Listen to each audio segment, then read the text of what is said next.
So students, now starting with the second part of cardiovascular system, here we are going to discuss the treatment of angina, then myocardial infarction, arrhythmias, and we are also going to discuss about the treatment of dyslipidemia, right? Now, starting from angina. Now, what is angina? Angina is basically what you call in the layman's language as chest pain. So it occurs when there is an imbalance between the oxygen demand and oxygen supply, right? So an imbalance between the demand and supply then results in it results in ischemic pain because there is less oxygen supply, and so it results in ischemia of the tissue. Now, there are coronary arteries, which are the main arteries supplying the heart, and these coronary arteries, we have large epicardial arteries, which are basically conducting arteries, and then these arteries, they branch out into small endocardial vessels, right? So these are large epicardial arteries. We know there is right circumflex, right LAD, that is left anterior descending artery, and right coronary artery. So these are the main coronary arteries, and they give rise to small endocardial vessels which supply the blood flow. Now, one more important thing is that blood flow to the heart or blood flow to the endocardium, it occurs mainly during diastole. So when the heart is contracting, we know there is a systole and there is a diastole. Systole is contraction, diastole is relaxation. So when the heart goes into diastole, that is the time when the blood flow occurs into the coronary arteries and goes into the endocardium. Okay. Now, angina is of two types. Angina first is called as classical angina, and the second one is called as vasospastic angina, right? Now, this classical angina is basically because of the narrowing of the artery, narrowing of the coronary artery, and that occurs because of the atherosclerosis. A plaque formation is there. So in this, at rest, the patient is okay, but when there is an increased activity, whenever there is an increased heart rate, increased contractility is required, then there is ischemic pain, right? And so this is called as classical angina or exercise-induced angina. So here, the main strategy, what will you focus on? The first focus will be to reduce the oxygen requirement, and second is to increase the blood supply. So these are the two ways by which we can increase the blood supply to the, that is, we can avoid an anginal attack. So either we reduce the oxygen requirement or we increase the blood supply. Okay. Now, oxygen demand usually is increased.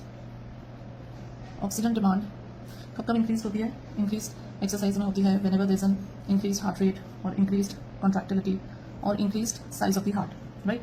Now, increase in the myocardial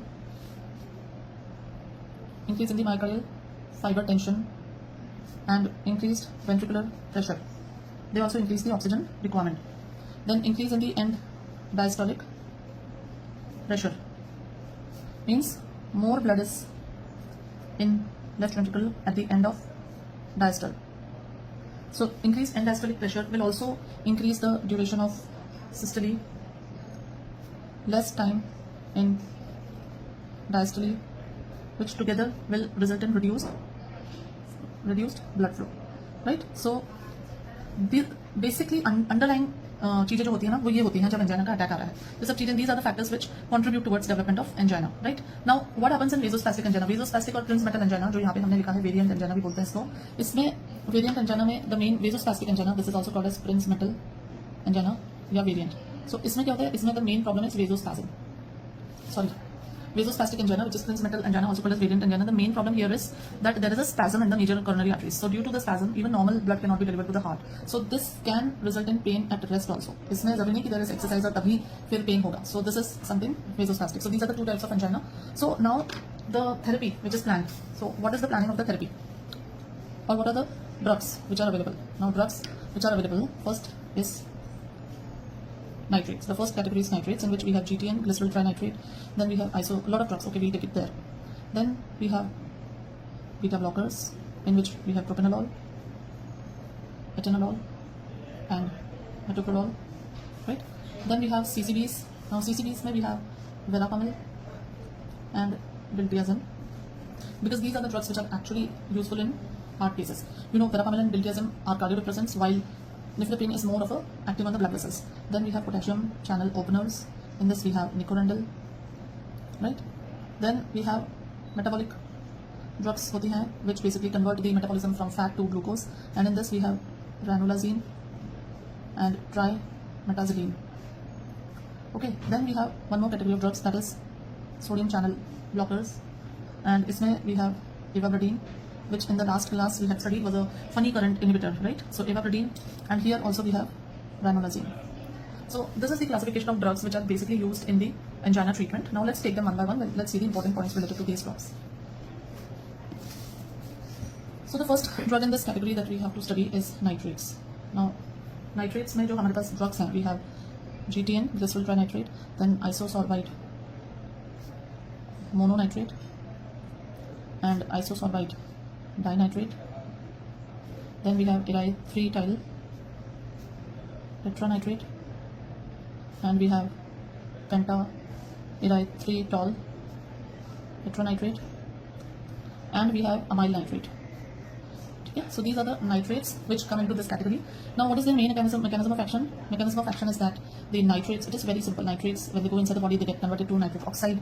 Then this nitric oxide, this released NO, increases the cyclic GMP, and this cyclic GMP causes vasodilation. Now this conversion mainly occurs in the veins, so they are more of venodilators. Okay, so nitrates act mainly on the venodilators. By acting there, they reduce the preload of the heart, so they reduce the work of the heart. Then, so this is the first action. Second, they also cause a favorable redistribution of blood flow.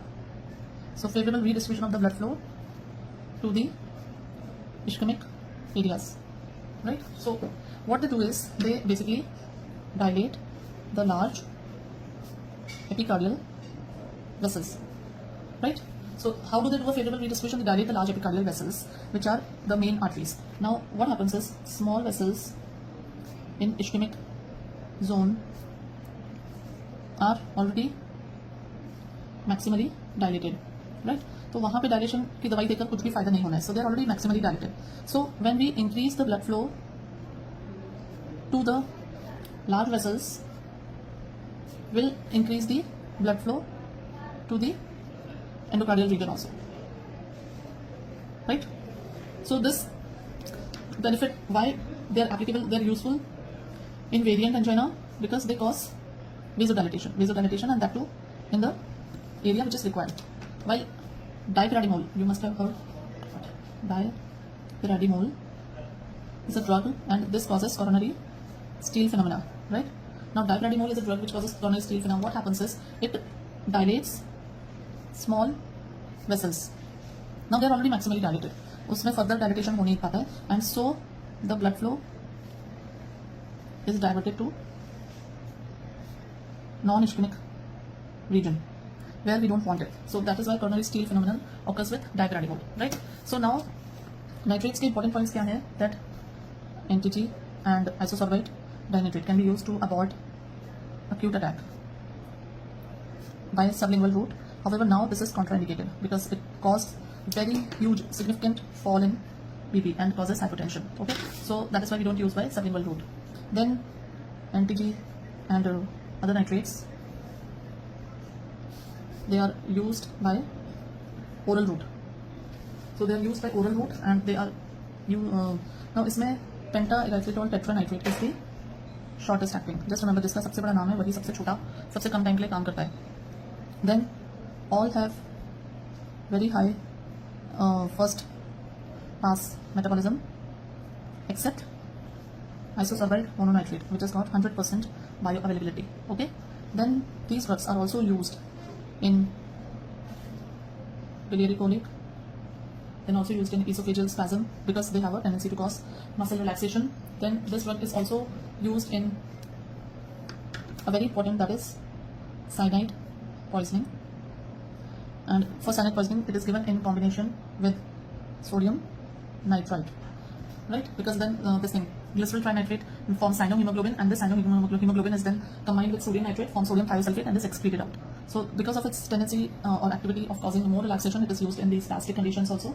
Apart from that, it is used in angina and MI and CHF also as a venodilator, right? So ये इसका था nitrates का adverse effects. अगर हम nitrates की बात करें, so like all vasodilators, they also cause tachycardia, reflex tachycardia, they cause flushing, right? And they also cause headache. Another thing that they cause is tolerance. Now tolerance develops to this drug on chronic use. So 8 hours per day drug-free period is required. So that tolerance does not develop. A very important thing that I would like to highlight here is never give sildenafil with nitrates. So never sildenafil to be given with nitrates, otherwise it can result in very severe hypertension, and that can also result in death. Okay, so this is one very important thing. You can get questions based on this also. So this was about the nitrates. The next drugs that we see is CCBs. Now CCBs in angina, the main CCBs that we use are verapamil and diltiazem, and if at all then long-acting DHPs, not nifedipine. Okay? Because nifedipine can result in reflex tachycardia and it can worsen the angina. Now CCBs are effective in both classical and variant angina, right? Verapamil, if I talk about the side effects, verapamil causes constipation and pedal edema, so it is to be avoided in sick sinus syndrome and with beta blockers. This we have discussed in the last lecture also. Okay. The third category of drugs which we use in angina are beta blockers. Now these drugs basically they reduce the cardiac workload. How do they reduce the cardiac workload? By acting on the beta 1 receptors which are present on the heart. They reduce the contractility, they reduce the heart rate, bradycardia करते हैं. So they basically reduce the cardiac workload, right? They are useful in classical angina, contraindicated in variant angina, right? They are contraindicated in variant angina. Then another important thing that a person has to remember, that abrupt withdrawal can precipitate angina. Okay, these drugs reduce cardiovascular mortality when they are used in the patients. Then another category is potassium channel openers. So potassium channel openers may we have nicorandil, which is the drug here, and by opening the potassium channels it causes coronary dilation because it increases the ATP sensitive potassium channels. Also releases NO. This nicorandil also releases NO. Now let's go to the new category of drug which are basically partial fatty acid oxidation inhibitors. इनका दूसरा नाम क्या है? PFOX inhibitors. Okay, now this PFOX inhibitors में the drug that we have is trimetazidine. Now this basically what happens is normally heart जो है normally it utilizes fatty acids. Okay, but this fatty acid consumption is inhibited. Inhibition की condition में then heart will use glucose, right? When you inhibit the fatty acid oxidation which is used by the heart, then it starts utilizing glucose. So further, by inhibiting this fatty acid oxidation, also there is a reduction in the generation of free radicals. So that free radical injury is also inhibited. So that is how trimetazidine provides beneficial effects in angina. This is a non-hemodynamic action, right? Now our ranolazine, there is another drug which is ranolazine. Ranolazine was earlier, it was assigned to this group only, but साथ में it also inhibits a late sodium current inhibitor. So this also inhibits the sodium current, and as a result it reduces the calcium entry into the cell. So inhibition of calcium entry will further result in reduced contractility, right? So this action, it is approved for chronic angina, has no effect on heart rate or blood pressure. Ranolazine has no effect on heart rate or blood pressure. It is basically shown to increase the exercise duration also and time to angina. So this is about ranolazine. Then और आगे देखते हैं drugs का. ranolazine के बारे में 2-3 चीजें और हैं. ranolazine safe to use with sildenafil. Okay. Then ranolazine causes QT prolongation. So in that condition it cannot be taken. So it is contraindicated in patients who are taking class 1 or class 3 antiarrhythmics. Okay.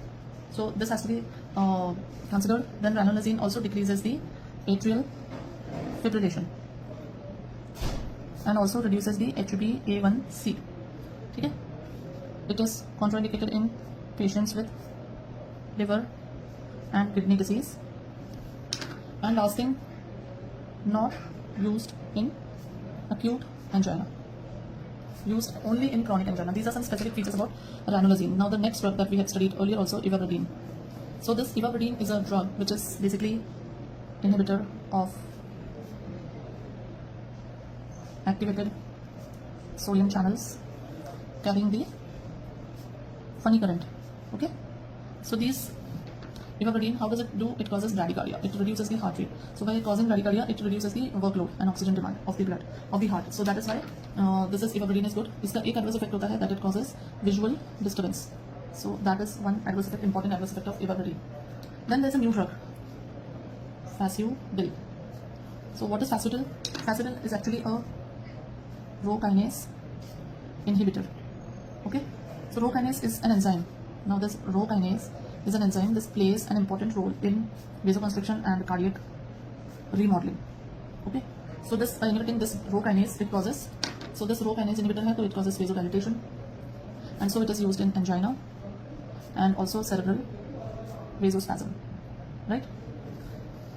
So this was about angina. The next that we discuss is myocardial infarction. So myocardial infarction is basically a heart attack. है ना? Heart attack में दो तरीके के होते हैं. It is one is ST segment elevation and second is non-STEMI. So ST segment elevation वाला होता है, नहीं होता है non-ST segment elevation. Now the first therapy is thrombolytics, and thrombolytic therapy should be instituted as early as possible, if preferably within 3 hours of the surgery.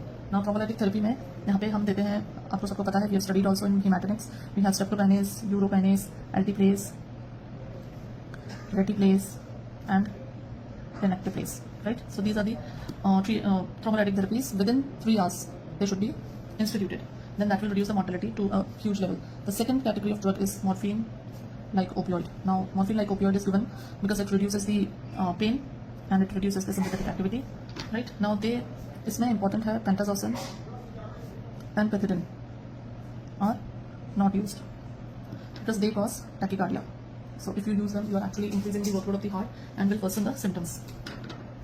The third very important thing is aspirin, low dose 75 mg, and clopidogrel.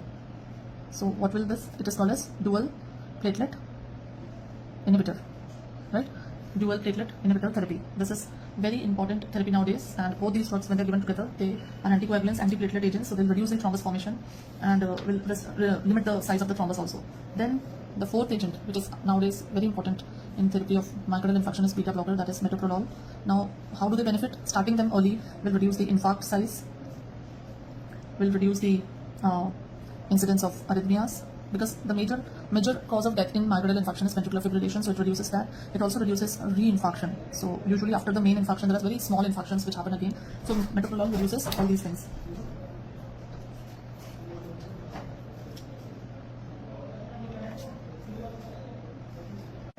Now we start with the arrhythmias. So after looking at angina and MI, let's take the arrhythmias.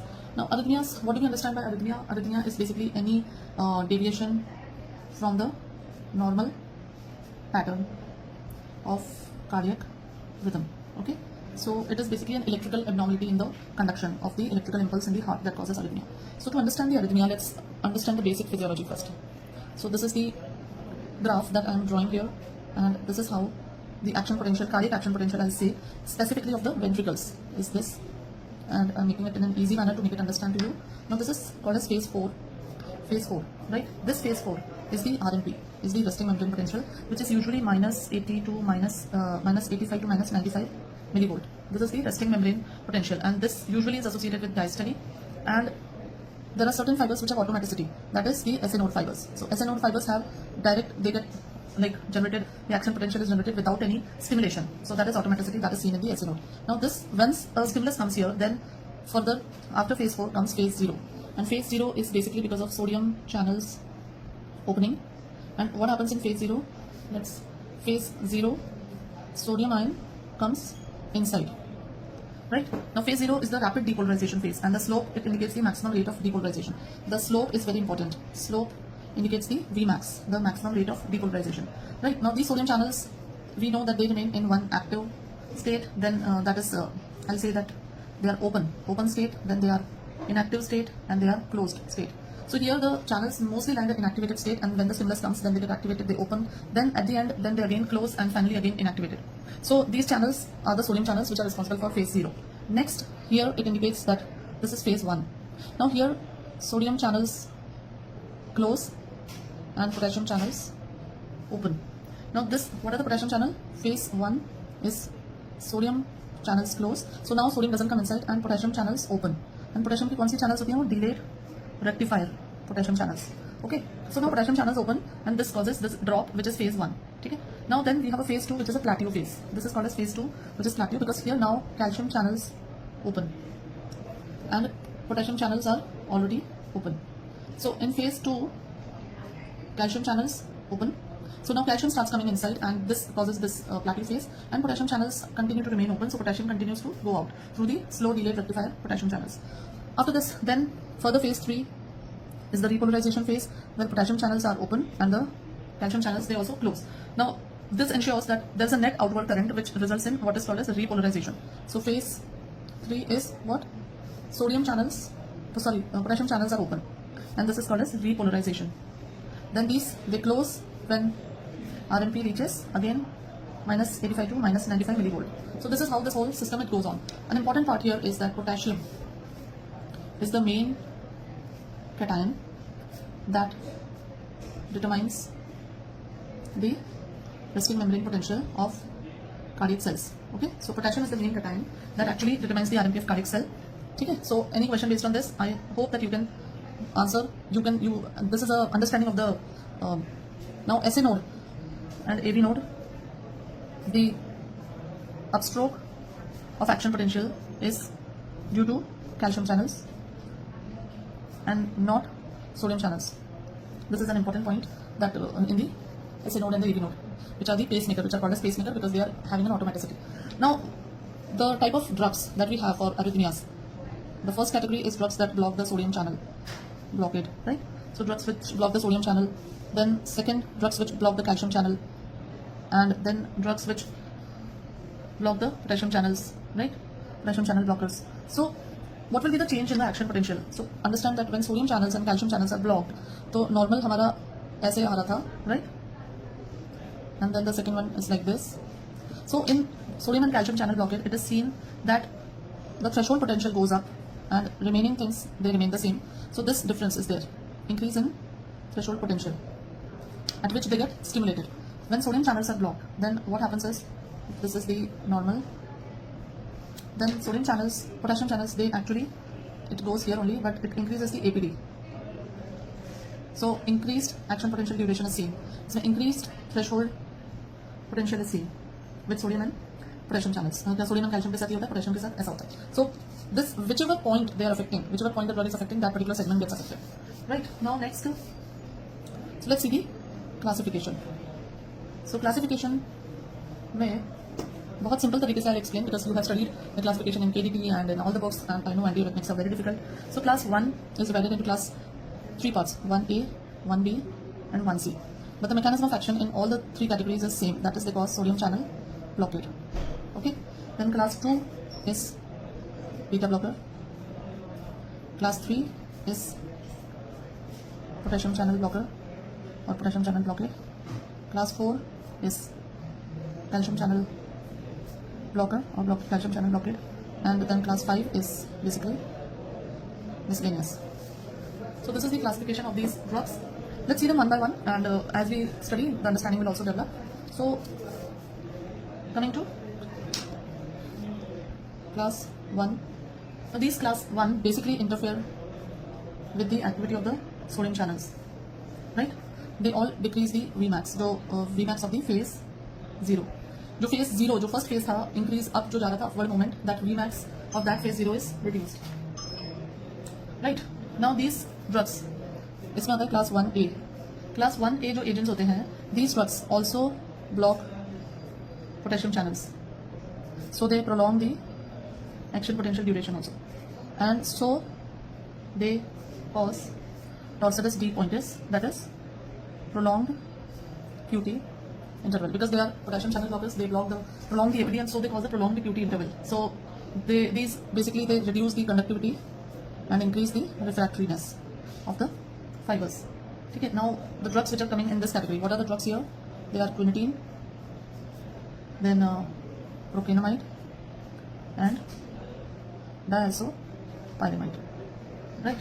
Now quinidine, we know it is obtained from the bark of cinchona, and so it causes cinchonism. That is a toxicity which is important to understand, that quinidine is obtained from cinchona, and overdose can result in cinchonism, which is having the features are tinnitus, vertigo, visual disturbances, etc.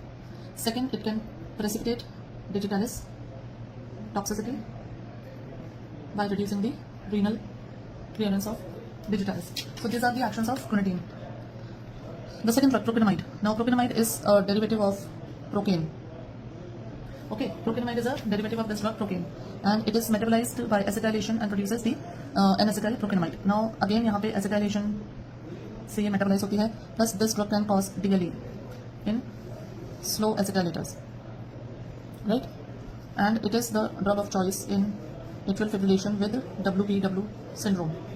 Okay, so procainamide, this is the drug of choice in atrial fibrillation with WPW syndrome.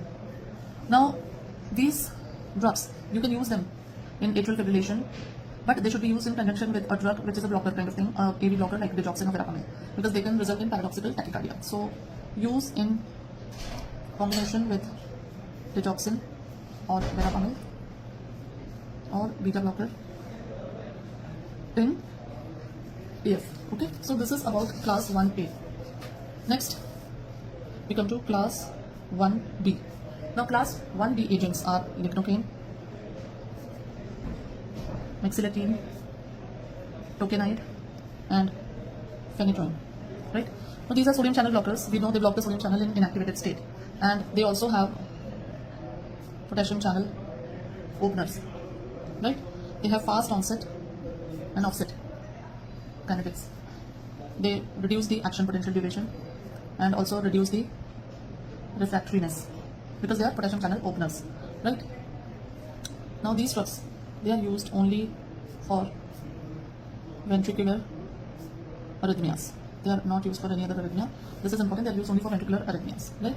So इसमें lignocaine आती है, then lignocaine also drug of choice for digitalis induced ventricular arrhythmia. Also drug of choice for ventricular arrhythmia in myocardial infarction, right? Then mexiletine is again a lignocaine derivative only, so nothing special about it. Phenytoin, we know it is an anti-epileptic drug and it can be used as an alternative to lignocaine. Then procainamide, it can be given orally, not used because it causes a granulocytosis, right? So this is class 1B. Next we have class 1C. Now these 1C agents, 1C में हमारे पास आते हैं एनकेनाइड,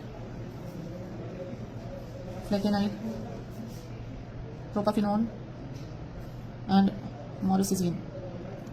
Right? Now what is the difference? They have no effect on potassium channels. So they have no effect on APD, that is action potential duration. They have slow kinetics, right? And they have maximum pro-arrhythmic property. Anti-arrhythmic की बजाय ज़्यादा pro-arrhythmic है. So used only in resistant or life-threatening ventricular tachycardias or fibrillation, and for treatment of refractory supraventricular tachycardia. Then flecainide can also be used in acute WPW syndrome, right? WPW syndrome में basically क्या होता है, aberrant pathway बन जाता है. So the best treatment for WPW syndrome is radio frequency ablation of aberrant pathway. Okay, so this is class 1C. आगे बढ़ते हैं. Now we have class 2 agents. Class 2 agents are basically beta blockers. This beta blockers, now they basically block the effect of adrenaline and noradrenaline on beta 1 receptor. So they are mainly useful in supraventricular tachycardia. They reduce the slope of phase 4. So they are responsible for automaticity, and they also reduce the conductivity through AV node, right? So beta blockers which are usually used are esmolol, propranolol, and metoprolol, which are used as antiarrhythmics. Esmolol is the shortest acting, and it is used IV for emergency control of ventricular rate in atrial fibrillation or flutter also. Right, so this is the action or the details about the class 2 agents. Next we come to class 3. So now we come to class 3 agents. Now class 3 agents are basically the drugs which block the potassium channels. So they prolong the repolarization. ये तो आपको clear है ना कि potassium जो है repolarization prolong करता है. उसके कारण they prolong the APD also, right? So the APD is prolonged, and this all results in QT interval prolongation, right? Now what are the drugs that come into this category? The drugs we have are amiodarone, Brutalium, sotalol, ibutylide. Then amiodarone का एक और है dronedaron, and a new agent is there. I'll write it separate.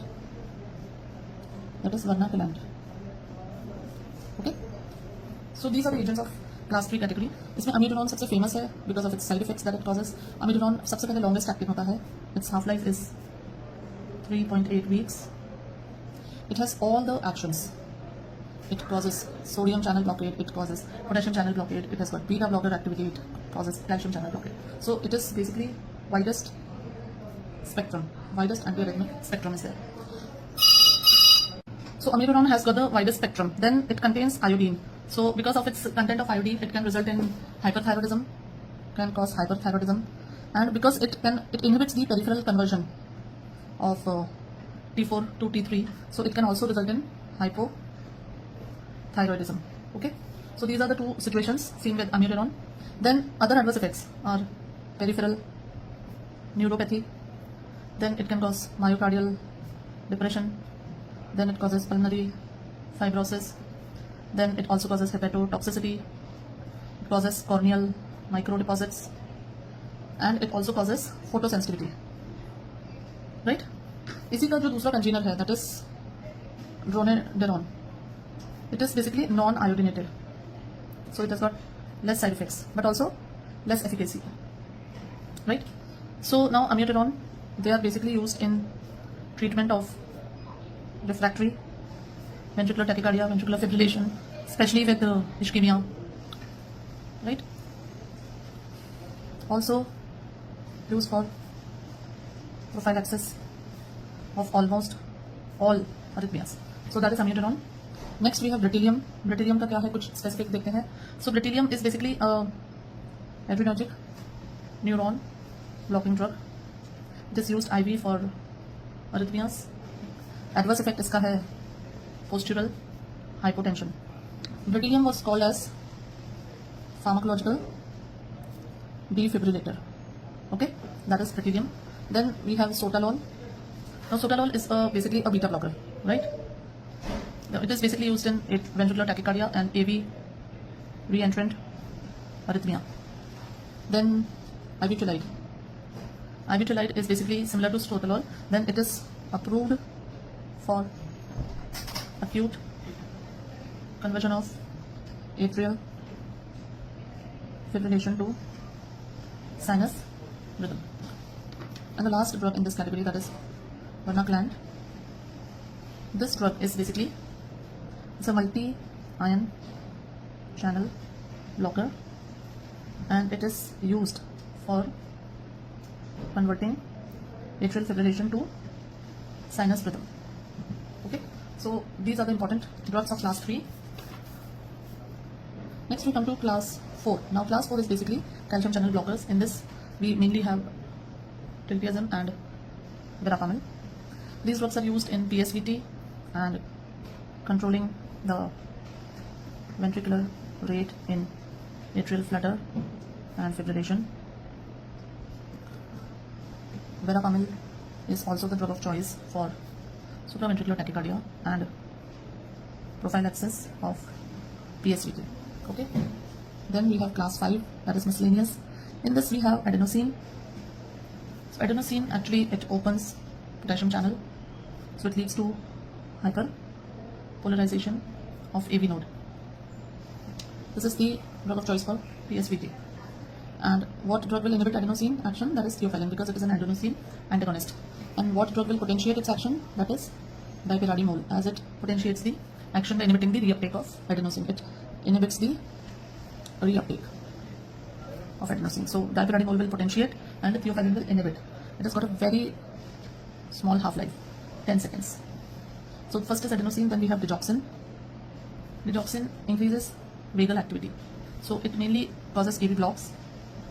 So it is used in controlling ventricular rate in atrial fibrillation and atrial flutter. And the next drug in this category is magnesium. It is used for treatment of both congenital and acquired long QT syndrome. So this basically we come to an end of the antiarrhythmic drugs. इसके बाद जो next है, we'll be completing the anti-dyslipidemic drugs. Okay, students, so now let us start with the CNS, that is central nervous system. Now in CNS, what all things we'll be completing? So we'll be doing sedatives, hypnotics, then we'll be doing Parkinsonism, drugs which are used in Parkinsonism, drugs which are used in epilepsy, then the neuropsychiatric illnesses like psychosis, depression, mania, anxiety. Then we'll be studying about the opioids and various neurodegenerative diseases, right, like Alzheimer's and multiple sclerosis. And we will be doing the anesthetics, that is the general anesthetics. So all these things we'll be completing in the CNS. Okay, now let's start with the sedatives and hypnotics. Now sedatives and hypnotics. So sedatives are the one which calm, while hypnotics are the one which induce sleep. So understand them very clearly. Sedatives do not cause sleep. They are not used for sleep. Sleep play hypnotics are used. Sedatives are those drugs which calm the patient, right? So now when we see the drugs, the CNS depressant, drugs which are CNS depressant, because to calm the CNS or to make the person sleep means that you are actually sedating, you are depressing, you are hyperpolarizing the electrical impulses. Very simple to understand that way. So the CNS depressants, they cause sedation, they cause hypnosis, they cause anesthesia, and then they can even cause coma depending upon the dose, right? So what are the drugs which we study in sedative hypnotics? We study barbiturates, which we'll be writing as barbiturates, BPT. We also study benzodiazepines, which we'll be writing as BZT, and then newer drugs. Newer drugs are there like zopiclone, zolpidem. These are non-benzodiazepine sedatives. Then zaleplon. Then there are some drugs which are also newer receptor, I'll write it here, orexin receptor antagonist. And what is the drug in that? That is called as suvorexant and lemborexant. Then we also have melatonin agonist. So in melatonin agonist, the drug that we have is ramelteon, and another drug that is tasimelteon. Then some other hypnotics, that is chloral hydrate, glutathione, and meprobamate. Okay, so this is the classification of the sedative hypnotics that we'll be completing in this video, and we'll be going forward to other chapters. Now let us understand the mechanism of action. So to understand the mechanism of action, first we need to understand the structure of the GABA benzodiazepine chloride ion channel complex. So what is that? GABA, it is called as GABA benzodiazepine chloride ion channel complex. Now this is basically an ion channel.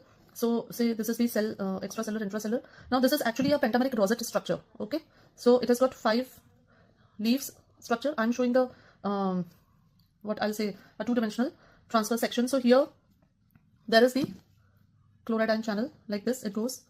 This is the chloride ion channel, and these are the rosette structures which are surrounding the chloride ion channel all along, on all the 4 sides, and so it becomes like a pore. This is a pore through which chloride ion passes. Okay, now it has got A, 2B and 1 delta leaves, and on the A, then this is B, then another, like A is there, B is here, and then here in front they will have another leaf, right, like this.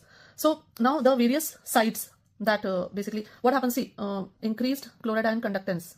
पहले तो सबसे basic चीज है कि when the channel opens, then there is an increased chloride ion conductance, and that will reduce the that will cause CNS depression. That will reduce the activity. That will reduce the action. Okay, electrical impulses. Now GABA attaches to this, and the site of GABA attachment is here. Okay, so this is the site of GABA. Now what does GABA do? GABA attaches to this site, and it increases the duration of channel opening. So now this is important because they ask questions on this also. So GABA attaches and increases the duration of channel opening, right? So GABA की site यहाँ पे है, GABA यहाँ पे attach होता है. Okay, now there is a site for barbiturates and there is a site for benzodiazepines, right? Barbiturates, they attach here somewhere in the middle part. So this is the site for barbiturates, right? This is the site where barbiturates are attaching. Now barbiturates, what do? Barbiturates, they bind to another site and they increase the, I'll say they are called as GABA, they have action which is GABA mimetic, and they are also GABA facilitatory. Mimetic means they directly activate the GABA receptor, and facilitatory, they increase the binding of GABA to the GABA receptors. So here they basically, again, barbiturates, I'll say they increase the duration of channel opening, right?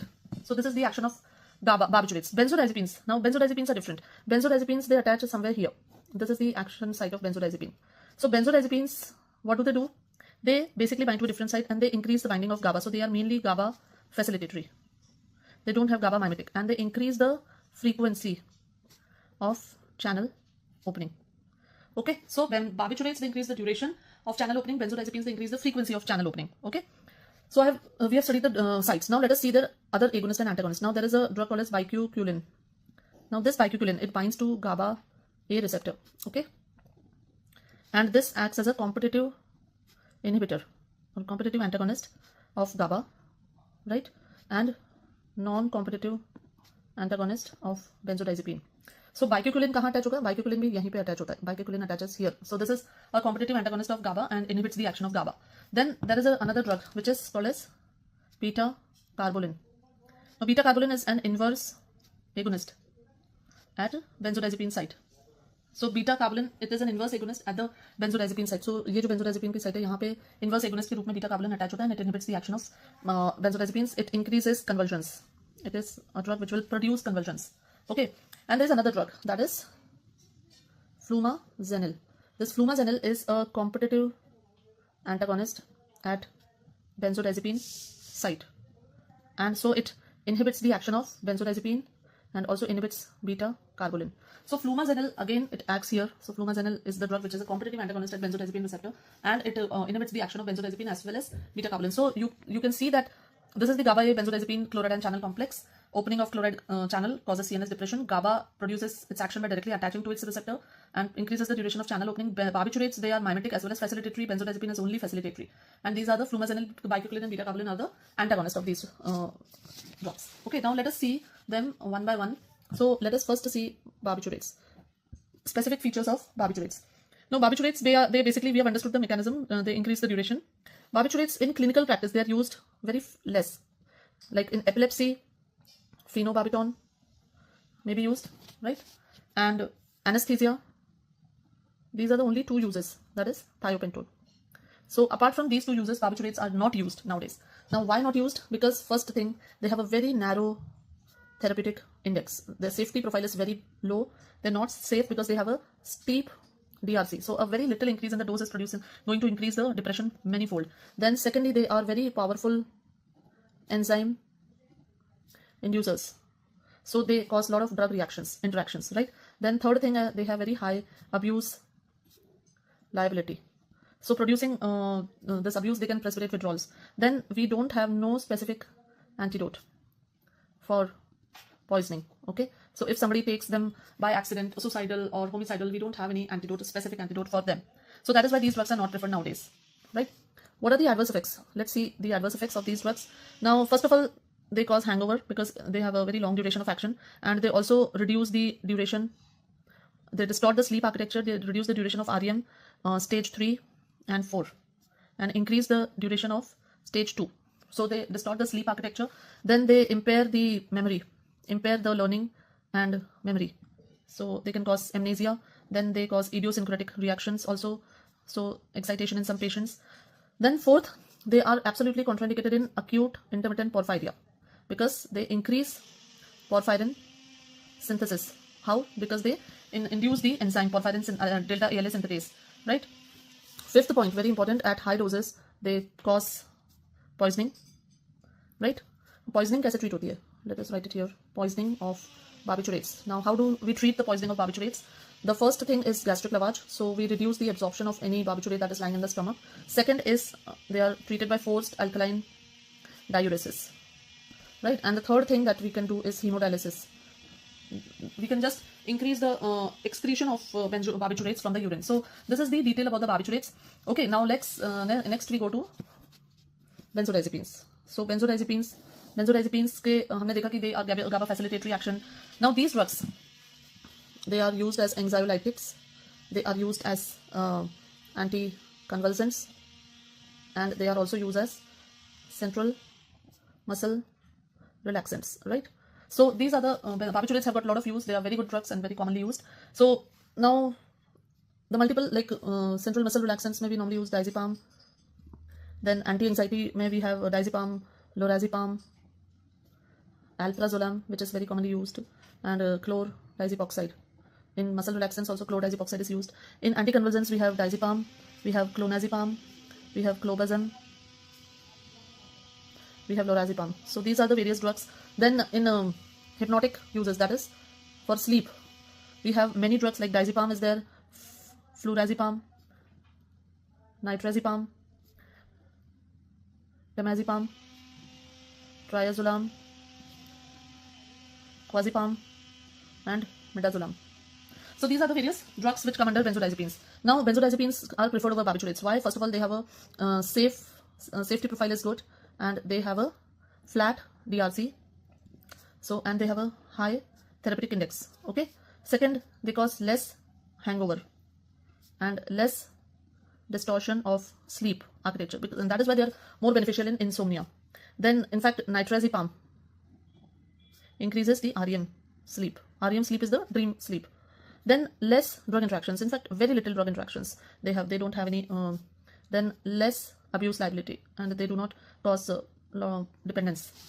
Then sixth, poisoning can be treated by flumazenil, that is a specific antidote. So we have a specific antidote, right? And seventh, benzodiazepines, they cause analgesia, while barbiturates are known to cause hyperalgesia, right? So these are the differences between benzodiazepine and barbiturates, and that is why they are used very commonly. Then जो short acting होते हैं ना, इसमें short acting ones are used mainly for sleep disorders, because they are more they'll not have a cumulative effect. And long acting benzodiazepines, they are mainly used for anxiety and other uses, right? So this is also very important that you don't use long acting one in sleep disorder, otherwise they'll cause hangover the next day and sleep during the day also.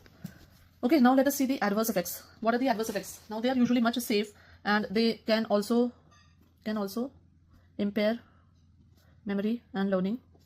And so there is a drug which is flunitrazepam. This is also called as a date rape drug, because it produces amnesia, and so the memory is not there. Then some paranoia or psychiatric disturbances can occur with triazolam. Then there is a drug midazolam that can result in ataxia and blackouts in elderlies, right? And then flurazepam can result in paradoxical insomnia. So you, instead of causing the patient to sleep, it will increase the insomnia, right? Then if we talk about the poisoning, I already told you, poisoning may be use flumazenil, which is a competitive antagonist, right? So this was about barbiturates and benzodiazepines. Now let us come to the newer drugs. So new drugs, the first drug that we have is zopiclone. Zopiclone, basically it attaches to, again, the GABA benzodiazepine receptor only at a different site. It prolongs stage 3 and 4 and does not affect the REM sleep. Okay, chances of rebound, insomnia, and hangover are less than benzodiazepine and barbiturates. So this drug is used in the insomnia, and also used in patients who are taking benzodiazepine for induction, inducing the sleep. Insomnia में दो तरीके के problem होते हैं. One is induction of sleep. The patient finds it difficult to fall asleep, and the second is maintenance of sleep. That is the sleep break बीच में होती है. ठीक है? Then the second drug we have is zolpidem. Then this binds to the omega-1 subtype of benzodiazepine receptor. It increases the GABA action, right? Now this is very effective in sleep. So hypnotic होती है, amnesic होती है, but it is not anxiety. No effect on anxiety. I'll say no effect on muscle relaxation, and no effect on convulsions. So this is just beneficial in sleep disorder. So it does not distort the sleep architecture, and no hangover also, or rebound insomnia, right? So this is used in the in insomnia. Then the third drug that we have is zaleplon. Now zaleplon also binds to the W1 subtype of benzodiazepine receptor. This also is more effective on the insomnia also. So it reduces the latency, sleep latency. It helps in falling asleep, does not distort the, so more useful in persons who have difficulty in falling asleep. Okay, then the next drug that we have is the orexin antagonist. Now orexin antagonist के अंदर जो drug आती है वो है suvorexant and lemborexant. And means antagonist, and orex से ये word आ गया orex. Suvorexant and lemborexant. Okay, now orexin is basically a neurotransmitter which maintains wakefulness. So antagonist of orexins will reduce the sleep. Then the fifth category that we have is melatonin agonist. इसमें आती है rameltion. So here melatonin का melt हो गया, receptor agonist rameltion. And the next drug that we have is tasimeltion. So melatonin यहाँ से आ रहा है. Now they are basically, you know that melatonin is secreted from is a hormone of the pineal gland, and this it synchronizes the sleep cycle, the circadian, I'll say not sleep but circadian rhythm, जो हमारा day night की जो cycle है, it is because of the melatonin. So this drug is used to reduce the effect of jet lags. Then in adults, in elderlies, it can be used. Then it can be used in shift workers जो day night day होती है उनमें कर सकते हैं. Then adverse effects इसके होते हैं that it can precipitate epilepsy, it lowers the seizure threshold, and it can cause psychiatric changes. So these are the effects of melatonin, right? Then other drugs are there like chloral hydrate, glutathione, and meprobamate. Now chloral hydrate का जो active metabolite होता है उसका नाम है trichloroethanol, right? Meprobamate is a metabolite of carisoprodol, which is a CNS relaxant. So they also have a CNS depressant property, but they are rarely used, not very commonly used. Then there is one more drug that is trazodone. Now this trazodone is an antidepressant actually. Trazodone is an antidepressant but can be used in insomnia, short-term insomnia. इसका trazodone का adverse effect है priapism, so it is again not very commonly used drug. So with this we finish the sedatives and hypnotics. Okay, next we move on to the Parkinsonism. The next disease that we are going to talk about in CNS is Parkinsonism. Now Parkinsonism is a neurodegenerative disease. Okay, it comes under the category of neurodegenerative disease, and it is characterized. What are the features of Parkinsonism? It is characterized by rigidity and bradykinesia, dyskinesia, tremors, then mask-like face, and the main feature by which you normally identify a patient is unstable gait. They have difficulty in walking. Now, what is the reason for this? What happens is in the basal ganglia in our brain, there are two types of neurons that are dopamine, and the other one is acetylcholine. Now, these two neurons, they manage the balance of our these two neurotransmitters. They play a major role in the balance of the body. Now, in Parkinsonism, the problem that happens is that there is a decreased nigrostriatal dopaminergic neurons in the basal ganglia, and there is appearance of Lewy bodies that you must have studied in pathology also.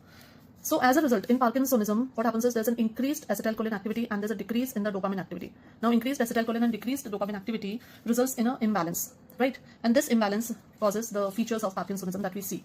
So the treatment is mainly focused on two things. First is it increases, the first mainstay of treatment is to increase the brain dopamine activity, right? And to reduce, the second therapy is to reduce the central cholinergic activity. So these are the two important features. Parkinsonism के ये important mainstay of therapy है to increase brain dopamine and to reduce the central cholinergic activity. Okay, now when we come on these two therapies, to increase the central cholinergic and to decrease the brain dopaminergic, right? These are the two mainstay therapies. So what are the treatment modalities that we have? The first one is by increasing the dopamine precursors. Okay, now dopamine precursors में the first drug that we have is levodopa, right? Now with levodopa we also have one more drug that is carbidopa. And what is carbidopa? Carbidopa is a dopa decarboxylase inhibitor. Okay, this is carbidopa is given with levodopa. Then so this is, I'll say, the first category. The second modality is to inhibit the metabolism of dopamine, right? So drugs which will inhibit the metabolism of dopamine, in this we have MAO-B inhibitors and we have COMT inhibitors. So these are the, because these are the two enzymes which basically metabolize the dopamine. And so MAO-B inhibitors में the drugs that we have is selegiline and rasagiline. And in COMT inhibitors we have entacapone and tolcapone. Okay, so these are the drugs which will inhibit the metabolism of MAO enzymes. Then after that we have drugs which are, I'll say the third category, dopamine agonist, right? So in dopamine agonist we have drugs which are agonist at D2 receptor, and in this the drugs that we have are ergot derivatives, that is bromocriptine and pergolide, and then newer non-ergot agonists are pramipixole and ropinirole, right? Then there are newer drugs also in this, that is rotigotine. Then many other drugs, other miscellaneous, I'll call them as miscellaneous. In this we have apomorphine and we have amantadine. Then there are some new drugs which is istradefylline, right? So these are drugs which will act through miscellaneous mechanism. Coming back to the central anticholinergic, sorry, it was anticholinergic. So central anticholinergics, because actually dopamine decrease हुआ है, so acetylcholine effect has become loud. So central anticholinergics में the drugs which we have are trihexyphenidyl, that is also called as benzhexol, then procyclidine, biperidine, benztropine, orphanadine. These are the drugs. Then we can also have antihistaminics like promethazine and diphenhydramine, right? So these are some other drugs which and central anticholinergic actions जो कि impact लाती हैं in Parkinsonism. So this is the classification and understanding of the drugs. If I try to utilize this space and I'll make you understand that dopamine, let's understand it here, that tyrosine, we know the formation, tyrosine forms dopa and dopa forms dopamine, right? Now this dopamine is, this dopa is converted to dopamine by dopa decarboxylase, and this action is inhibited by carbidopa. So carbidopa is the inhibitor of dopa decarboxylase. Then this dopamine is metabolized by COMT enzymes 2,3-orthomethyl dopamine. So this action is inhibited by entacapone and tolcapone, right? And inhibited this dopamine, then it enters the brain. Now in the brain, dopamine, we want this L-dopa, more of L-dopa to reach the brain. Okay, now it has entered the brain. This is the brain part. Okay, now in the brain, dopamine is here. So here again it gets metabolized by COMT enzymes and by MAO enzymes, 3-orthomethyl dopamine and dopac, MAO-B. So COMT के blockers मैंने आपको बताया था, यहाँ पे कौन करता है brain में? Tolcapone. Tolcapone is the only COMT inhibitor which has activity in the brain. MAO-B को कौन inhibit करता है? Selegiline and rasagiline, right? Now dopamine goes and acts on the D2 receptor. Okay, so what are the drugs which act on D2 receptors which are having a positive impact? That is pramipixole, ropinirole, bromocriptine and pergolide, right? So these are the drugs which act on the dopamine receptors. And amantadine basically, it also acts here. It increases the presynaptic release and decreases the reuptake. So it increases the synaptic dopamine levels by decreasing the reuptake. So that is the mechanism of amantadine. Amantadine also acts on in the CNS. So let's go one by one to each drug now. So the first drug that we had seen was levodopa, and this is combined with carbidopa. So carbidopa, it basically it inhibits the peripheral decarboxylation of L-dopa, right? So increases the L-dopa reaching the brain, right? So peripheral conversion में अगर levodopa peripherally release हुई, peripheral conversion अगर हुआ levodopa का, तो क्या होता है? It first of all it results in postural hypertension. So that is a side effect that is seen with dopamine. Then it can also result in this peripheral is because of vasodilatation, D1 receptor. Then by acting on beta 1 and alpha 1, it can cause arrhythmias. Then it can also cause hypertension in high doses. So these peripheral actions can be seen when dopamine is created or is produced in the peripheral region. Now, when you combine with this, so levodopa is combined with this, combination has beneficial effect. This combination, rigidity and bradykinesia respond better than tremors. Okay, so with this it is seen that rigidity and bradykinesia, they respond better than tremors. Other adverse effects, if we talk about adverse effects of this drug, then it can result in the peripheral. अच्छा, peripheral में एक और करता है, ये nausea and vomiting भी करता है by stimulating the CTZ center. Then it is seen that on a long-term use, it produces wearing off, on-off phenomena. So this is because it has got a short half-life. Long half-life, if the drugs which are having long-acting dopamine agonists, they show little on-off phenomena. Then second is abnormal coriform movements, or what you call as dyskinesia, can occur with prolonged high-dose treatment also. And this adverse effects can be treated with amantadine or levotiracetam. Okay, then the next thing, that L-dopa causes hallucinations, vivid dreams and psychosis. So in elderly it can cause these symptoms. So then in that case the drugs can be used are clozapine and quetiapine, right? Then it can cause mydriasis, so it is contraindicated in angle closure glaucoma. Next, pyridoxine, if it is given, pyridoxine अगर कोई patient ले रहा है, vitamin complex ले रहा है, then it can reduce the efficacy of levodopa, right? Because pyridoxine is a cofactor of dopa decarboxylase enzyme, so this results in reduced efficacy of L-dopa. Then next है abrupt withdrawal, can precipitate neuroleptic malignant syndrome. Then to be given carefully in patients with peptic ulcer and malignant melanoma, because dopamine or levodopa. Now malignant melanoma में क्यों? Because here it can cause bleeding and here it can cause L-dopa. Levodopa is a precursor of melatonin. Okay, so these are the reasons by which these are the adverse effects of levodopa dopamine therapy, right? There are many questions which can be made on these, so please remember them, very important. Next, then we have comet inhibitors. तो comet inhibitors में हमारे पास कौन कौन सी दवाइयाँ थी? We have tolcapone, entacapone and opicapone. They inhibit the comet enzyme and so they help in Parkinsonism.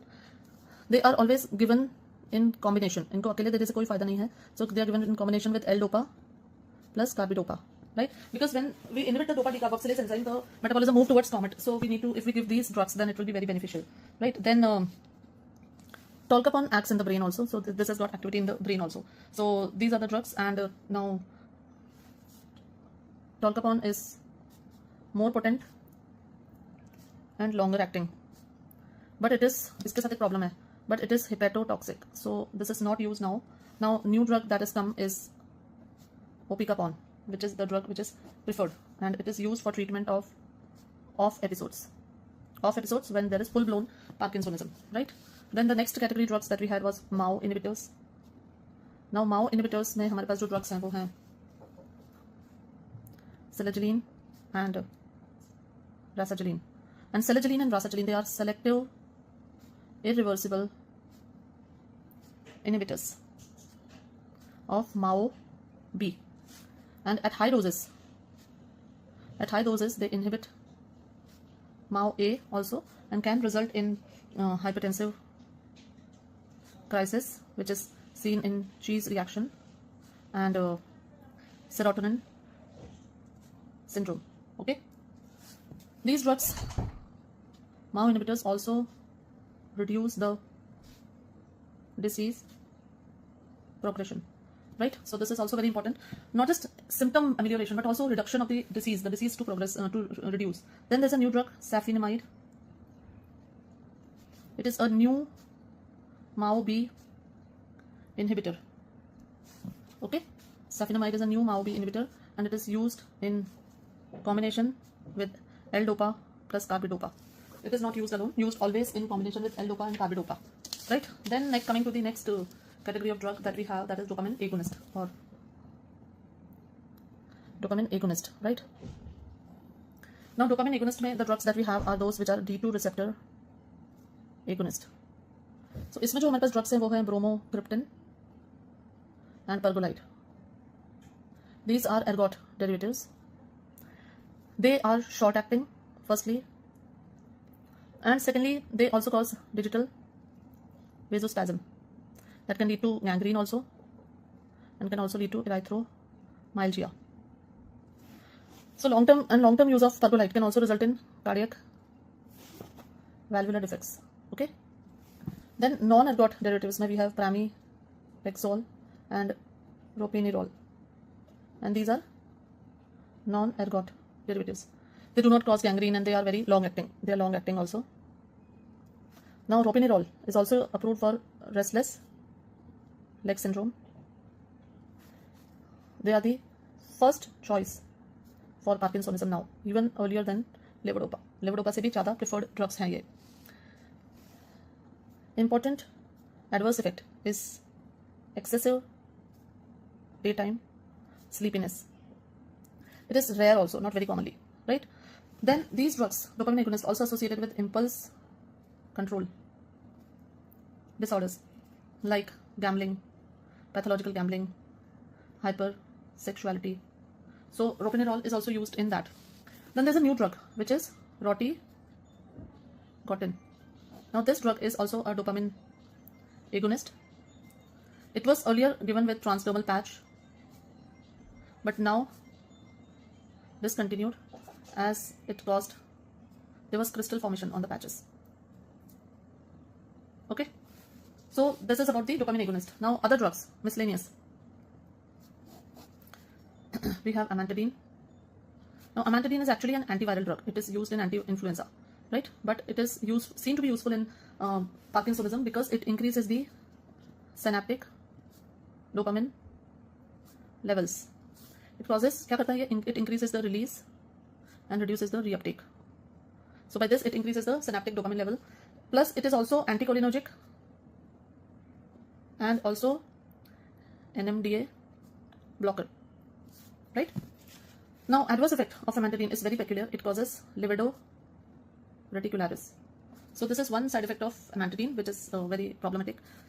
It is mainly used for dyskinesia associated with chronic levocarbitherapy. Okay. Then other drug that we have is apomorphine.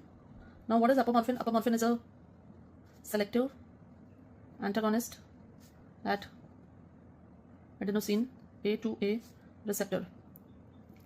Now normally what happens is adenosine binds to the receptor, this A2A receptor, and it inhibits the dopamine receptor, right? So sorry, the drug that I'm talking about here is not apomorphine, it is istradifylline.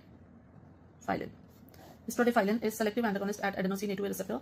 Adenosine binds to this receptor and inhibits the D2 receptor. So istradifylline, it will actually activate the D2 receptor, antagonizes the effect of adenosine, and it is used in off episodes of Parkinsonism. Then the drug apomorphine, it is given subcutaneously for temporary relief of off period, but it causes very severe nausea. It is an emetogenic drug, so that is why apomorphine is not very popular. Then drugs which inhibit the brain, inhibit the acetylcholine. What are they? I have given you the names also. So these drugs, trihexyphenidyl, benztropine, piperidine, they are used. Then we can also have drugs which are antihistaminergic like promethazine, then diphenhydramine. They are also used. These drugs, but they have their adverse effects. What are they? Urinary retention, constipation, blurred vision, and dry mouth. The 4 side effects of anticholinergic drugs: dry mouth, blurred vision, constipation, and urinary retention. So they are seen with the anticholinergic drugs. Now let's see some other neurodegenerative diseases. Very short, fast देखते हैं. Alzheimer's disease. Now what is Alzheimer's disease? Alzheimer's disease is basically a type of dementia, and that occurs because of formation of amyloid plaques in hippocampus. This is the also neurofibrillary tangles जहाँ present होते हैं. So what happens mainly is there is a loss of acetylcholine. So loss of acetylcholine है तो हम क्या treatment strategy अपनाएंगे? So we increase acetylcholine by giving anti cholinesterase. The drugs that we give are donepezil, rivastigmine, galantamine. These are the anticholinesterases which are used. Now these drugs they can be given once daily, like donepezil is given OD and rivastigmine is approved. Then another drug is there that is acetyl L-carnitine. This is also given. This is a structural analog of acetylcholine and it has got antioxidant property. Then we have memantine, which is an NMDA antagonist, which is also approved, and a new drug is there that is aducanumab. This is basically a monoclonal antibody against amyloid A beta, and it is approved for intravenous therapy of Alzheimer's disease. This is the only drug that targets the underlying pathology. So aducanumab is the new drug and the most preferable one. Then there is a disease, Huntington's chorea. Huntington's chorea is a disease when there is a loss of GABA neurons in striatum. So Huntington's chorea is a disease where there is loss of GABAergic neurons in striatum and it leads to increased dopamine overactivity, right, as opposed to Parkinsonism. So in Huntington's chorea we give D2 antagonist. They are found to be effective. Like now we give olanzapine, haloperidol. These drugs are effective in Huntington's chorea. Then there is a drug, tetrabenazine, which is basically dopamine depleter. This is the drug of choice. What? Tetrabenazine is the drug of choice for this Huntington's chorea. Another drug that has come up is deutetrabenazine. This is a vesicular monoamine transporter inhibitor. It can also be used. Reserpine can also be used because it decreases the monoamines. Okay. Then there is a disease called as ALS or amyotrophic lateral sclerosis. Now amyotrophic lateral sclerosis is because of degeneration of neurons in spinal cord, medulla and cortex. And इसमें जो होता है spasticity is seen. The drug of choice is riluzole. This is an NMDA antagonist. So this is the drug which is used in amyotrophic lateral sclerosis. Baclofen is also the drug for symptomatic treatment. And then there is another drug, edaravone, is a free radical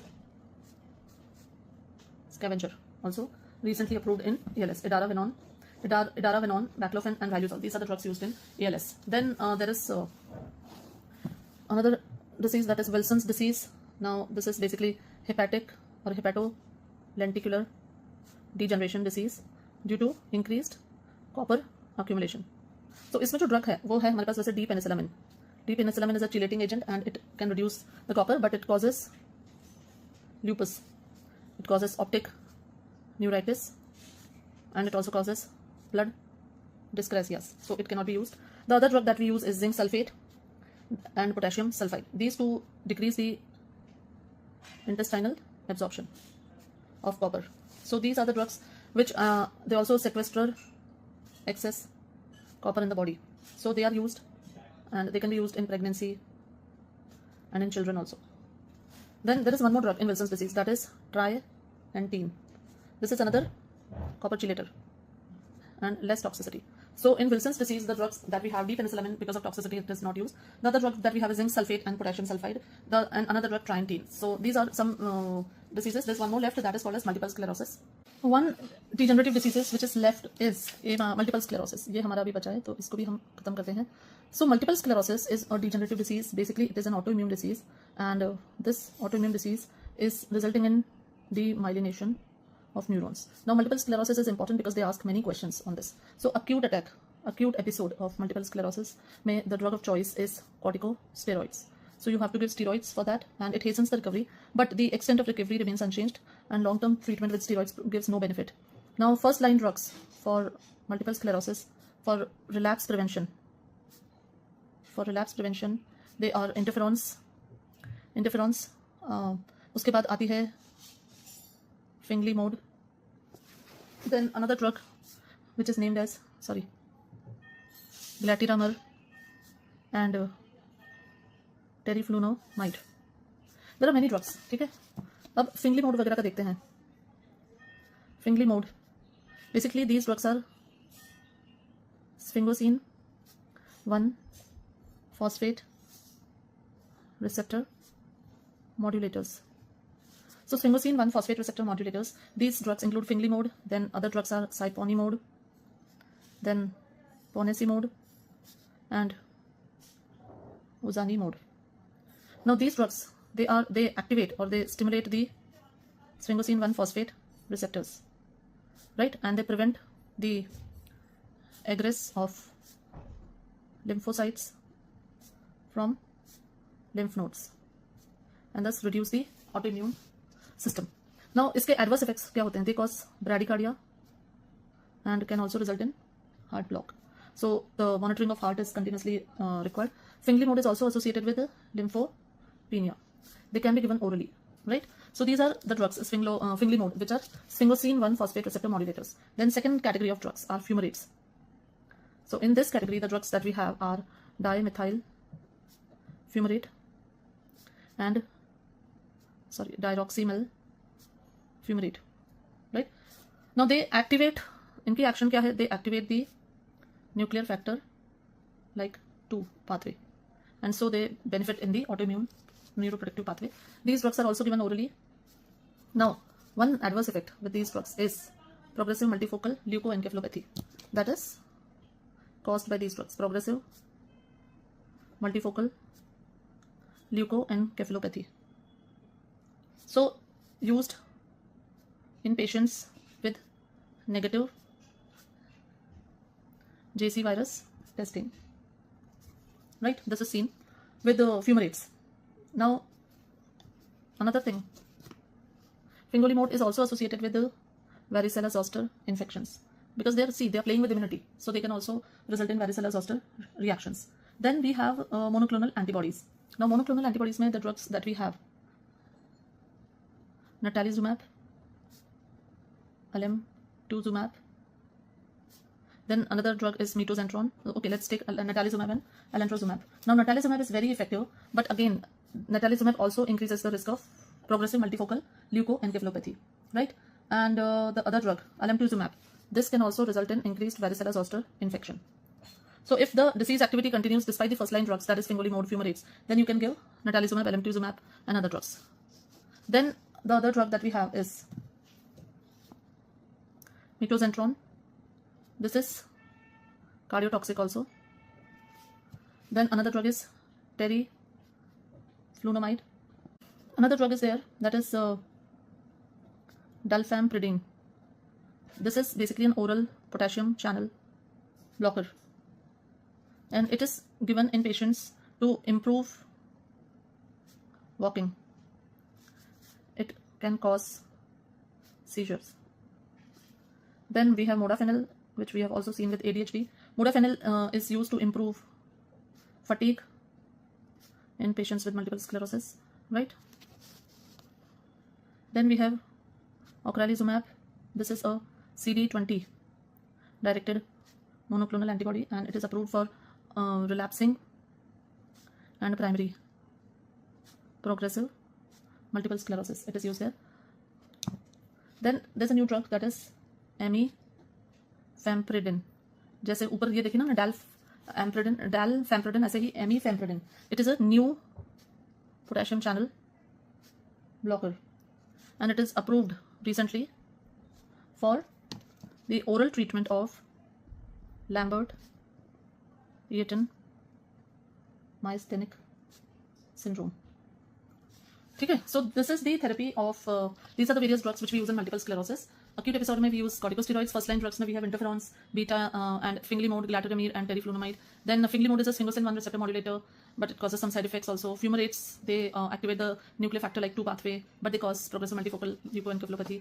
Then natalizumab, alemtuzumab are monoclonal antibodies. Metozentron cardiotoxic होती है. Teriflunomide is liver toxic.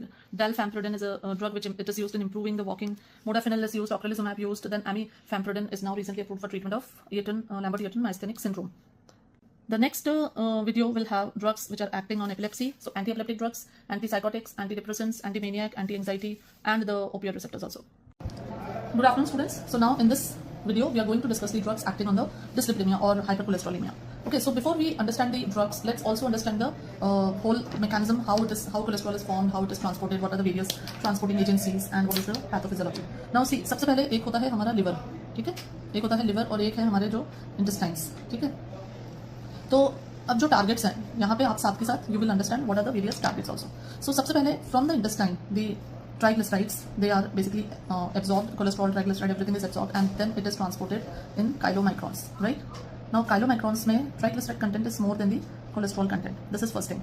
Now these chylomicrons, they go to the blood vessels. Now I hope you can see all.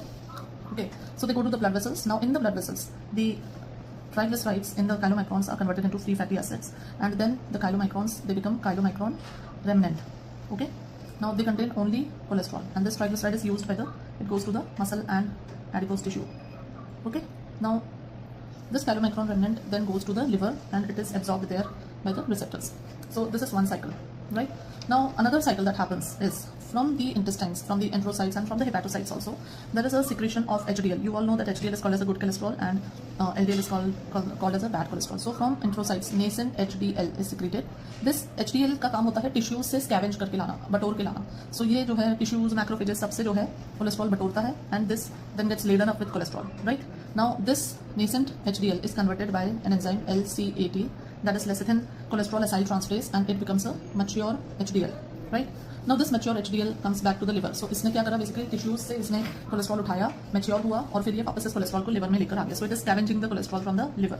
Another pathway that it can do is that it gets converted into chylomicrons and VLDL and IDL, and this further gets converted to LDL, and this also brings the cholesterol back to the liver. So they exchange, what they do is they give a lot of triglycerides, cholesterol is exchanged in return to triglycerides. So then the mature HDL, it transfers its cholesterol to the LDL, VLDL, and that they also return back to the liver. Now here this conversion is mediated by an enzyme that is CETP, right? CETP, इसका full form होता है cholesterol ester TG transport protein. So this CETP is one target, and what are the drug that we get here? The CETP inhibitors, and इसमें नाम आता है anacetrapib inhibitors, IV से inhibitors. So this is one target, right? I'm telling you about the new targets. पुराने तो हमको सबको पता ही है वैसे भी. So that is one pathway. Now दूसरा क्या होता है? अब liver में TG production बढ़ गया, TG बहुत ज़्यादा हो गया.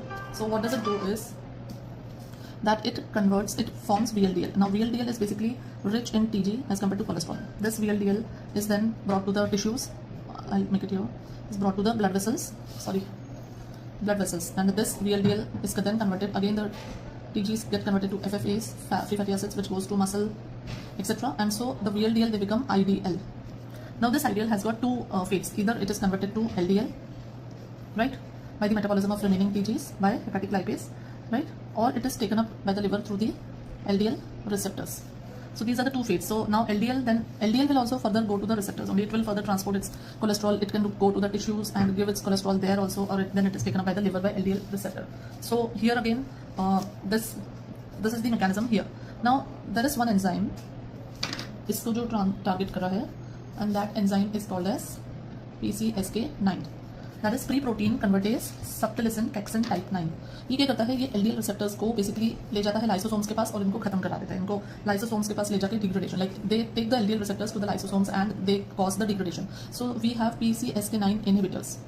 And what are the drugs that come in PCSK9 inhibitors? There are two drugs, alirocumab, right, and evolocumab. So these are the two drugs that act through the PCSK9 inhibitor. This is another target here is this MTP. Now what is MTP? MTP is a microsomal triglyceride transport protein. This basically helps in the packaging of the VLDL. Okay, so packaging of triglyceride to form a VLDL. So we have MTP inhibitors also. And what are these? What is the name of MTP inhibitor? MTP inhibitor is called as lomitapide. So this basically inhibits the assembly of the VLDL, and this is another new drug which is used, right?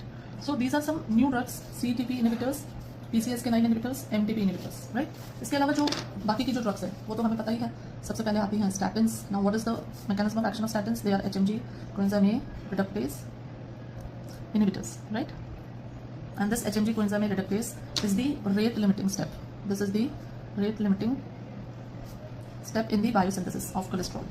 So once you inhibit this, then the whole synthesis of statins, the whole synthesis of cholesterol is inhibited, right? So these are the most powerful LDL lowering agents.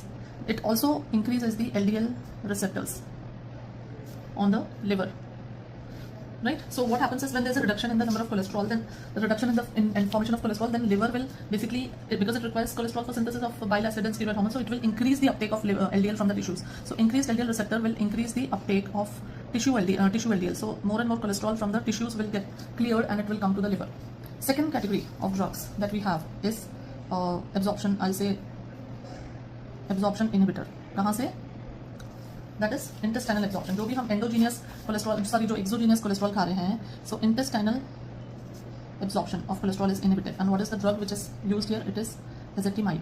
This inhibits the intestinal absorption of cholesterol. Then the third category that we have is bile acid binding agents. Now what happens is cholesterol basically it binds to the bile acid and it undergoes enterohepatic recirculation. So these agents, they bind to the bile acid, so they inhibit the absorption, inhibit the binding of cholesterol and thus increase the excretion of cholesterol. So in this we have drugs which are cholestyramine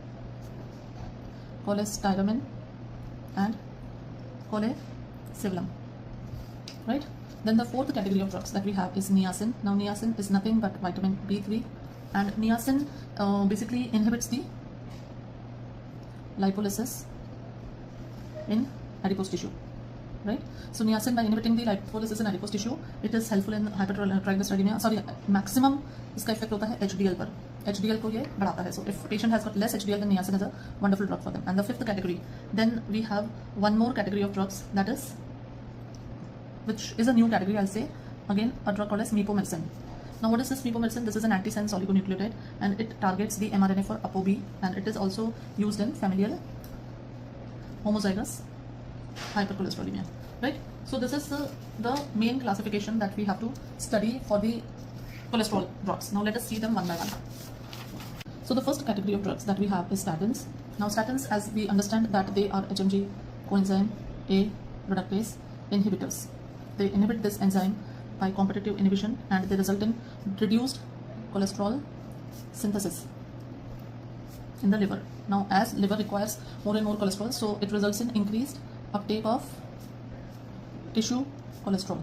So what will happen? It will also increase the LDL receptors on the liver surface.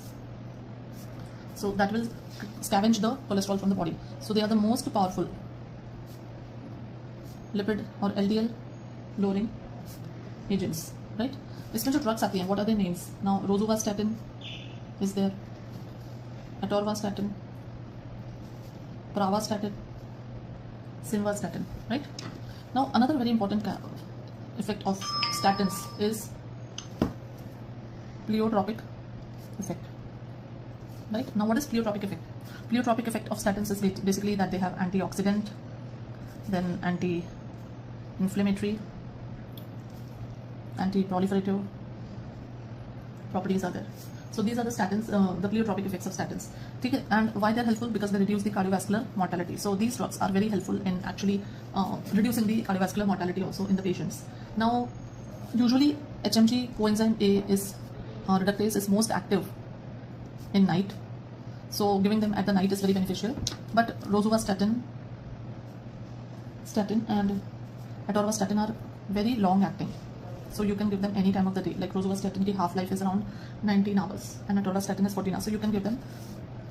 Rosuva can be given any time in the day, right? Then main side effect of these statins, सबसे पहले आता है myopathy, and this myopathy is increased when they are given with fibrates, because fibrates also cause myopathy. Then renal insufficiency कर सकते हैं. Then there are drugs like ketoconazole, then erythromycin and fibrates. These drugs, all these factors can increase the myopathy, right? All the statins are absorbed orally, so this is something not very. Then I have already told you rosuvastatin is the longest acting, and there is a drug that is pitavastatin. Pitavastatin is the most potent.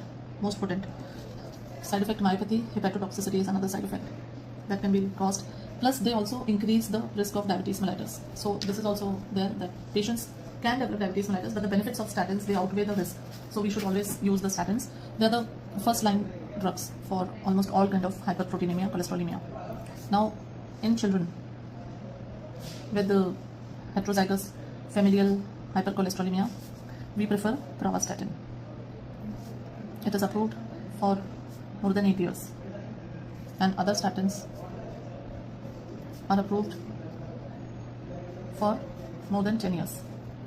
Okay, so pravastatin थोड़ा सा special है because of its use in heterozygous familial hypercholesterolemia. Next that we have is intestinal cholesterol absorption inhibitor. So the drug that we study in this is ezetimibe, and this basically it inhibits the transporter which is involved in intestinal absorption, which is called as NPC1L1. So this transporter is inhibits the transporter, and so it inhibits the absorption of the cholesterol. Next we have bile acid binding agents. So bile acid binding agents. Now what are these drugs? These drugs, they bind to the bile acids in the lumen and reduce the reabsorption and increase the excretion. So the cholesterol pool is depleted. So because the cholesterol is going in the bile acids also, and if you just excrete all the bile acid, then cholesterol pool will definitely reduce. Along with that, there's an increase in the number of LDL receptors on the liver, because liver ko cholesterol chahiye, but then it starts taking the cholesterol from the tissues. Okay? So now these bile acids, they also inhibit the TG production in the liver, right? So when there's a deficiency of bile acids, because they are getting excreted out, it will result in increased TG levels. So fibrates, जो ये कोलेसेवलम, कोलेस्टिपॉल, ये सब है, इनके साथ में क्या होगा कि वो TG बढ़ जाएगा. That is one problem with them. So these are used only in type 2A disorders where TGs are normal. You are not supposed to use them when their TGs are high. Then they are the agents of choice in children, pregnancy and lactation. This is one specific feature about them. So they are used. Then another thing is cholestyramine and cholestipol. They are available as sachet and they have to be mixed with water and to be drunk, while colesevelam is available as a tablet, so it has got a better compliance. Okay, now the next category of drugs that we have is fibrates. So मैं वही सोच रही थी that I have forgotten one drug in the introduction in the classification, and that is fibrates. So fibrates are basically fibric acid derivatives. Okay, now these fibric acid derivatives, they act by inhibiting the LPL, which is lipoprotein lipase. जो lipoprotein lipase था ना, जो कि break down कर रहा था, ये उसको inhibit करते हैं. And what are fibrates? They are actually PPAR alpha receptor agonist, right? The main action of fibrate is on the TGs. Main action is on TGs. So they produce a marked reduction in the TGs happen. They also increase HDL. Okay.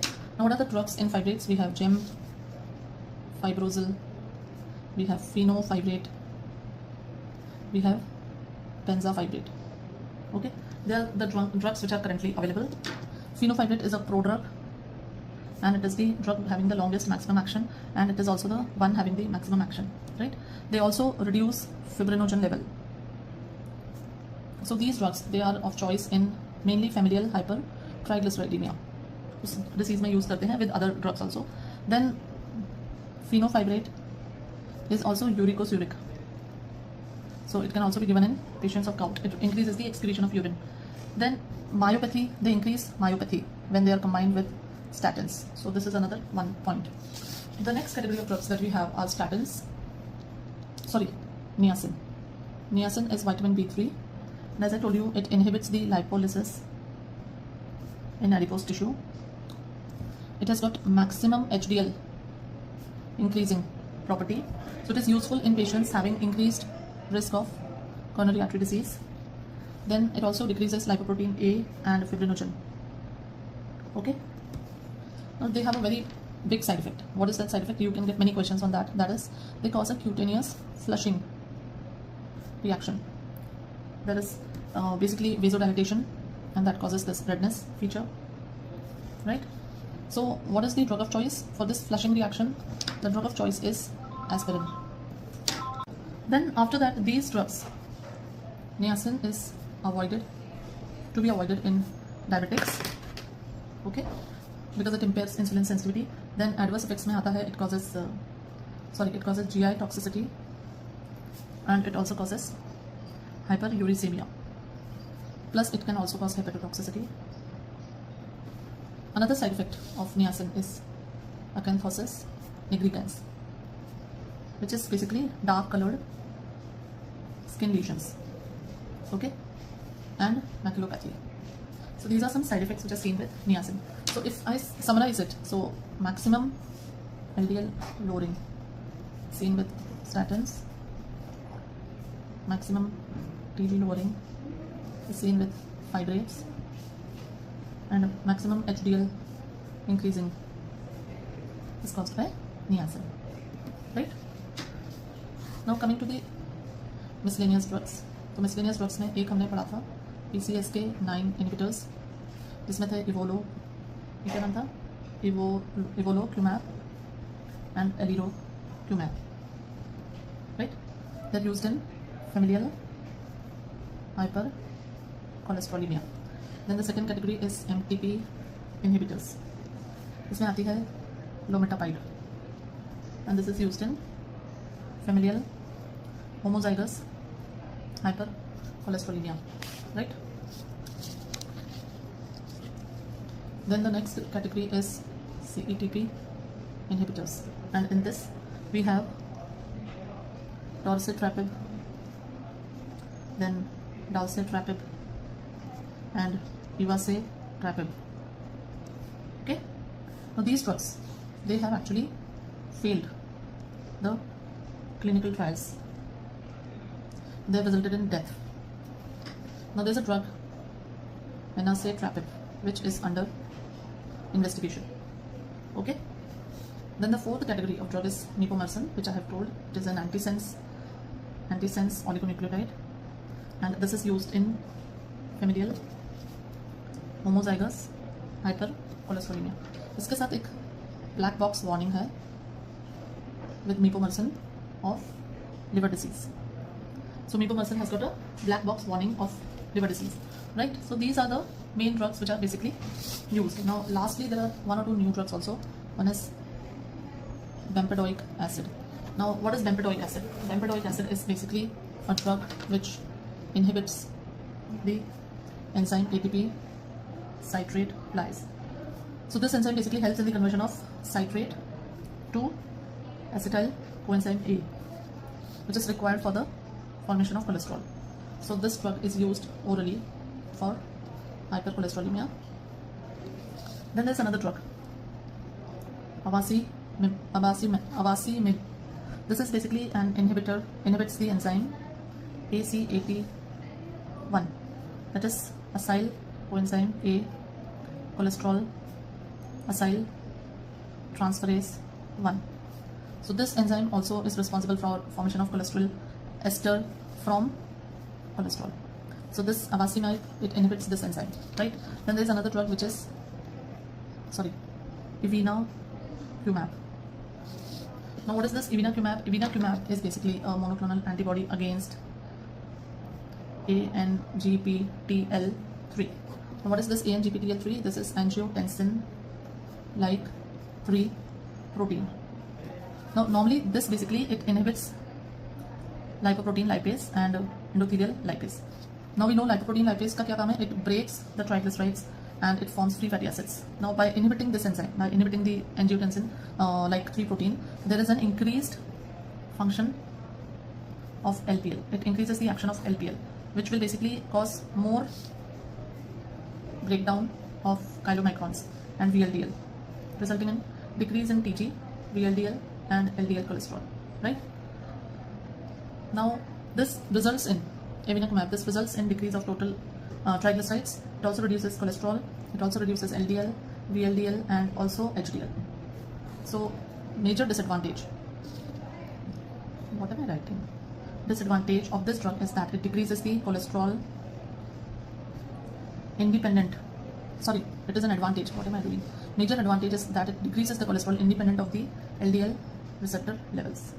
Okay, so this is approved for the treatment of familial homozygous hypercholesterolemia, and this is given by IV.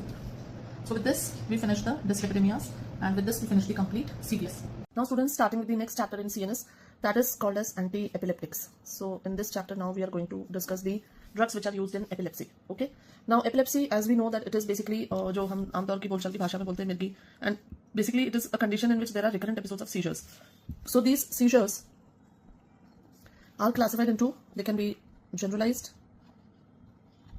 they can be focal, and they can be unclassified. Some seizures are unclassified. Now in generalized seizures, what we have grand mal epilepsy, that is generalized tonic-clonic seizures, and then we have absent seizures, that is petit mal epilepsy, then we have myoclonic, then only tonic or only clonic, and even atonic. So these come under generalized seizures. Then in focal seizures we have simple partial. Now simple partial can be also called as Jacksonian epilepsy, and complex partial.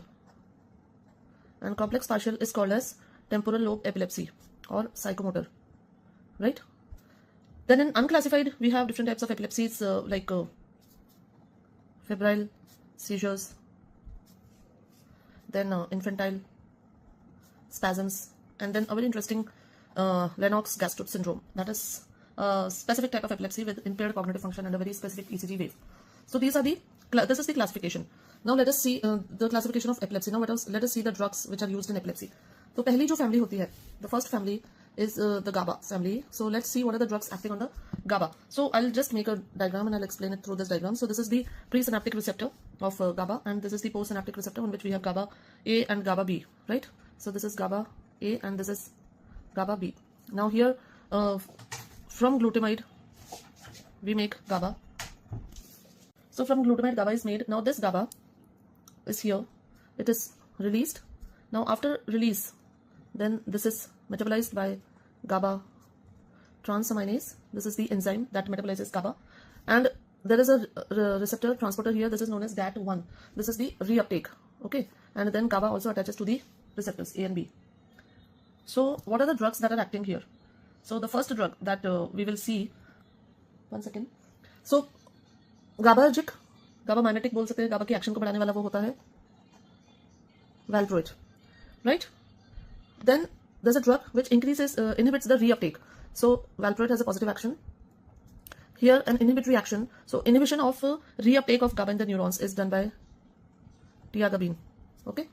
Then this GABA transaminase inhibition. So we are inhibiting the metabolism of GABA. We don't want GABA to be metabolized so fast. So the drug which is inhibiting the metabolism of GABA is vigabatrin. Okay. Then the drug which will increase the release of GABA. So a positive response here. That is gabapentin and pregabalin, right? Then drugs which are acting on GABA A receptor, they are barbiturates and benzodiazepines. ठीक है? So GABA के ऊपर जो activity है, basically एक और drug है topiramate, वो भी GABA की एक्टिविटी बढ़ाती है. तो जैसे वैल्प्रोएट कर रहा है वैसे ही topiramate is also increasing the activity of GABA. Then there are drugs which basically act on ion channels. So there are multiple types of ion channels which play a major role in epilepsy, right? तो कौन कौन सी channels हैं वो समझते हैं उसको. तो again we'll try to understand it with a diagram. So here this is the presynaptic receptor and this is the postsynaptic membrane. So now here whenever there is an entry in the sodium and there is an increased action potential, then it causes release of substances. Now there are various substances and let's see what are they. The first I'll say the drugs which inhibit the sodium channels when these are open. So the entry of sodium, inhibitors of sodium channel. So in this, what do? They inhibit the drugs, they inhibit the channel in open state, and so they prolong the inactivated state of the sodium channel. So they become refractory. So the drugs which are inhibiting the sodium channels, what are they?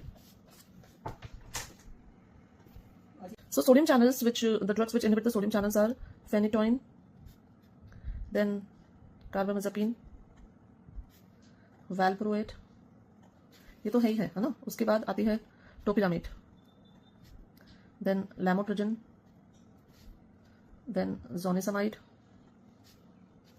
then rufinamide, then cenobamate and lacosamide.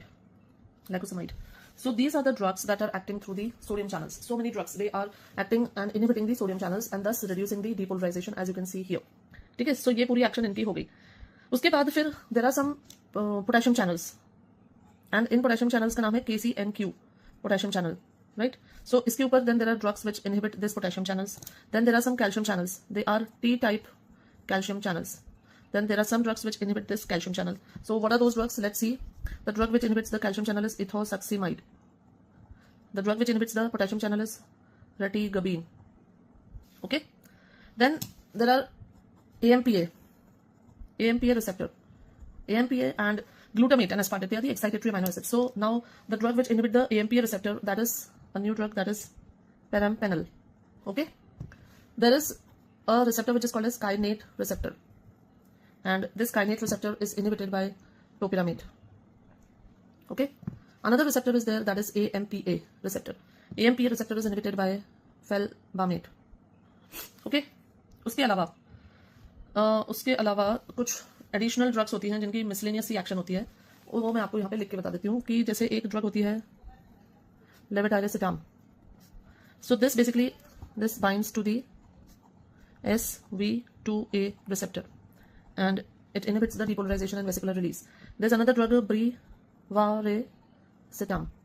These both drugs, they bind to the SV2A receptor and they inhibit the vesicular release. Okay. Then there is a drug which is called as lacosamide. We have written the name here also. Lacosamide, and even there's a drug which is called as yes. So this inhibits the CRMP2 receptor. So it inhibits the CRMP2. Then another drug has come up which is called as cannabidiol. And this cannabidiol, it basically is a cannabidiol agonist. It attaches to the CB1 receptor and it is CB1 receptor agonist. Okay, so these are the various drugs, the various actions, the GABA family, then the ion channel family, in which we have sodium channel inhibitors, potassium channel, calcium channel inhibitors, then the excitatory neurotransmitters, AMPA, kainate, and sorry, this is NMDA. I forgot, I wrote AMPA here. This is NMDA.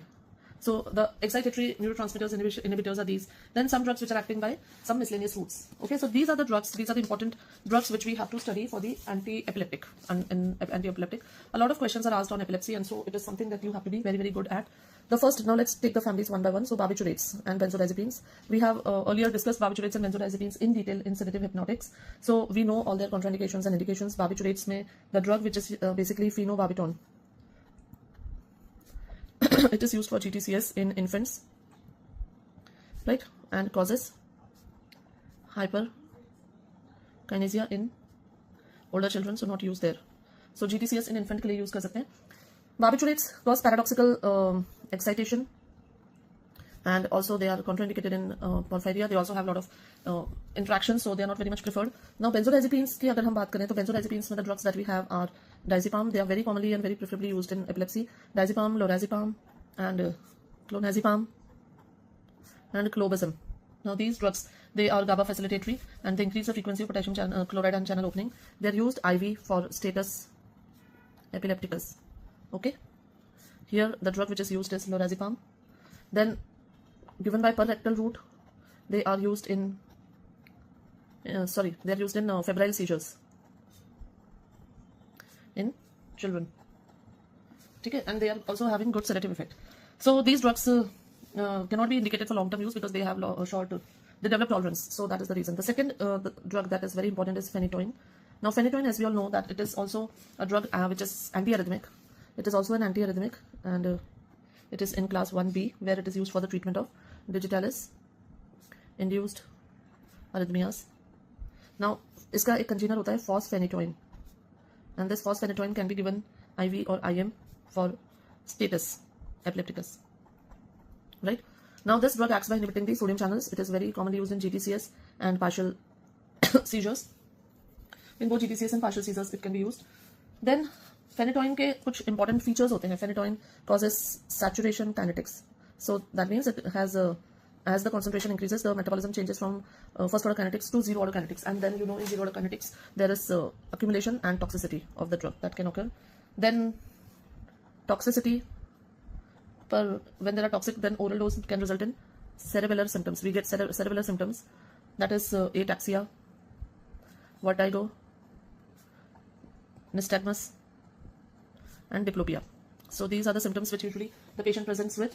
Then fosphenytoin के बारे में एक important है, it has to be given slowly, slow IV infusion देना है. अगर आप इसको फास्ट दोगे then it can result in arrhythmias and cardiovascular collapse. Okay, then when this drug is used for a prolonged duration, prolonged use of phenytoin can result in a lot of side effects. It results in first thing gingival hyperplasia, that is gum atrophy. This is because of increased platelet derived growth factor in the body. Then it also causes hirsutism, megaloblastic anemia, vitamin D deficiency, so it results in rickets and osteomalacia, right? It also causes vitamin K deficiency, hyperglycemia, hypersensitivity, and if given in pregnancy then it can result in fetal hydantoin syndrome. And what is fetal hydantoin syndrome? It is basically cleft lip, cleft palate, and microcephaly. Okay, so this is there. Osteomalacia cannot be ameliorated by giving vitamin D because some more proteins are involved. So osteomalacia again, you give vitamin D, it is not enough. Then it also can result in lymphadenopathy. Lymphadenopathy हो सकती है. Then it can result in malignant lymphoma. It can inhibit the ADH release. And lastly, it is also a very good enzyme inducer. So it increases the metabolism of various drugs. So this is about phenytoin, very important points, and a lot of questions are asked on this phenytoin. The next drug that we have is carbamazepine and oxcarbazepine. Now carbamazepine, this also blocks the sodium channels. This also has action on the sodium channels, and this is the drug of choice for partial seizures. They can also be used in GTCS. Then carbamazepine is also the drug of choice for trigeminal neuralgia and also for post-herpetic neuralgia. Then carbamazepine is also used in bipolar disorders. Plus it is also used as an anti-diuretic in diabetes insipidus. It is also an enzyme inducer and induces its own metabolism also. So more doses required. Adverse effects में इसके usually dizziness, headache, ataxia, diplopia, nystagmus ये सब होते हैं. कुछ adverse effects होते हैं जैसे it can result in rash, aplastic anemia, SJS, and liver toxicity. These are some features which are seen with carbamazepine. Carbamazepine is also contraindicated in pregnancy because it can also result in cleft lip and cleft palate in pregnant and children born to pregnant mothers who are taking carbamazepine. Then there is a new drug also in this. That is, I'll write it here, carbazepine. It is a new drug which is used in focal seizures. It is also a sodium channel blocker. So this is a drug which is based on carbamazepine only. The next important drug that we have is valproate. Now valproate is a very, very good drug. Why good? Because it has got all the actions. It acts on all spectrum of actions. It is a sodium channel blocker. Then it increases the activity of GABA. Right? It inhibits the calcium channels. It reduces the release of glutamate. So ये जो चार actions है ना, sodium को calcium को block करना, गाबा को बढ़ाना एंड ग्लूटामेट को कम करना, ये सारी एक्शंस वैल्प्रोएट करता है. And it is the drug of choice in GTCS, in atonic, in absent seizures. Atonic हो गए, क्लोनिक हो गए, टॉनिक हो गए, सारे seizures. And myoclonic, also used in Lennox-Gastaut syndrome. Then it is used in infantile spasm, and it is also used in partial seizures. So valproate is a drug which is having all the actions, and so it is used in all types of epilepsies. Then other uses, valproate के बहुत सारे दूसरे uses हैं. It is the drug of choice in bipolar disorder, right? Prophylaxis of migraine. Then also used in tardive dyskinesia. Bipolar में it is also used the drug of choice in rapid cyclers, जिनमें more than 4 cycles in a year होती हैं, तो वहाँ पे valproate is very much used. Okay, now let us go to the adverse effects and other interactions. Now it is a drug. It is first thing is valproate is an enzyme inhibitor. Adverse effects में आप देखें अगर तो ये weight gain करता है, alopecia, tremors, carnitine deficiency, and irreversible liver necrosis, which is more in children less than 2 years. Okay, so valproate is contraindicated in children less than 2 years, and So अगर less than 2 years में epilepsy होती है तो फिर then we don't give valproate. If this epilepsy is more in children more than 2 years, then we can use. Then अगर less than 2 years में हो रही है तो the drug that we use is ethosuximide. Okay.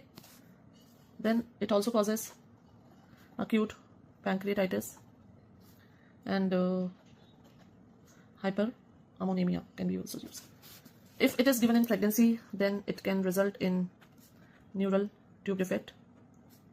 So valproate should be, if the patient is epileptic, then give folic acid to the patient. Valproate can also cause PCOS in girls.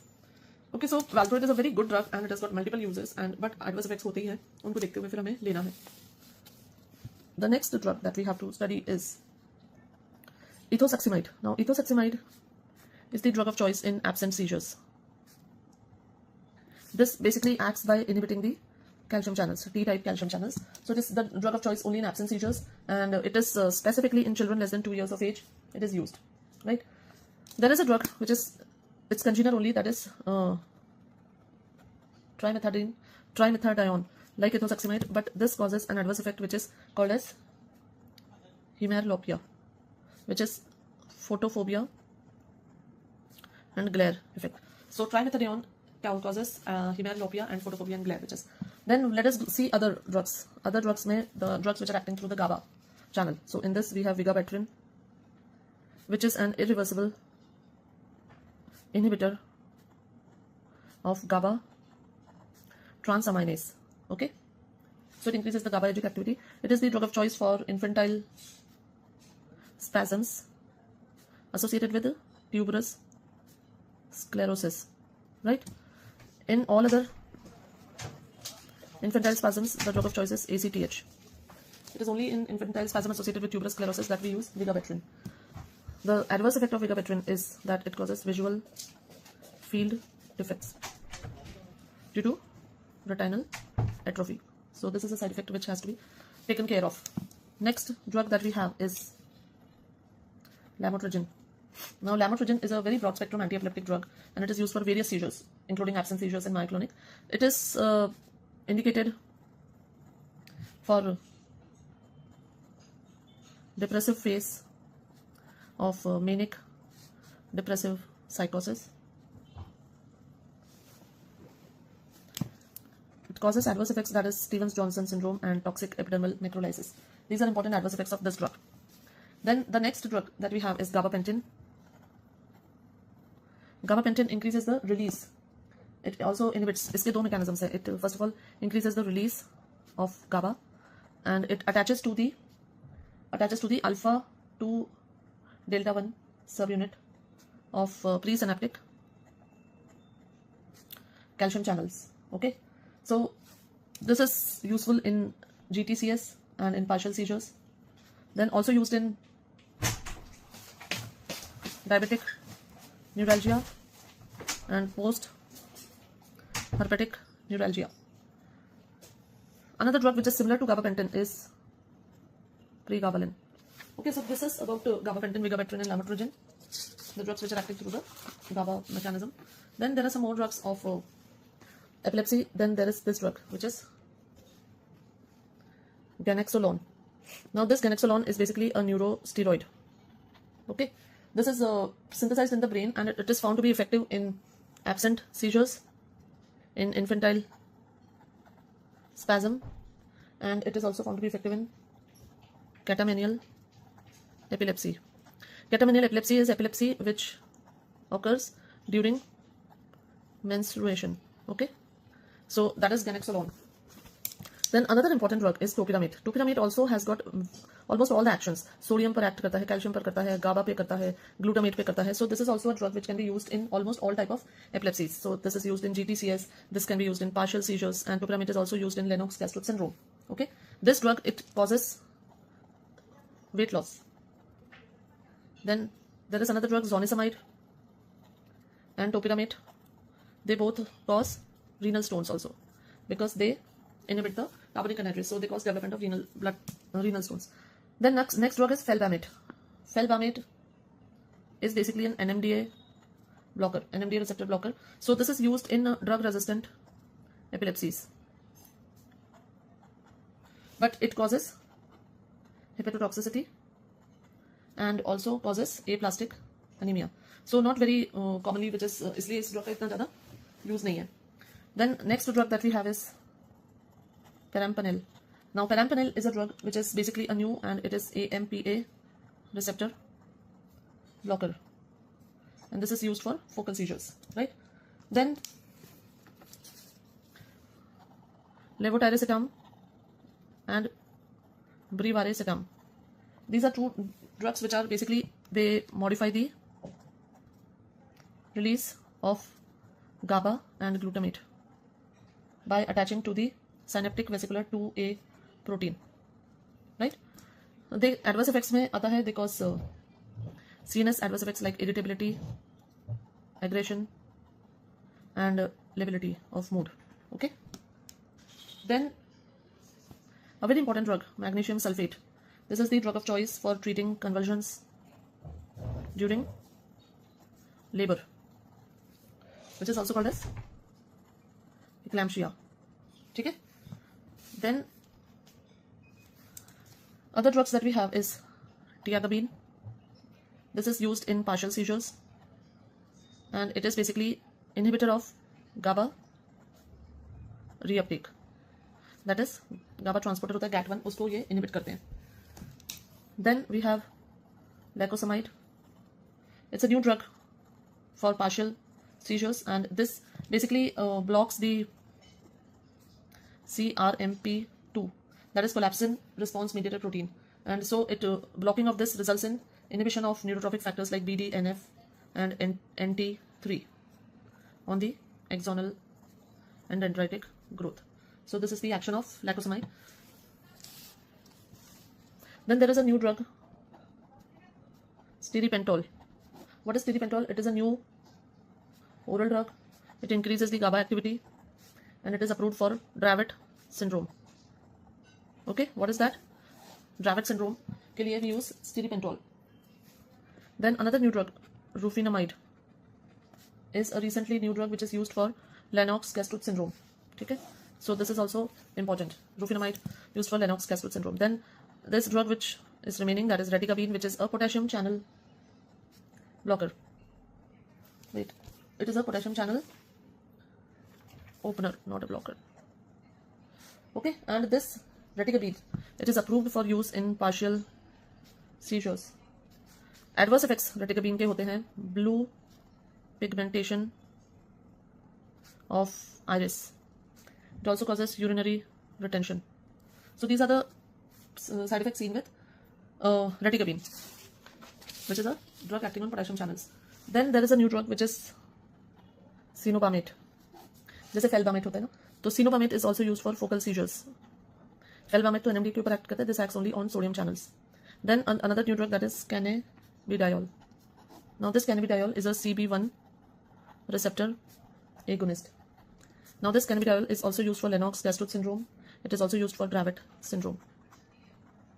Right? It is the first drug approved which is having marijuana derivatives. First FDA approved drug containing this. Now another important situation is epilepsy in pregnancy. So now pregnancy, see, all these epileptic drugs are having very huge teratogenic effects. So most important step is to control the seizures. First thing, female is already on epileptic drug, continue the same drug, add folic acid. Add folic acid and continue same drug, because when you change the drug many times the epilepsy is precipitated. So folic acid is to be added to prevent neural tube defect. अगर phenytoin ले रहे हैं, then add vitamin K also during labor if phenytoin is being taken. Okay. Now, if a female is planning to become pregnant, then she should be stabilized on minimum number of anti-epileptic drugs. Now, newer drugs have got less teratogenicity than the older ones. Valproate is the most older one. However, we'll select the drug based on the epilepsy also. Now, safe अगर हम बात करें तो carbamazepine. Carbamazepine is a safe drug, and another drug is lamotrigine. It has got a very wide spectrum also, and it is also very safe. Then topiramate can be used except for absent seizures. Folic acid हमें prescribe करना ही है, 400 microgram folic acid lady को लेना ही है, ठीक है. So this is the important thing during epilepsy in pregnancy. एक Lennox-Gastaut syndrome पे questions आते हैं. So what is Lennox-Gastaut syndrome? This is basically a triad of varying epilepsies, it has got frequent seizures. Then there is cognitive dysfunction, and EEG mein we get slow spike wave complex. This is very specific in EEG. The first line drugs that we give are rufinamide, valproate, and benzodiazepines, right? Second line drugs are felbamate and topiramate. Okay, so this is Lennox-Gastaut syndrome. So with this we complete the epilepsy part of CNS. So now let us see in CNS drugs the next important component. It is alcohol and methanol. Now this is an important chapter because a few MCQs many times are asked on these drugs also. So let's see about alcohol and methanol. Now alcohol is a basically CNS depressant, and it results in psychological as well as physical dependence, right? So this is the feature of alcohol. Now it follows zero order kinetics. So saturable kinetics होती है, and so it can result in toxicity at higher concentrations. Acute ingestion of large quantity of alcohol can result in hypotension, and chronic ingestion of alcohol can result in hypertension and also dilated cardiomyopathy. Then it is seen that moderate consumption of alcohol has a cardioprotective effect. And what is that moderate consumption? It is 18 to 20 grams daily. Has a cardioprotective effect by increasing the HDL and reducing the LDL. But what effect it will have on liver, ये आप सबको पता ही है. Now metabolism देखते हैं alcohol का. How does it get metabolized? What is the metabolism? Now metabolism ऐसे होता है that alcohol is converted to acetaldehyde, right?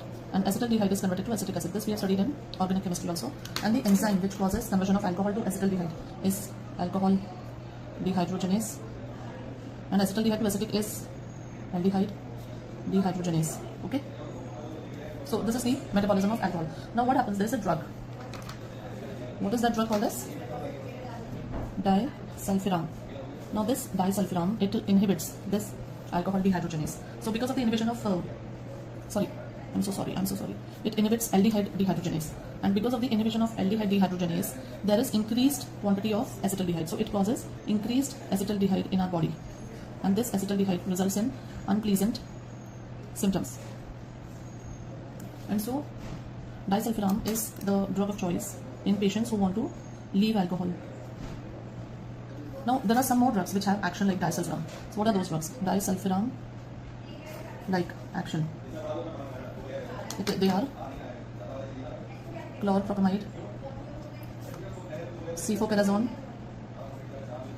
moxalactam, cefomendol, metronidazole,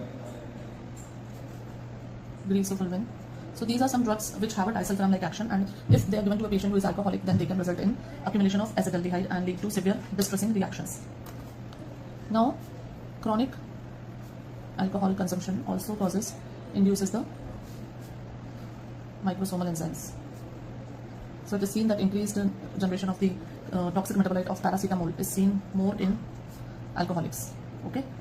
Then another thing, alcohol causes hypoglycemia in diabetics who are taking the drugs. So this is important. This alcohol metabolism is important, and disulfiram-like reaction. These things are very important. Now, what is the treatment of alcohol dependence? How do you treat the alcohol dependence? Now we know alcohol causes physical as well as psychological dependence. So first step is to prevent the withdrawal symptoms, and second is to avoid relapse, right? So withdrawal के लिए what do we use? What do we do for withdrawal? For withdrawal, benzodiazepines, that is diazepam and chlor diazepoxide. These are given to prevent withdrawal. Okay. Then so these are number one. Second, naltrexone can be given to reduce craving. Okay. And the third, another drug is there, that is acamprosate. Acamprosate is NMDA antagonist, and it is used, please remember, maintenance therapy for alcohol abstinence. Matlab, a patient who has left alcohol, to avoid relapsing, it is acamprosate is used to maintain the therapy. So we have diazepam to prevent the withdrawal, naltrexone to reduce the craving, and acamprosate. And the next that we have is disulfiram, which we have already seen. Now it is contraindicated in physical dependence patients. Okay, and another category of drug, topiramate, which is an anti-epileptic, and ondansetron. They also are used to reduce the cravings. Okay, next we come to methyl alcohol. So methyl alcohol के बारे में important है basically उसकी poisoning. सो methyl alcohol क्या है, इसका metabolism देखो. Methyl alcohol gets metabolized to formaldehyde, which gets further converted to formic acid. This is by alcohol dehydrogenase, and this is by aldehyde dehydrogenase.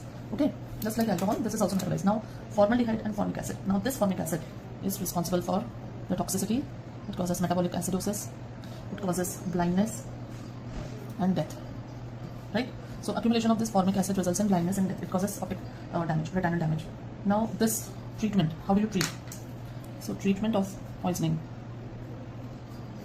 So first thing that you do is gastric lavage. So you reduce the absorption, any more absorption from the stomach. Second, you give soda bicarb to correct acidosis. Third, we can use ethanol, because what will ethanol do? Ethanol will competitively inhibit conversion of methanol to formic acid. What will ethanol do? Ethanol will basically take the metabolism, this metabolism, ethanol अपनी तरफ मोड़ लेगा. It will divert the metabolism to ethanol metabolism, and so methanol will not be metabolized, so formic acid will not be generated. And the fourth drug that we have is fomepizole. So this fomepizole, it is a specific inhibitor of alcohol dehydrogenase.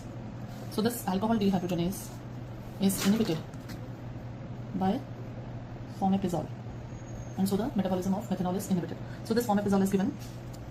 Lastly, you can also use folic acid, or you can use folinic acid, because they will convert formic acid to carbon dioxide. So the toxic metabolite will also be inhibited or removed.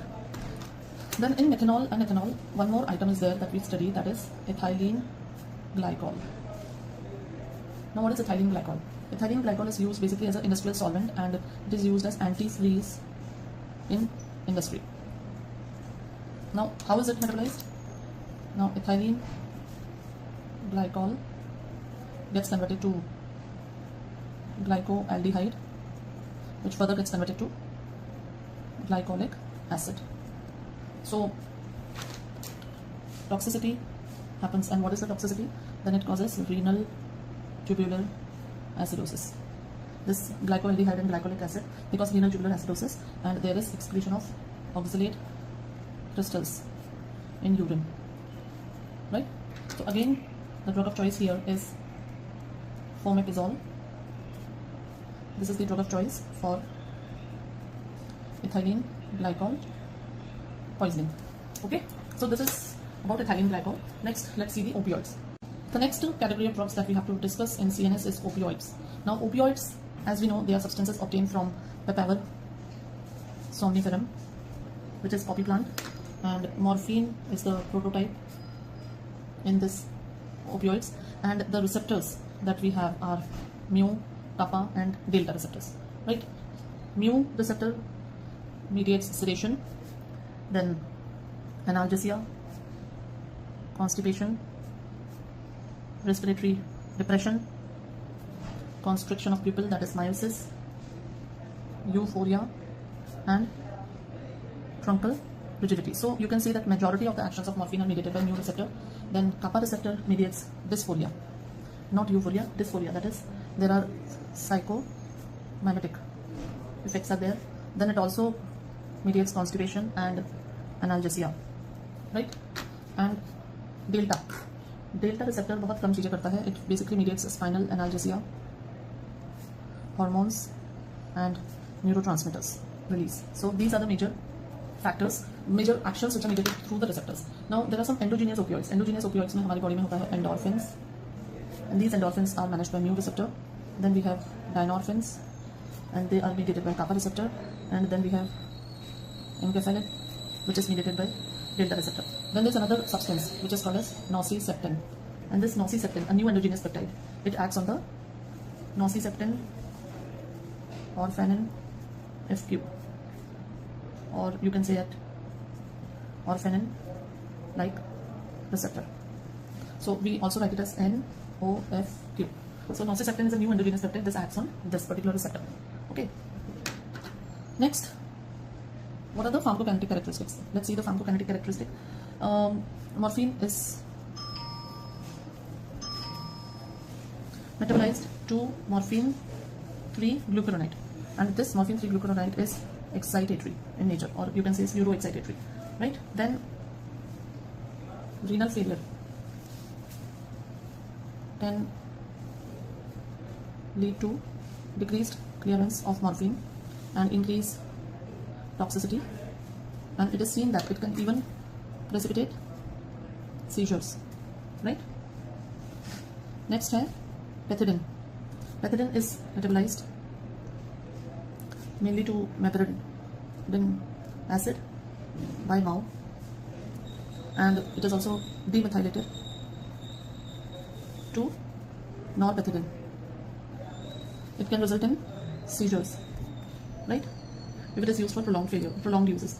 Then another thing is, we'll study the independent congeners also. So sufentanil is the most potent opioid, while meperidine, that is also called as pethidine, is the least potent opioid, right? So this is some important pharmacokinetics. Now let us see the actions of these drugs. Now actions में सबसे पहले तो action होती है CNS पर. तो CNS की जो action है, it produces spinal and supraspinal analgesia. सबसे पहला जो action है morphine का, this is spinal and supraspinal analgesia. ठीक है? उसके बाद आते हैं, they produce dependence, euphoria करता है, which is dependence producing action. Then they also produce dysphoria, as we have seen earlier. Another very important feature of morphine, tolerance. On prolonged use, tolerance develops to all actions except 3 actions, that is 3C, that is constipation, then convulsions and meiosis, right? So this is something very important in case of morphine. Next, they produce marked sedation, respiratory depression, cough suppression. Then meiosis occurs, and the pupil that we get are pinpoint pupil. It is a diagnostic sign of poisoning. Then highly lipid soluble drugs, highly lipid soluble opioids like fentanyl, sufentanil, they can also result in truncal rigidity on rapid IV infusion. Then they also cause nausea and vomiting. So these are some CNS actions. Coming to their peripheral actions. So what is their peripheral action on heart? Now they usually don't have any direct effect on heart, but pethidine and pentazocine, they increase the heart rate and reduce the blood pressure. Okay. Then they cause constipation. Here there is a drug which is known as alvimopin.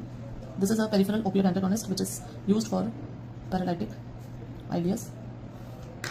Then increase the intrabiliary pressure, and because of this they are contraindicated in biliary colic. So although they are analgesics, but they are not indicated in biliary colic because they cause spasms here. Then next they increase the bronchoconstriction because they release histamine, so they are contraindicated in bronchial asthma, and they can even precipitate bronchial asthma in patients. Then next, spinal or epidural injection can result in intense severe pruritus over lips and body due to histamine release. They release histamine, and that is why they can do all these things. So these are some peripheral actions of morphine. Now let us see there are some drugs which are called as mixed agonist antagonist, and it is very important to understand their actions. A lot of questions are asked on these drugs. So the first drug which we have to understand is buprenorphine. Buprenorphine is a partial agonist at mu and antagonist at kappa and delta. So it is used as analgesic, and a very important thing is that it is used as alternative to methadone for management of opioid withdrawal, right? So this is first is buprenorphine. Then next is nalbuphine, pentazocine and digoxin. These are agonist at kappa and they are antagonist at mu. So these drugs produce psychomimetic effects. That is, as you have seen earlier, there was dysphoria, so there are hallucinations and anxiety, right? Then the third drug in this category is buterphenol. Now this buterphenol is a kappa agonist, right? So it produces equivalent analgesia but more sedation than morphine, right? Let's talk about other opioids also. Now the important ones that we have talked about, uske alawa, in general about all the drugs. So morphine, hydromorphone and oxymorphone. These are the opioid drugs which are used as analgesics, right? Then there is a drug which is called as heroin. So this is a potent and fast-acting drug, fast-acting opioid, but it has got a very high risk of abuse potential. So that is why this drug is not very much commonly used. Then we have methadone. Now what is methadone? Methadone is basically a long-acting opioid analgesic, and it is given by oral, IV, subcutaneous, rectal routes. Now this is a very potent agonist at mu receptor, and it also blocks NMDA receptors and reuptake. Now because of these properties, so it is used in neuropathic pain and cancer pain, which is not controlled by morphine. Then plus, because of the long half-life, the dependence potential is very less, right? Now it is less, so it is used in opioid abuse treatment. It is also used in opioid rotation therapy. Now this it is also called as methadone maintenance therapy, right? Now what is done is that the addicting drug is replaced by methadone. So what happens is that it prevents the withdrawal symptoms and is less addictive, and slowly then it is tapered down and finally it is stopped. So this is methadone maintenance therapy which is given. Okay, next drugs that we have is pethidine and pentazocine. We have seen earlier also. Now they have anticholinergic properties also, so they can result in tachycardia. So they are totally contraindicated in myocardial infarction. Due to anticholinergic activity, they are safe in biliary colic and accumulation of metabolite, that is norpethidine, can result in seizures, right?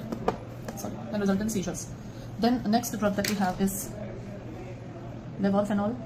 It is similar to morphine. Then we have propoxyphene. It is least potent and least efficacious analgesic. Then there is a drug which is called as diphenoxylate. Now diphenoxylate and इसके साथ एक और इसका active metabolite है diphenoxin, and another drug is the loperamide. They are used to control the non-infective diarrhea because of their constipating action, and they are combined with atropine to reduce the abuse potential. The anticholinergic unpleasant side effects will reduce the abuse potential, right? Then another drug that we have studied is buprenorphine. Now this buprenorphine, it exhibits a ceiling effect to its respiratory depressant action. Plus it is resistant to naloxone reversal. Okay, so this is about buprenorphine. Coming to more drugs, we have butorphanol and pentazocine, dazocine. They have psychomimetic effects due to their potassium kappa agonistic activity. Then another drug is ziconotide. This is used in intrathecal analgesia and it acts by inhibiting the sodium channels. Then there's a very commonly used drug, that is tramadol. Tramadol is a weak mu receptor agonist. It inhibits the reuptake of noradrenaline and 5-HT and causes analgesia, so it has got an analgesic effect. Ondansetron is seen to abolish the effect of tramadol because it inhibits its action on serotonin, and high doses pe tramadol causes seizures, right? Then another drug is there, that is tapentadol. This is a new analgesic drug, same as tramadol. Then we have eleuxadolin. This is a mu agonist and delta antagonist, and it is approved for oral treatment of diarrhea dominant IBS. जब हमने GI system पढ़ा था तब ये हमने वहाँ पे पढ़ा था eleuxadolin. Okay, then we have some antagonists. Now what are the antagonists of morphine? They are naloxone, naltrexone and nalmefene. Okay, so these are the antagonists and they block the mu kappa and delta receptors. Then we also have alvimopin and methyl naltrexone, which act at the peripheral. So they are peripheral antagonists. As we have seen earlier, alvimopin is also used in paralytic IBS, right? Now regarding these drugs, naloxone is given by IV route and very short acting. It is not effective orally. Then nalmefene is also given by IV route but has a long duration, longer half-life. Then we have naltrexone. So naltrexone is long acting and this can be given by the oral route, right? Then we have samidorphan. Samidorphan is a mu receptor antagonist. It is more potent and longer acting, right? Now these drugs, they are basically antagonists, so they reverse the action of opioids. By themselves they do not have any action, plus also they precipitate withdrawal in opioid dependent patients. If they are given in dependent patients, they will precipitate immediate withdrawal. So naloxone is used in the treatment of acute opioid poisoning, right? आगे देखते हैं. I'll write it here. Naloxone is used in treatment of acute opioid poisoning, right? Then drug naltrexone. This is used as a maintenance drug for opioid poisoning. Also, it is used to prevent relapse after opioid de-addiction. So it prevents the relapse also. Then इसके और भी हैं. Let's naltrexone also decreases craving in chronic alcoholics, but it does not reduce craving in craving for opioids, right? So this is naltrexone. Then naltrexone and bupropion, they are used for treatment of obesity, right? Then naloxone is also used in neonatal resuscitation. So this is the drug of choice in neonatal resuscitation to reverse the effect of morphine if it is used in labor, right? If mother is dependent on morphine, then naloxone should not be used, otherwise it will precipitate withdrawal. So if mother is dependent, then not use. Then naloxone is added with the opioid to reduce addictive potential. So what happens is when they take the combination orally, then opioid is absorbed and not naloxone. So then in that case opioid action is present but no addiction. But if you give it IV, then naloxone also absorbed and it stops the euphoria, right? Then other drugs are there: methyl, naltrexone, naldimadine, and naloxegol. They are basically peripheral opioid antagonist, and they are used in opium-induced constipation, right? And the other drug, albumin, is used in post-operative paralytic IBS, right? Then another drug, I think we have done it earlier also, samidorphan. This is given in combination with olanzapine for schizophrenia and bipolar. So this samidorphan is combined with olanzapine for this thing. So here it reduces the weight gain by olanzapine. Okay. Then let us see about the uses of opioids. So तो अब आते हैं अपन uses पर. Uses में देखो सबसे पहला use जो है इनका, तो the best use is that they are analgesics. सबसे पहले है ना, they are more effective in visceral dull constant pain, right? But they are contraindicated in biliary colic. Then morphine is used in myocardial infarction and pulmonary edema, right? Then codeine, folcodeine, and noscapine and dextromethorphan. They are basically very effective cough suppressants. Okay. Then after that, some more uses are there. Loperamide and diphenoxylate are used in the treatment of non-infective diarrhea.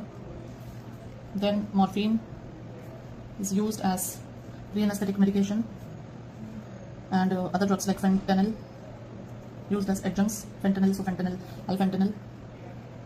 Pethidine is used to reduce shivering after anesthesia. And why it is used in shivering? Because of its action on alpha 2 receptors. Okay. So these were some uses. We go to the route of administration. Then route of administration में देखो, morphine is given by oral, can be given by rectal, can be given by IV, IM, intrathecal, and epidural. These are the routes by which morphine can be given. Fentanyl is given as transdermal patch, can also be given by buccal route. Buterphenol is given by nasal route. It is the only opioid which is given by nasal route, right? Coming to the adverse effects. Adverse effects अगर हम opioids के देखें, they cause respiratory depression, nausea, vomiting, not diarrhea. They cause constipation, urinary retention, itching, dysphoria. These are some adverse effects. As we have earlier also seen, tolerance develops to all the effects except 3C, that is constipation, constriction of pupil, and convulsions. They are highly addictive substances and they lead to psychological and physical dependence. Withdrawal symptoms usually present as rhinorrhea, lacrimation, yawning, chills, mydriasis, vomiting, diarrhea, and anxiety. Right? So what are the contraindications to the use of morphine? Morphine is contraindicated first, contraindicated in head injury. Why it is contraindicated? Because it increases the intracranial pressure and also causes pinpoint pupil which interferes with the neurological examination. Then pulmonary, kidney and liver dysfunction may they have to be used cautiously. Elderly and children may to be used cautiously. In pregnancy, if they are used, they can result in opioid dependence of fetus and severe withdrawal reaction in the fetus that can present if it is taken during pregnancy. So now let's see the addiction, treatment of addiction. Now, if addiction is of short duration and small doses, then you can give clonidine or beta blocker. Okay, but if it is a long duration addiction with large doses, then sudden withdrawal will be dangerous and you have to give a methadone maintenance therapy, which we have discussed earlier also. Isme buprenorphine can also be given as an alternative to methadone for management of opioid withdrawal. Then to prevent relapse, what do we use? That is naltrexone. Naltrexone is used to prevent the relapse because it prevents the euphoric action. So beta blockers, clonidine, they treat the withdrawal syndrome. They also treat the withdrawal symptom. Methadone prevents the withdrawal symptoms by continuing the addiction, but at a lower level. Naltrexone is used to prevent. So methadone is used as a maintenance therapy, and where methadone cannot be used, we use buprenorphine. So इसका एक बहुत clear cut मैं आपको वो बताती हूँ. I'll take another page of it.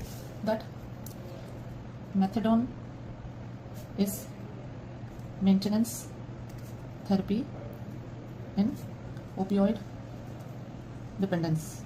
Okay.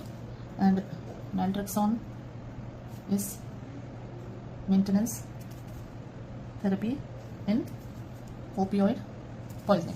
So please remember this difference. The questions are asked on this, and that is why I'm telling you to remember the difference. So with this we complete the opioids. Now we are left with two parts. One is the anesthetics, and we are left with antipsychotics, antidepressants, anti-maniac and anti-anxiety. So these four things will be taken in the CNS part 4, right? Or part 3, yes, this is part 2. Now we start with CNS part 3, and in part 3 we are going to complete the general anesthetics, and we are going to complete the antidepressants, anti-anxiety, antipsychotics and anti-maniac. So these all chapters will be completing in the part 3 of CNS. CNS is quite a big topic, and so it has taken 3 parts and a lot of time. So now let's start with general anesthetics. Now general anesthetics may, what are these general anesthetics? Basically these are drugs that actually cause they cause loss of consciousness, right? And along with that they also cause analgesia and muscle relaxation. So the features that we get with general anesthetics is loss of consciousness, analgesia, muscle relaxation, and also abolition of all reflexes, right? Now in general anesthetics there are two types of general anesthetics. There are drugs which are inhalational agents, they're called as inhalational agents, and there are drugs which are given by intravenous route, so intravenous agents, right? So we have a separate category of drugs which are inhalational agents, and then we have drugs which are given by the parenteral route, so they are intravenous agents. So let's start with the inhalational agents first. Now there are a lot of drugs in this, so we'll take them one by one. Sabse pehle, let's understand what are inhalational agents. Now these agents, they are basically gases, and they are stored in cylinders, right? Because they have to be given by inhalational route, so they are gases stored in cylinders, and they are delivered to the patient through Boyle's machine. Okay. Now this color coding of cylinders is very important, because many questions are asked in which they ask that falana cylinder is this color and dimkana cylinder is this color. So this is very important. So N2O is a gas and it is an inhalational agent. The cylinder is blue in color. Okay, then the next agent is cyclopropane and it is orange in color.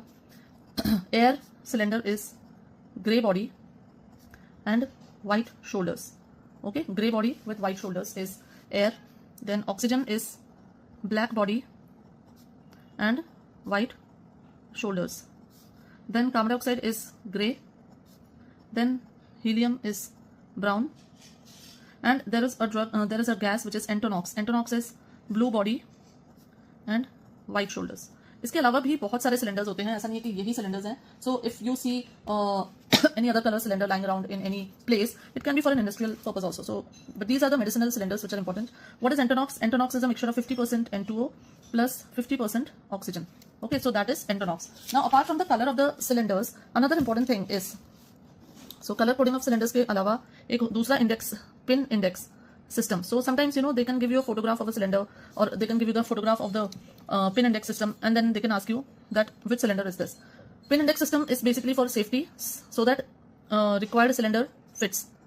Okay, if they try to fit in the machine a wrong cylinder, so fits in the machine at that site, at that particular site. So pin index is basically for the safety. Now, what are the various pin index numbers? So air का pin index number है 1.5, oxygen का pin index number है 2.5, N2O का pin index number है 3.5, carbon dioxide more than 7.5%, hyperbaric carbon dioxide is 1.6, then a normal CO2 less than 7.5% is 2.6, cyclopropane is 3.6, and Entonox is 7. तो ये इनके pin index system है, pin index numbers हैं. So to remember the color coding, and you also have to remember the pin index.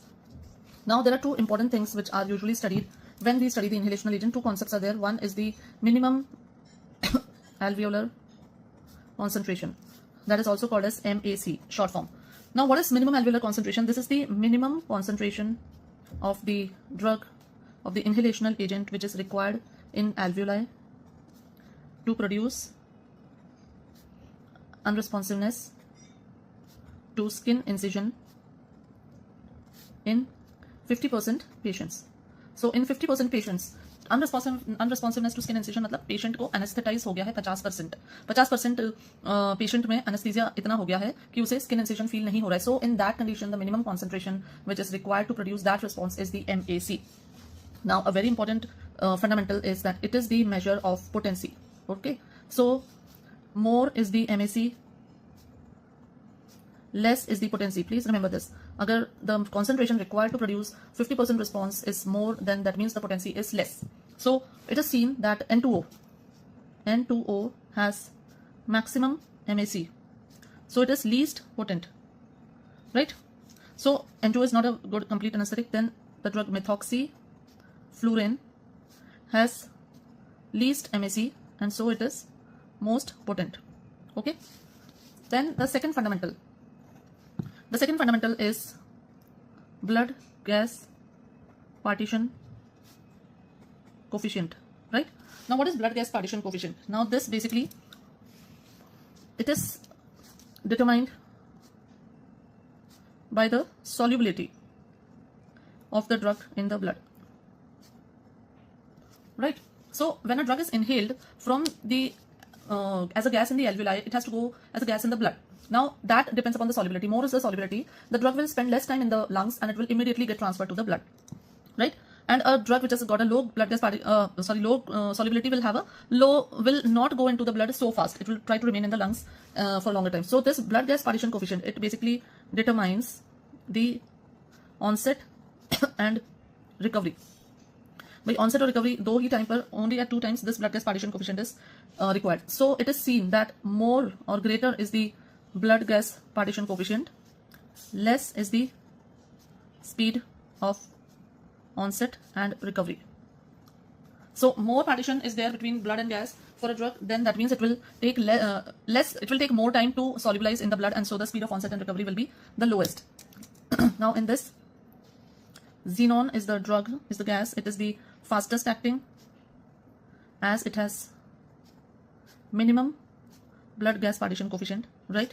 Then we also have desflurane, which is also fast acting, and the drug which is slowest acting is methoxyfluorine. It is slowest acting. Now earlier I've written methoxyfluorine is the most potent because it has got least minimum alveolar concentration, but it has got the highest or the maximum blood gas partition coefficient. It has got a maximum blood gas partition coefficient, so it is slowly acting, slow onset and slow recovery, right? Then there is another drug which is almost obsolete now, but we just studied for the historic purpose, that ether. This also has got a very high blood gas partition coefficient, and so it is also one of the slowest acting agent. And earlier classification was based on ether anesthesia, right? The जो classification की various stages, 4 stages of classification हम पढ़ते हैं, so that is based on ether anesthesia. Now let's see the systemic effects. What are the effects of these inhalational agents? So because they are anesthetics, they are definitely going to reduce or sedate. So the first action, if we see on CNS, is sedation, like unconsciousness. Then on respiratory system, they cause respiratory depression, which is maximum with enflurane. Okay. Then they also blunt the response to hypoxia and hypercapnia. This is seen maximum with halothane. Okay, then another thing is they also cause bronchodilation. So they are beneficial in asthmatics, and this is again maximum with halothane in asthmatics, right?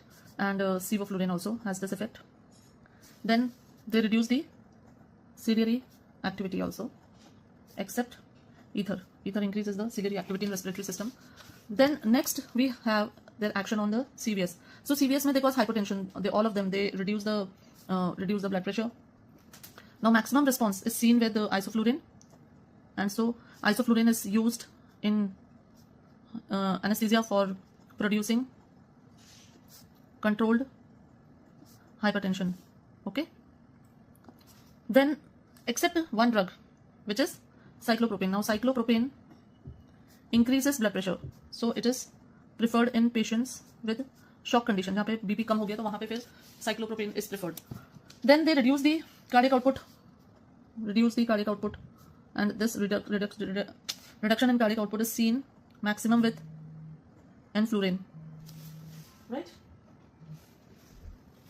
Except isoflurane and desflurane. Okay. So in reduced cardiac output करते हैं, maximum seen with enflurane. Then they also reduce the cardiac contractility, right? So basically in general, what they do is they reduce the serious responses. They also reduce the baroreceptor reflexes. Their reflexes are blunted, right? And this is maximum seen with halothane. Isoflurane doesn't do this, so it is used in cardiac patients. It is the drug of choice in cardiac patients. Then talking about liver. Liver में basically these drugs. Which one? Halothane, chloroform, and methoxyflurane. They are hepatotoxic. So these drugs can result in liver toxicity, and क्योंकि ये metabolize होते हैं वहाँ से, तो इसलिए hepatotoxicity करते हैं. Then what is their effect on renal system? So it is seen that methoxyflurane can result in vasopressin resistant polyuric renal failure due to high fluoride content. Okay, so presence of high content of fluoride in it, because methoxyflurane has the highest fluoride content. So fluoride basically is added to reduce the inflammability of these agents. Then next action that they do is on blood. Blood में nitrous oxide can result in megaloblastic anemia by causing vitamin B12 deficiency, right? What is their effect in skeletal muscles? Skeletal muscles में all these drugs all are good muscle relaxants, except which is the drug which does not cause muscle relaxation, except nitrous oxide. And maximum muscle relaxation is caused by ether, but we don't use it now. Then next effect, analgesia. Now maximum analgesia is obtained from N2O. Sorry, maximum analgesia is obtained by a gas called trilene, which is actually trichloroethylene, right? Otherwise these drugs are not very good analgesics. Next we have their action on metabolism, the metabolic effect. What is their action on various metabolic parameters? Now it is seen that these drugs, they cause hyperglycemia. They can disturb the diabetic balance. Then inflammability. So it is seen that ether and cyclopropane are highly inflammable, right? That means they can cause fire. So it is very important cautery not to be used in these agents. In ether and cyclopropane, cautery should not be used if you are using them, because it will cause fire. Second is reaction with soda lime. Soda lime होता है, उसके through ये pass होती हैं. So there are reactions. Now in closed circuit, where soda lime is being used, sevoflurane, trilene, and methoxyflurane not used, should not be used. Okay. Sevoflurane क्या करता है? It reacts and produces compound A, which is nephrotoxic, right? This trilene, it produces a compound which is called as dichloroacetylene and phosgene, and this causes neurotoxicity, and this causes ARDS, right? And what does methoxyflurane do? Methoxyflurane reacts with the rubber tubing of the system. So in closed circuit, sevoflurane, trilene, methoxyflurane not to be used because they can produce these toxic compounds. So these are important points. Now let us see them one by one. सबसे पहले हम लेते हैं N2O, which is nitrous oxide. Now see, anesthetics में point होते हैं, छोटे points बहुत सारे हैं. Nitrous oxide is called as laughing gas. So you have to remember all of them. It is a colorless, non-irritating, non-inflammable gas. Cylinder color क्या है इसका? Cylinder color है blue. Then it is a good analgesic, but weak anesthetic, right? It has got a highest MAC and very poor muscle relaxant, right? It does not cause a good muscle relaxation. It shows faster induction and recovery because it has got a low blood gas partition coefficient. Then it is used in concentration of 50 to 65% with 33% oxygen. And I had told you earlier also, Entonox is a mixture of 50% N2O plus 50% O2. Okay? Now there are two more phenomena. That is called as three more, I'll say, concentration effect, which is seen with gases. So concentration effect, especially with nitrous oxide. Now this is concentration effect is seen with N2O. One second. So this phenomenon, concentration effect, which is seen with N2O, इसी के साथ दो और effect देखने को मिलते हैं. That is diffusion hypoxia and second gas effect. तो इसको समझते हैं. Let's understand what is this. Now N2O has got a very low blood gas partition coefficient. That means it is very highly soluble in blood, right? And so it is very fast. It has got a faster induction and faster recovery also. Now what happens is when N2O is given. Now when it is given in very high concentrations, then since it is very fast diffusion occurs from alveoli to blood, right? Now so there is, this generates negative pressure in alveoli, which causes more removal of N2O from cylinder. So this is concentration effect. Then because N2O is highly soluble in blood, so when it is given in high concentration, then very fast diffusion occurs from the alveoli to the blood, which causes negative pressure in the alveoli, and because there is a negative pressure in the alveoli, more of the gas comes from the cylinder, more gas is removed. इसी में second gas effect आता है. Second gas effect क्या होता है? That when suppose another agent is given with N2O, then when this N2O is due to negative pressure, more N2O is removed from the cylinder, then here also due to negative pressure, this gas also gets removed. This gas is also taken up from the cylinder, right? So suppose halogen is given with N2O, so more halogen will be taken from the cylinder. Now इसमें अब diffusion hypoxia. What is diffusion hypoxia? Diffusion hypoxia is that now when N2O is stopped, right? When N2O is stopped, then now because it has got a good solubility in blood, but again the partition coefficient is there, so immediately now when the N2O is stopped, because of the diffusion gradient, more drug will come into the lung. So when N2O is stopped, then N2O enters alveoli from blood, right? So fast diffusion occurs from the blood to the alveoli now, and that will result in what? Less absorption of oxygen, which will result in hypoxia. So if you stop N2O, then the N2O that is there in the blood will now enter alveoli because it has got a low partition coefficient. So recovery fast होती है. तो जैसे ही आप N2O बंद करोगे, all of N2O which is there in the blood will start coming into the alveoli. Now it comes into the alveoli, and thus then less absorption of oxygen occurs, and that causes hypoxia. So how can you prevent it? This hypoxia is prevented by giving supplemental oxygen. Give supplemental 100% oxygen before stopping N2O. So that means we'll try to reduce the hypoxia by giving supplemental oxygen before you stop N2O. So these are the three important phenomena seen with N2O. I have explained to you in detail because concept clear होना जरूरी है, ठीक है? So this is about N2O. N2O के 2-3 points और हैं. N2O is a very important drug that way अगर हम देखें इसको question wise. So N2O क्या करता है? It can cause methemoglobinemia and laryngospasm. These things are seen with N2O due to impurities, right? What are the impurities? Nitric oxide and nitrogen dioxide. Due to impurities in N2O of nitric oxide and nitrogen dioxide, it can result in methemoglobinemia and laryngospasm. Then it causes bone marrow suppression and megaloblastic anemia due to vitamin B12 deficiency. This can also result in subacute combined degeneration of the spinal cord, right? Then N2O is contraindicated. Now it is very important, contraindicated in pneumothorax and volvulus of the gut. Okay, because it can result in increased pressure in closed cavities and can result in pneumothorax, pneumoperitoneum, and those things can happen. It can increase the problem. So it is contraindicated in pneumothorax and volvulus of the gut. This is very important. It is used as a supplement to other anesthetic drugs, but not as a anesthesia as a whole. And it can also be used as a carrier gas for halothane. Halothane is the main inhalational agent which is used. So this can be used as a carrier for halothane, right? Now, next drug that we have to see, second drug that we see is halothane. जो important drugs, and we are discussing more points about them. The later drugs are not so important, so they don't have so many points. Now, halothane is a colorless, volatile liquid, right? It is non-irritant, non-explosive, and pleasant smelling agent होता है.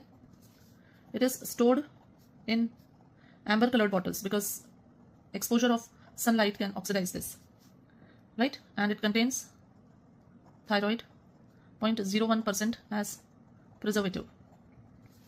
Then it is a good anesthetic drug, but poor analgesic. Analgesic action is not there, so you have to use. Then it can result in hepatitis on repeated use. अब repeated तो कौन ही use करेगा ना halothane? Anyway, so it causes hepatitis. Then important चीजें क्या है? It causes malignant hyperthermia, and this is treated with dantrolene. Dantrolene is a calcium channel blocker, ranitidine receptor blocker, and so reduces the features of malignant hyperthermia. Then this is the drug which is responsible for post-anesthetic chills. Patient को shivering होती है ना after the anesthesia. So this is the reason post-anesthetic chills happen, and treatment के लिए you use pethidine, which is a morphine congener for the pre-anesthetic chills. Then halothane relaxes the uterus, so it is used agent of choice in internal version and manual removal of placenta, right? But because of this, it is contraindicated in labor because it can result in the relaxation of uterus and cause postpartum hemorrhage, which will be difficult to control. Then very important thing, it sensitizes the heart to adrenaline arrhythmogenic actions, so it is contraindicated in pheochromocytoma. It can result in arrhythmia, can precipitate arrhythmia. Okay, then it is a cardiodepressant drug. It causes hypotension and bradycardia by itself, right? Then it is the drug of choice in bronchial asthma because it causes bronchodilation. Then it is also used drug of choice in induction in children, right? So these are the important things related to halothane. Next we take the agent which is ether. So ether is the third agent that let's discuss. Now ether, basically it is not very popular now because of its certain properties. It is pungent smelling, it is irritant, so when it was given to the patient there was a lot of struggle, excessive secretion was there. Then it is highly inflammable, so if you use ether then you cannot use cautery, it can produce explosion, so it is an explosive agent also, right? So cautery cannot be used. Then it is a very good analgesic, but it is a good analgesic and muscle relaxant, but it is slow in induction of anesthesia, right? Then it causes bronchodilation, so it can be safe in asthmatics. It is the safest agent in unskilled hands. Then it can result in hyperglycemia. So these were some properties of ether. Okay. The fourth agent that we discuss is N-fluorine. Now N-fluorine is basically halogenated ether. So halogenation reduces the inflammation, and halogenation decreases the inflammability. Not the inflammation, sorry, inflammability. Right? N-fluorine is contraindicated in epilepsy as it raises the intracranial pressure. Then it is also not a good analgesic. Okay. Next drug that we take is isoflurane. Now isoflurane, it is basically an isomer of enflurane, not a good analgesic. Then cardiac output is maintained, so it is used in cardiac surgery, right? Also used in neurosurgery. So this is important. See, it is the drug of choice in cardiac surgery, it is the drug of choice in neurosurgery, right? Then it can be used to produce controlled hypotension because it causes maximum decrease in the blood pressure. Then can be used in daycare surgery, right? It is safe in pheochromocytoma as it does not sensitize the heart to the action of adrenaline, and it can cause coronary steal phenomena. So it is not a good choice in myocardial infarction, right? So this is something about enflurane. The next drug that we discuss is, what is that? Desflurane. Now, as the name itself suggests, it is again an isomer. Now, this drug has the minimum blood gas partition coefficient, so it has got the fastest induction, right? Fastest inducing agent. It has got very high vapor pressure, so boils even at room temperature. So special vaporizers are used. So vaporizers required or needed. Then it produces cardiovascular effects similar to isoflurane, so causes coronary steal phenomena. Then induction is unpleasant. It is not a pleasant induction. It is an irritant to the airways, so can result in laryngospasm. Then can be used in daycare surgery, right? It can be used in daycare surgery. Now this is about desflurane. Next we have sevoflurane. This is the drug of choice for induction in children. Then sevoflurane not used with soda lime in closed circuit because it produces compound A, which is nephrotoxic, right? Next drug we have is methoxyflurane. What is the number there? 7. So the drug that we discuss next is methoxyflurane. Methoxyflurane has got least MAC, so it is most potent inhalational agent, but it has got the highest blood gas partition coefficient, so it is slowest induction and slowest recovery, right? Then it can lead to high output renal failure because of the highest fluoride content, and again not used in closed circuit because it reacts with the tubing of the circuit. Then the 9th drug that we take is trilene, which is also called as trichloroethylene. It is one of the most potent analgesic. Analgesia अच्छा करती है. Trilene not used in closed circuit because it produces phosgene gas, which can cause ARDS, and causes dichloroacetylene, which is neurotoxic, right? Can be used because it is a good analgesic, can be used in labor as analgesic. Then next drug we have is cyclopropane.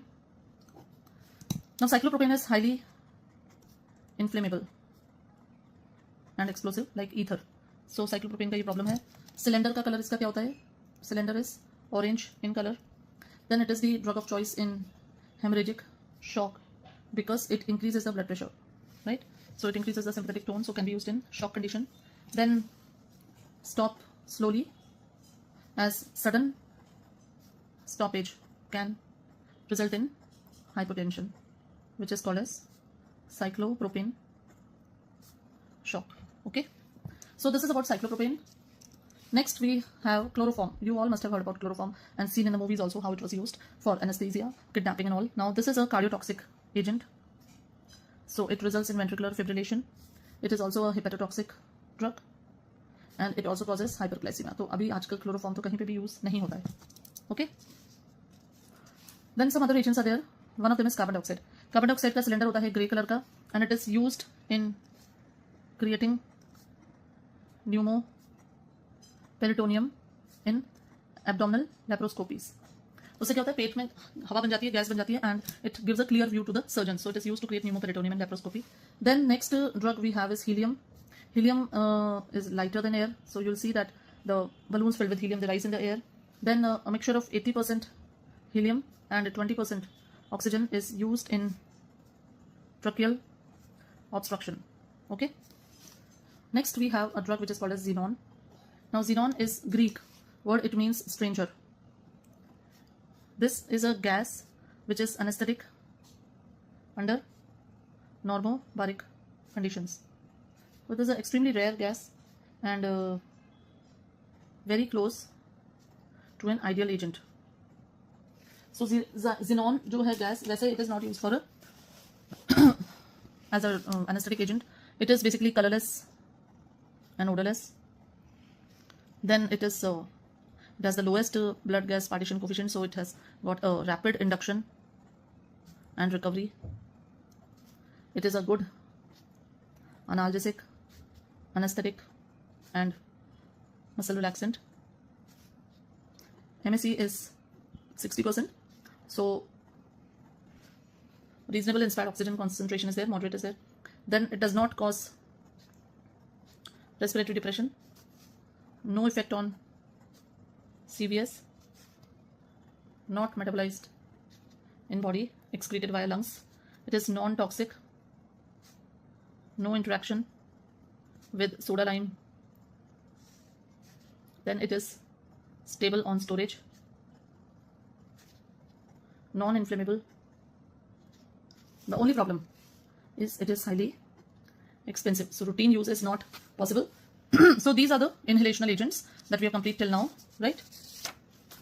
The next drugs that we have now or we discuss are the intravenous agents.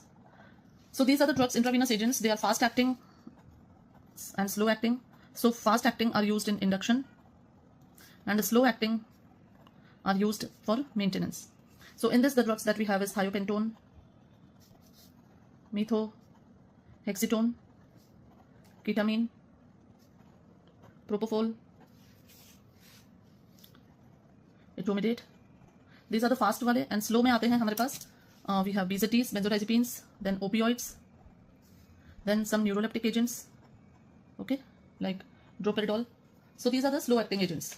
Okay, so let's complete one by one. Let's take thiopentone first. So thiopentone is a short acting barbiturate. There are only two barbiturates which are used. One is thiopentone as an anesthetic and one is phenobarbital as an antiepileptic. It is the most commonly used inducing agent, right? Now it is used as a 2.5% solution.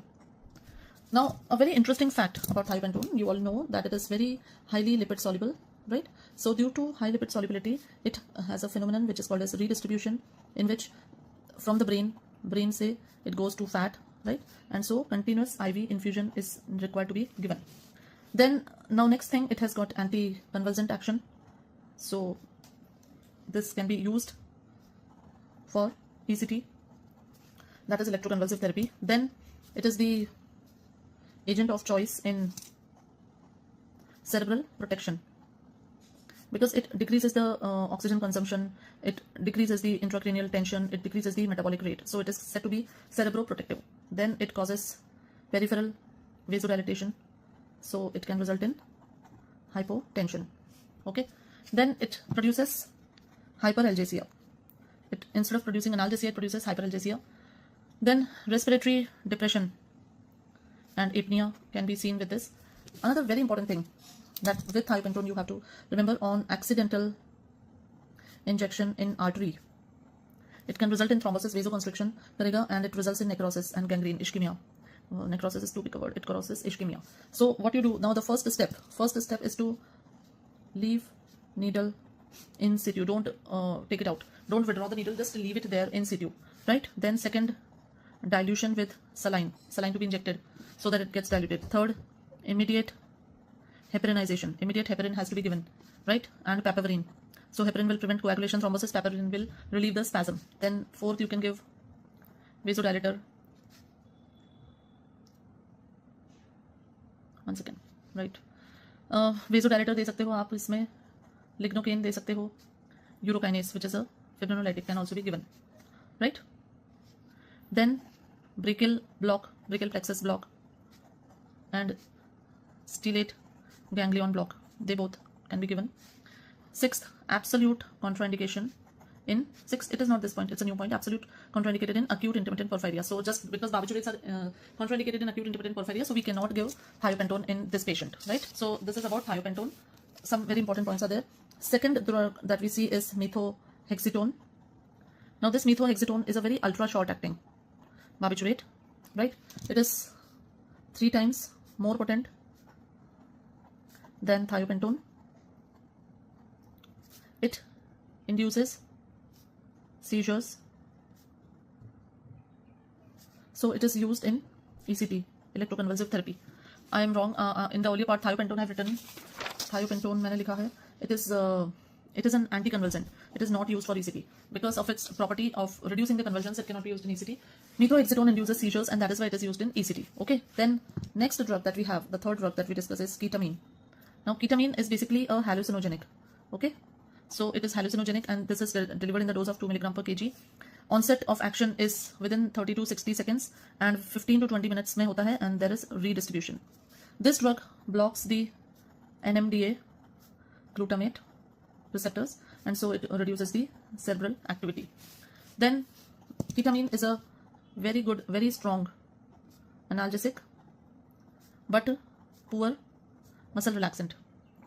Now the type of anesthesia that it produces, that is very special. It produces dissociative anesthesia. Okay, this is the anesthesia that it produces, dissociative anesthesia. That is that means it's a state of analgesia, amnesia with light sleep, immobility, and there's a feeling of dissociation from the own body. Okay, it does not depress the pharyngeal and laryngeal reflexes. So it is the agent of choice in emergency anesthesia with full stomach, right? So because it does not depress the reflexes, so it is agent of choice in anesthesia with full stomach, because vomiting will happen and vomiting will prevent the aspiration. Okay, then this drug increases all pressures. So it is the IV agent of choice in shock because it increases the blood pressure. Then it is contraindicated in glaucoma, and it is contraindicated in head injury, right? Because it increases all the pressures. Then it is a powerful bronchodilator. So it is used in IV agent of choice in bronchial asthma, right? Inhalational में कौन सा था? Halothane. Then it is the IV anesthesia of choice in induction in children. Inhalational में कौन सा था? It was sevoflurane. ठीक है? Now on stoppage, several adverse effects can be seen, which are called as emergence reaction. जिसमें सबसे पहला effect जो होता है वो होता है hallucination, in which patient sees vivid dreams and illusions and excitement. So this is something very important about ketamine. The next agent that we discuss is propofol. Now propofol is basically a milky white powder, and it is preservative free. So has to be used within 6 hours. Then this is an oil based preparation, and so the injection is painful, right? Then onset of action is within 15 seconds, and it lasts for 5 to 10 minutes due to redistribution. Then it has got very strong antiemetic and antipruritic action. It decreases the blood pressure, right? Decreases the respiration, so causes respiratory depression. Then it has no muscle relaxant activity, and it is cerebroprotective. But it does not have any anticonvulsant action. It can precipitate myoclonic jerks and muscle twitchings. Now these are seen with propofol. Okay, it is the IV agent of choice in daycare surgery, right? And what was the inhalational agent of choice in daycare surgery? Inhalational agent of choice was desflurane. Okay, so this is about propofol. Another important thing, propofol is also the IV agent of choice for sedation in ICU. Then it is also the IV agent of choice in malignant hyperthermia patients. So where now you cannot give halothane, so you can give propofol. Then this is also the drug used with alfentanil for total intravenous anesthesia. Okay, propofol is the drug of choice in so many cases: daycare surgery, sedation in ICU, malignant hyperthermia, and total intravenous anesthesia. Then the next drug that we have is etomidate. Etomidate is basically does not interfere with the cardiac, so agent of choice in aneurysms, surgeries, in cardiac diseases. There inhalational agent में कौन सा drug use करते थे हम? Isoflurane. Isoflurane is used in cardiac and neurosurgeries. Here inhalational agent में etomidate is the drug of choice. Then it causes minimum respiratory depression. It causes maximum nausea and vomiting. Then it produces myoclonus. Injection is painful and results in thrombophlebitis. It can lead to adrenocortical suppression and can also lead to vitamin C deficiency. So these are the important points related to etomidate. Okay. Now let's see the slow acting agents. Slow acting agents में हमारे पास क्या-क्या हैं? What are the drugs that we have to discuss? Benzodiazepines are there. Then opioids and neuroleptic agents, right? So benzodiazepines पहले देखते हैं. Now benzodiazepines में we know the drugs which are used are diazepam, lorazepam, midazolam, and remimazolam. This is a new drug, remimazolam, right? Now these drugs, they are not analgesics, right? These drugs do not cause analgesia, but they cause muscle relaxant and anti-convulsant action. Then lorazepam is the drug of choice in pre-anesthetic medications, right? Then midazolam is used in daycare surgery, right? So these drugs, इसके अंदर एक होती है, they cause anterograde amnesia. BZDs can cause that. So anterograde amnesia usually is there. Now the new drug that I was telling, remimazolam. This is rapid and short acting than midazolam. So this is the drug of choice for sedation in short procedures. Okay, right? Then the second drug that we have is opioids. Now opioids mein what are the drugs which are used? We have fentanyl, sufentanil, alfentanil, and remifentanil, right? These are the drugs which are used. Now they are 100 times more potent than morphine, right? We know that sufentanil is the most potent. They are very strong analgesics. Then fentanyl is used with droperidol to cause, what does it cause? Neurolept analgesia. If you add N2O, then it becomes neurolept anesthesia. That is N2O plus fentanyl plus droperidol. Okay. They can cause post-operative muscle rigidity. You should remember here that succinil causes post-operative muscle pain and fasciculations because it initially causes contractions, right? Then alfentanil is used in daycare surgery and total intravenous anesthesia. It can be used with propofol for that also. Remifentanil is the shortest acting opioid. Why? Because it is metabolized by esterases. Okay, then next we have the third category is neuroleptic drugs. Now what are the neuroleptic drugs that we use? In this, the drug that we have is droperidol.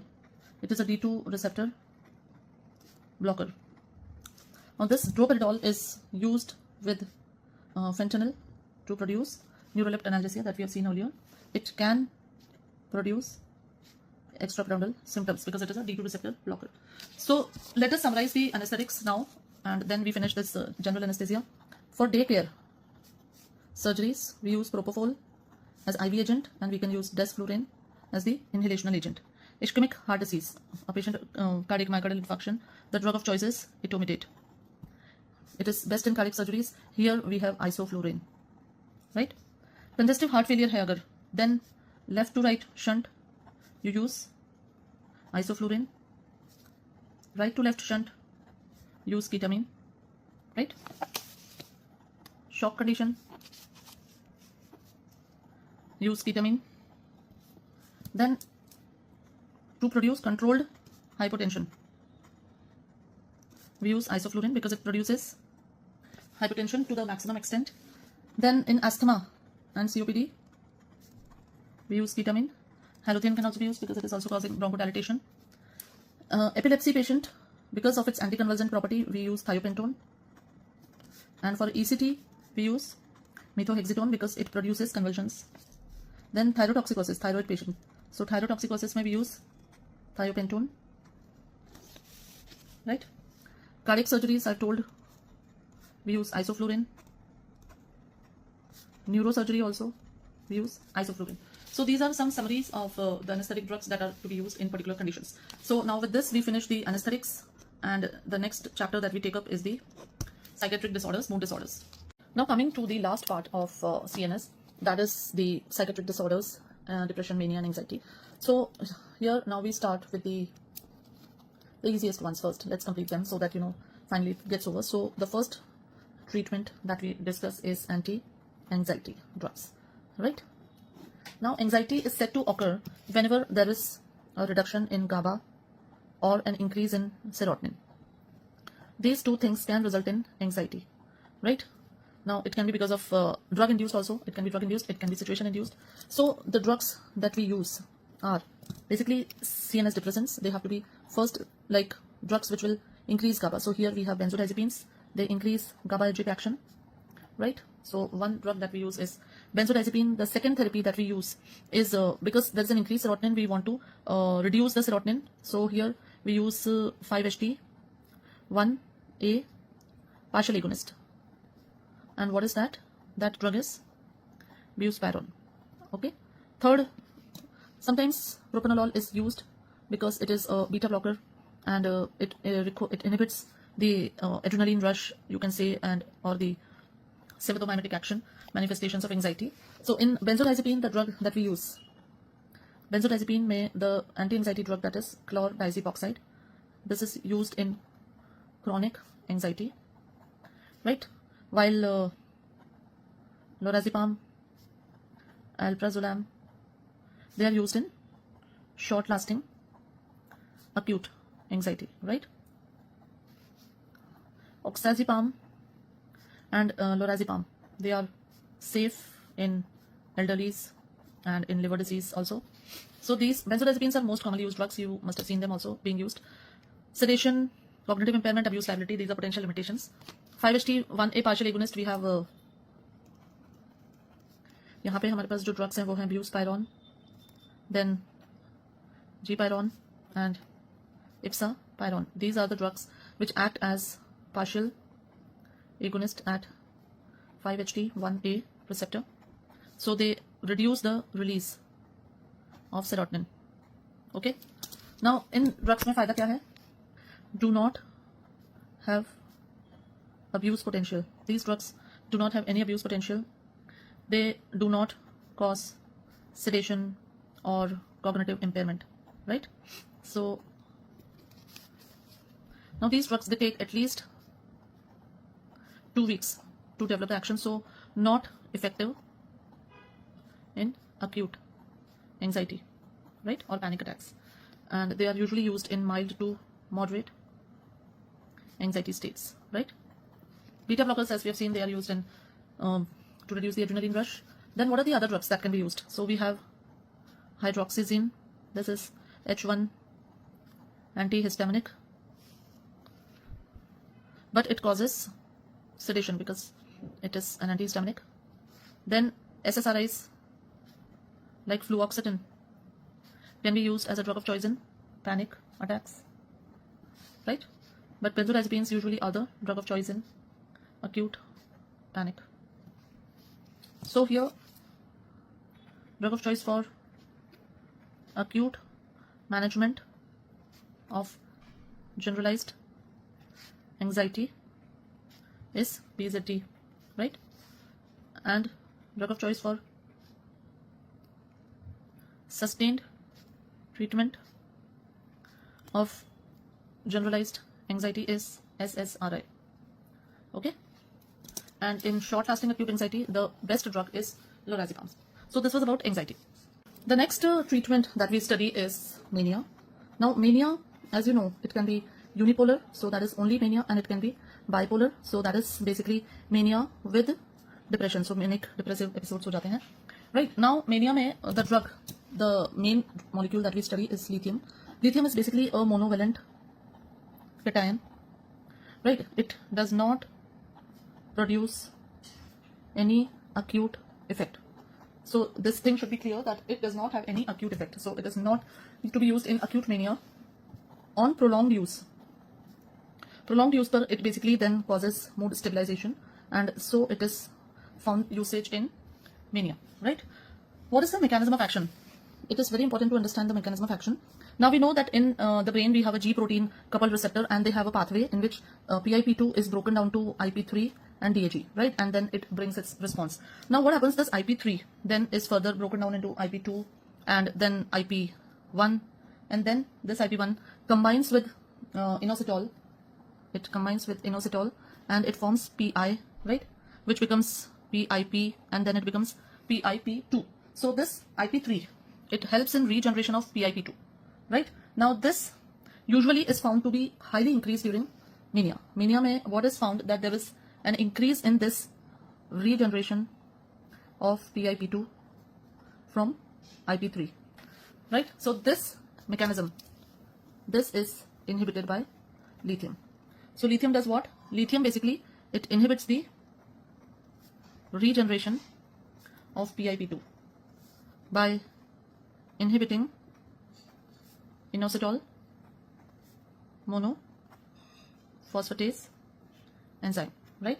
So it inhibits this enzyme and inhibits the regeneration of PIP2, and this pathway is reduced, and then that calming effect or reducing effect in the mania is seen. Along with that, so this is the first mechanism. Second mechanism, it is seen that it inhibits the glycogen synthase kinase 3, that is GSK3. This enzyme is basically involved in degradation of BDNF, that is brain derived neurotrophic factor. So reduction in this enzyme will cause increased brain derived neurotrophic factor, and this action is ultimately used in unipolar depression. Lithium in unipolar depression. So this is the mechanism of action for usage of lithium in that, right? Now lithium is a very interesting drug, and it has got a lot of uses and side effects and drug interactions and contraindications and poisoning. So let us see all this one by one. Okay, the first important thing with lithium is that it has got a very narrow margin of safety. So it has got a very low therapeutic index. Okay, and so TDM is required. What is TDM? TDM is therapeutic drug monitoring. Now what are the concentrations of lithium that have to be maintained? So in plasma concentration should be 0.5 to 0.8 milliequivalent per liter in maintenance therapy of bipolar disorder. It should be 0.8 to 0.12 0.8 to 1.2 milliequivalent per liter in acute mania.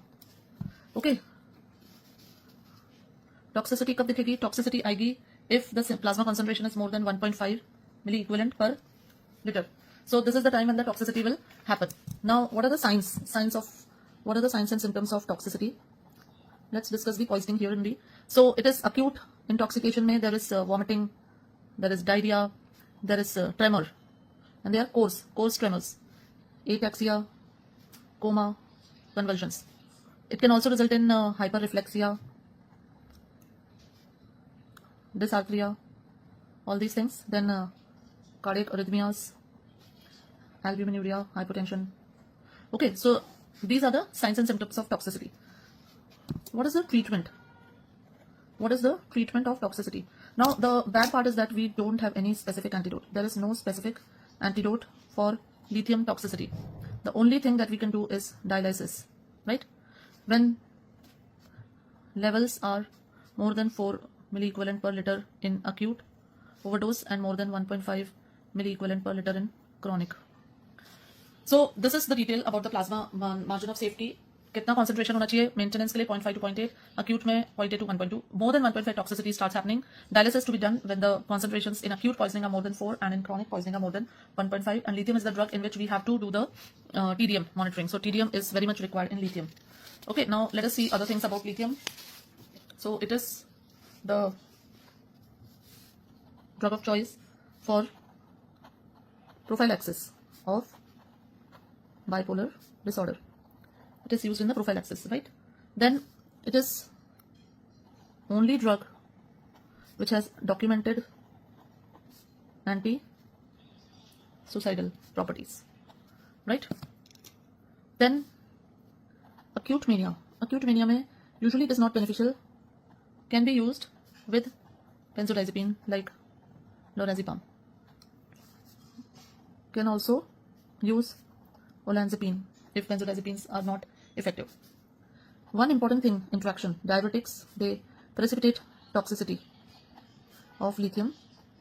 And why do they precipitate the toxicity? Because, what am I writing? Because they reduce the renal clearance of lithium. They increase the absorption of lithium. This we all know that diuretics, because lithium behaves like sodium. Okay, I'll write it here.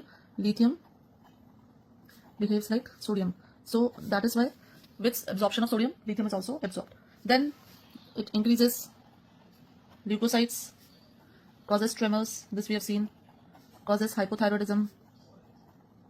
Then it causes diabetes insipidus. So इसमें दो चीजें can be used in SIADH, syndrome of inappropriate antidiuretic hormone. So in that, lithium can be used as a treatment, and diabetes insipidus के लिए drug of choice is amiloride for lithium induced diabetes insipidus. Okay. Then a very important thing, if you give to a pregnant lady, it can result in a heart deformity, that is Epstein's anomaly. Okay. So lithium is not to be used in pregnancy, totally contraindicated. Then it can result in acne and weight gain. Can also result in elevation of T waves. Now what are the other drugs which are used in mania? So सबसे पहले तो आती है carbamazepine and valproate. They are used in bipolar disorder. Can also be used in acute mania. And valproate we have seen is the drug of choice in rapid cyclers. Rapid cyclers कौन से? More than 4 in a year. ठीक है? Then second we have lorazepam. Can be used in acute mania. Combined with the lithium, olanzapine, and other atypical antipsychotics. They can be used. Then we have lamotrigine. Can you see? Sorry. Lamotrigine is specifically used in depressive phase of bipolar disorder. Right? This is first agent approved by FDA for bipolar without an indication for acute mania. Okay, so please remember this, that we have valproate used in rapid cyclers, then lamotrigine specifically used for depressive episodes in bipolar disorder. So these are very specific questions, and they can be asked in the exams as MCQs also. So they are very important. The next disorder that we come is depression. Okay, so along with depression, the drugs that are used in depression, so we have other diseases also like panic attacks हो गए, जो कि anxiety के साथ भी हम देखते ही हैं, phobias, then OCDs, obsessive compulsive disorder, stress disorder, then impulse disorder, eating disorders. So all these disorders that we have, they are treated by drugs which are used for the treatment of depression also. So for these, we'll see the drugs which are there and we'll understand the mechanism of action. Now, depression is said to occur. Latest theory hai, it says that depression occurs because of reduced brain-derived neurotropic factor in the brain. Because this BDNF is said to regulate the neural plasticity and neurogenesis, right? So a deficiency of BDNF results in depression, right? So now it is said that continuous use of 5-HT and noradrenaline reuptake inhibitors, there is an increased BDNF, chronic activation of the receptors with the continuous use of these drugs, reuptake inhibitors, increases the BDNF, and so it treats the depression, right? So this is first thing. Second thing, just now we saw that lithium causes reduction of glycogen synthase kinase 3, and this is the enzyme which degrades BDNF. So BDNF का जो degradation है उस enzyme को हमने inhibit कर दिया, and it results in increased BDNF, and so lithium is used in unipolar depression also, right? So this these are the various theories. One, like the best hypothesis which is usually seen is that depression results because of decreased noradrenaline and serotonin in the brain, and drugs which increase the activity are called as antidepressants, right?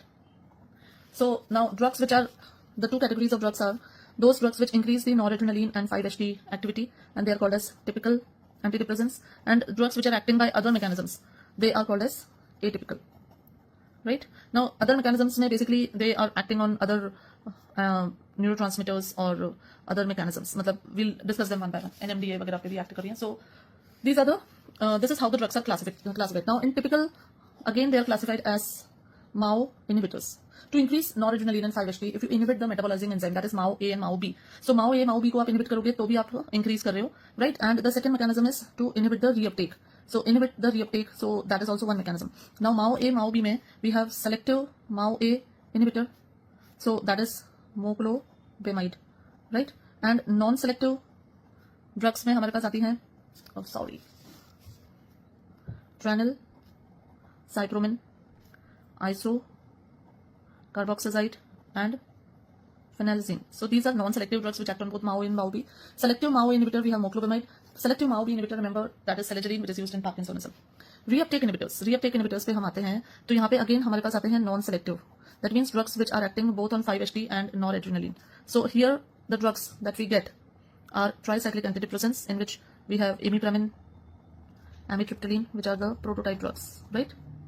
And we also have SNRI, that is serotonin norepinephrine reuptake inhibitors. इसमें हमारे पास आती हैं venlafaxine, duloxetine, and milnacipran. Okay, and selective पे आते हैं हम. Selective, so the drugs are called as SSRIs, and in SSRIs we have fluoxetine, paroxetine, fluvoxamine, sertraline, and citalopram. Okay, so please first understand this, that in typical antidepressants we have MAO inhibitors where we have non-selective and selective. Reuptake inhibitors we have non-selective, that is tricyclic antidepressant acting on both serotonin, noradrenaline, and SNRI, that is venlafaxine, duloxetine, and milnacipran. In selective drugs, selective serotonin reuptake inhibitors, we have fluoxetine, paroxetine, fluvoxamine, sertraline, and citalopram. Okay, and now let us go to the atypical वाली drugs को देखते हैं. So atypical antidepressants में क्या क्या आते हैं? Now there are many drugs in this. So we have trazodone, which is a 5-HT2 antagonist, trazodone and nefazodone. Then, so this is one. Second, we have mianserine and metazapine, and they are acting on the presynaptic alpha-2 antagonist. Okay. The third is bupropion, which increases the presynaptic release. Okay. Fourth is tianeptine and amineptine. These two drugs, they serotonin, I can say selective serotonin reuptake enhancers. So they are not inhibitors, they are enhancers. Then we have vortioxetine and vilazodone. These are 5-HT1 agonist with SSRI property. Then atomoxetine is a selective norepinephrine reuptake inhibitor, right? Atomoxetine is a selective noradrenaline norepinephrine reuptake inhibitor. And then we have S-ketamine, which is NMDA antagonist, right? So This is the classification of drugs which are falling under the atypical antidepressants. So we have drugs acting through various other mechanisms: trazodone, nefazodone, miancillin, mirtazapine, bupropion, tianeptine, amineptine, vortioxetine, vilazodone, atomoxetine, and esketamine. Okay, now let us see the mechanism of action. It is important to understand the mechanism of action in detail.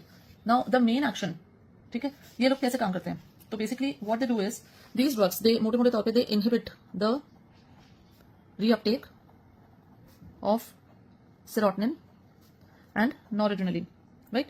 So this results in increased concentration in the cleft, okay, which results in anti-depression. But it is easier said than done.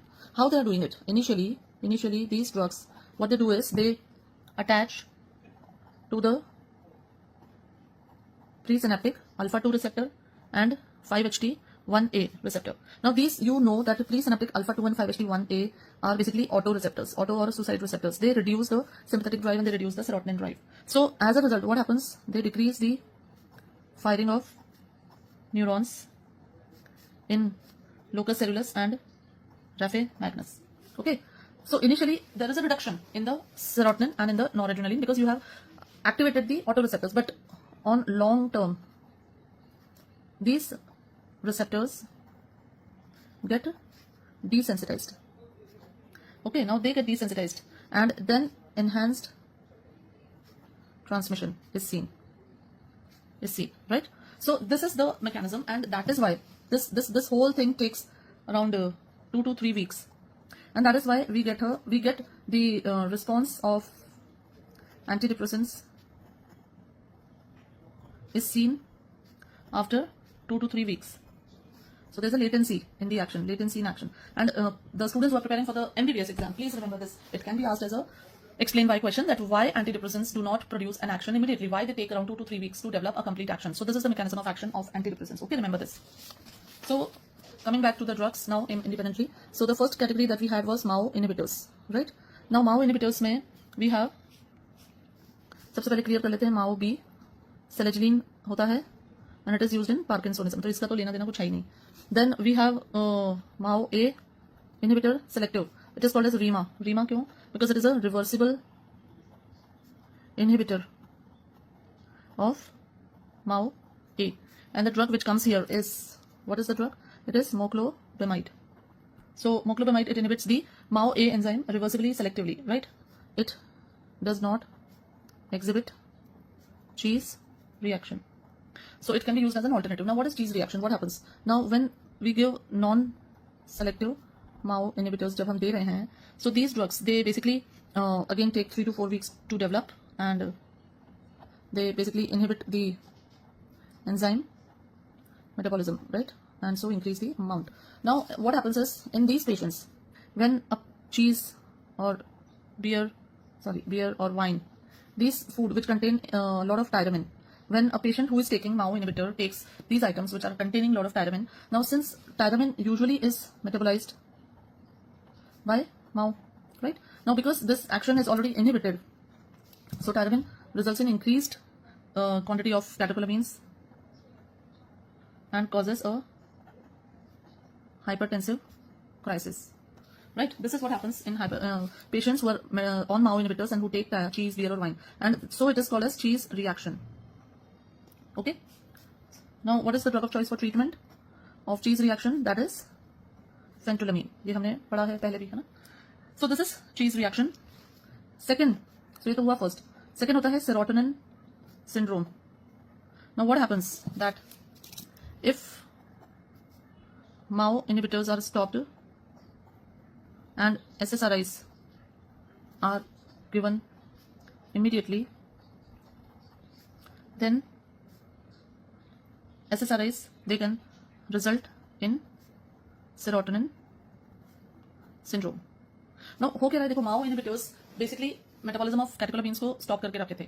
अब MAO inhibitors आपने बंद किए और SSRIs दे दिए. So what you have done is you have actually increased the concentration of catecholamines even more, because SSRIs, they will block the reuptake, and so they will increase the amount of catecholamines. So the best treatment is to avoid and start SSRI after 14 days of stopping MAO inhibitors.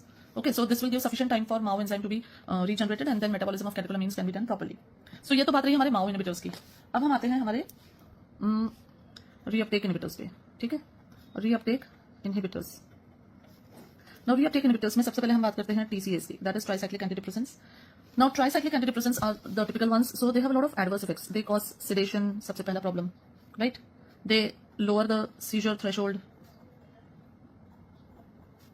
They cause weight gain, then it has anticholinergic side effects. So anticholinergic के आपको पता ही है, urinary retention, constipation, blood vision and dry mouth. तो anticholinergic side effects हो गए। Then due to alpha blockade they cause postural hypotension. They can also cause cardiac arrhythmias. So TCAs are said to have a low safety margin. Okay. So TCAs, अब इसमें देखो poisoning भी हो जाती है TCAs की। TCAs की poisoning कैसे होती है? इसमें बेसिकली वही सारे सिम्टम्स है, हाइपोटेंशन, एंटीकोलिनर्जिक, एंटी एड्रिनर्जिक, अरिथमियास, ये सब हो जाएंगे, right. How do you treatment of TCA poisoning? You give intravenous sodium bicarbonate. Please remember this. Intravenous sodium bicarbonate is the single most effective intervention for management of TCA toxicity. इसमें ये basically reverse the CVS toxicity. So all those arrhythmias, hypertension, it is reversed. Second, you can use lignocaine for the arrhythmias, right? Third, use lot of IV fluids or dopamine for hypotension. Okay. Fourth, use diazepam for seizures. Fifth, use physostigmine for anticholinergic effect. Okay, so this is reuptake inhibitors में मैंने आपको सबसे पहले TCAs की side effects, poisoning and उनके treatment बताया है, right. Next in SNRI, that is serotonin norepinephrine reuptake inhibitors। इसमें जो हमारी ड्रग्स थी, तो इसमें they are basically drug of choice for severe depression now because they have a better profile than the TCAs, safe होती हैं, then no anticholinergic, no antihistaminic, antiadrenergic, no histaminic properties. So in this we have venlafaxine। venlafaxine का एक analogue भी वो isomer है des venlafaxine which is longer acting। then we have duloxetine, then we have milnacipran and उसका भी एक isomer आ गया है, that is levomilnacipran। duloxetine is the longest SNRI, okay। then venlafaxine, spellings are literally gone, venlafaxine, it is fastest onset of action होती है and minimum interactions, so it is very much liked also। duloxetine is also used in neuropathic pain, okay। then milnacipran and duloxetine, they are indicated in fibromyalgia, okay। so these are SNRIs which are used in various conditions। there is one more drug which I would like to mention here, that is amoxapine। amoxapine is NA reuptake inhibitor के साथ साथ it is dopamine blocker also, so it has anti psychotic action also, right। this amoxapine is a metabolite of loxapine। risk of extrapyramidal side effects is there, ठीक है। then TCAs also used in nocturnal enuresis in children। which drug is indicated? that is imipramine। drug of choice is desmopressin, okay। now let's come to SSRIs। SSRIs are now the first choice drugs for, यहाँ पे लिखती हूँ मैं, depression, phobia, OCD, PTSD, eating disorders, premenstrual tension disorder, panic attacks, right. और भी uses होते हैं इनके, smoking cessation, stress disorder, impulse disorder and neuropathic pain, जो कि अभी हमने फाइब्रोमाइल्जिया और वो देखे SNRIs यूज होते हैं उसमें। So SSRIs are the first drug of choice in all these disorders, ठीक है। एडवर्स इफेक्ट्स एसएसआरआईज के, नोजिया करता है, देन कुछ sometimes anxiety, diarrhoea, then it inhibits ejaculation and also an orgasmia. They can cause akathisia. SSRI with MAO can cause serotonin syndrome. A very important thing, SSRIs, they inhibit the serotonin, so they reduce the platelet serotonin levels, and so they can cause bleeding, right? Only sertraline and citalopram are safe with warfarin. Okay, so these are the main side effects that we see with the SSRIs. SSRIs के नाम मैं एक बार फिर से यहाँ पे repeat कर देती हूँ. That is fluoxetine, paroxetine. Now please see, fluoxetine, paroxetine are SSRIs, but duloxetine is an SNRI. Remember this. Then fluvoxamine, sertraline, and citalopram. These are SSRIs. So these are the main side effects that are associated with SSRIs. Now let's see the atypical antidepressants. तो atypical antidepressants जो हैं, अभी हमने उनके नाम लिखे भी थे. आ गया हमारा क्लासिफिकेशन. ओके, सो एटिपिकल एंटीडिप्रेसेंट्स में एक एक करके उनको लेते जाते हैं. तो सबसे पहला ड्रग जो था दैट वाज ट्राजोडोन. ठीक है, ट्राजोडोन, और उसके साथ था nefazodone. Now these drugs they are basically 5-HT2 antagonist and also alpha blockers. So these drugs, they produce sedation, and a very important side effect is seen with trazodone, and that is priapism, which is prolonged and painful erection, okay, and postural hypotension because of alpha blocker. So this is trazodone. Second, we have mianserine and metazapine. Now mianserine, it blocks the presynaptic alpha 2 receptors, right, but it increases the seizures and it also causes bone marrow depression. Mirtazapine के बारे में देखो, it inhibits the presynaptic alpha 2 receptors. It also increases 5-HT and NA release due to inhibition, and it increases the serotonin levels also. So it is, mirtazapine is called as, a very special name is given, NSSA, that is noradrenergic and specific serotonergic antidepressant. So कहने का मतलब ये है कि mirtazapine has got very good actions, multiple actions. So this is very a good thing about it. It has got least sexual side effects. Side effects इसके sexual side effects कुछ नहीं होते हैं. ज़्यादा से ज़्यादा ये weight gain कराता है, right? Dizziness वगैरह कराता है. So this is the mirtazapine. Then we have the third drug that we had was bupropion. Now bupropion was a drug which basically increases the presynaptic release and inhibits the uptake also, right? Then bupropion is metabolized to amphetamine. Bupropion is mainly used in smoking cessation, right? It can precipitate seizures. So bupropion mainly अपन ने पढ़ा है that it is used in smoking cessation. Then next drug that we studied was or we looked was tianeptine and amineptine. Now these drugs, they basically enhancers बोलते हैं इनको.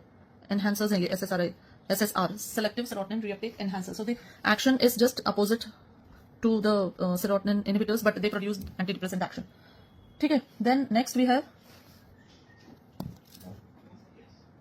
vortioxetine. Vortioxetine, basically it is a drug which acts, it is a serotonin reuptake inhibitor, SSRI, with 5-HT3 antagonist and 5-HT1A agonist. This is used in major depressive disease. इसी के साथ एक और drug थी. What was that? Sorry, vilazodone. Now vilazodone is again same as vortioxetine, SSRI, and it is a 5-HT1A agonist. So it is also having the same action. Nefazodone हमने पहले ही देख ली है that it is also inhibiting. Then next drug that we had seen was atomoxetine. Now this atomoxetine, so this atomoxetine is used in ADHD, right? Then atomoxetine का action क्या है? It is also a selective inhibitor of noradrenaline reuptake. Then the next drug that we had seen was S-ketamine. So this S-ketamine is basically a S isomer of ketamine. It is also NMDA receptor antagonist, and it also inhibits the reuptake of dopamine, right? Then it does not interact with sigma receptors. Esketamine is given by intranasal route and it is used in patients with treatment resistant depression. Okay. Then there is one more new drug that is called as brexanolone.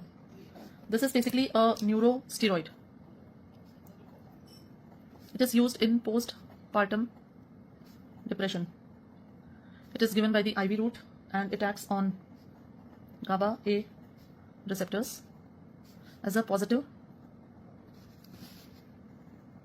allosteric modulators. Okay, so ये जो है, with this we finish the antidepressants. Now the last part remaining in CNS, antipsychotics. Let's see that. So now students, coming to the last part of CNS, that is treatment of psychosis. Now psychosis is basically a spectrum in which there are various disorders, and the most common is schizophrenia. Then there are many paranoid disorders, personality disorders are there, delusions, hallucinations, and even the manic depressive psychosis in which the patient has mania, depressive, alternating cycles. So now psychosis जो disease है, it is a severe psychiatric illness and it is mainly, या मैं बोलूँ जो pathology है, what is the pathology? It is because of overactive dopamine neurons in the limbic system of our brain. So brain का जो limbic system area है, उसमें there is an increased dopaminergic overactivity, increased activity, and that results in psychosis. So जाहिर सी बात है that when there is an overactivity of dopamine neurotransmitters in psychosis, so what will be the focus of drugs? The drugs will mainly focus on reducing the dopamine activity. Okay, so antipsychotic drugs, we have two types. One is typical, that means they are D2 blockers, and then we have atypical, which have drugs which act by other mechanisms. So they have low D2 blocking activity and they have a high serotonin and histamine, these activities, right? So these are called as atypical antipsychotics. Now one more thing that very simply understandable is when trying to reduce dopamine. So when we are trying to reduce dopamine, then it will definitely give rise to what? It will give rise to drug-induced Parkinsonism. And in patients of and psychosis, they are called as extrapyramidal symptoms, right? So in such cases, now because the patient is, we are giving dopamine for the treatment of psychosis, so we cannot give levodopa here. We are giving antipsychotics which are dopamine blockers for treatment of psychosis, so we cannot give levodopa for treatment of these. So the mainstay of therapy of extrapyramidal symptoms is mainly anticholinergics, okay, and antihistaminergics. So these are the drugs which are used in extrapyramidal symptoms. So let us first see the classification. So if we talk about the typical ones, now typical antipsychotics में the categories, typical means they are blocking the D2 receptors, right? Mainly this is their main action. Now इसमें जो सबसे पहले category होती है, that is phenothiazines, and these phenothiazines consist of chlorpromazine, thioridazine, trifluperazine, and fluphenazine, right? The next category of drugs that we have is thioxanthines. Now in thioxanthines, what we have? We have thiothixane and we have flupenthixol, okay? Then another category is butyrophenones. In this, the drugs that we have are haloperidol and droperidol and penfluridol, okay? Then we have some miscellaneous. In miscellaneous, what do we have? Drugs like primoside, loxapine, and molendon. Okay, so these are the typical antipsychotics: phenothiazines, thioxanthines, butyrophenones, and miscellaneous. Let us see the atypical ones. Now atypical ones are having 5-HT action and less of dopamine action. Now what are the atypical antipsychotics? So the names are clozapine, olanzapine, I'll write in small handwriting, quetiapine, risperidone, haloperidol, paliperidol, ziprasidone, lurasidone, aripiprazole, acinapin, Certandale, Zotipin, Cariprazine, Pimavanserin, Zolpidem, and Lumateperone. Okay, so these are the drugs which are atypical antipsychotics, and they act through the other receptors. Okay, so now let us take the drugs one by one. So first, let us understand the typical antipsychotics and also see the differences with the atypical ones, atypical antipsychotics. Let's see a comparison. So this will help you in better understanding of the differences. So these drugs, they block the T2 receptors, right? These drugs block the 5-HT3 and histamine receptors mainly, okay? Alpha, these receptors. Then these drugs, they have significant alpha blocking, significant anticholinergic action.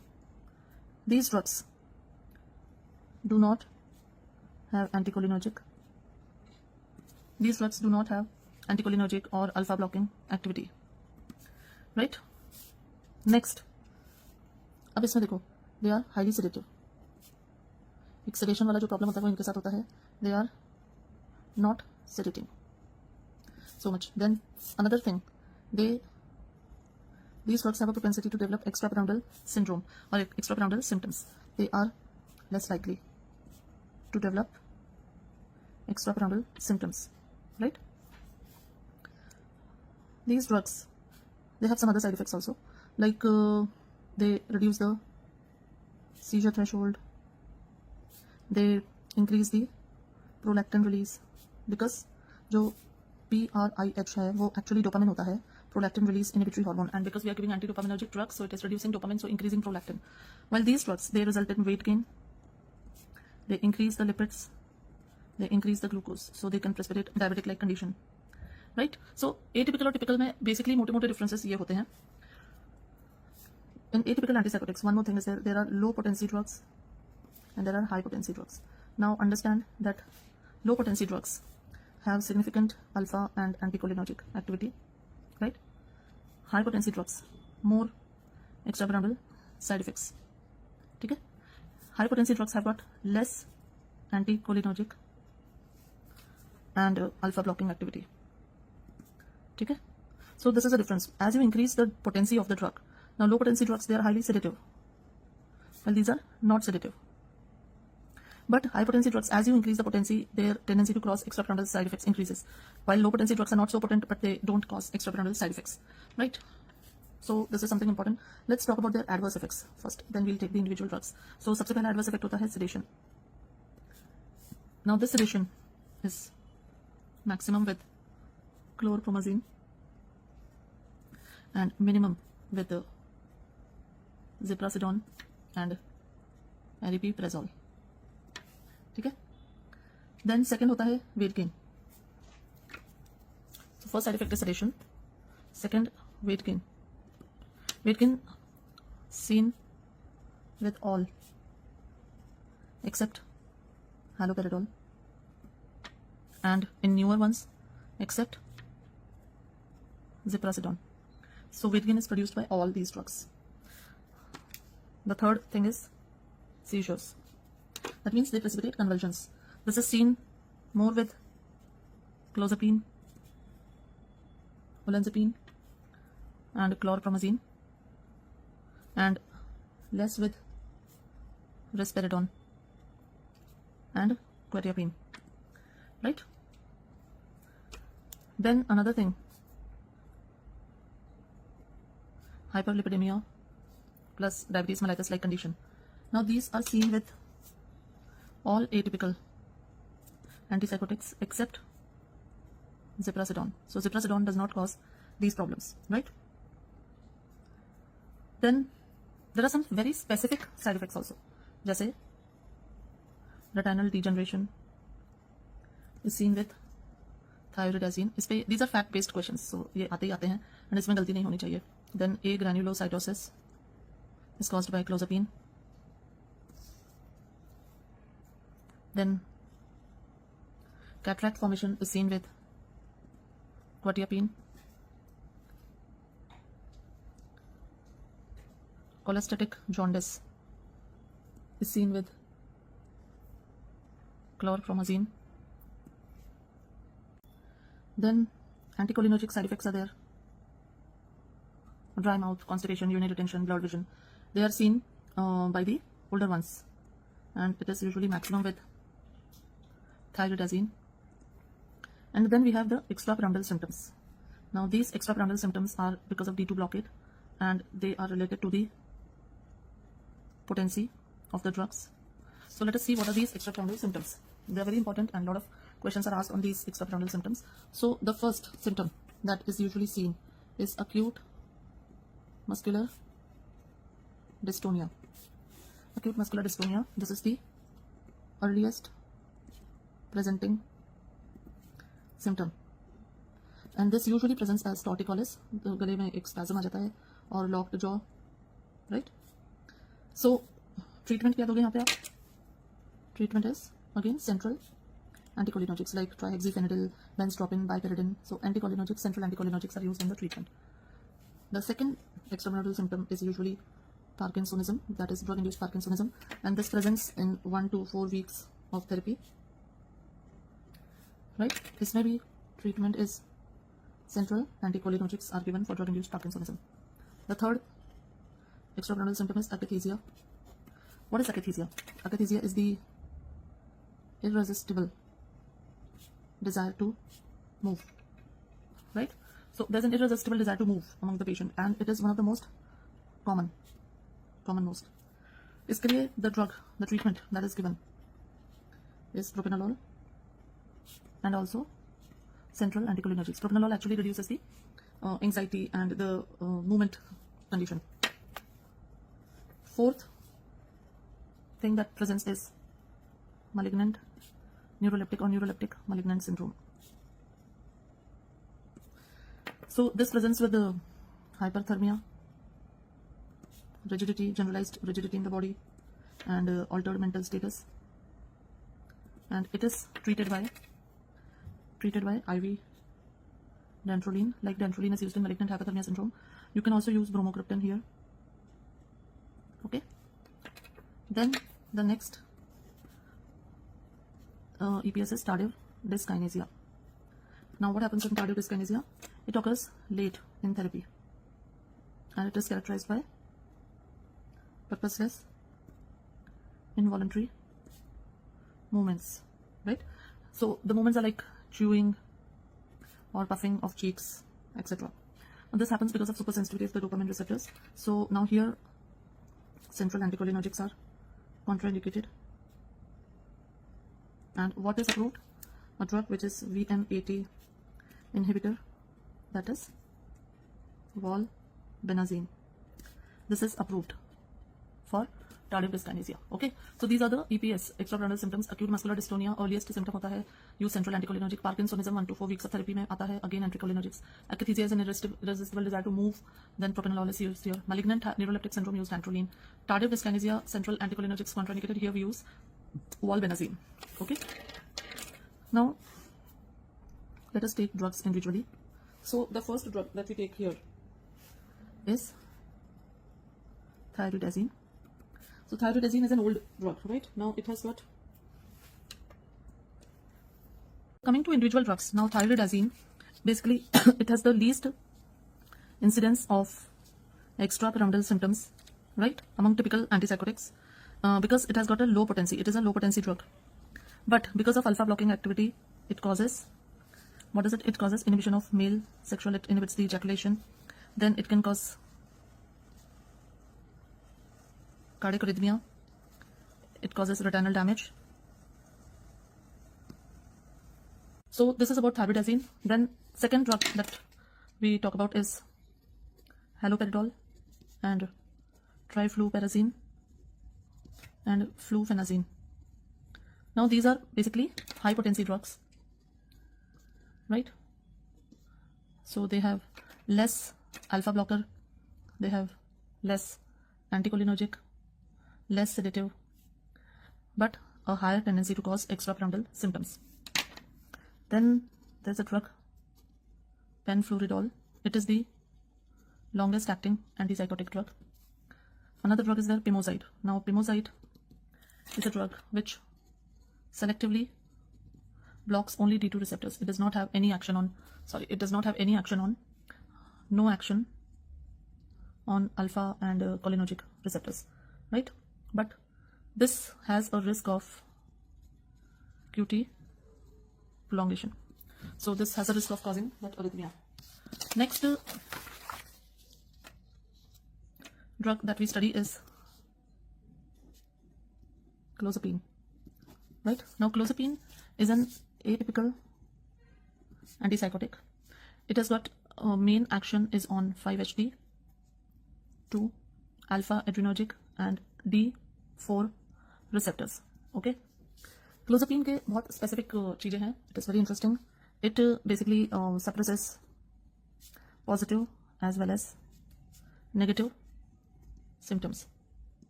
So it is the first FDA approved drug for anti-suicide indication. Then it is the reserve drug as it can precipitate seizures. Secondly, it causes agranulocytosis, right? जो seizures होते हैं, they are basically dose dependent, so they are mainly present in the higher dose, while this is dose independent, so it can present at any dose. Then it causes myocarditis, so it is contraindicated in heart diseases. Another most common adverse effect is sedation. You might get MCQs like this. What is the most common adverse effect of clozapine? Don't write agranulocytosis, write sedation. Okay. It has got prominent anticholinergic effect. Extrapyramidal symptoms less होते हैं. Increased anticholinergic effects होते हैं, right? And it can result in paralytic ileus and cyalluria. So this is about clozapine. Clozapine is an atypical antipsychotic used in treatment-resistant psychosis because it's got action on both positive and negative symptoms. Next drug that we study is risperidone. Now risperidone की action is found to be mainly on 5-HT2 alpha adrenergic D2 receptors. Then also acts on D2 receptor पे ही act करता है. Then can cause extrapyramidal symptoms also. Then seizures are less as compared to clozapine. Hyperprolactinemia is seen with risperidone. Then इसका एक metabolite है that is called as paliperidone that has a lesser risk of metabolic adverse effects, right? Then next we have olanzapine. Now olanzapine is quite similar to risperidone, same as risperidone. Olanzapine is also used in mania and bipolar disorder, right? Olanzapine is also used in that. Then it also can increase the risk of stroke and death in elderly patient. Okay. Next drug that we have is ziprasidone. Now adverse effects में आपने देख लिया है कि ziprasidone काफी सारी चीजें नहीं करती है. Does not result in weight gain or hyperlipidemia or new onset diabetes. So this is not seen with ziprasidone. Sedation is less with ziprasidone, but it causes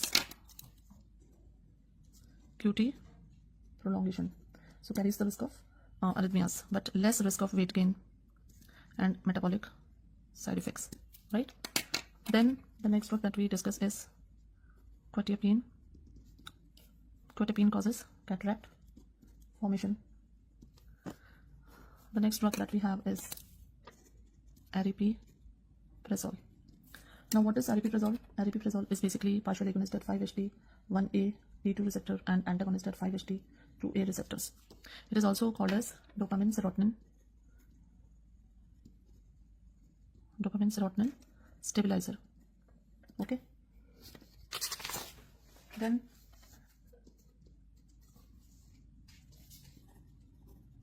aripiprazole is approved for treatment of irritability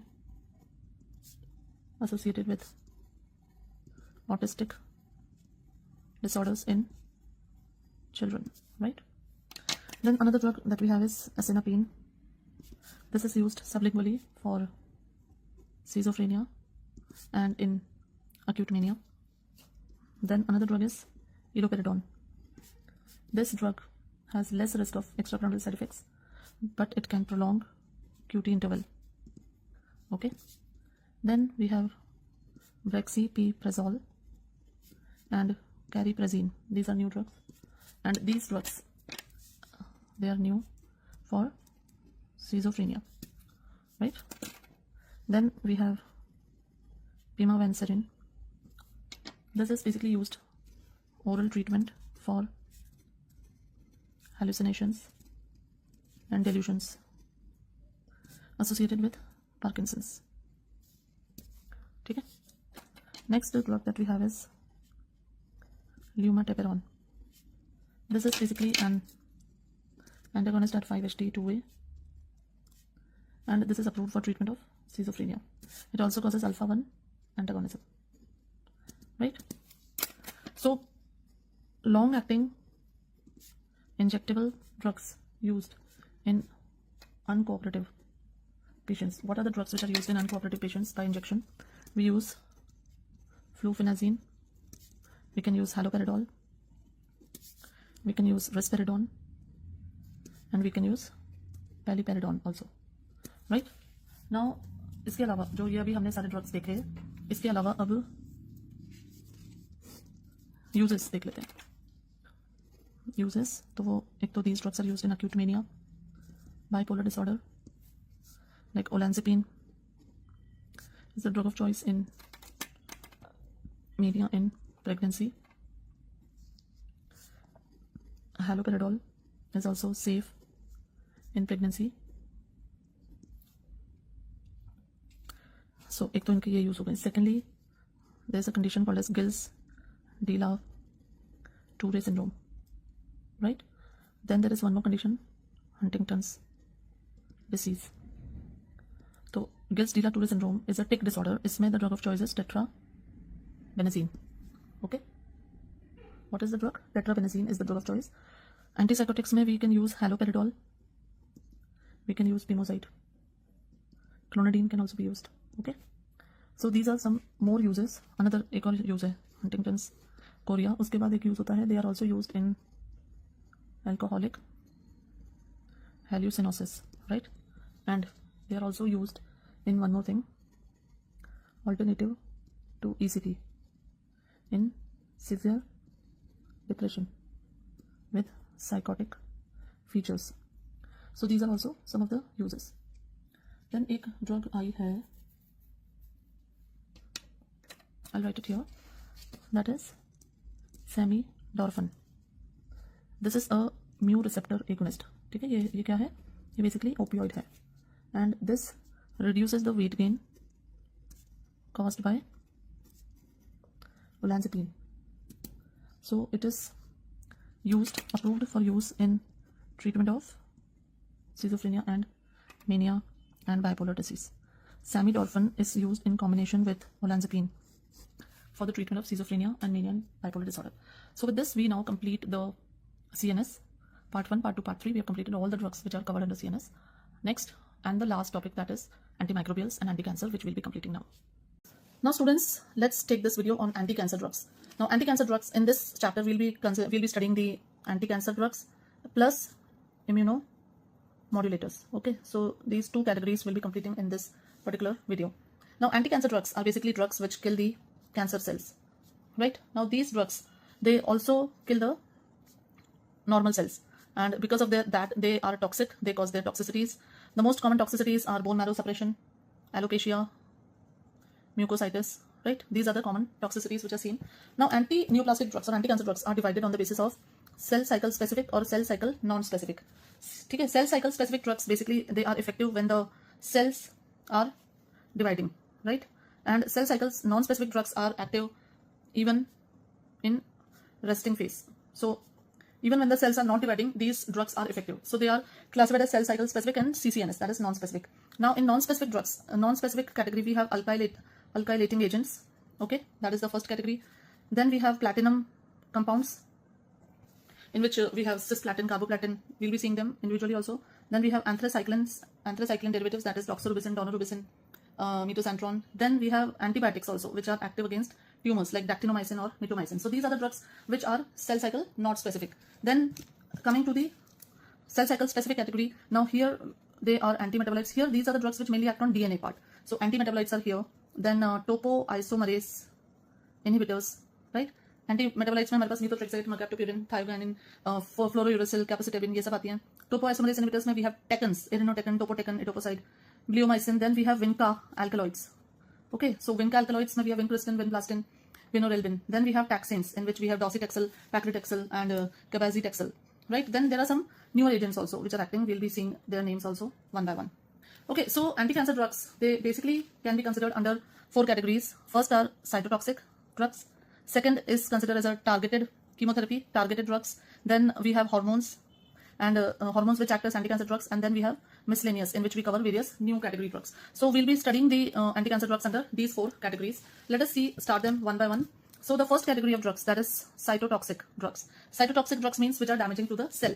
So in this, the first category that let's discuss is alkylating agents, right? Now what are these alkylating agents doing? These mechanism of action पहले समझते हैं. What is their mechanism of action? They basically, these drugs, they are cell cycle non-specific. So they act on resting as well as dividing cells. Now these, as the name itself suggests, they alkylate the nucleophilic groups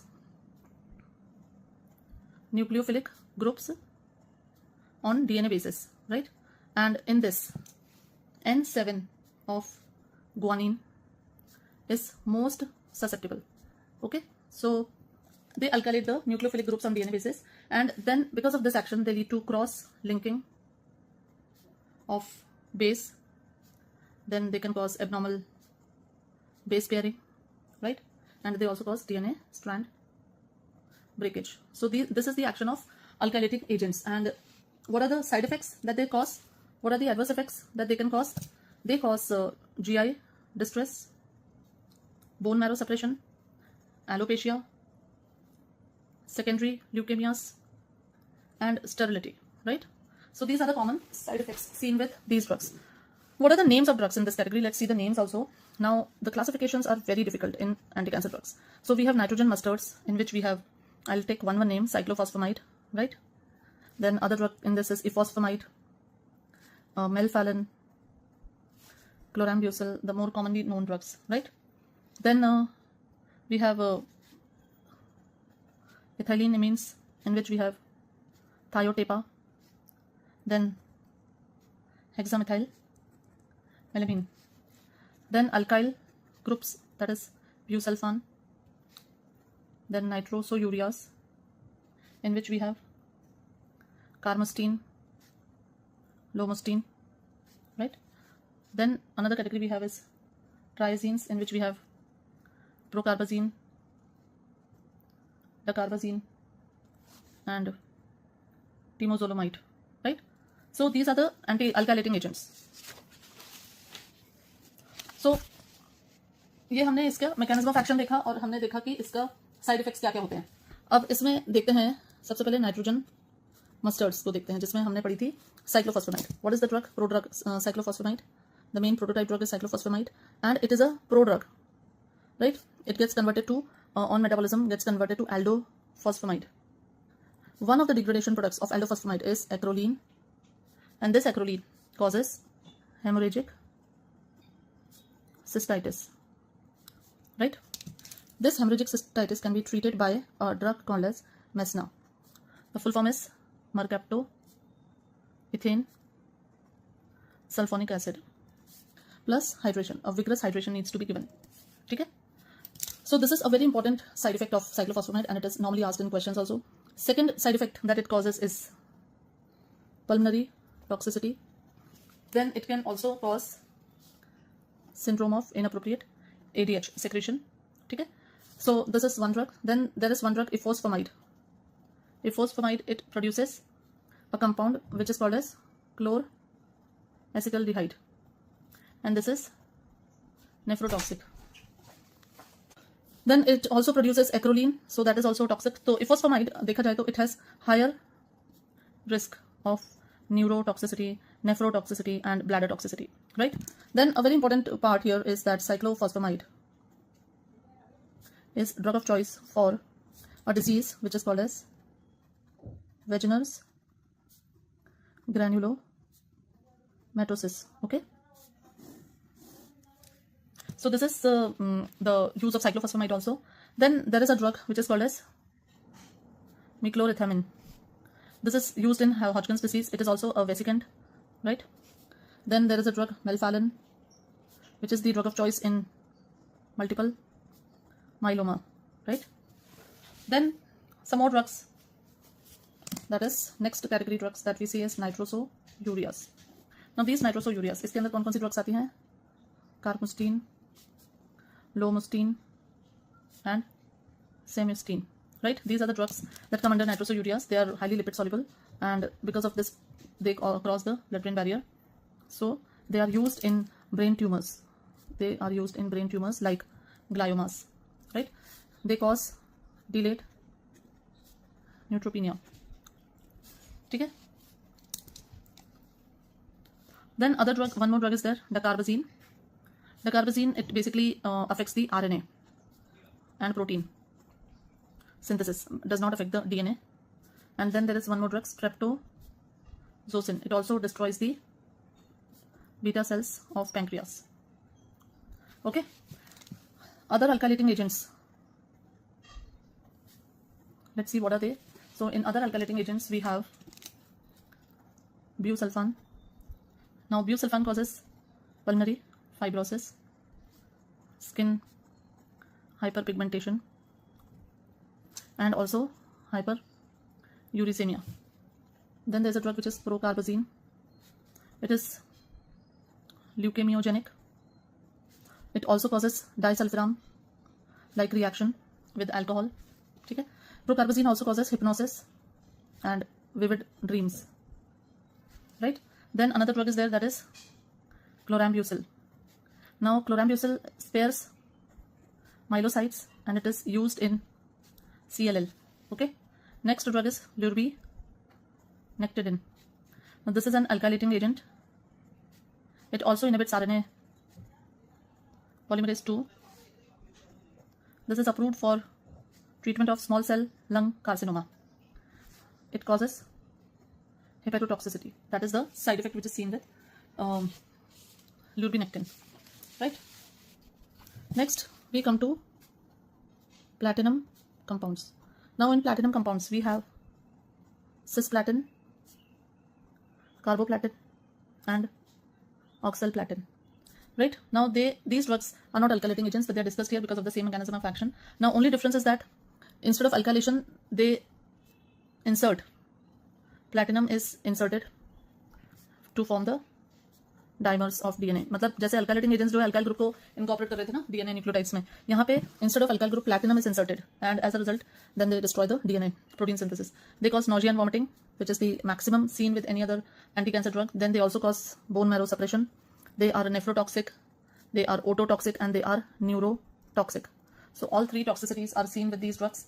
Now in this, cisplatin is most nephrotoxic. Okay. Carboplatin is most hemotoxic. ठीक है. Then carboplatin जो है nephrotoxic, ototoxic और neurotoxic कम है cisplatin से. The other drug, oxaliplatin, it is effective in cells which are showing resistance to cis or carby, right? Oxaliplatin is neurotoxic, तो ये neurotoxicity करता है. Then cisplatin is given by slow IV infusion. So cisplatin is given a slow infusion to prevent intense nausea, okay, and acute rise in serum creatinine. Then second point related to this is that aluminium inactivates cisplatin. So aluminium needles not to be used with cisplatin. Then there is a very specific drug, that is amifostin. Now amifostin is used or labeled for reduction of cisplatin induced nephrotoxicity. Okay, amifostin is the drug which is used to reduce the cisplatin nephrotoxicity. Amifostin is also used to reduce xerostomia in patients undergoing radiotherapy of head and neck, which involves parotid. Sometimes this is also asked as a question, that what is the drug used to reduce the radiotherapy induced xerostomia? So that is amifostin. Right, now another thing is cisplatin reduces all the ions. That means it causes hypomagnesemia, hypokalemia, hypocalcemia, hypophosphatemia. Okay, there is another drug, cyclosporin, which is an immunosuppressant which causes hyperkalemia. Then cisplatin causes AML, acute myeloid leukemia. Usually if you use more than 4 years, then cisplatin can result in acute myeloid leukemia by itself, right? The next category of drugs that we discussed are antimetabolites. Right, now in antimetabolites, first thing the concept is to be understood, these attack the cells in the S phase. So only dividing cells are susceptible. S phase is the DNA synthesis phase. So this is the phase when there is synthesis of DNA. Now these drugs, they are also immunosuppressants along with antineoplastic, right? So the first category of drugs that comes is folic acid analogs. Now what is the drug that comes here? We all know it is methotrexate. Another congener is pemetrexate and pralatrexate. Now what is the mechanism of action? The mechanism of action of these drugs is, what is the mechanism of action? They are inhibitors of dihydrofolate reductase enzyme. Now this dihydrofolate reductase enzyme actually causes conversion of dihydrofolate to tetrahydrofolate, and this tetrahydrofolate is then used in important 1-carbon chain reactions, right, and a lot of other things, important metabolisms. So this is the mechanism of dihydrofolate and methotrexate. Okay, now what happens is that when this happens, when this is inhibited, then a lot of important reactions are inhibited and then toxicities occur. So there is some compound which is known as folinic acid, also called as leucovorin, also called as citrovorum factor. Now it is nothing but it is tetrahydrofolate, and this tetrahydrofolate is given to the patients to reduce the toxicity. So to reduce the toxicity caused by methotrexate, adverse effects जो इसके होते हैं उसको कम करने के लिए the patient is given tetrahydrofolate, which is folinic acid, also called as citrovorum factor, and this is known as citrovorum rescue, leucovorin rescue. ठीक है? So this causes reduction in the toxicity. Another method of reduction in toxicity is alkalinization of the urine. So alkalinization also of the urine also reduces methotrexate toxicity, right? आगे बढ़ते हैं. methotrexate क्या करती है? Now methotrexate is a very commonly used drug. आपने इसे हमने rheumatoid arthritis में भी पढ़ा है. तो then it is used as an immunosuppressant also. It is used in many autoimmune diseases also. Right, now important thing, clearance is by renal, and so vigorous hydration is required to prevent crystallization in renal tubules. तो ये important है. Then methotrexate is the drug of choice in choriocarcinoma, right? It is also used in acute leukemias, non-Hodgkin's lymphoma, T-cell lymphomas, then breast cancers. It can also be given intrathecally in meningeal leukemias, right? Then apart from that, it is also used in rheumatoid arthritis, then psoriasis, and also used in ectopic pregnancy. Okay, so these are the various uses of methotrexate. Then the other drug, that is pemetrexate. This is used in the treatment of mesothelioma, and again in this, if you give folic acid, then it reduces the toxicity. The another drug, that is pralatrexate. This is indicated in peripheral T-cell lymphoma, right? So these were the folic acid analogs. Then the next category that we have is purine analogs, right? So purine analogs में जो drugs आती हैं वो हैं 6-mercaptopurine, 6-thioguanine, right? These are the purine antimetabolites. Then there is a new drug, that is fludarabine. New drug तो नहीं है, पुरानी है, fludarabine. So these are purine analogs. Now what is the point here? Now these drugs, they are basically purine antimetabolites. They are activated by the hypoxanthine guanine phosphoribosyl transferase, and the resultant nucleotide then inhibits the enzymes in purine synthesis. So these drugs, they are basically activated by the enzyme hypoxanthine guanine phosphoribosyl transferase. So this further, when it is activated, then they result in generation of nucleotides, and these nucleotides, they interfere with the purine metabolism. Okay, so these are purine analogs. Let us see their properties one by one. Now, when we had studied gout, you remember, when allopurinol is given, then dose of 6 mercaptopurine and azathioprine to be reduced to 1/4 of original dose. Okay, so this is important, that when you give them with allopurinol, which is a xanthine oxidase inhibitor, then you reduce the dose of 6 mercaptopurine. Now, these drugs mainly they are used in treatment of leukemias, and they can be acute and chronic, both leukemias. They cause bone marrow suppression, right? Then other thing important related to them, there is also like fludarabine, there is cladirabine, and cladirabine is the drug of choice in hairy cell leukemia, and fludarabine is the drug of choice in chronic lymphocytic leukemia. Then if we use pentostatin with fludarabine is known to cause pulmonary toxicity, so they are not used. Okay, then these drugs, they cause immunosuppression, so patients to be given cotrimoxazole for prophylaxis of pneumonia, right? So these were the purine analogs. The next category that we discuss is the pyrimidine analogs. Okay, so the next category that we discuss is pyrimidine analogs. Now, pyrimidine analogs में जो drugs हैं हमारे पास, वो है 5-fluorouracil, then cytarabine, capecitabine, gemcitabine, decitabine, 5-azacitidine, right? Now, in this, cytarabine is the most effective agent for induction of remission in AML, right? So this cytarabine is activated by enzyme kinase, and it forms arabinocyte CTP, which inhibits DNA polymerase, right? Now, cytarabine in long-term usage and high-dose usage can result in neurotoxicity, that is ataxia, and it also causes peripheral neuropathy. Okay, 5-fluorouracil जो है दूसरी वाली, 5-fluorouracil is converted to 5-deoxy-UMP, and it inhibits the enzyme TS. Now, major route of metabolism is it gets converted to carbon dioxide and is excreted through respiration.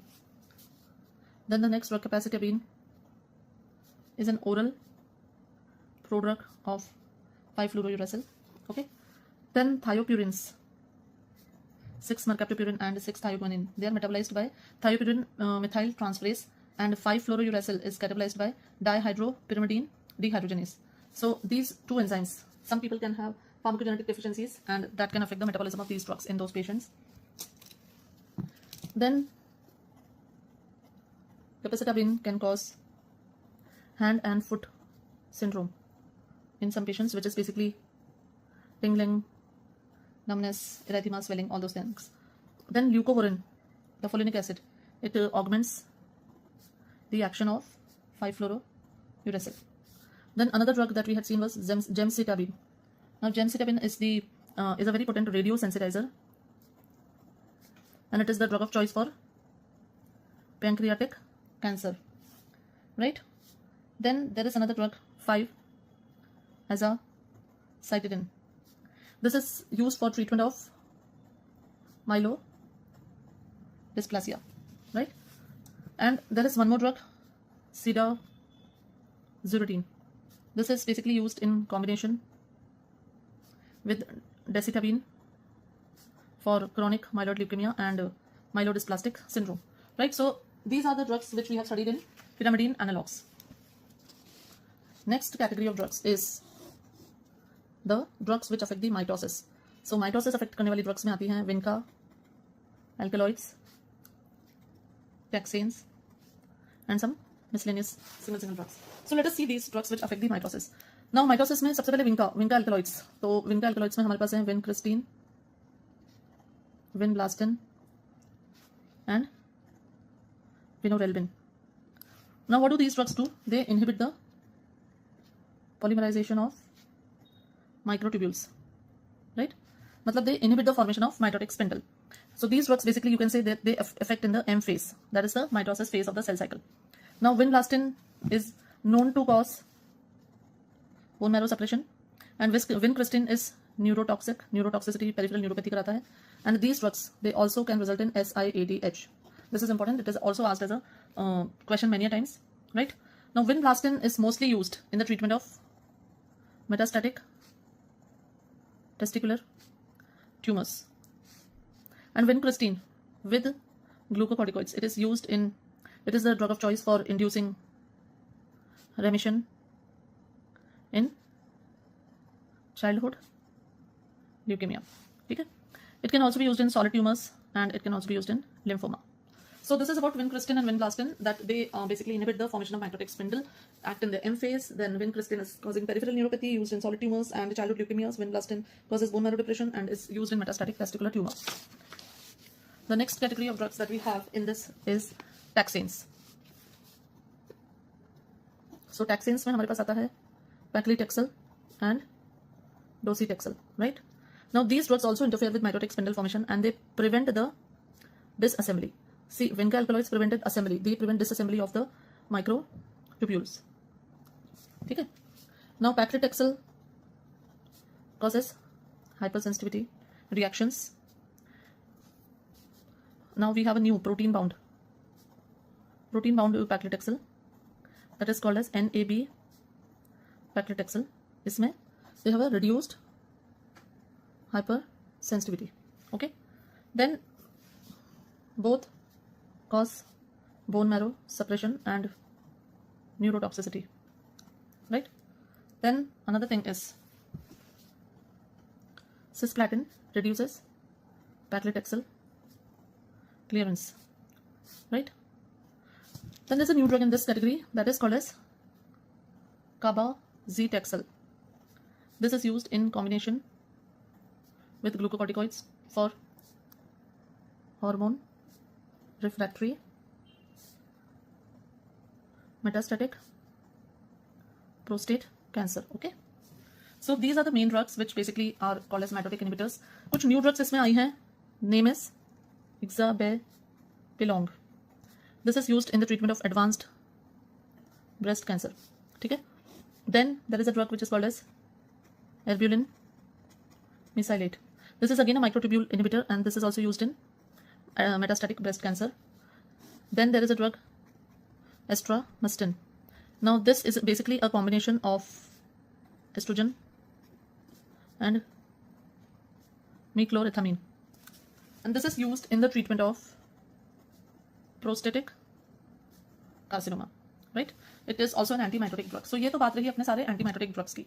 Next जो हम बात करते हैं, अब करते हैं एक category है that is topoisomerase inhibitors, right? Topoisomerase inhibitors, इसमें जो drugs आती हैं उनके नाम है irinotecan and topotecan. They are obtained from which tree? Camptotheca acuminata, and they inhibit, as the name suggests, topoisomerase 1.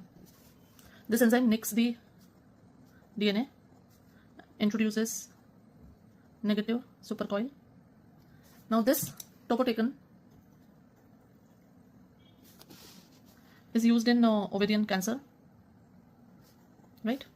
And irinotecan is a prodrug. It is converted to active metabolite and dose to be reduced in liver failure. Irinotecan is the drug of choice in advanced colorectal carcinoma with 5-fluorouracil. Okay. Now topotecan करती है, what is the toxicity? It causes neutropenia. Irinotecan causes diarrhea. Irinotecan also causes bone marrow suppression. Then irinotecan also causes one which is cholinergic syndrome. इसमें basically diarrhoea, sweating, increase secretion basically हो रहे हैं, cramps हो रहे हैं, bradycardia हो रहा है. So this is because of inhibition of acetylcholine esterase enzyme, right? So this is the topoisomerase inhibitors. Topotecan used in ovarian carcinoma, the toxicity is neutropenia. Irinotecan is used in advanced colorectal carcinoma with full fluorouracil, and इसके side effects में आता है diarrhea and bone marrow suppression and cholinergic syndrome. Then the next category of drugs in this is epipodophytotoxins. Now epipodophytotoxins में जो drugs आती हैं उनके नाम है etoposide and teniposide. Now what are they doing? They are basically inhibiting the topoisomerase 2. That was inhibiting topoisomerase 1. This inhibit topoisomerase 2. Then they cause GI distress and they also cause myelosuppression. Then etoposide is used mainly for testicular, prostatic and haute cell carcinoma of lung, right? So this is etoposide. It can also result in acute lymphocytic leukemia. Now this usually develops at a short time interval, right?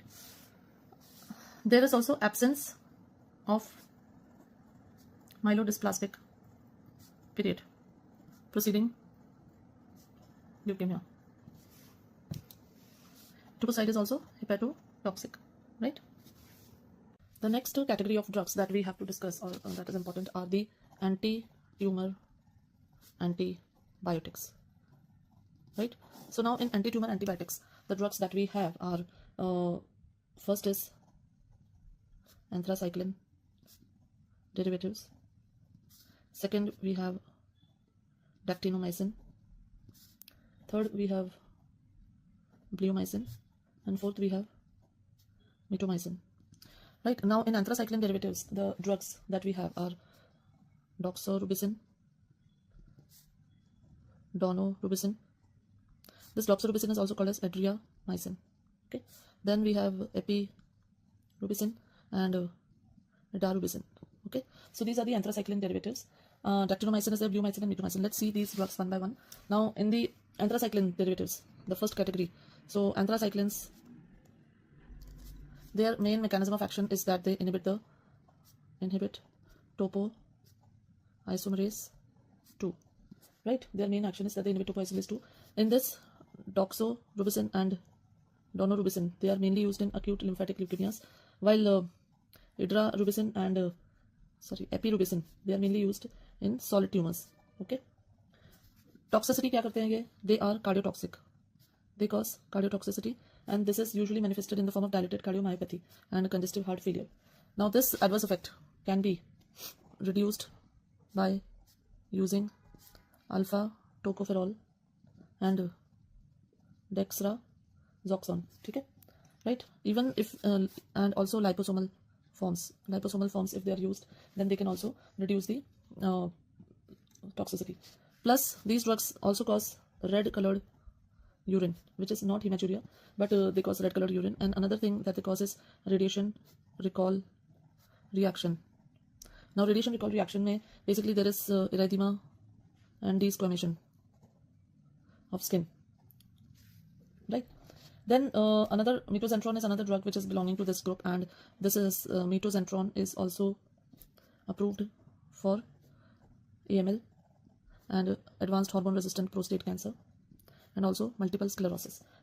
It is less cardiotoxic and it has been used. Then there is another drug that is a new drug, that is valrubicin.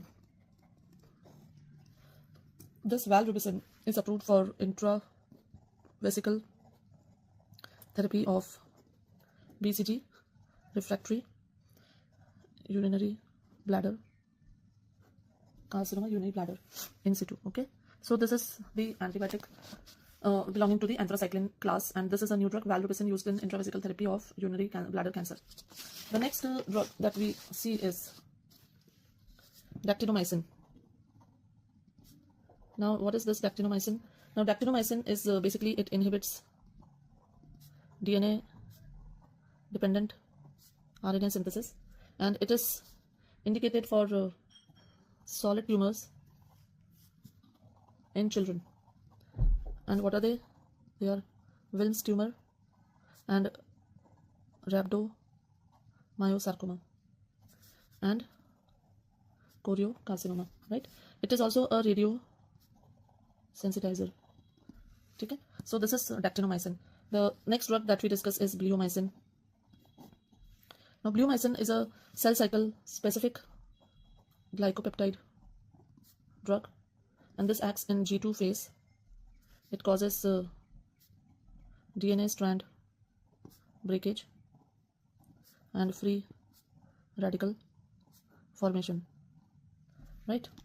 This toxicity that it causes is cutaneous toxicity.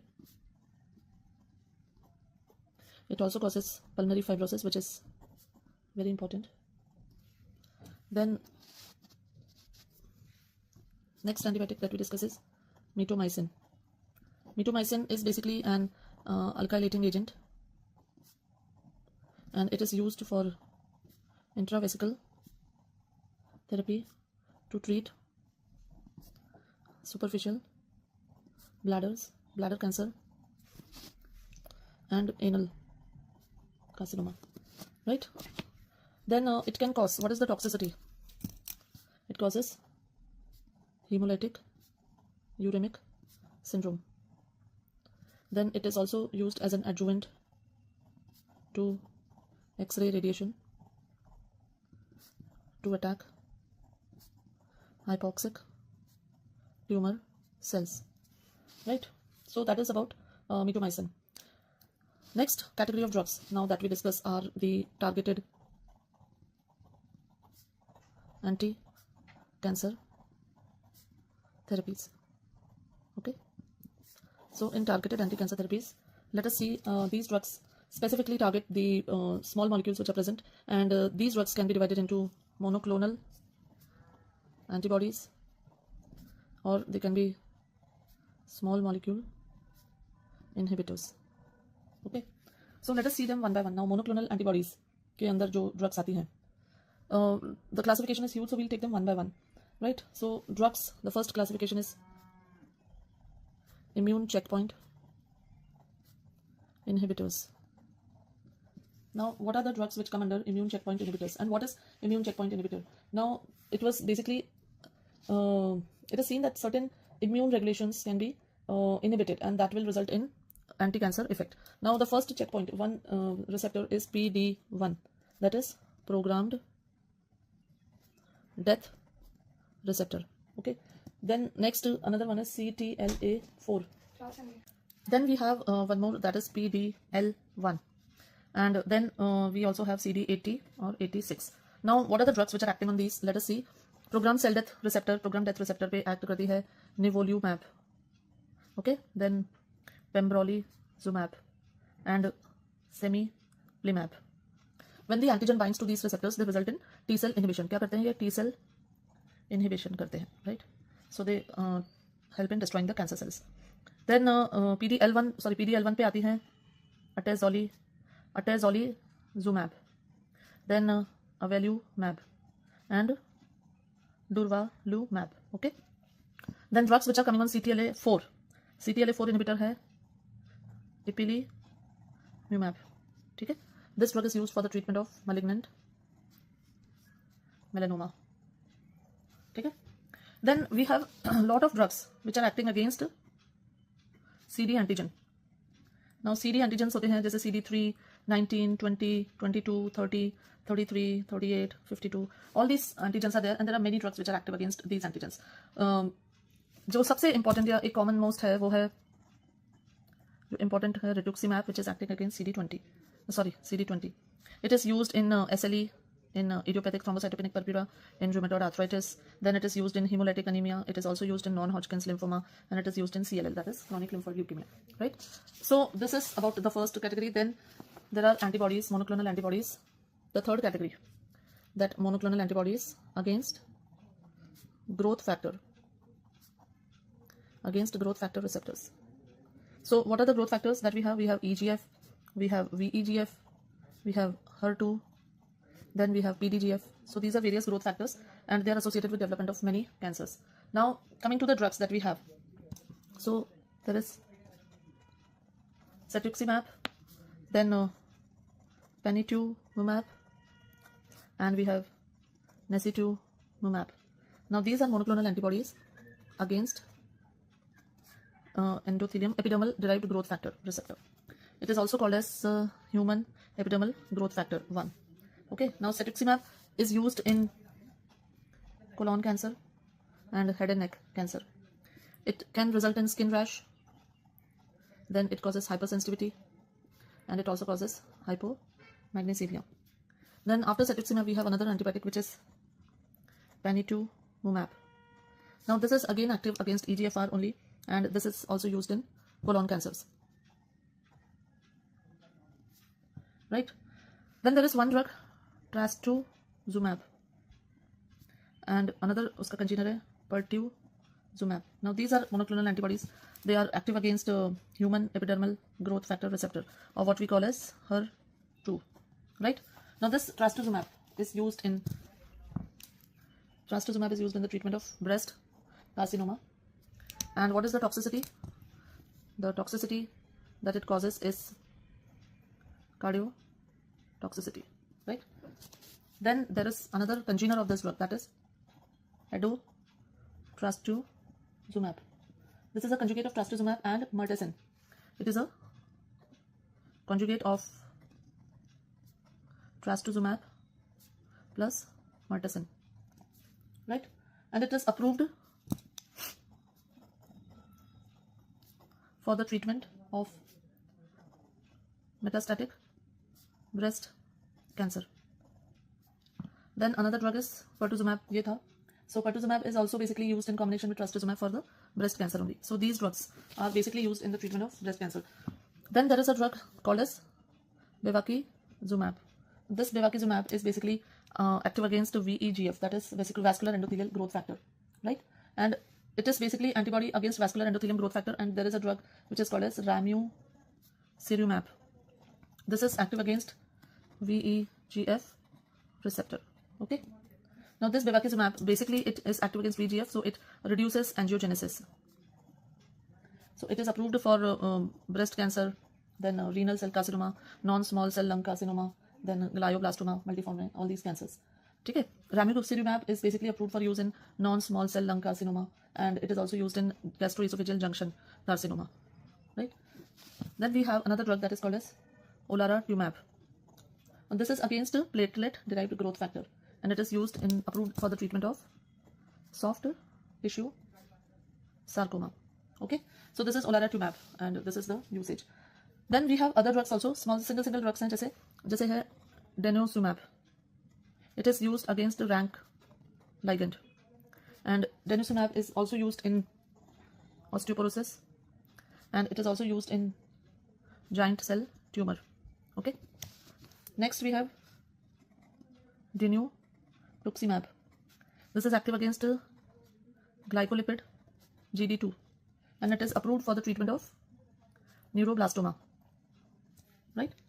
Then we have elotuzumab. It is used in multiple myeloma. Then mogamulizumab. It is against CCR4, and it is used in mycosis fungoides, and it is also used in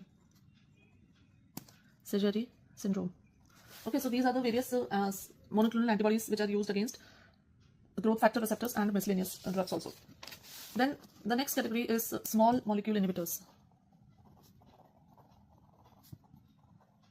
Right, now small molecule inhibitors में we have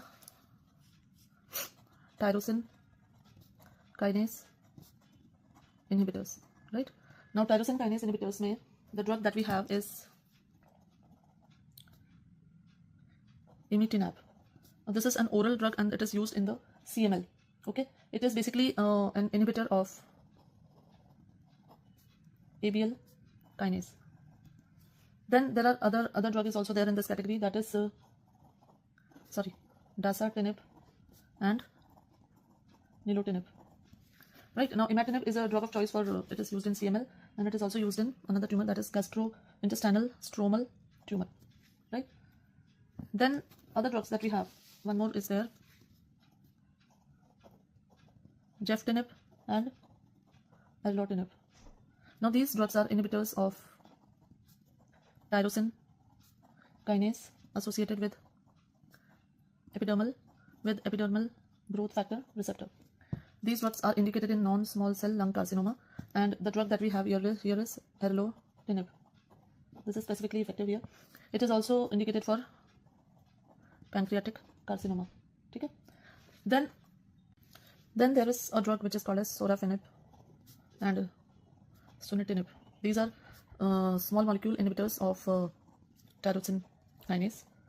They are used in renal cell cancer. Sorafenib is also used in hepatocellular cancer. Sunitinib can also be used in GI stromal tumor. They cause hypertension as an adverse effect. Next drug that we have is dapatinib. It is indicated for breast carcinoma. It inhibits tyrosine kinase associated with EGFR. Right? Then we have a drug which is called as midostaurin. This is basically, it inhibits the FLT3 and PDGF signaling molecule, and it is basically approved for mast cell leukemia and systemic mastocytosis. Right? Then another drug that we have is pazopanib. It is basically used, it acts against VEGF receptor, and it is used in advanced renal cell carcinoma. Then we have larotectinib. This is an inhibitor of tropomyosin kinase, and it is the first drug to be specifically developed and approved for solid tumors with NTRK mutations, right? So this is these are some more important drugs. Then let us discuss some other targets also, and one of them is proteasome inhibitor. इसमें नाम आते हैं bortezomib and carfilzomib. They act by inhibiting the proteasome, and they are approved in multiple myeloma. Then next category that we have is histone deacetylase. इसके अंदर जो drugs आती हैं वो है वोरिनोस्टैट and romidepsin. Another drug that we study in this category is tabinostat and belinostat. Now this is approved for multiple myeloma. This is approved for T-cell lymphoma, right? Then we have a drug which is tazametostat, and this is approved for epithelioid sarcoma, right? Then we have mTOR inhibitors. Now, what are the drugs which come under mTOR inhibitors? In this, we have everolimus and temsirolimus. They are approved for renal cell carcinoma, and this is used in breast and pancreatic and brain and renal cell carcinomas. Okay, mTOR inhibitors.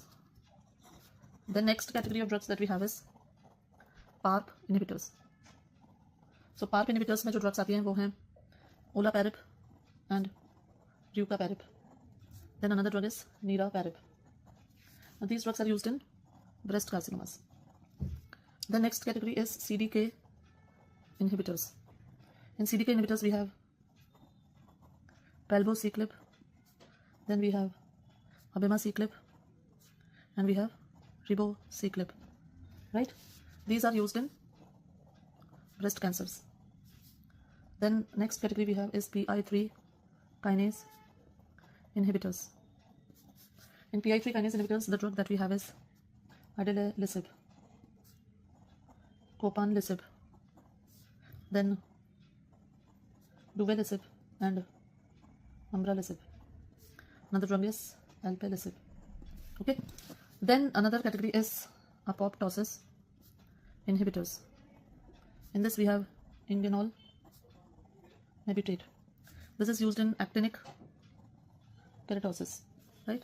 Then we have protein synthesis inhibitor, and here we have omacetaxin, which is used in CNL.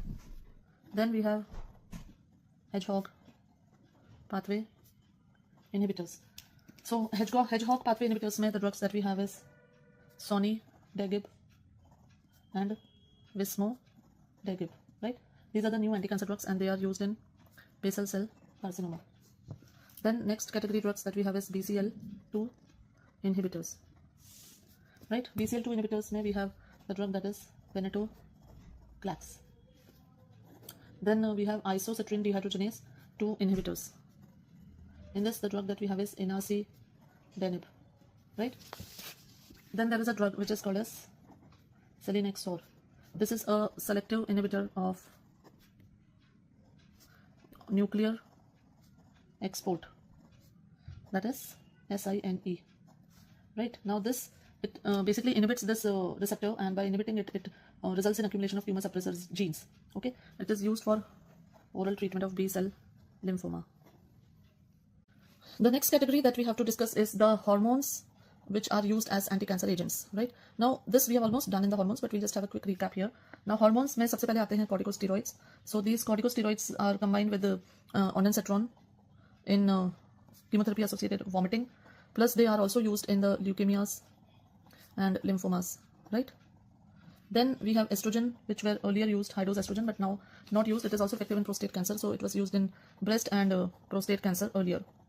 Then progestins, they are useful in breast cancer and endometrial cancer. Right, then we have anti-androgens. In anti-androgens, these are drugs like androgen inhibitors. So we have flutamide and nilutamide, enzalutamide, bicalutamide, and darolutamide. They bind to the androgen receptors and they inhibit, and so they are used in the prostatic cancer.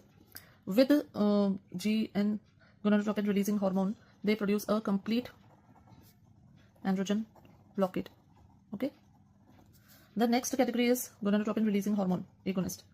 तो इसमें हमारे पास जो drugs है वो है goserelin, नेफेरेलिन, leuprolide. These drugs are used in prostate cancer, but they can cause flare-up reaction. Then we have GnRH antagonist, in which we have cetrorelix, ganirelix, tigarelix, ibarelix. Now these basically drugs, they are used in the treatment of prostate carcinoma. Then we have anti-estrogens. Anti-estrogens, we know they are tamoxifen and taurinephen. Then we also have a drug fulvestrant, which is an estrogen receptor antagonist. They are all used for breast cancer and advanced metastatic breast cancer. Now then aromatase inhibitors, they are also effective in the advanced breast cancer. Right, so in aromatase inhibitors we have aromatase inhibitors में the drugs that we have are aminoglutathione, then anastrozole, exemestane, and letrozole. Right, they are useful in advanced breast cancer. Then we have some other anti-cancer agents like asparaginase specific enzymes. So इसमें आती है drug L. This is L-asparaginase is the enzyme which is used for the treatment of acute lymphoid leukemia. Okay. Then there is one drug, calasparagase, pegol. This is a pegylated substance. This is a long-acting asparaginase-specific enzyme. This is approved for the treatment of ALL. Next we have pentostatin. This drug is used in the treatment of hairy cell leukemia. Okay. Then we have lutetium-177 dotatate. This is a somatostatin receptor antagonist, and it is approved for the treatment of neuroendocrine tumor. Okay. A few more drugs are there. One is tagraxofusp. It is basically a diphtheria toxin conjugated with interleukin 3, and it is used in the treatment of BPDCN in adults and pediatric patients more than 2 years of age. Octreotide, you know, somatostatin analog होता है, and it is used in acromegaly and esophageal varices. Then we have one drug which is called as plicamycin, which is used in hypercalcemia of malignancy. Right? Hydroxyurea, which is used in sickle cell anemia, thrombocytopenic purpura, polycythemia vera, and also used in CML.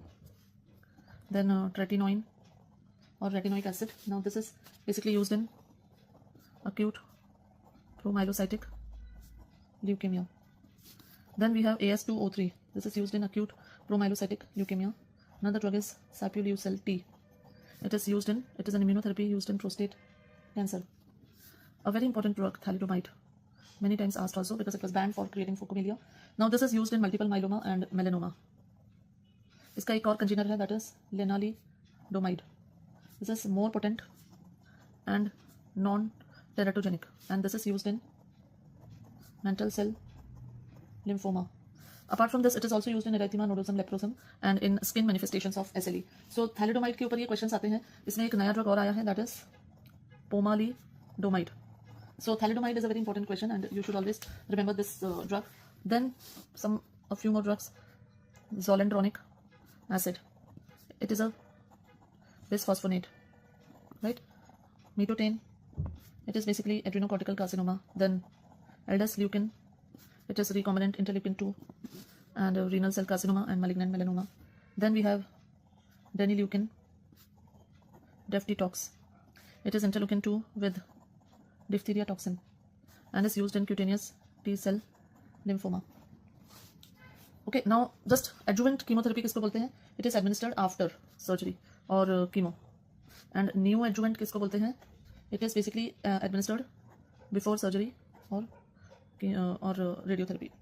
Okay, not chemo, radio. So adjuvant is after and neoadjuvant is before. So these were the important drugs which we have to complete in cancer. So students, now coming to the last part of anti-cancer drugs. Here we are going to discuss the immunomodulators. Now immunomodulators पे काफी सारे questions आते हैं, so इसको cover करना जरूरी है. The first drug that we talk about is glucocorticoids, and we know glucocorticoids are the most commonly used immunosuppressant, right? Because they inhibit the production of bradykinin, prostaglandin, leukotriene, histamine. Now, one important thing that we just need here is like continuous administration of glucocorticoids increase the metabolism of IgG. They are used as first-line drug for solid organ and stem cell transplant recipient also. Okay, so apart from that, they are also used in graft rejection and graft versus host disease. They're used in bronchial asthma, in rheumatoid arthritis, and in idiopathic thrombocytopenic purpura. So a lot of uses for glucocorticoids are there. The second category of drugs that we will see is calcineurin inhibitors. Okay, now calcineurin inhibitors क्या होते हैं? So calcineurin is required for activation of NFAT, that is nuclear factor of activated T cells, which in turn increase the transcription of interleukin 2, and this interleukin 2 is a chemotactic factor, is a factor of inflammation which increases the immune reactions. So now there are two drugs. Calcineurin inhibitors हमारे पास हैं, cyclosporin and tacrolimus. Now these drugs, they inhibit the activation of NFAT by binding to immunophilins. That is, cyclosporin binds to cyclophilin, and tacrolimus binds to FKBP. So there is an inhibition of interleukin 2.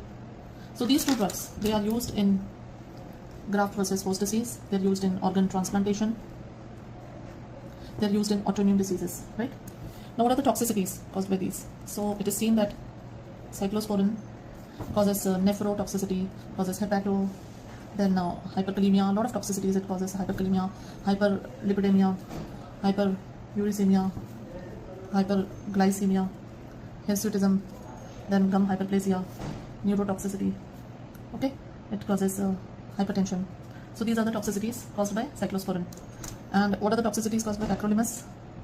Tacrolimus causes hyperglycemia and neurotoxicity, right? These are the toxicities caused by tacrolimus. Tacrolimus is more potent than cyclosporin, okay? And cyclosporin में nephrotoxicity is the main reason to stop the treatment, right? Then after that, the other drug that we study in immunomodulators is proliferation signal inhibitors. Okay, proliferation signal inhibitors. Now इसमें जो drug आती है, its name is sirolimus. They basically inhibit the mTOR, right? And what is mTOR? mTOR is mammalian target of rapamycin. So by inhibiting the mTOR, they also inhibit interleukin 2, right? It is used as immunosuppressive agent in organ transplantation and GVHD. Another use of sirolimus is that it is used in cardiac stent to reduce the chances of reocclusion, right? Its major adverse effect is thrombocytopenia. ठीक है? Now sirolimus is not nephrotoxic. There is another drug in this category. इसका नाम है everolimus. It is also used in heart transplant. Okay. Now this is also a drug which is used in transplantation, and they increase the risk of hemolytic uremic syndrome. Then everolimus is approved recently for subependymal giant cell astrocytoma associated with tuberous sclerosis, right? So this is the important drug. Sirolimus and tacrolimus, they are also used in what we call as drug-eluting stents and cardiac transplantation, and recently it is approved for treatment of this disease associated with tuberous sclerosis. The next category drug that we have is purine synthesis inhibitor, which consists of mycophenolate. This mycophenolate inhibits the iosine monophosphate dehydrogenase and converts it into mycophenolic acid, and this is used in patients who are refractory to steroids. Okay, toxicity mein it causes myelosuppression.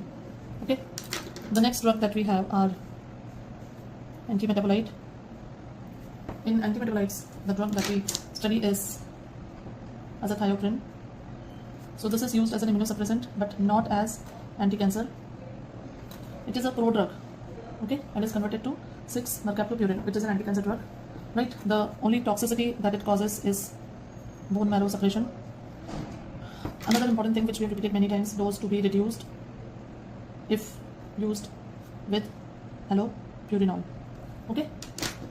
Then other drugs like anti-cancer drugs, cyclophosphamide, methotrexate, clonambucil, they are also used. Then there was a drug which we studied in gout, leflunomide, which is an inhibitor of, it inhibits what? Dry hydroorotate dehydrogenase. This is basically used in polyoma virus nephropathy, right? Then we had also done thalidomide in the last anti-cancer drugs. So thalidomide, we know it's a teratogenic. Currently it is being used in malignant melanoma, multiple myeloma, then erythema nodosum leprosum, and skin manifestations of SLE. Then इसका एक congener है lenalidomide, and this is basically approved for multiple myeloma and myelodysplastic syndrome. Okay, इसके अलावा then we have lot of monoclonal antibodies, and monoclonal antibodies बहुत सारी हैं. उसमें I know you cannot ratify each and every drug, and it is very difficult to remember all of them, but I'll still suggest that you at least remember 10 or 20 of them, the most important ones, which will help you in covering the exam. So इसमें और क्या क्या drugs आती हैं देखते हैं. फिर आते हैं co-stimulation inhibitors. Okay, now co-stimulation inhibitors में the drugs that we have are abatacept and belatacept. They act by inhibiting the CD80 and CD86. Then abatacept is used in severe rheumatoid arthritis, and this is belatacept is used in kidney transplant. Okay, आगे बढ़ते हैं तो फिर आता है interleukin 1 inhibitor. Interleukin 1 inhibitor हमने पढ़ा है rheumatoid arthritis में, that is known as anakinra, right? Then other drugs में एक आती है nintedanib. This is basically a small molecule kinase inhibitor, and it is used for idiopathic pulmonary fibrosis. Okay, then there is another drug, apremilast. This is a phosphodiesterase 4 inhibitor, and it is used for plaque psoriasis and psoriatic arthritis. ठीक है, फिर आते हैं कुछ immunostimulants. So what are the immunostimulants that we know about? There is one drug called as levamisole. This is used with 5-fluorouracil for treatment of colorectal carcinoma. The adverse effect that it causes is agranulocytosis, right? This levamisole is also used for treatment of pediculosis. Okay, it was also earlier used as anti-helminthic drug. Also anti-helminthic drug के रूप में it was used. Then we have BCG. This is the Bacillus calmette-guerin, which is useful for intravesical therapy of superficial bladder cancer. Okay, then we have some cytokines. Cytokines में आते हैं हमारे पास interferons, then colony stimulating factors, then interleukins. ठीक है, तो अब इसमें कौन कौन से हैं? एक होता है aldesleukin. This is basically recombinant interleukin 2 and it is used in malignant melanoma and renal cell carcinoma. Then second we have is filgrastim. Is basically recombinant GCSF, and we have another drug that is sargramostim. This is GM-CSF. They're used for chemotherapy induced myelosuppression. Okay. Then immunostimulants के बाद next हम पढ़ते हैं drugs which are used in treatment of psoriasis. तो वैसे तो हमने पहले भी पढ़ा हुआ है psoriasis के ट्रीटमेंट के बारे में, स्किन और जब हमने वो सब पढ़ा था, एक बार और रिपीट कर लेते हैं. psoriasis is basically a chronic skin condition. We all know that it is a chronic skin condition which is characterized by overactive immune system. Psoriasis हम इसलिए पढ़ रहे हैं क्योंकि psoriasis is an immune disorder, overactive immune system. So क्या हो रहा है? Basically there is excess epidermal proliferation with dermal inflammation, right? Now what are the drugs which are used? So topical treatment में we can use corticosteroids, but long-term use can result in atrophy of skin. Okay, then topical vitamin D, we use calcipotriol. This can be used, it suppresses the proliferation. And then another drug is tazarotene, which is a topical retinoid, right? So it also has anti-proliferative and anti-inflammatory action. Then we have photochemotherapy. और photochemotherapy में हम क्या देते हैं? We give PUVA therapy, right? But this PUVA therapy is associated with increased risk of melanomas, okay, and skin cancers. Then oral drugs. Now what are the oral drugs that are given? So oral drugs में we give methotrexate, cyclosporin. These are anti-immunity drugs. Then acitretin, which is a retinoid, and apremilast, which we just saw that it is basically a phosphodiesterase 4 inhibitor. Then never give corticosteroids as it can result in withdrawal होने पर it results in life-threatening pustular psoriasis. Okay, so oral glucocorticoids are not given in psoriasis. We give topical, so we can give topical, we give phototherapy and oral drugs. Then some biological agents can be given, like monoclonal antibodies are there. TNF alpha inhibitors में हम दे सकते हैं adalimumab, certolizumab, then etanercept. Biological agents which are used are TNF alpha inhibitors, adalimumab, certolizumab, etanercept. Then ustekinumab, which is a monoclonal antibody against interleukin 12. Then guselkumab and tildrakizumab, which is against interleukin 3, and so on and so forth. So many antibodies, monoclonal antibodies are used in psoriasis. So with this, we complete the anti-cancer and the immunosuppressant chapter. Good morning, students. So now coming to the last part of pharmacology, that is antimicrobials. So the first part that we are going to take are the general considerations of antimicrobials. So we'll take the general considerations, then we will take the non-specific antimicrobials, and then the specific antimicrobials, which will include antitubercular, antiviral, anti-leprosy, antifungal, antiprotozoal, anti-helminthic, and anti-HIV also. So I hope to complete this series in this antimicrobial in 3 lectures, and then we'll be done with the rapid revision series. So coming to the first part of general considerations, there is something called as drug resistance. So drug resistance के different mechanisms होते हैं. They can be natural or acquired, right? या तो naturally resistant होते हैं या फिर acquired resistance होता है.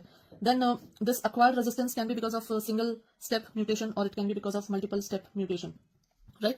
Now drug resistance can be transferred also by the gene. Now this gene transfer is also called as infectious resistance. And what are the mechanisms by which it can transfer? It can transfer by conjugation, then it can transfer by transduction, and it can transfer by transformation.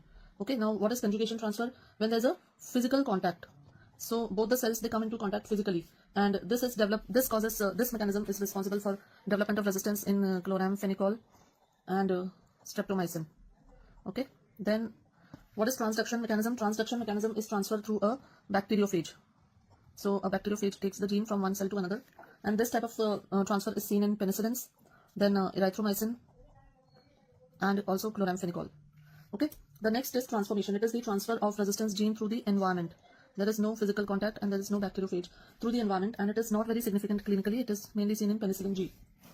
Right, now the resistance mechanism क्या होता है resistance develop करने के, what are the, like what exactly is happening? So mechanisms can be decreased affinity for the target, right? Then development of alternate metabolic pathway, right? Or then production of enzymes that inactivate the drug. So these are the various mechanisms by which the resistance can happen. Another, yes, there are more. There can be decreased drug permeability, like the channels through which they are going, they become impermeable, like aminoglycosides and tetracyclines के case में होता है, and then development of efflux pumps by the bacteria, so they pump the active drug again outside. So these are various mechanisms by which the resistance can happen. Now if I talk individually, so decreased affinity for target, so this happens in the antibiotics, that is MRSA and vancomycin. See, questions are asked on individual what is the mechanism of resistance in this drug, so you need to have this knowledge. Alternative metabolic pathway is generated in which drug, that is sulfonamides. Okay, then inactivating enzymes. यहाँ पे कौन सा drug आती है? This is aminoglycosides, beta lactams, and chloramphenicol, right? Then reduced permeability is seen in aminoglycosides and tetracyclines. Okay, and then efflux pumps. So efflux pumps are seen in tetracyclines, erythromycin, and fluoroquinolones, right? So these are the various drugs and their mechanisms of resistance. The next topic that we do is, the second topic is super infections. So what are super infections? That means a new infection due to antimicrobial agents. Now इसमें जो what are the drugs? Normally normal microbial flora that contribute to the host defense. Now in broad spectrum antibiotics, they broad spectrum antibiotics जो होती हैं, what are they? Broad spectrum में we have tetracyclines, chloramphenicol, then clindamycin, then aminoglycosides, and ampicillin. Right, so these drugs, broad spectrum antibiotics, they normally result in development of they kill the normal flora also, and they result in development of new infection. Super infections are very common. First of all, they don't happen in everyone. They are common in immunocompromised patients, right? The common places are oropharynx, intestine, respiratory route, genitourinary route. These are common areas for development of new infections. And the common organisms that cause super infection, the सबसे पहला is Candida, which causes candidiasis. Then we have Clostridium difficile, which causes diarrhea, Staphylococcus, and Proteus, and Pseudomonas. Right, so these are the bacteria which cause the super infections. Clostridium difficile super infections को बोलते हैं pseudomembranous enterocolitis. I'll write it separately because this is asked many times. Clostridium difficile causes pseudomembranous enterocolitis. Okay, this is most commonly because of this particular happens because of third generation cephalosporins.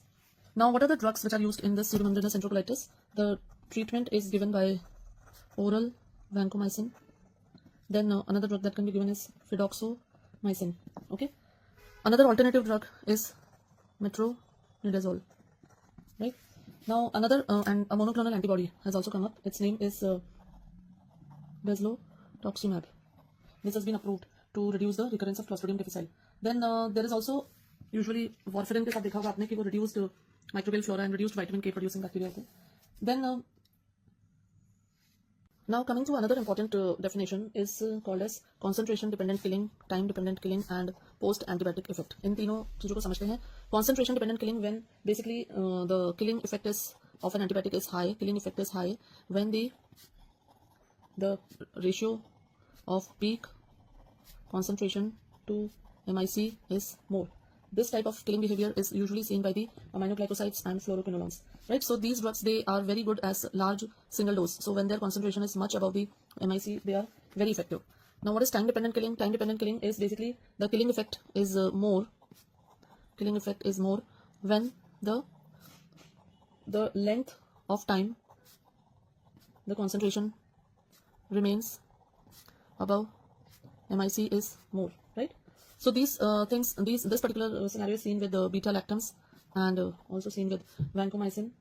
So in case we have to give multiple daily doses are preferred over single dose because they are more effective when they are their concentration remains above MIC for a longer duration. And the third part is PAE. Now PAE is also called as post antibiotic effect, means after the antibiotic is not there in system, still the growth of bacteria is inhibited, right? So even after the antibiotic is not there in the system, the growth of the bacteria is inhibited. So that is post antibiotic effect. Now usually the drugs which are showing antibiotic effect, there are many. The beta lactams are there, then drugs affecting protein synthesis, these antibiotics are there. So this was about the concentration dependent killing, time dependent killing and post antibiotic effect. The next concept that we have to do is combined use of antibiotics. Now combined use of antibiotics may, see, if both static plus static is given, it will give an additive effect, right?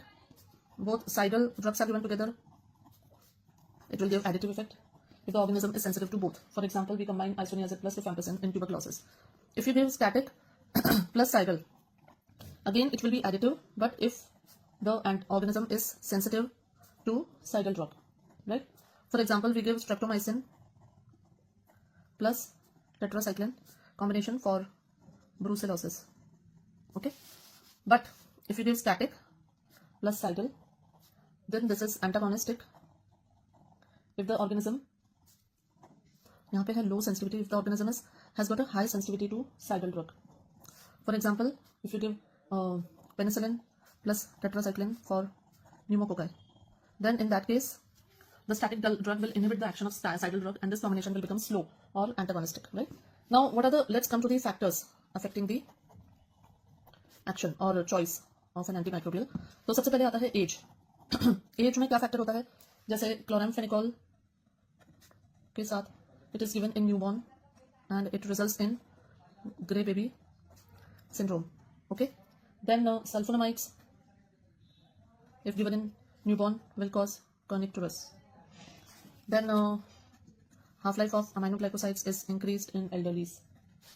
Tetracyclines, they are contraindicated in children below 6 years because it affects the teeth and the bones formation, okay? Then next factor that is important is pregnancy. Now a lot of antibiotics have got several teratogenic effects. So in pregnancy, like if you give tetracycline, then it will affect the dentition of the newborn. So tetracyclines are not given. Then the only antibiotic which are safe, which can be said as safe antibiotics in pregnancy are penicillin, cephalosporins and erythromycin or macrolides, okay? So these are the antibiotics which are safe. Then another thing is if the patient has impaired host defense mechanisms. So impaired host defense mechanisms may the bactericidal drugs are must in immunocompromised patients, right? Next, in liver disease and hepatic disease, there are some antibiotics which are used, which are not used. So let us see in renal function. Renal function may which medicines to be used and which is not used. So totally contraindicated in renal function if the patient is having renal disease. सबसे पहले आती हैं cephalothin, cephaloridin, nitrofurantoin, nalidixic acid and tetracyclines except doxycycline, okay? Then dose reduction required is aminoglycosides, amphotericin B, vancomycin and ethambutol, okay? So these drugs, they need a dose reduction. Then we have drugs which are affected by liver diseases. So liver function में which antibiotics are contraindicated. So contraindicated medicines are erythromycin, tetracyclines, pyrazinamide and pafloxacin, okay? Drugs in which dose reduction is required. So dose reduction is required in chloramphenicol, isoniazid, rifampicin, and clindamycin. Okay, these are the drugs in which dose reduction is required. Then some drugs are secreted in bile. So what are the drugs which are secreted in bile? These drugs, they are excreted in the feces, so they do not produce need a dose reduction in the renal failure. So the drugs which are secreted in bile is ceftriaxone, cefoperazone, tigecycline, rifampicin, and erythromycin, right? So these are the drugs which are secreted in bile. Other drugs are nafcillin, ampicillin, lincosamide, and doxycycline, right? Now after this, let's come to the classification. Now classification of antibiotics is done on multiple factors. So multiple ways of classification are: first classification is based on the type of action. So they can be either bacteriostatic or bactericidal. So in bacteriostatic drugs, I'll say the cidal drugs first. So cidal drugs में aminoglycosides, streptogramins, quinolones, metronidazole, these comes, penicillins, cephalosporins. Okay. Static drugs में we have tetracycline, chloramphenicol, macrolides, lincosamides, linezolid, nitrofurantoin, etc. Okay. Another classification is based basically on their metabolism, like what is the mechanism of action, based on mechanism of action. So in this we have the drugs which are cell wall synthesis inhibitors. Now cell wall synthesis inhibitors में we have penicillin, cephalosporins, vancomycin, bacitracin, phosphomycin, cycloserine. Okay, then drugs which are basically they affect the metabolism of the bacteria. So in this we have sulfonamides, PAS, ethambutol, dapsone, trimethoprim. So they basically affect the metabolism of the antibiotic, of the bacteria. Then another category of drugs are polypeptide inhibitors.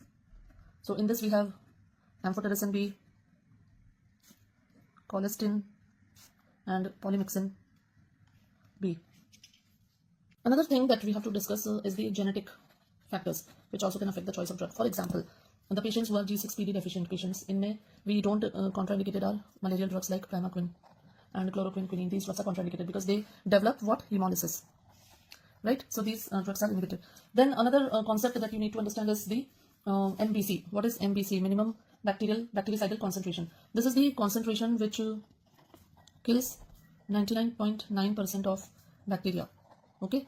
While what is MIC? MIC is the concentration, is called as the minimum inhibitory concentration. This is the concentration which prevents the visible growth of bacteria in culture plates, right? So this is MIC. Now a difference between MBC, when MBC and MIC, if there is a small difference, then the drug is bactericidal.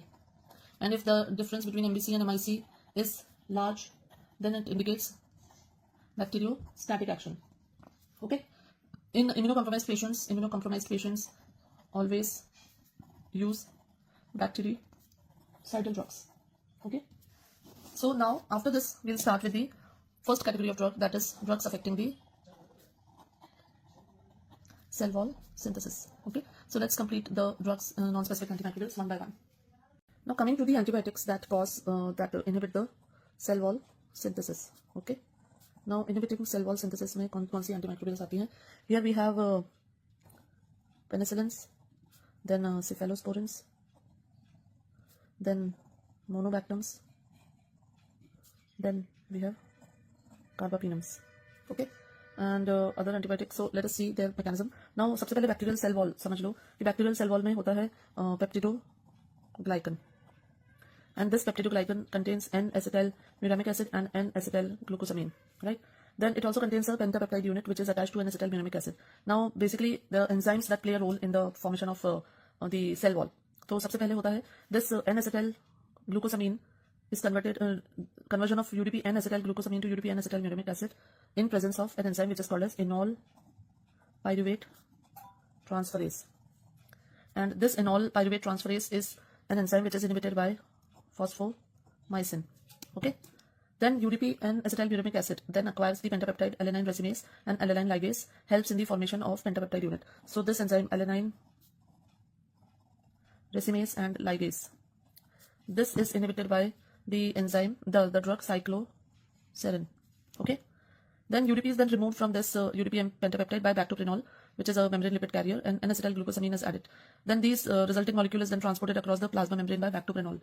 And then elongation of the peptidoglycan chain occurs with the help of enzyme transglycosylase. This transglycosylase is inhibited by vancomycin.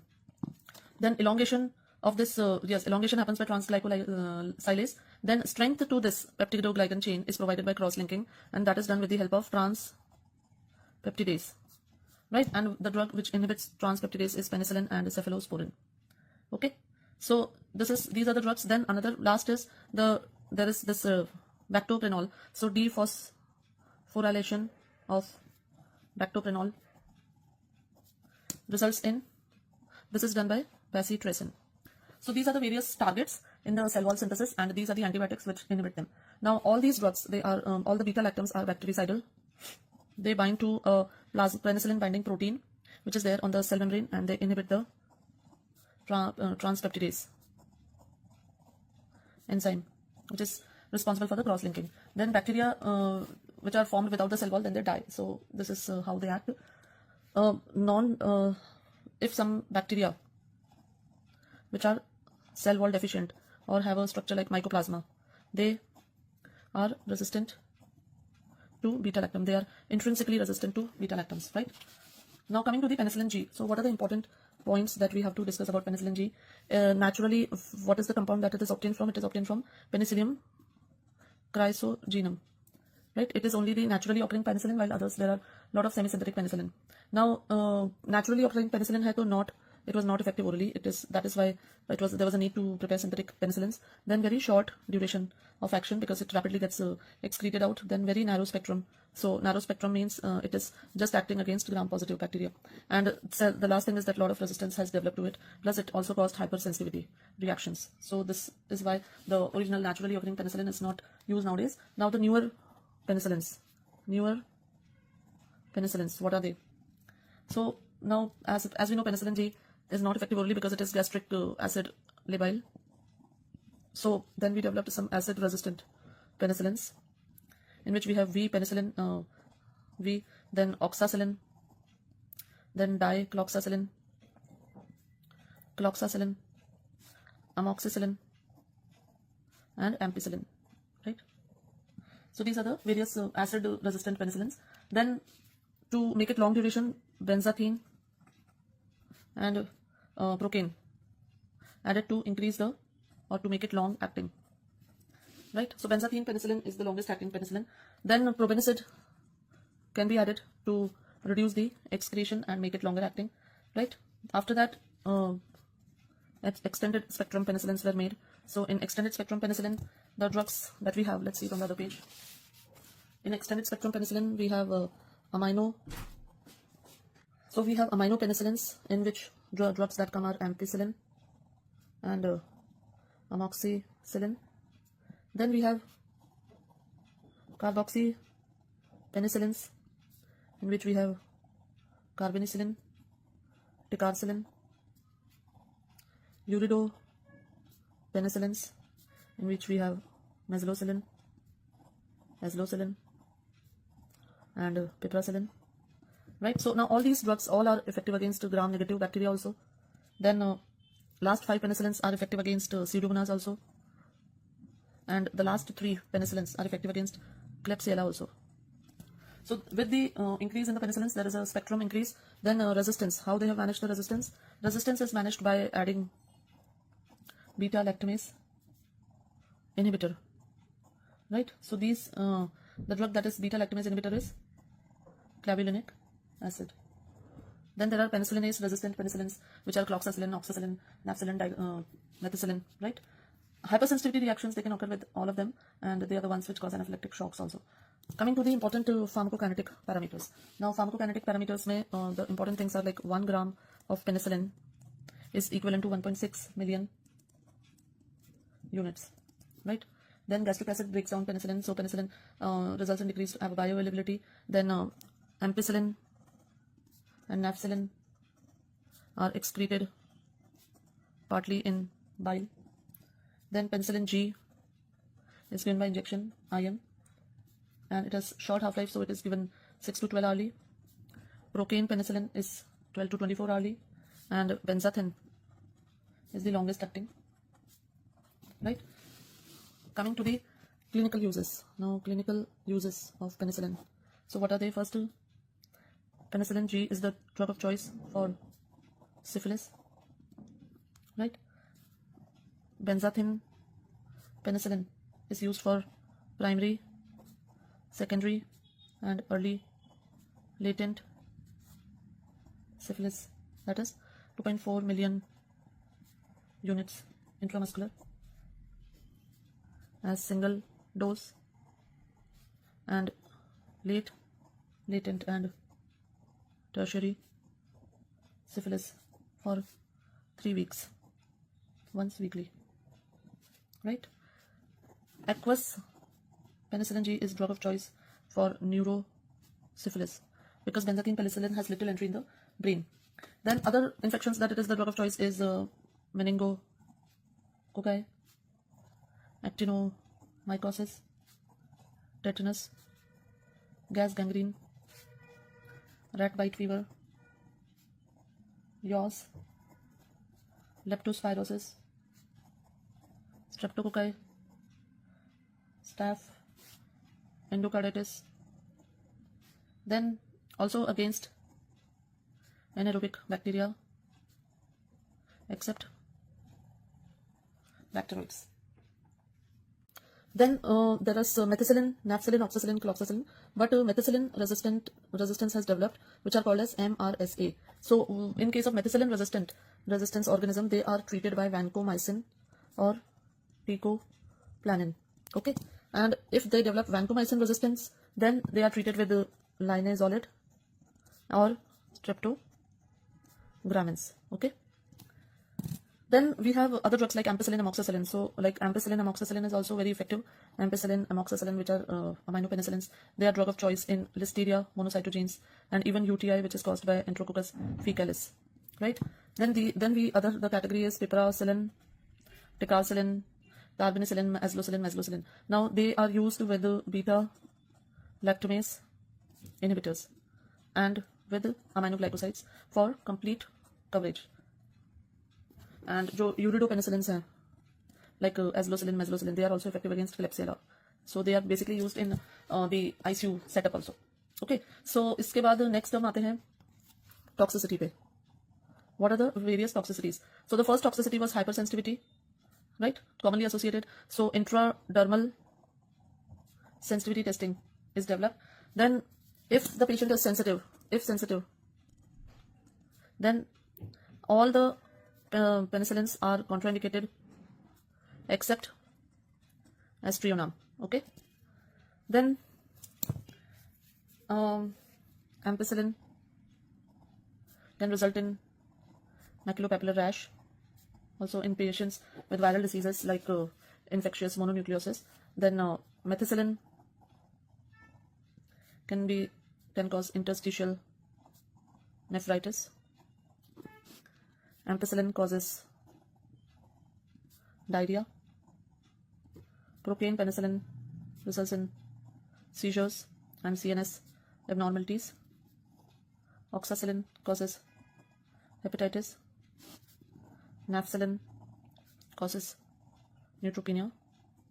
So these are the various toxicities, right, of penicillins. Now coming to the next category of drugs, that is cephalosporins. The other next category of drugs that we have to discuss is cephalosporins.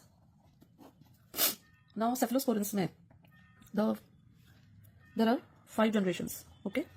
Now out of these 5 generations, let's see the first generation. Now first generation mein oral cephalexin, cefadroxil, cefaridin, and parenteral mein we have cefazolin. Then second generation compounds, oral mein hai cefaclor, cefiroxim, lauracarbef, and cefprozil. Parenteral mein we have cefuroxime, cefotet, right? Cefoxitin, cefmetazole, right?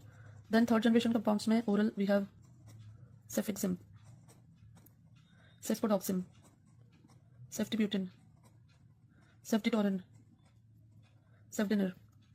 In parenteral we have cefotaxime, ceftriaxone, ceftriaxone, ceftazidime, cefoperazone, and moxalectum. Then fourth generation में सिर्फ parenteral होती है cefepime and cefpyrome. Fifth generation is again only parenteral, and here we have ceftaroline and ceftobiprole. Okay, so these are all the drugs which are present in the cephalosporins. Now see, all drugs having A after cef are first generation except the cefaclor. Okay, except the cefaclor, that is example cefazolin, cefadroxil. Then second generation में देखो drugs with PI in the name are fourth generation. PI, cefepime, cefepyrome, and ending with ME. So these are the fourth generation. Then drugs with rol are the fifth generation. So we have ceftarolin and ceftobipyrole, right? Drugs ending with me except the cefuroxime, they all are third generations. Third generation में all the drugs are ending with ME except the cefuroxime or 10 cephaloret, yes. Then rest of the drugs except moxalectum and cefdinir, they are all second generation compounds. So all the other drugs are second generation. Now oral or parenteral. So drugs with OR are usually oral, and drugs with, apart from these, drugs having T in the name are injectable. Anyways, this is all just a thing to help you out with the remembering the names, but ultimately see, you have to remember the names. There's nothing, no shortcut to that. Coming to the pharmacokinetics part, now they are excreted via kidney through tubular secretion. Then ceftriaxone and cefoperazone, they are secreted in bile. Nephrotoxicity of these drugs is increased with loop diuretics, right? What is the spectrum of action अगर आप देखो, so the first generation compounds are effective against gram positive cocci, okay? The second generation compounds are active against gram negative bacilli, right? Then third generation compounds are active against gram positive, gram negative cocci, bacilli, and anaerobes. In this, see, ceftazidime and cefoperazone are effective against pseudomonas also. Then the fourth generation compounds are same as third generation compound, but they are more resistant to beta lactamases, right? Coming to their uses. Now, what are the various uses of these drugs? So, clinical uses. First generation, they are active against gram-positive cocci, staph, MRSA is resistant. Here, cefazolin is drug of choice for surgical prophylaxis, right? Then second generation में cefotatin, cefmetazole, cefoxitin, they are active against anaerobes. So cefotatin, cefmetazole, and cefoxitin, they are active against anaerobes like bacteroides, fragilis, right? Cefuroxime is used in cranial infections because it attains a good concentration in the CSF. So it is used in meningitis. Another drug that is preferred is ceftriaxone in meningitis, right?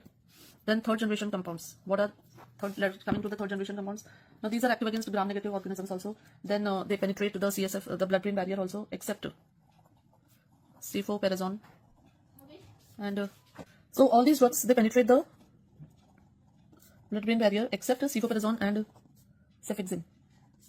Then ceftazidime, ceftolozone, and cefoperazone, they're active against pseudomonas. Ceftazidime is the drug of choice for melioidosis, which is caused by Burkholderia. Okay? Then ceftriaxone has maximum activity against bacteroids. Then ceftriaxone is the drug of choice for gonorrhea. Then typhoid, E. coli, Proteus, and also for meningitis, right? Then long-term use of more than 2 grams per day of ceftriaxone is associated with biliary sludging syndrome and cholelithiasis, right? Ceftriaxone also has a very long half-life, and cefotaxime is metabolized to an active metabolite, right? Then fourth generation compounds may they have activity against gram-negative organisms plus pseudomonas, which are resistant to the third generation compounds. So their efficacy is almost similar. Then the fifth generation compounds में आते हैं ceftaroline and ceftobipyrrole. These are fifth generation compound used in community acquired pneumonia and MRSA infections, right? These are used against MRSA and cephalosporin. Then no cephalosporin is active against enterococci fecalis, MRSA and listeria. Okay, pseudomonas infection में the drug of choice is ceftazidime plus aminoglycoside. Okay, then there is a drug which is called as cefiderocol. This is a cephalosporin which is approved for complicated UTI by IV route, right? Unlike other cephalosporins, it is a siderophore, so it can go through the ion channels in the bacteria, through the bacterial cell wall, and effective against wide range of gram-negative bacteria. Coming to the toxicity, now what are the various toxicities that cephalosporins cause? So they cause hypersensitivity reactions. Okay, then they also cause hyperprothrombinemia, which is basically bleeding, and they cause disulfiram-like reaction with alcohol, right? Then ceftazidime is also implicated in causing neutropenia. Okay, so these are the various cephalosporins. If I go on the treatment of meningitis, then empirical drug of choice is ceftriaxone. Definitive drug of choice is penicillin G. Then drug used for chemoprophylaxis is ciproflox, ceftriaxone, rifampicin. Then drug of choice for mass chemoprophylaxis is ciproflox, rifampicin. And most effective drug choice for chemoprophylaxis is ceftriaxone. Okay, so this is one most effective drug for chemoprophylaxis: ciprofloxacin, ceftriaxone, rifampicin. For mass chemoprophylaxis, we have ciprofloxacin and rifampicin. Coming to other beta-lactams. In this we have monobactams. This group includes aztreonam, active against beta-lactamase producing pseudomonas. It is used in patients with a severe allergy to penicillins or cephalosporins. Okay, then we have carbapinum. Carbapinum में हमारे पास drugs आती हैं imipinum, doripinum, meropenem, ferropinum, and ertapenem. They have wide spectrum of activity. Now these are beta-lactamase resistant.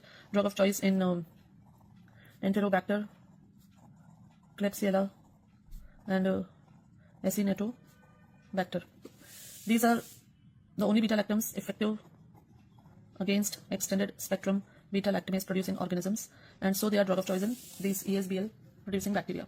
Now imipenem is inactivated by renal dehydrogenase 1, so it is combined with cilastatin, which is an inhibitor of renal dehydrogenase 1. Okay, so this cilastatin increases the half-life of imipenem and inhibits the formation of the nephrotoxic. So this combination imipenem plus cilastatin is used.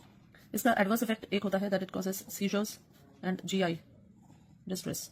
Okay, now other penems are not metabolized by renal dehydrogenase inhibitor, and ertapenem is very long acting.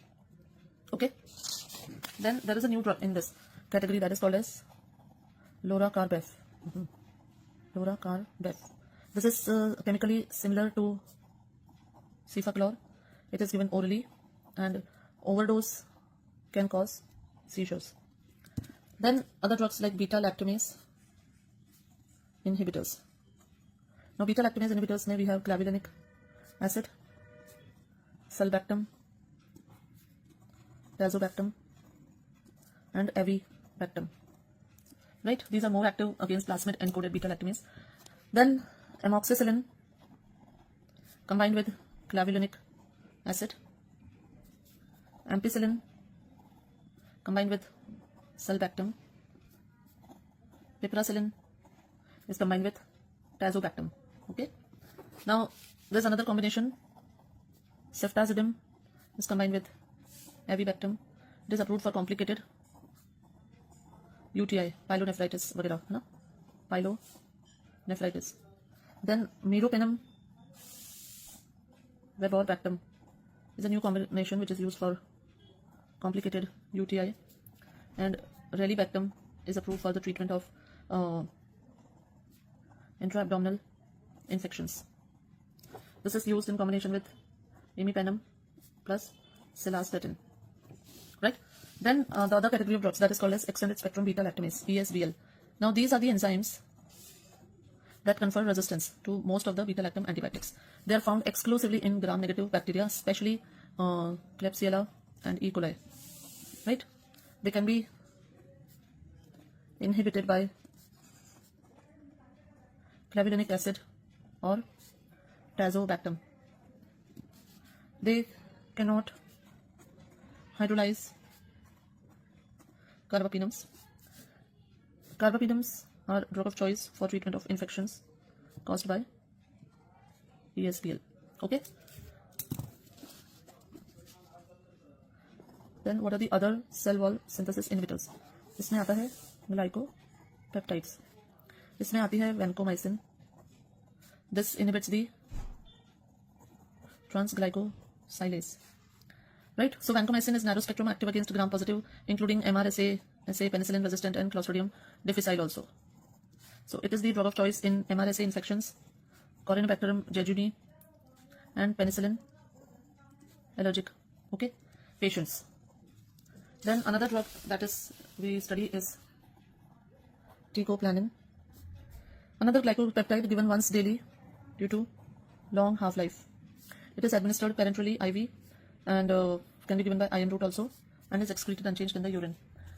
Now another very important thing is rapid IV injection of vancomycin causes red man syndrome. That is basically flushing due to histamine release. Okay, this is the most common adverse reaction. So it is the most common adverse reaction. Then other थोड़े बहुत करते हैं. Vancomycin is used orally to treat pseudo membranous enterocolitis caused by Clostridium difficile, because it is not absorbed orally, and so it acts at in the local high concentration reaches the colon. Then vancomycin resistance can develop. I have told you vancomycin resistant Staph aureus, VRSA are there. Then they are treated by linezolid or streptogramins. Then there is a new drug, oritavancin. It's a newer glycopeptide which is used for the treatment of MRSA infections. Then telavancin is approved for complicated skin infections. And another drug is there, dalbavancin. This is used once weekly. Then the last drug that we have to do is in this category is phosphomycin. This inhibits the cell wall synthesis by inhibiting the enol pyruvate transferase. इसके use से diarrhoea होता है. It is the drug of choice with nitrofurantoin for uncomplicated UTI. Okay. Then another drug is bacitracin. This also inhibits and causes marked nephrotoxicity. It is used only topically. Then cycloserine. This inhibits the cell wall synthesis. It has potential neurotoxic effects also, and causes neuropsychiatric symptoms. It is the second line drug for treatment of tuberculosis, cycloserine. So with this we finish the drugs which are basically cell wall synthesis inhibitors. Next we'll see the drugs which are protein synthesis inhibitors. Now let us study about the drugs affecting the or inhibiting the protein synthesis. Right? Now drugs inhibiting the protein synthesis. So let us see the classification of these drugs. So इसमें ना देखो सबसे पहला जो option हम पढ़ेंगे that is tetracyclines and glycyl cyclines. Now ये जो होते हैं, see they bind on the 30S ribosomal unit and they inhibit the amino acyl tRNA attachment. Okay. Second is chloramphenicol, and this binds to the 50S ribosome and it inhibits the peptidyl transferase. Okay. Next is macrolides, lincosamides and streptogramins. They inhibit the 50S ribosome and they inhibit the translocation of peptide chain. Right. Fourth, linezolid, 23S fraction of 50S ribosome. They inhibit the initiation. Fifth is aminoglycosides. So 30S and 50S subunits. They cause freezing of initiation, interference with polysomes formation and misreading of mRNA code, right? So these are the drugs which inhibit the protein synthesis. Now all these drugs are bacteriostatic except aminoglycosides and streptogramins. These are the drugs which are bactericidal. Okay, so this is an important point that you have to remember. Again, another type of classification is there, that is broad spectrum. इसमें आते हैं chloramphenicol and tetracyclines. Then drugs having moderate spectrum, they are macrolides and ketolides, and drugs having narrow spectrum, they are lincosamides, streptogramins and oxazolidinone, right? So this is about the classification. Now let us see chloramphenicol first. Now chloramphenicol, it basically inhibits the peptidyl transferase. It undergoes intrahepatic circulation, right? It is a bacteriostatic drug. It is the drug of choice in typhoid fever, but due to development of resistance, now the drug which we use are ceftriaxone, right? It is also active against anaerobes. Now it can result in superinfection because of its broad spectrum. Then it causes dose dependent bone marrow suppression and irreversible myelosuppression, right? Another side effect that happens is gray baby syndrome, which is characterized by decreased RBCs, cyanosis and cardiovascular collapse. So these are the important points about chloramphenicol. Next we come to tetracyclines. Now these tetracyclines, they bind to the 30S ribosomal subunit and they inhibit the binding of amino acyl tRNA, right? It is classified as group 1, which consists of tetracycline, chlortetracycline and oxytetracycline. Then group 2, which consists of demeclocycline and limecycline. Then group 3, which consists of doxycycline, minocycline. Then group 4, which consists of iravacycline and omadacycline and saracycline, right?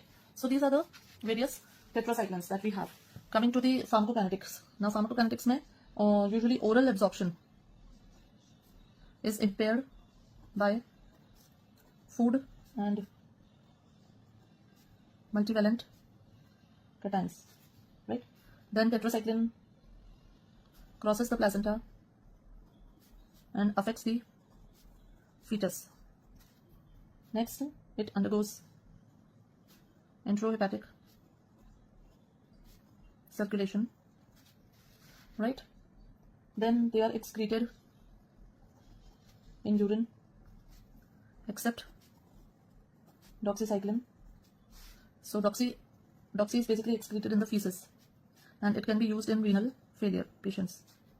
Then half-life is longer than half-life of doxy and mino is longer than other tetracyclines, right? Coming to the uses. Now what are the various uses? Tetracyclines सबसे पहले they develop resistance due to reflux pumps. Then it is the first choice drug in lymphogranuloma venereum, granuloma inguinale, then atypical pneumonia, cholera, brucellosis, plague prophylaxis, relapsing fever, Lyme's disease, rickettsia, and chlamydia. Okay. Other uses include, what are the other uses? Meningococcal carrier state, इसमें आती है minocycline. Then malaria prophylaxis, इसमें आती है doxycycline.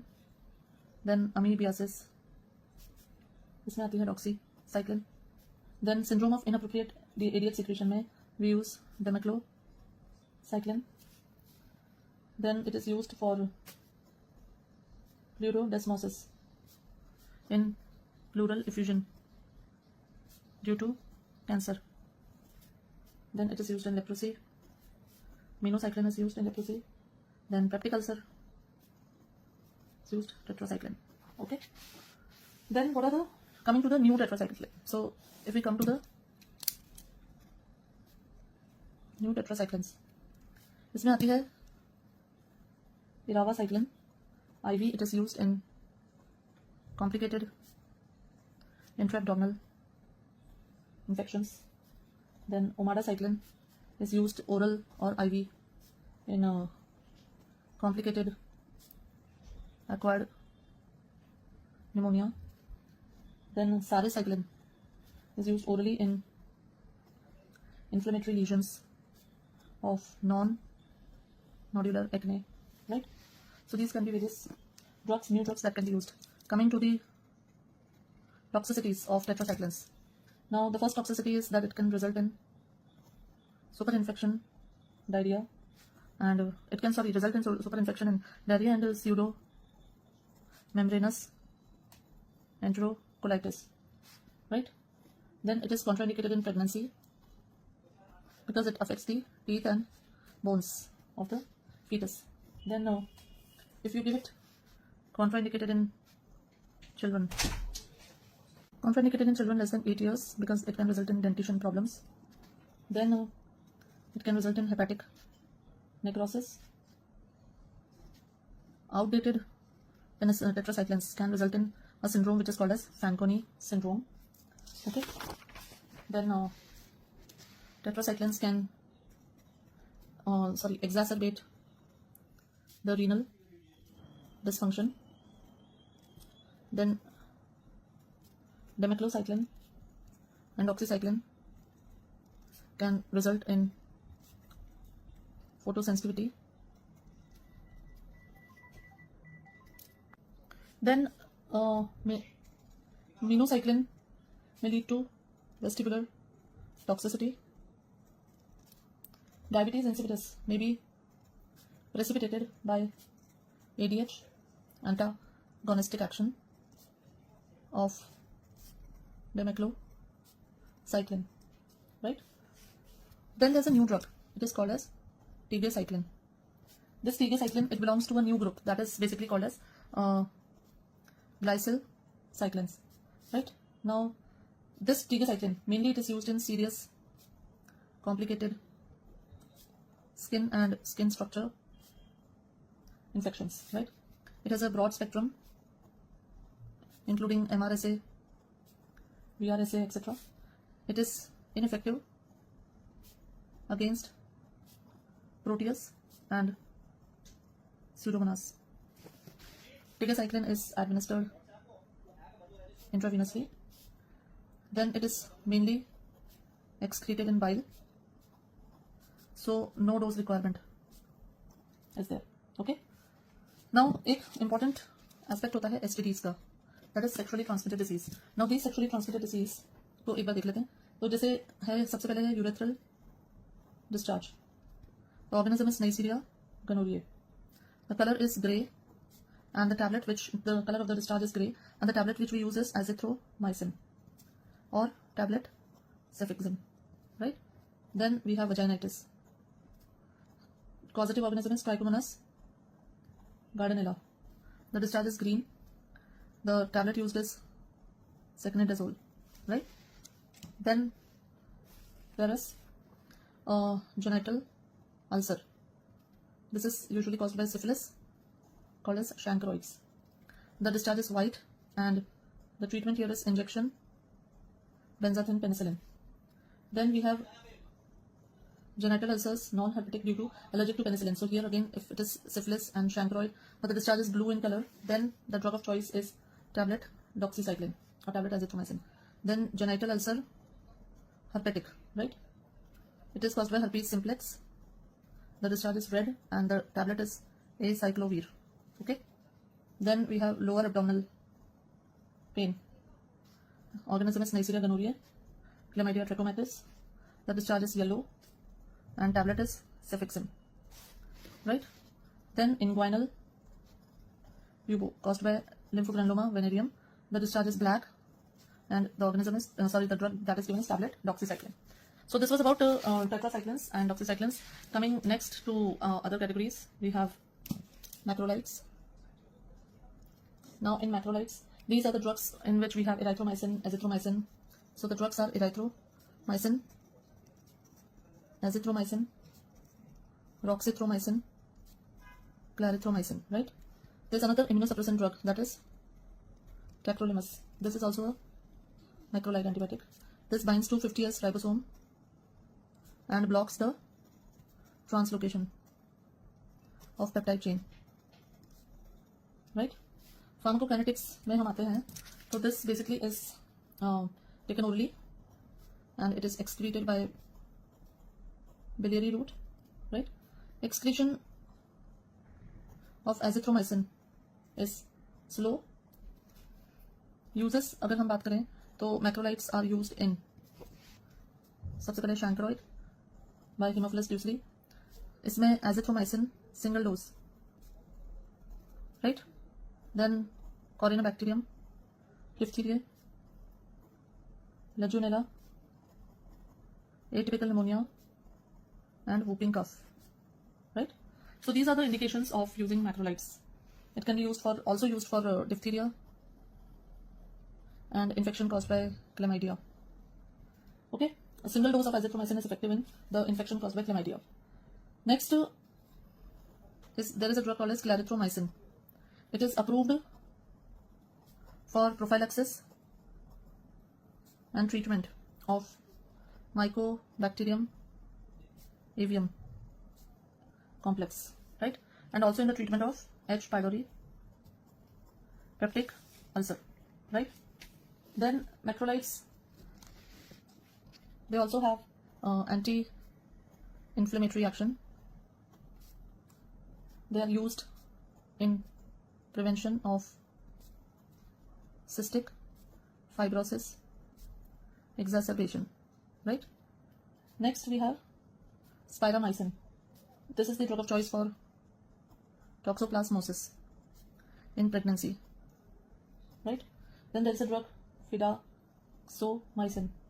This is used in the treatment of Clostridium difficile infection, right? So these are some clinical uses of azithromycin and clarithromycin. Coming to the toxicity part. So what are the toxicities? First, it can cause diarrhea by stimulation of motilin receptors. Then second है erythromycin estrolate is implicated in the causation of acute cholestatic hepatitis. Third, it can be used in infantile hypertrophic pyloric stenosis, right? Then fourth है azithromycin. Usually these drugs, erythromycin and other drugs also, they inhibit CYP3A4. So if it is given to patient who is taking, terfenadine and astimazole, then it can result in arrhythmias, prolongation of QT interval, right? Now in this, azithromycin is not an inhibitor. Okay. Next,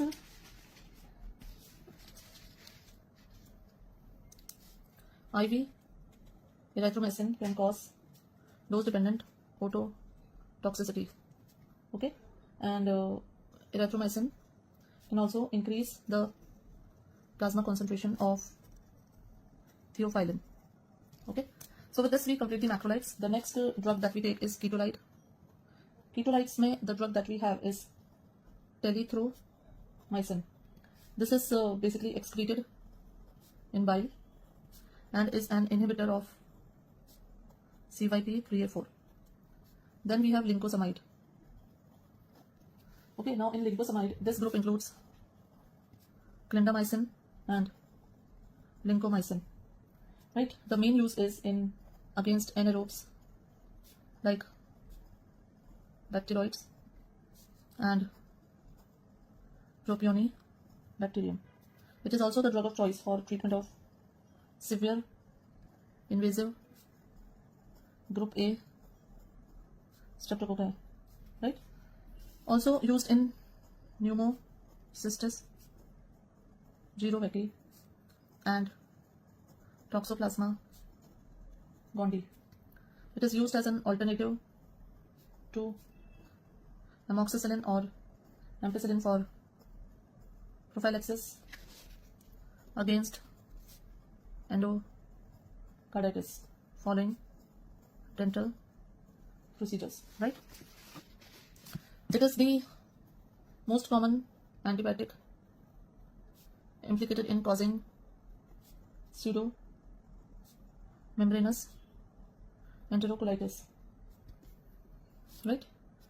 Next category of drugs that we have is streptogramins. Coming to these streptogramins, now these basically streptogramins are bactericidal. Okay, now they इसमें जो हमारे पास drug है वो है quinopristine and dalfopristine. It is a bactericidal combination of two streptogramins. Now this combination is effective against gram-positive bacteria. It is effective against penicillin-resistant pneumococci, methicillin-resistant Enterococcus faecalis, MRSA, and also VRSA. So it is also effective against Legionella and Mycoplasma. Okay, these drugs are potent inhibitors of CYP3A4, so a lot of interactions are possible. Then venous irritation is a very common side effect. Other adverse effect will include arthralgia, myalgia syndrome. Okay, then the other category of drugs that we have is oxazolidinones. Now oxazolidinones, they include the drugs linezolid and tadizolid. They bind to the 23 as part of 50S ribosomal unit. Now these are active against MRSA, VRSA, and vancomycin resistant Enterococcus faecalis as well as. The major adverse effect of these drugs is thrombocytopenia or neutropenia, right? And these drugs, they also have a MAO inhibitory action, so they can also cause serotonin syndrome. Okay, next the category of drugs that we have under protein synthesis inhibitors is aminoglycosides, which is a very big group of drugs, and these drugs include streptomycin, gentamicin, then kanamycin, tobramycin, amikacin, cisomycin, netilmycin, neomycin, and framicetin. They exhibit concentration dependent killing and also have a post antibiotic effect. ठीक है. So they are some used as single daily dose also. Now these drugs are bactericidal inhibitors. Okay, they are inactive against anaerobes because they penetrate the bacteria cell wall through a oxygen dependent transport system, right?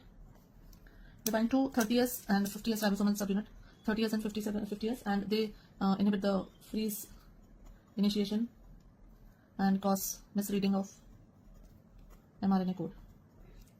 Now these drugs are not absorbed orally, okay, and they do not cross the blood-brain barrier. They are excreted by glomerular filtration. Resistance develops to these drugs due to formation of inactivating enzymes, right? Now what are the uses? So what are the uses of glycosides, aminoglycosides? So gentamicin, tobramycin and amikacin, they are effective against gram-negative organisms including Pseudomonas, right? Then streptomycin is the first line drug for treatment of tuberculosis, plague and tularemia. Amikacin is second line drug for treatment of MDR EB. Okay, then neomycin and famicidin used topically only because they are very toxic. Then neomycin can be used in gut sterilization, in hepatic encephalopathy. Okay, next है spectinomycin. It is used as a single dose treatment for penicillinase producing Neisseria gonorrhoeae, right? Coming to the toxicity, what are the toxicities? So they cause ototoxicity, that is damage to the hair cells, and it occurs when it is being used for a long duration. Now this ototoxicity is usually irreversible also. Then there is nephrotoxicity. It is almost always irreversible. Okay? And the third thing is neuromuscular blockade. Now this is usually rare, but it can result in severe respiratory depression. Okay? Then intravitreal injection of gentamicin can result in macular infarction. Then there is a drug which is called as plasmomycin. This is a new drug, recently approved aminoglycoside. ठीक है? Other drugs which are inhibitors of protein synthesis, इसमें एक आती है क्लूरोम्यूटिलिन. इसके अंदर drug का नाम है रेटापाम्यूलिन. This is a new drug for the topical treatment of impetigo due to methicillin sensitive staph aureus. ठीक है? Another drug is lefamulin. This is a new drug which is used for community acquired pneumonia. Then there is mupirocin. Now this mupirocin is used topically or nasally for staph infection, right? Then fusidic acid. Now this fusidic acid is again used topically for staph infections. Okay? The next category of drugs that we discuss is antimetabolites. Coming to the antimetabolites.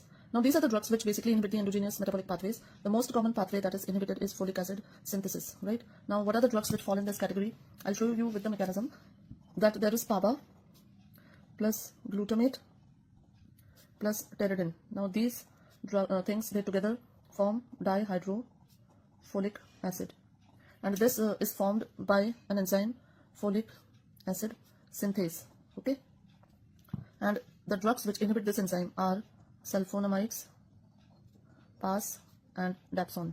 Okay, then dihydrofolic acid is finally converted into tetrahydrofolic acid. Okay, this is basically mediated by the enzyme dihydrofolate reductase. Okay, and what are the drugs which act at this place? They are trimethoprim, pyrimethymine, proguanyl, and methotrexate, right? So this tetrahydrofolic acid is there. This is then incorporated in the DNA and further reactions. So the drugs which we are talking about are sulfonamides, PAS, Dapsone, which inhibit the folic acid synthase, and trimethoprim, pyrimethamine, proguanil, methotrexate, which inhibit the dihydrofolate reductase. So these are the two systems. Then there is one more drug, that is ethambutol, which inhibits arabinogalactan synthesis and incorporation of mycolic acid in the cell wall of mycobacteria. So this ethambutol is basically used in the TB treatment. So this is another drug which also is a metabolic inhibitor. Now coming to the characteristics of antimetabolites. So characteristics mein dekho, let's see the sulfonamides first. So sulfonamides are first of all bacteriostatic agents, right? Then selective toxicity to bacteria is there, because mammalian cells, they do not synthesize folic acid and they utilize the preformed folic acid. Then they are not effective in pus, as pus has large amount of PABA. Okay. Then these drugs, they are metabolized by acetylation, and as we have earlier also done, the drugs undergoing acetylation are sulfonamides that include Dapsone, hydrolazine, isoniazid, and procainamide. Okay. Next, again, the solubility decreases in acidic urine, and so it causes crystal urea in urine. This is minimum with sulfasoxazole. Then sulfadoxin is longest acting, and sulfacytin is shortest acting, right? If we see the classification, then systemic use as oral agents. So what are the drugs which are used? Now in this we have short acting, we have intermediate acting, and we have long acting. So short acting mein we have sulfasoxazole, sulfamethisole, right? Intermediate acting is sulfamethoxazole, sulfadiazine, and long acting it is sulfadoxin, right? Then for use in GIT, topical use in GIT, we have sulfasalazine, and for topical use we have silver sulfadiazine, sulfacetamide, right? Next we have drugs in clinical uses. What are the uses of these drugs? Now in this sulfacetamide is used in ocular infections, right? Mephenide and silver sulfadiazine, they're used in burn patients as topical. Then sulfadiazine is used for nocardiosis, and sulfasoxazole is used for UTI. Then sulfasalazine and all-salazine is used for treatment of ulcerative colitis, right? Coming to more uses, sulfadoxin is combined with pyrimethamine, used for malaria. Then sulfadiazine and pyrimethamine, also used for treatment of toxoplasmosis and prophylaxis of pneumocystis jirovecii pneumonia.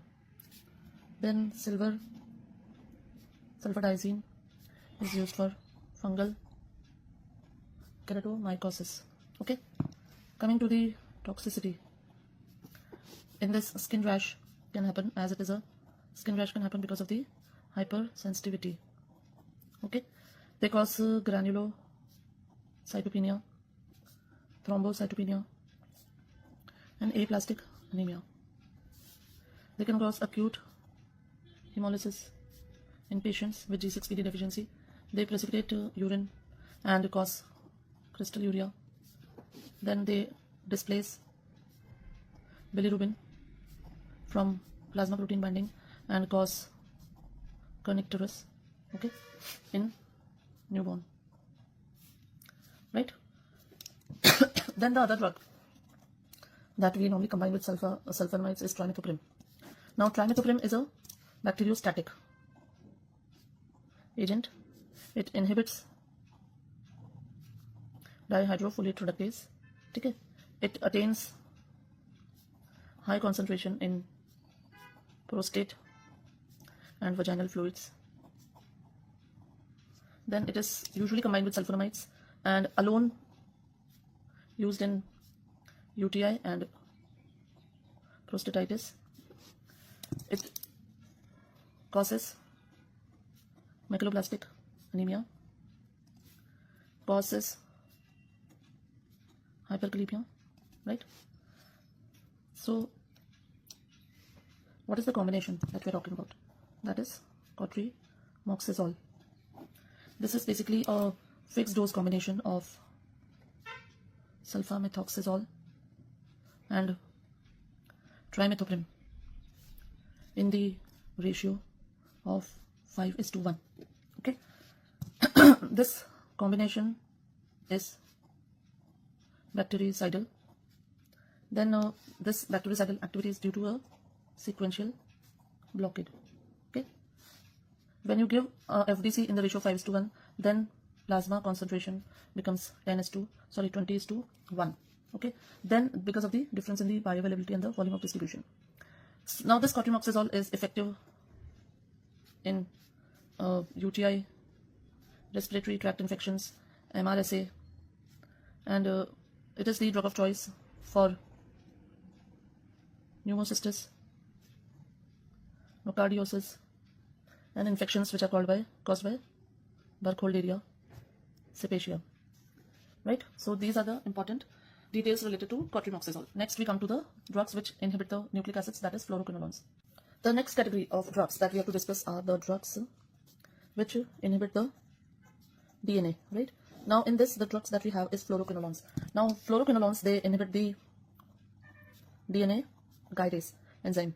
Now this DNA guidase, it basically nicks the double-stranded DNA and introduces negative supercoils and then reseals the nicked ends, right? So these are fluoroquinolones, including nalidixic acid and novobiocin.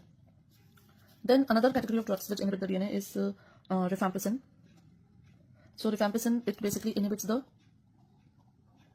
transcription by inhibiting the DNA dependent RNA polymerase. Then another drug which also inhibits the DNA is metronidazole. So metronidazole क्या करता है? It basically generates reactive nitro radicals. इसमें then nitrofurantoin is also considered to be acting by destruction. Then we have various antiviral agents also, which are basically nucleoside analog that will complete in the antivirals. Okay. Now coming to the fluoroquinolones. So fluoroquinolones में the drugs which we study are ciprofloxacin. I'll write one name complete. Ciprofloxacin, then norfloxacin, then lomifloxacin, then ofloxacin, then levofloxacin, then datifloxacin, payfloxacin, sparfloxacin, moxifloxacin, flerofloxacin, geranofloxacin, gemifloxacin, delafloxacin, and trovafloxacin. Okay. These drugs, they have got a good, have got a long post-antibiotic effect also. They have good oral bioavailability, and they have Norflox has minimum bioavailability, and Levoflox has maximum bioavailability. Then these drugs, sparfloxacin, moxifloxacin, and trovafloxacin, they have got long half-lives also, and they can be administered once daily, right? Then if we come to the uses, now what are the uses? Uses may they have good activity against pseudomonas, right? Then ciproflox is the drug of choice for prophylaxis and treatment of anthrax, also used for prophylaxis of meningococcal meningitis. Okay. Then ciproflox and levoflox are used against Pseudomonas, Levoflox, Gatti, Gemi, and Moxie. They are also called as respiratory fluoroquinolones due to their enhanced activity against chlamydia, Legionella, Mycoplasma. These are the things. Then fluoroquinolones are also effective in TB, and they can be used in prophylaxis of neutropenic patients, right? Treponema pallidum and nocardia, they are resistant to all fluoroquinolones. Okay, आगे बढ़ते हैं. Coming to the toxicity, GI distress करते हैं. Then another problem that they cause is cartilage problem. So they are not children 18 years old, not used in these children. Then tendinitis is seen, phototoxicity is seen, right? This is maximum with lomifloxacin and sparfloxacin. Then spar and Gatti prolong the QT interval, right? Trova causes liver toxicity. Then it is seen that they increase the concentration of theophylline. So this is their drug interaction, which is caused by the floxacins. NSAIDs increase the toxicity of these drugs, and that is CNS toxicity, मतलब वो seizures precipitate करते हैं. Many are withdrawn from the market, like temafloxacin, trovafloxacin, grapafloxacin, and clenofloxacin, right? Then abhi fluoroquinolones, again they cause peripheral neuropathy, right? So these drugs have been FDA has issued warning also. Okay, next है urinary antiseptics. Urinary antiseptics are the oral drugs, and they suppress the bacterial growth. They are more effective in acidic urine because low pH is an independent inhibitor of bacterial growth. The important urinary antiseptics are nitrofurantoin, methenamine, and nalidixic acid. Okay, now nitrofurantoin, these drugs, they are basically used in urinary infections like Pseudomonas, except Pseudomonas and Proteus. Now they are very infrequently used because we have got better agents also. Methenamine क्या करता है? It releases formaldehyde, right? Which is the major formaldehyde which causes the antibacterial acid activity. Then nalidixic acid is basically a quinolone. Okay, and the main adverse effect is neurotoxicity. Okay, then next we have drugs affecting the cell membrane. Okay, so let us see on the other page the drugs which affect the cell membrane. Now what are the drugs which affect the cell membrane? So in this we have polypeptide, in which we have polymyxin B, colistin, tyrothricin. Then we have polyene antibiotics, in which we have amphotericin B and nystatin, natamycin, and hamicin. And we also have drugs azoles, which are basically antifungal agents, ketoconazole and fluconazole and itraconazole, right? So these are the drugs. Then there is a drug which is called as daptomycin. Now daptomycin is basically a lipopeptide. This also causes depolarization of cell membrane by potassium efflux and cell death, right?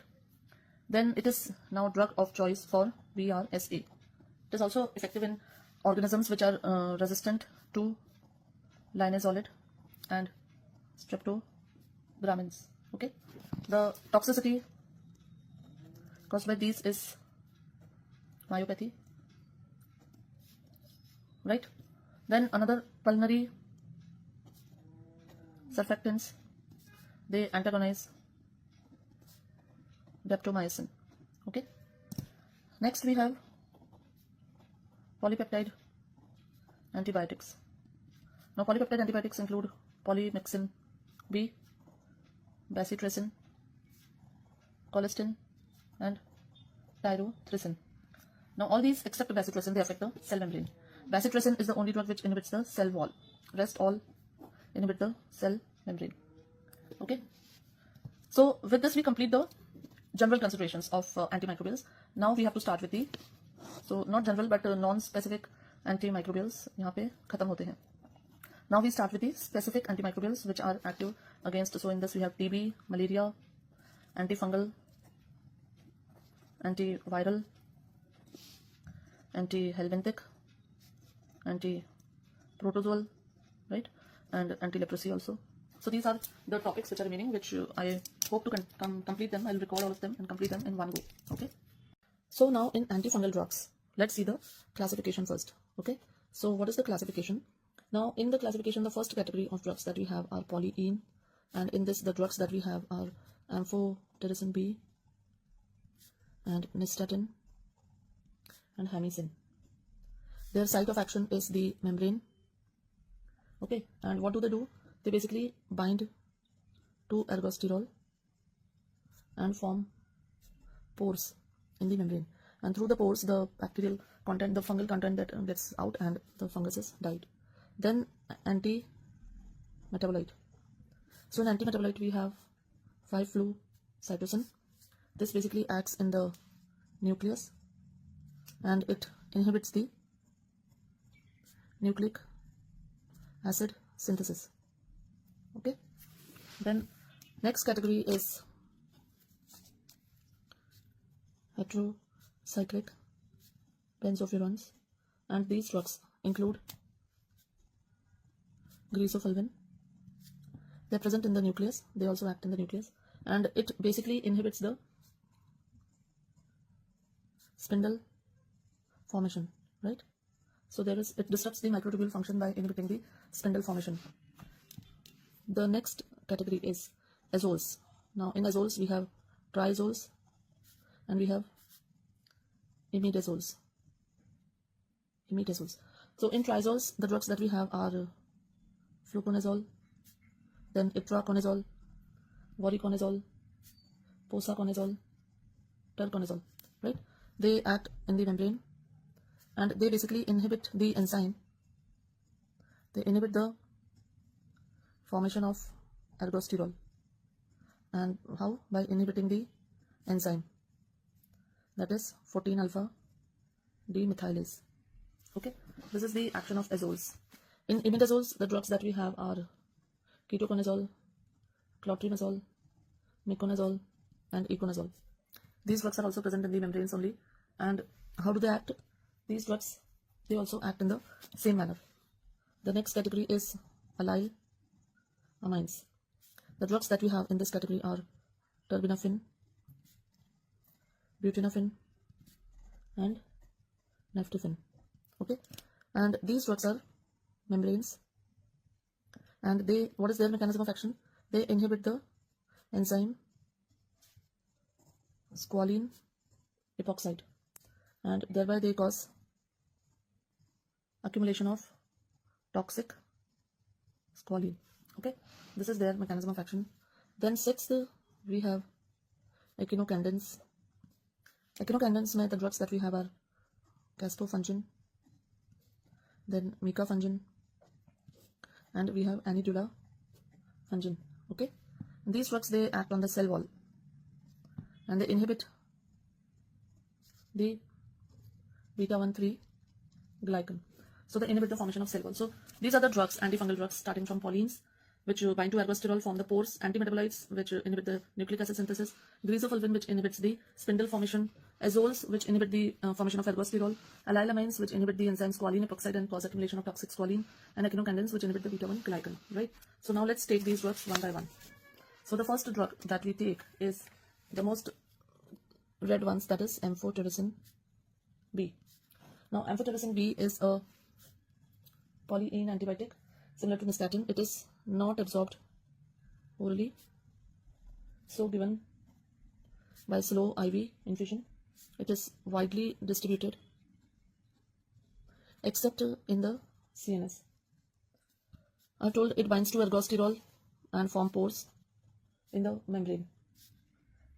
It has got the widest antifungal spectrum. Okay, except किसके ऊपर act नहीं करती है? Pseudo Aleuria poidi, right, and Fusarium.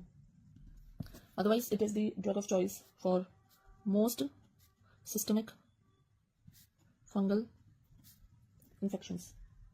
Okay, so it is the drug of choice for cryptococcal meningitis, mucormycosis, and sporothrix.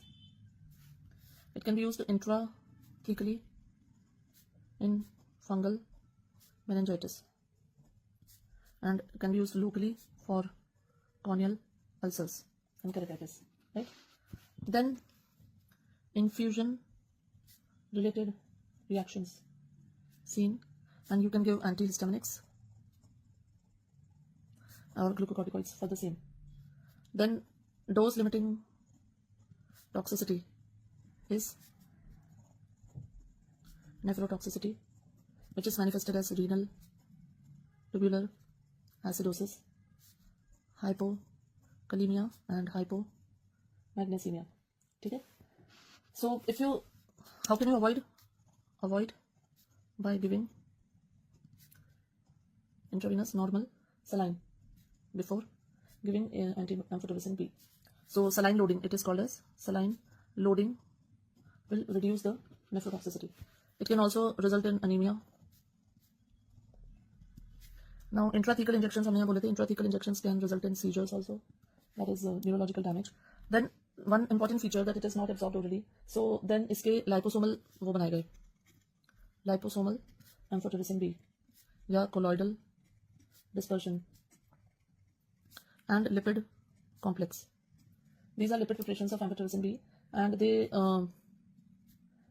reduce the accumulation in kidney, and so reduced nephrotoxicity, right? So this is about amphotericin B. Coming next to antimetabolite, that is 5-flucytosine. So now in 5-flucytosine, we know this is a pyrimidine analog, right? And it is given orally. It is basically converted by cytosine deaminase to 5-fluorouracil, and which is an inhibitor of thymidylate synthase, right? It is used synergistically with amphotericin B. इसकी toxicities include करती हैं bone marrow suppression, alopecia. So these are the toxicities of flucytosine. Coming to the next category of drugs, that is azoles. Now azoles, as we have seen, they have got two categories, triazoles and imidazoles, right?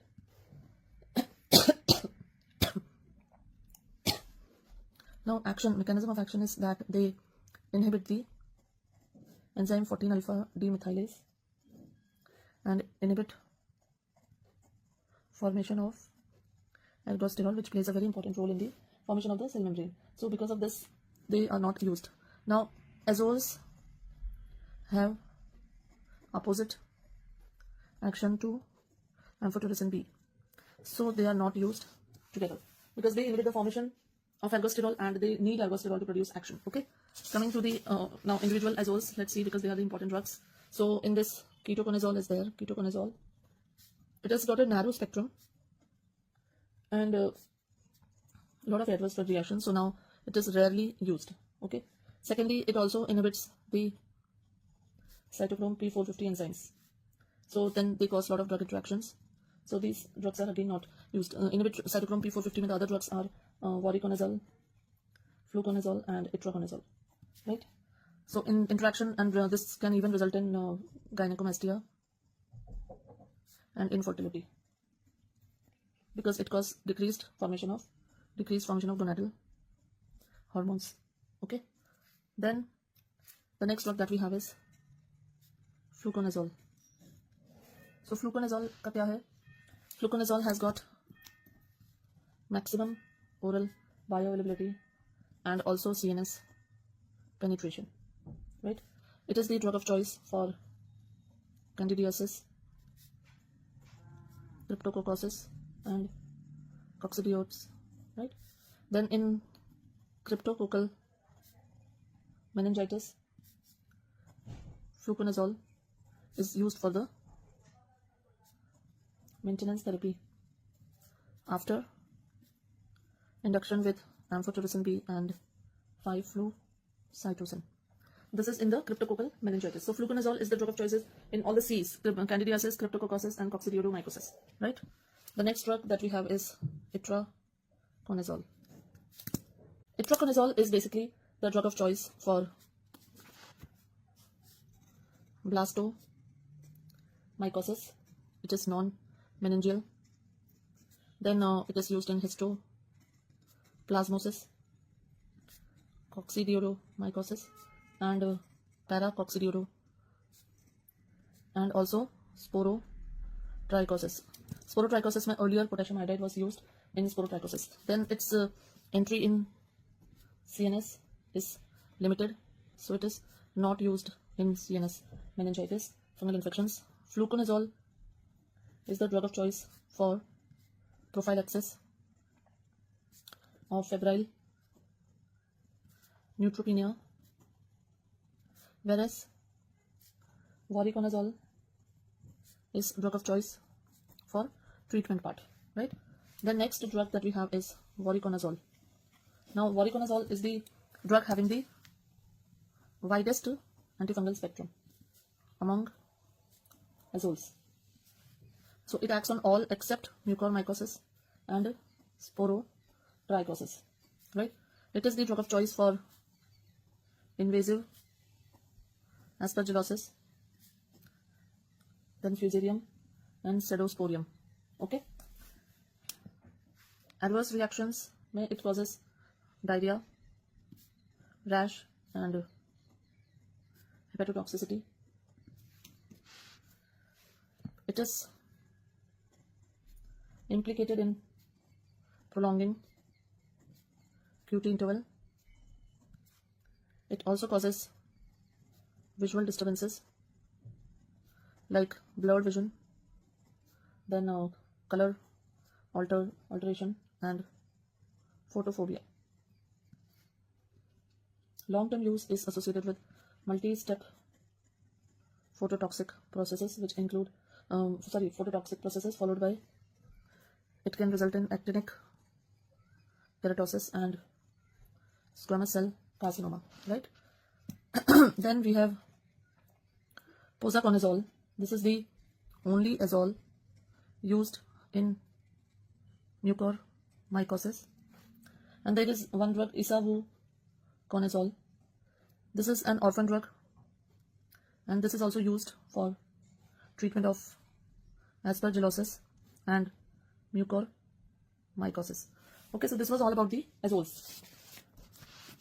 The next category that we have is echinocandins. Now in echinocandins we have the drugs caspofungin, micafungin, and anidulafungin. They are used intravenously, and they inhibit the beta-3 glycan, which is a component of fungal cell wall, and it is approved for invasive aspergillosis, which is not responding to amphotericin B or voriconazole. Okay. This is quite non-toxic. So caspofungin is mainly used in aspergillosis and also used in candida, right? So this is echinocandin. Then there is a new drug which is called as ibrexafungerp. Okay. Now this is a new drug similar in mechanism to echinocandins, that is, it also inhibits the cell wall formation, and it is effective orally, and it is used in vulvo-vaginal candidiasis. Okay. This is also used in aspergillosis and fungal strains which are not responding to echinocandins. Okay. Then the next category of drugs, systemic drugs for superficial infections. In this we have greaseprevir. So greaseprevir is used orally and absorption is increased by fatty meal, right? It gets distributed to stratum corneum and interferes with microtubule formation. So formation of spindles is inhibited. The main fungus it acts against is dermatophytes. So it is used in the dermatophytosis of skin and hair. That is also called as tinea infections. Okay, because it is getting concentrated in keratin, right? Adverse effects may, first of all, it causes disulfiram like reaction. Secondly, it causes GI disturbance, photosensitivity, and also liver dysfunction, right? Then azoles are also used for the superficial infection. In this we have ketoconazole, fluconazole, itraconazole can be used orally for superficial infections, not voriconazole. Voriconazole doesn't have any action on the superficial infections. Third is allyl amines. Now allyl amines में जो drugs आती हैं, they are terbinafine, right, naftifin and butanafin. Now these are fungicidal agents and they inhibit the squalene epoxide. So by inhibiting the squalene epoxide, they cause accumulation of toxic squalene, right? And adverse effects में अगर हम बात करें, they mainly cause GI upset, right? Then coming to the drugs, the antifungal drugs, topical drugs for superficial fungal infections. So topical drugs for superficial fungal infections में the drugs that we have are polyene. इसमें आता है nystatin. This is used for for oral candida infections and oral for GI fungal infections, right? Then we have imidazoles. Imidazole में we have clotrimazole, miconazole, iconazole, ketoconazole, lot many drugs, tioconazole, butaconazole, oxyconazole, sertaconazole. So these are all imidazoles. Then we have allylamines, in which we have just seen terbinafine and butanafine and naftifine. So they are also used in topical fungal infections. Next we have oxaboroles, in which we have tavaborole. Then another fungal infection, fungal drug is cyclopyroxolamine. This is also used topically. Then benzoic acid with salicylic acid. This is called as Whitfield's ointment. Okay.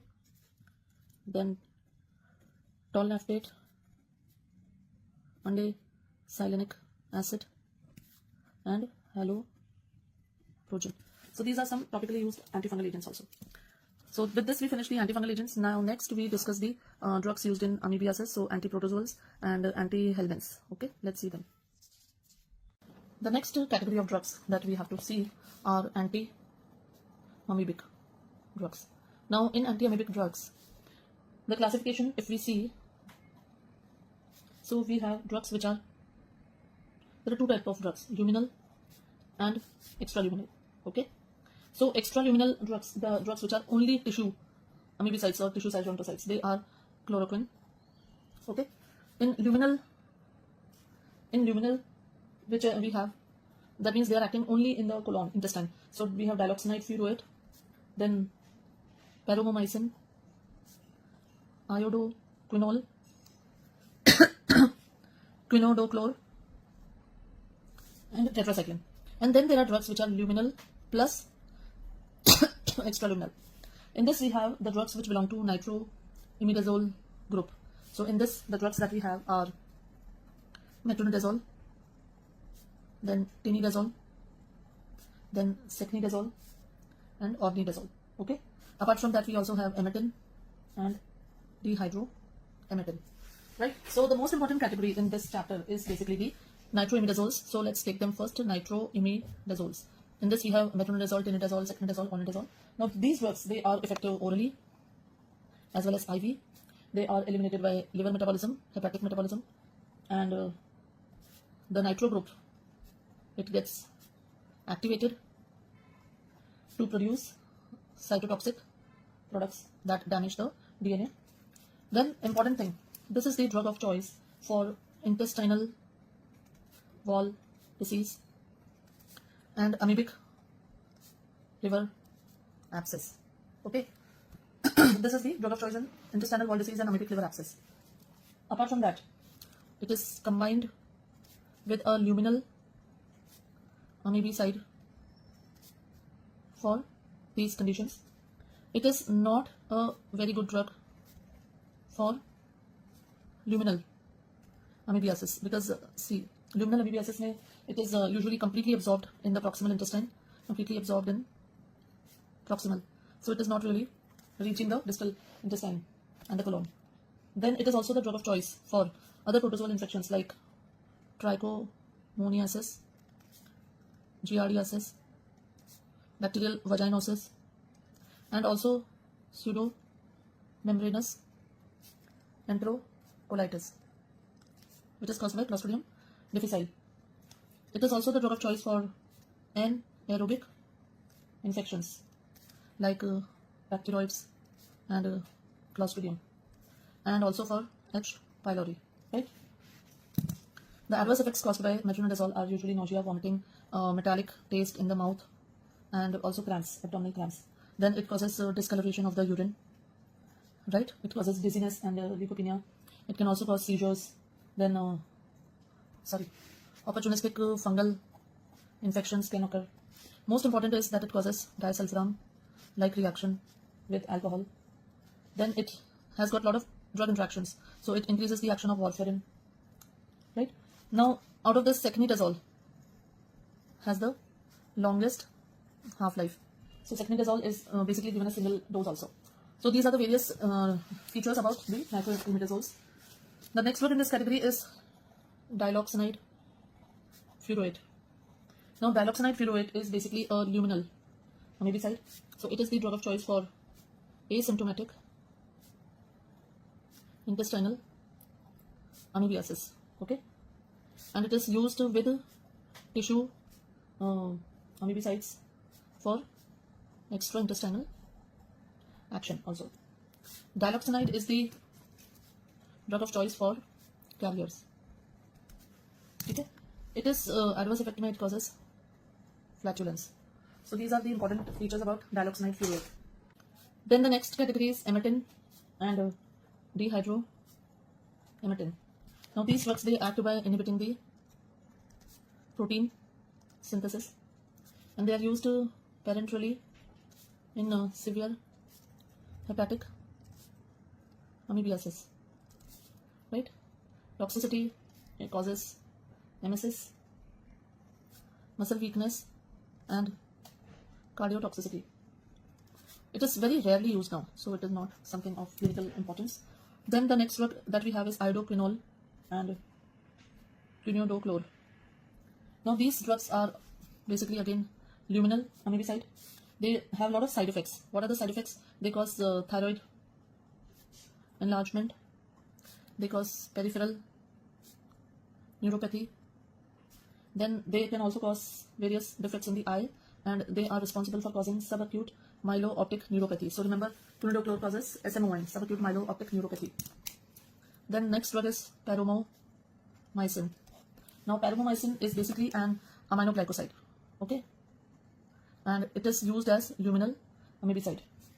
This drug also is used in cryptosporidiosis in AIDS patients, and it is approved for use in Kala Azar also. Okay, so this is paromomycin. Then the other drug that we have is nitazoxanide. Now this nitazoxanide is basically a prodrug and is converted to tizoxanide.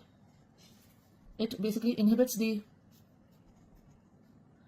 pyruvate ferrodoxin oxidoreductase reductase enzyme, that is called as PFOR, and this is essential for energy metabolism in anaerobic organisms. Okay? It has good activity against Cryptosporidium parvum. It also has activity against Entamoeba histolytica, Trichomonas, Ascaris, H, Nana, and Giardia, which is not responding to metronidazole. But it is basically approved only for giardiasis and cryptosporidiosis. Okay, so this was about the treatment for amoebiasis. Next, let's take the treatment for trypanosomiasis, leishmaniasis. Coming to other antiprotozoal infections, so here we have trypanosomiasis. Now, trypanosomiasis is of two types. It is African and it is South American. Right? Now, South American trypanosomiasis is caused by Trypanosoma cruzi, and it is called as Chagas disease. Okay? And African trypanosomiasis is caused by Trypanosoma gambiense and Trypanosoma rhodensiensis. Then it is called as sleeping sickness. Okay? Now, what is the drug which is available for the treatment? The first drug is pentamidine. Now, what is that in pentamidine? Pentamidine mechanism of action is not clear, but it basically interferes with nucleic acid metabolism. Okay? It is effective against early hemolymphatic stages of sleeping sickness. It does not cross blood-brain barrier, so it is not effective in late CNS stages. Right? So pentamidine is basically used in the prophylaxis by aerosol and treatment by IV of pneumocystis jirovecii pneumonia and treatment of Kala Azar. So this is what the drug pentamidine is used for. There are some side effects. What are the side effects? It can result in respiratory abnormalities, hypertension, hyperglycemia. Right? The next one in this category that we have is melarsoprol. Now, what is melarsoprol? This is basically an arsenical, and it is the drug of choice in late stages of African trypanosomiasis. Okay? The third drug that we have, other drugs, I'll say. In other drugs, we have benzimidazole. This is the drug of choice in Chagas disease. Right. Then we have another drug that is called as suramin. Now, what is the suramin? Suramin is the drug of choice for early hemolymphatic stage of African trypanosomiasis. It is also used as an alternative to ivermectin in onchocerciasis. Right? Then there's one more drug, eflornithine. This is used in trypanosomiasis. Also used in women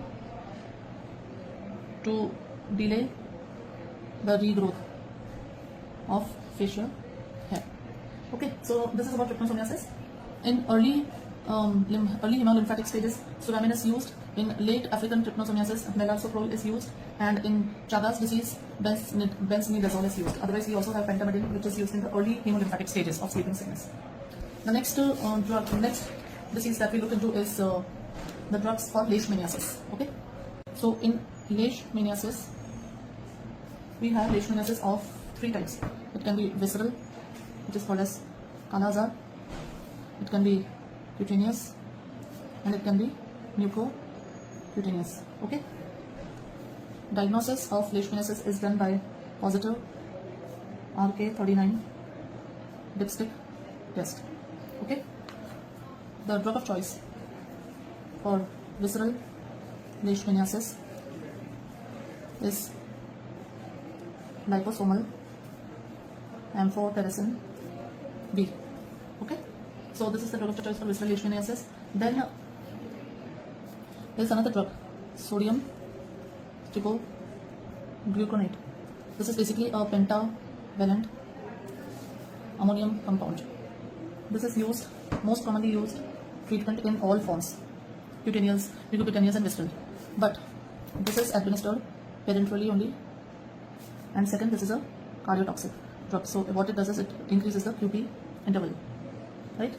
Alternative treatment में we have pentamidine, we have miltefosine, and we have cyclamaquine, right? These two drugs can be given orally also.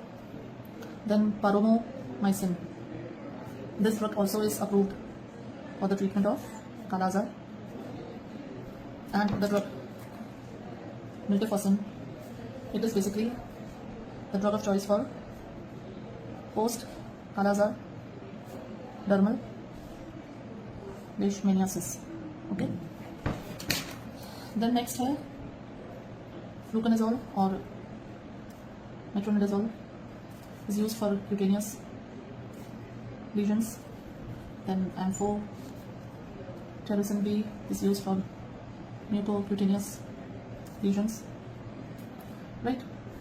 Other drugs that can be used are ketoconazole, mepacrin, and allopurinol. So drug of choice for Kala-Azar is liposomal amphotericin B. Drug of choice for dermal leishmaniasis is miltefosine. Most commonly used drug is sodium gluconate. This is about leishmaniasis. Let's go to the helminthic treatment, anti-helminthic drugs. So now coming to the anti-helminth. Now in this we have nematodes. Nematodes में आते हैं हमारे पास roundworm, that is ascaris, hookworm, pinworm, threadworm, filarial, that is Vauqueria, Bancrofti, Brugge, Malai, right? Then we have whipworm, Trichinea worm, and guinea worm. Okay, I am not written worm, but I am right because otherwise it will. Then we have second category is trematode. Okay, now what are trematodes? In this we have blood fluke, which is called as schistosoma, right? Schistosoma mansoni होता है, schistosoma japonicum होता है, and schistosoma hematobium होता है. Then we have lung fluke, and we have liver fluke.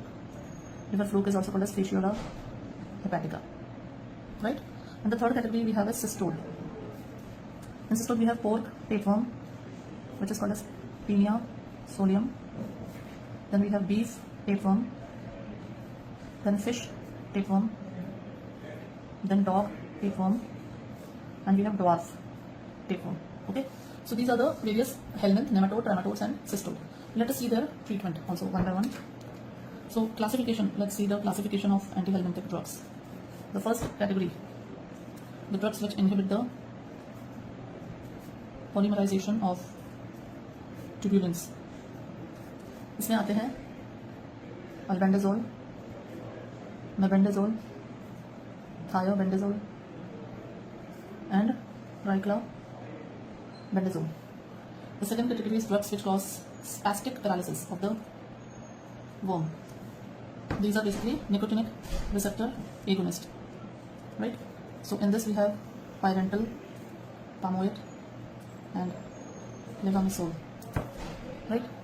Then the third category is drugs which cause flaccid paralysis. These are GABA A agonist. So in this we have piperazine and ivermectin, right? Fourth category is drugs which alter the microfilarial membrane.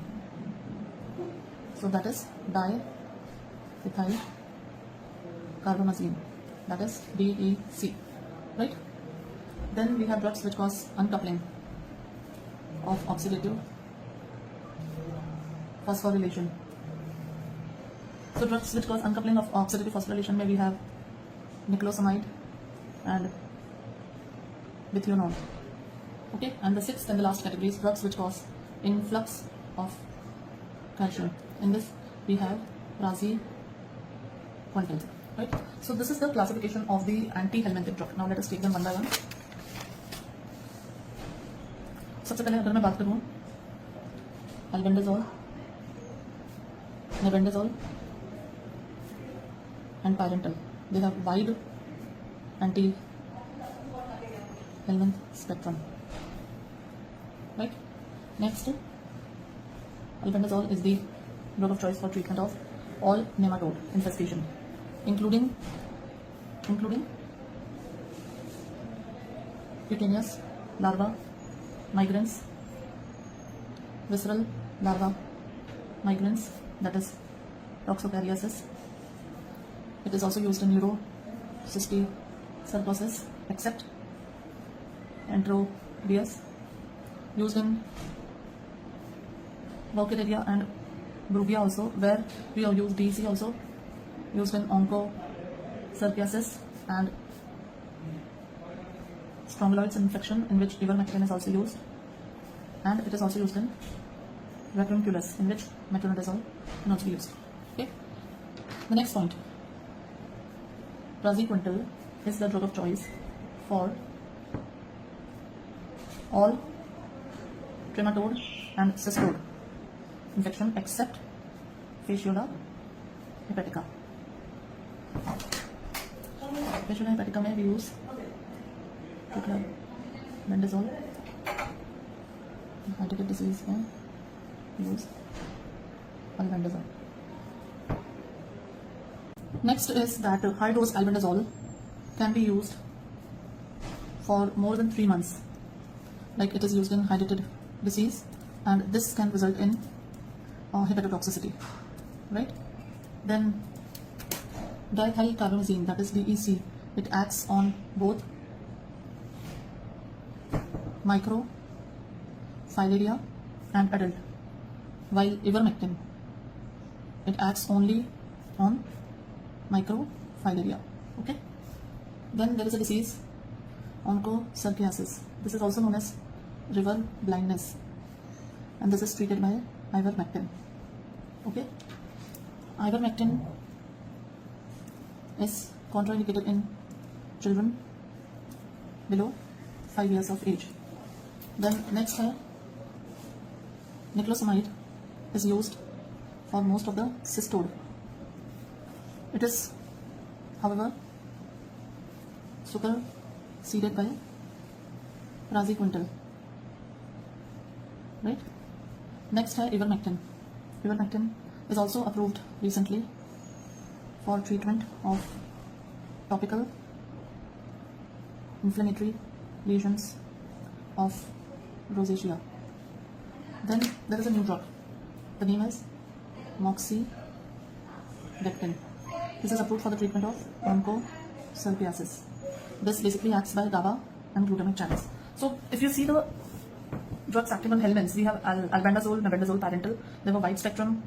Albendazole is drug of choice in nematode infections, also a lot of other infections. Then praziquantel is the drug of choice for all trematode and cystode infections except fasciola, in which triclabendazole is used. Right? In hydatid disease, we use albendazole.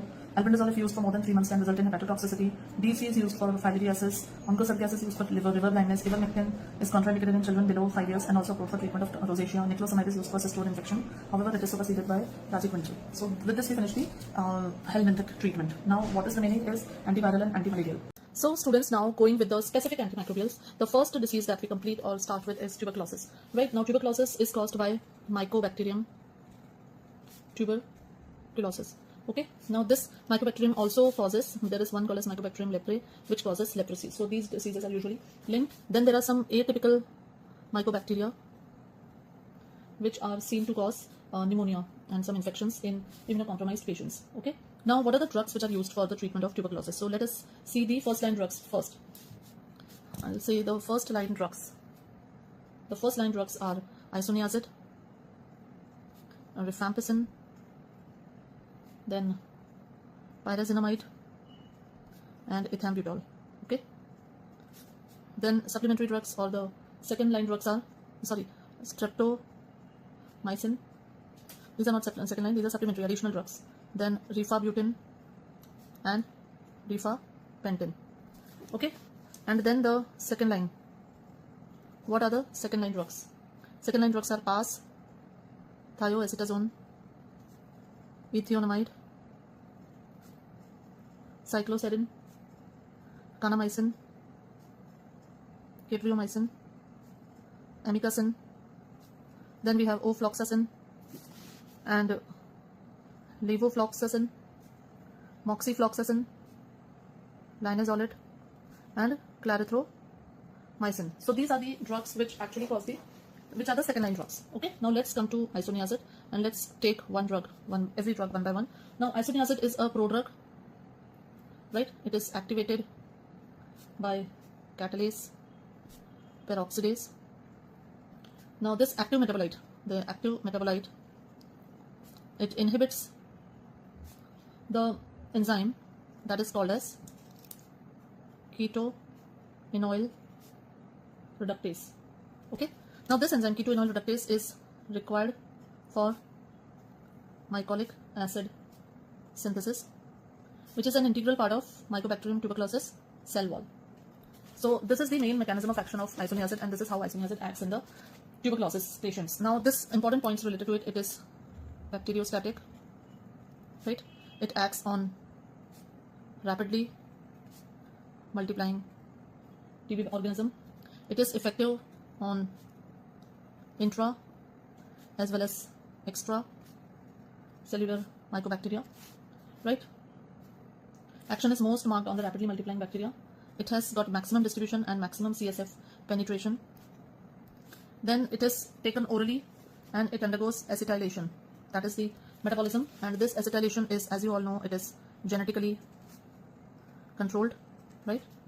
Then we have fast acetylators which require higher dose, and we have slow acetylators which basically undergo toxicity, right? Then this is an essential component of multi-drug therapy. This is the drug of choice for prophylaxis of tuberculosis and treatment of latent infection. Okay, then it causes peripheral neuritis. This is treated by pyridoxine.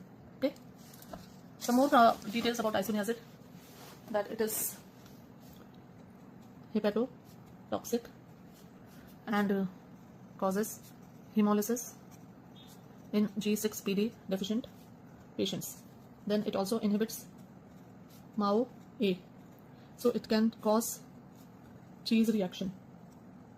Okay, and then a lot of other side effects like rash, fever, anemia, optic neuritis, seizures, lupus, psychosis can be seen. The next drug in tuberculosis is rifampicin. Now this rifampicin is a derivative of rifamycin, and other derivatives are rifabutin and rifapentin. Okay, then it is bactericidal.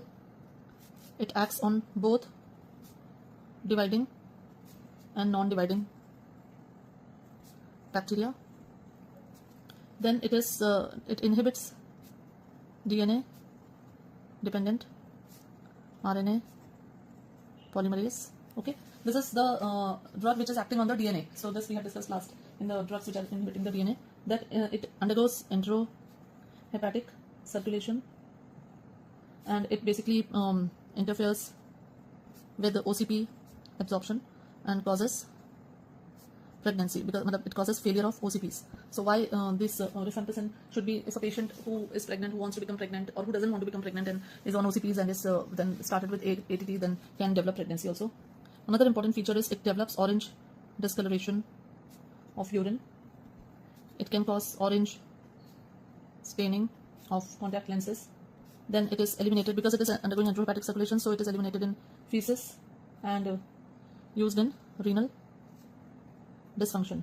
Okay, it has to be given empty stomach because it interferes, the absorption is interfered with food. It also penetrates blood-brain barrier, so, and placenta also. It penetrates placenta also. It is equally effective against intra as well as extra cellular bacteria, right? Then it is also used in leprosy most effective drug and fastest acting drug, right? It can be used prophylactically in meningococci and staphylococci infections. Then it basically is hepatotoxic. Toxicities might also causes flu-like syndrome. Remember this, and it causes skin rash. Okay. Then hepatotoxicity might usually present as hyperbilirubinemia without SGPT elevation. Okay. Then another very important thing about rifampicin, it is an inducer of enzymes. Okay. So this drug can have a lot of interactions with the anticonvulsants or OCPs, as I told you, oral anticoagulants and HIV drugs also. Rifabutin has little chances of drug interaction. Okay. Then PAS delays the absorption.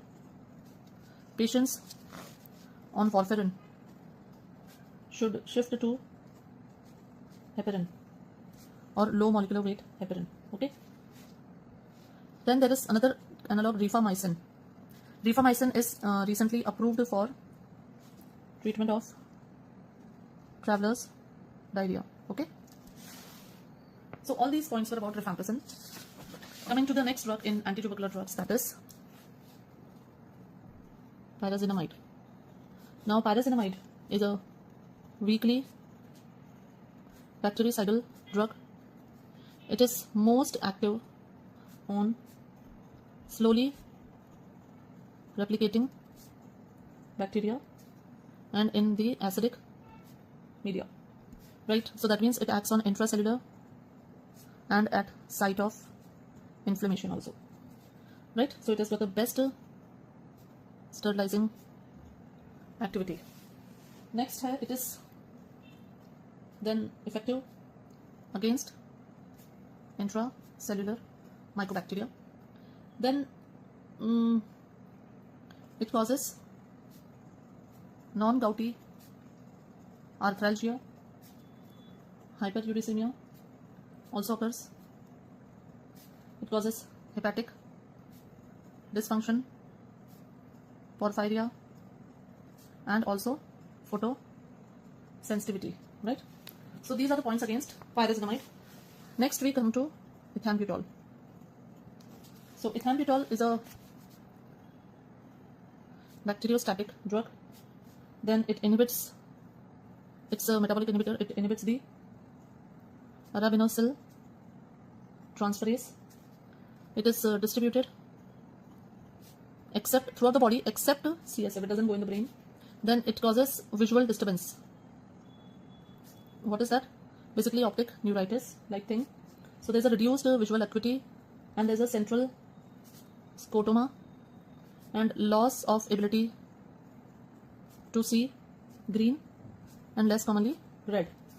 Okay? It is because, why does it happen? Because it affects the amacrine and bipolar cells of retina. So this drug is contraindicated in children. Then it also causes hyperuricemia and peripheral neuritis, and then it requires dose adjustment in renal failure. The next drug and the last drug usually in the first line drugs is streptomycin. Now streptomycin we have studied in the aminoglycosides also. So this is basically a tuberculocidal drug. It is an aminoglycoside, right? It is not absorbed orally and given by iron route. Then its half-life is prolonged, active against extracellular bacteria. It is not hepatotoxic, but it is contraindicated in pregnancy. Okay, so these are the various first line agents that we usually study. Some other drugs now in this is thioacetazone. Now thioacetazone is a tuberculostatic drug. Adverse effects में आते हैं इसके hepatitis, bone marrow suppression and Stevens-Johnson syndrome, right? So it is not used in HIV positive patients due to risk of severe hypersensitivity. Okay? Then it is not used in intermittent regimen. Then there's a substance PAS. It is similar to sulfonamides and it is basically bacteriostatic, right? Then PAS के बाद एक दूसरी drug आती है ethionamide. Ethionamide is also a static drug and it can result in optic neuritis and hypothyroidism. This ethionamide can be used in leprosy also, right? Then we have cycloserine. Cycloserine is a cell wall synthesis inhibitor and it causes neuropsychiatric adverse effects. Then we have kanamycin and amikacin. These are injectable aminoglycosides used in the treatment of MDR TB. Okay. Then we have capreomycin. This is an injectable polypeptide. It can cause ototoxicity, it can cause nephrotoxicity, it can cause hypokalemia, and it also causes hypomagnesemia, right? Then other drugs that we have are fluoroquinolones. इनमें आते हैं ofloxacin, then moxifloxacin, then levofloxacin. Then there are newer macrolides like azithromycin and clarithromycin. They are also used mostly used in atypical mycobacteria, right? Then we have rifabutin. Now rifabutin is more effective than rifampicin against Mycobacterium avium complex, right?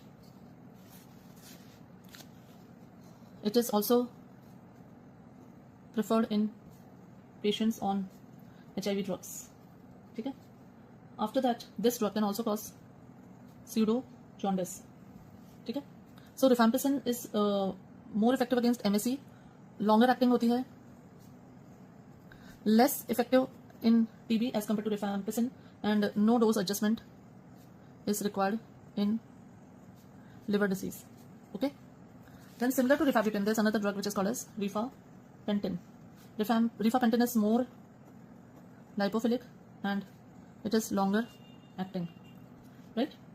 So this is not approved in HIV patients, right? Let us see the newer antitubercular drugs now. So newer anti or AKT drugs are, I call it as AKT because in my previous days we were taught as anti-COX treatment. So it was tuberculosis was called as KOCH COX. So now the newer AKT drugs are bedaquiline. This is an inhibitor of mycobacterial ATP synthase. Okay, it causes QT prolongation and it is given as a part of multi-drug therapy in adults with MDR TB. Okay, the second drug that we have is delamenid. Now delamenid is a nitro-imidazole derivative. It inhibits mycolic acid synthesis. Okay, then it is used in XDR tuberculosis, XDR TB. It also causes QT prolongation. Okay, next drug is pretomanid. This is another nitro-imidazole. It acts by the same mechanism. Then it is approved in combination of bedaquiline plus linezolid. So this is called as BPAL therapy. Okay, bedaquiline, pretomanid and linezolid. Okay, now this is used for MDR and XDR TB both. Adverse effect includes QT prolongation and bone marrow suppression. Okay, now let's come to the treatment part of tuberculosis. So treatment of tuberculosis, the RNTCP program, that is revised National Tuberculosis Control Program, is now called as NTEP, that is National Tuberculosis Elimination Program. Now isme the patients are divided into two categories. Category 1 is patients who are new, category 2 is patients which are old, and category 4 are patients who are drug resistant. Okay, so these are the under RNTCP these were the guidelines, category 1, 2 and 4. NTEP doesn't use these categories. Okay, now all patients of let us see the treatment for drug sensitive TB. Now drug sensitive TB mein all patients, whether they are category 1 or they are category 2, they are treated with 6 months of therapy, in which there is 2 months of HRZE and plus 4 months of HRE. So this is the therapy for drug sensitive TB, including new as well as old patients. Okay, the next is drug resistant TB. Now drug resistant TB mein we have isoniazid resistant. First let us see. So according to latest guideline, if a patient is isoniazid resistant, then he is treated with a 6 months course. Okay, of 4 drugs. Now, what are those 4 drugs? R, Z, E, and levoflox. So, rifampicin, pyrazinamide, ethambutol, and levofloxacin. Okay. If this is an MDR TB or rifampicin resistant, so when the person is resistant to both isoniazid and rifampicin, then it is called as MDR TB. Okay. Now, what are the regimen for MDR TB? For MDR TB, we have 3 regimen. Okay. Let us see the regimen one by one in detail. So, the first regimen is called as shorter regimen. Okay. Now, shorter regimen containing bedaquiline. Now, the patients of MDR TB possessing following criteria are candidates for this regimen. First of all, resistance to fluoroquinolone is excluded, so they are not resistant to fluoroquinolone. Then they are not exposed to second line drugs. Okay, not extensive TB, no severe extra pulmonary TB, no pregnancy, and age more than 6 years. So under all these patients, they are treated for 9 to 11 months.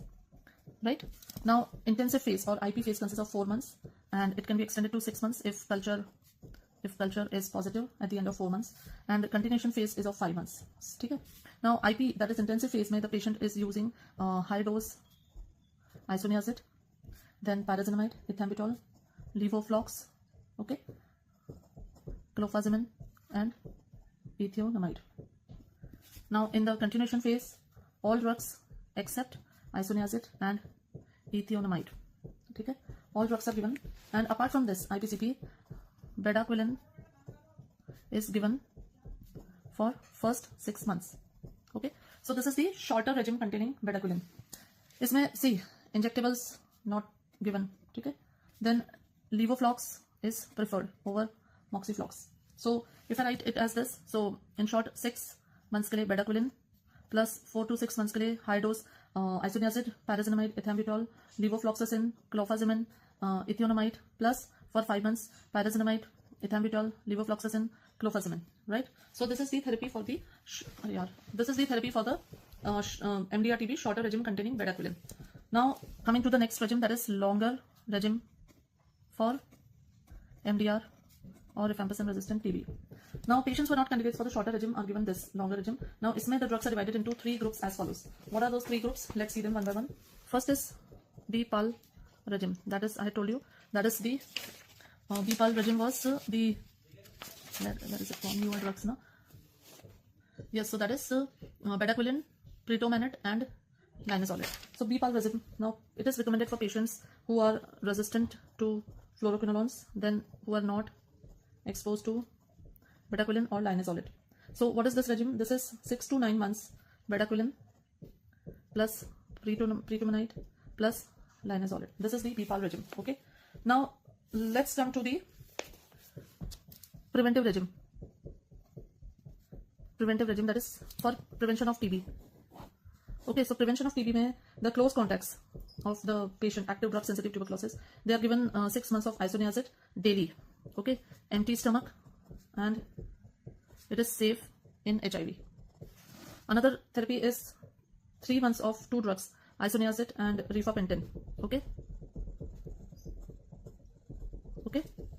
This is safe but not suitable for PLHIV.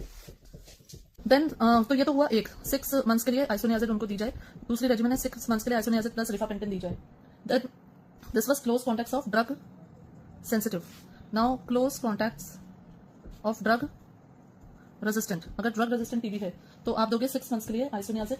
Okay, if the patient is in contact with isoniazid sensitive, ठीक है, TB, and you will give rifampicin for 4 months daily if patient is rifampicin sensitive. And the third thing is you will give levoflox for 6 months if patient is MDR TB but levoflox sensitive. Okay, so please remember this. If isoniazid sensitive, give 6 months of isoniazid. If rifampicin sensitive, give 4 months of rifampicin. If MDR TB hai but sensitive to levoflox, give 6 months of levofloxacin. So this is the regimen for TB prevention. Then next, the TB treatment may be extended to 18 to 20 months also. right? Then treatment is usually continued for 15 to 17 months after culture conversion. Okay? Another thing, injectable drugs are avoided. Then ethionamide or PAS to be included. If bedaquiline, linezolid, clofazimine is not used. Okay, so this was another longer MDR regimen. Then we come to the atypical mycobacterial infection. Now atypical mycobacterial infection में clarithromycin or azithromycin is recommended for prophylaxis of Mycobacterium avium complex in patients with CD4 count less than 50 microliter. Then treatment of Mycobacterium avium complex requires REC regimen. What is this REC regimen? This is rifabutin plus ethambutol plus clarithromycin, right? Due to its long half-life, azithromycin is used as once weekly dose. Okay, so this was about the atypical mycobacterial infection. The next the next disease that we have to study about is leprosy. Coming to the treatment of leprosy now. So leprosy में जो drugs use होती हैं, the drugs which are used are rifampicin, then dapsone, then clofazimine, ethionamide, ofloxacin, minocycline, and clarithromycin. Okay, so these are the medicines which we use in leprosy. Now let's see the drug dapsone. Now what is dapsone? Dapsone is basically a static drug. It is related to sulfonamides. It belongs to the sulfonamide group and has the same mechanism of action, that is, it inhibits the formation of folic acid. Now the second thing, it is metabolized by acetylation, just like sulfonamides are metabolized, right? And it undergoes enterohepatic circulation. Then it causes side effects में GI distress and fever, rash, hematuria, methemoglobinemia, and hemolysis, right? All the same type of side effects. Hemolytic anemia is the most common. What? Hemolytic anemia is the most common side effect of dapsone, right?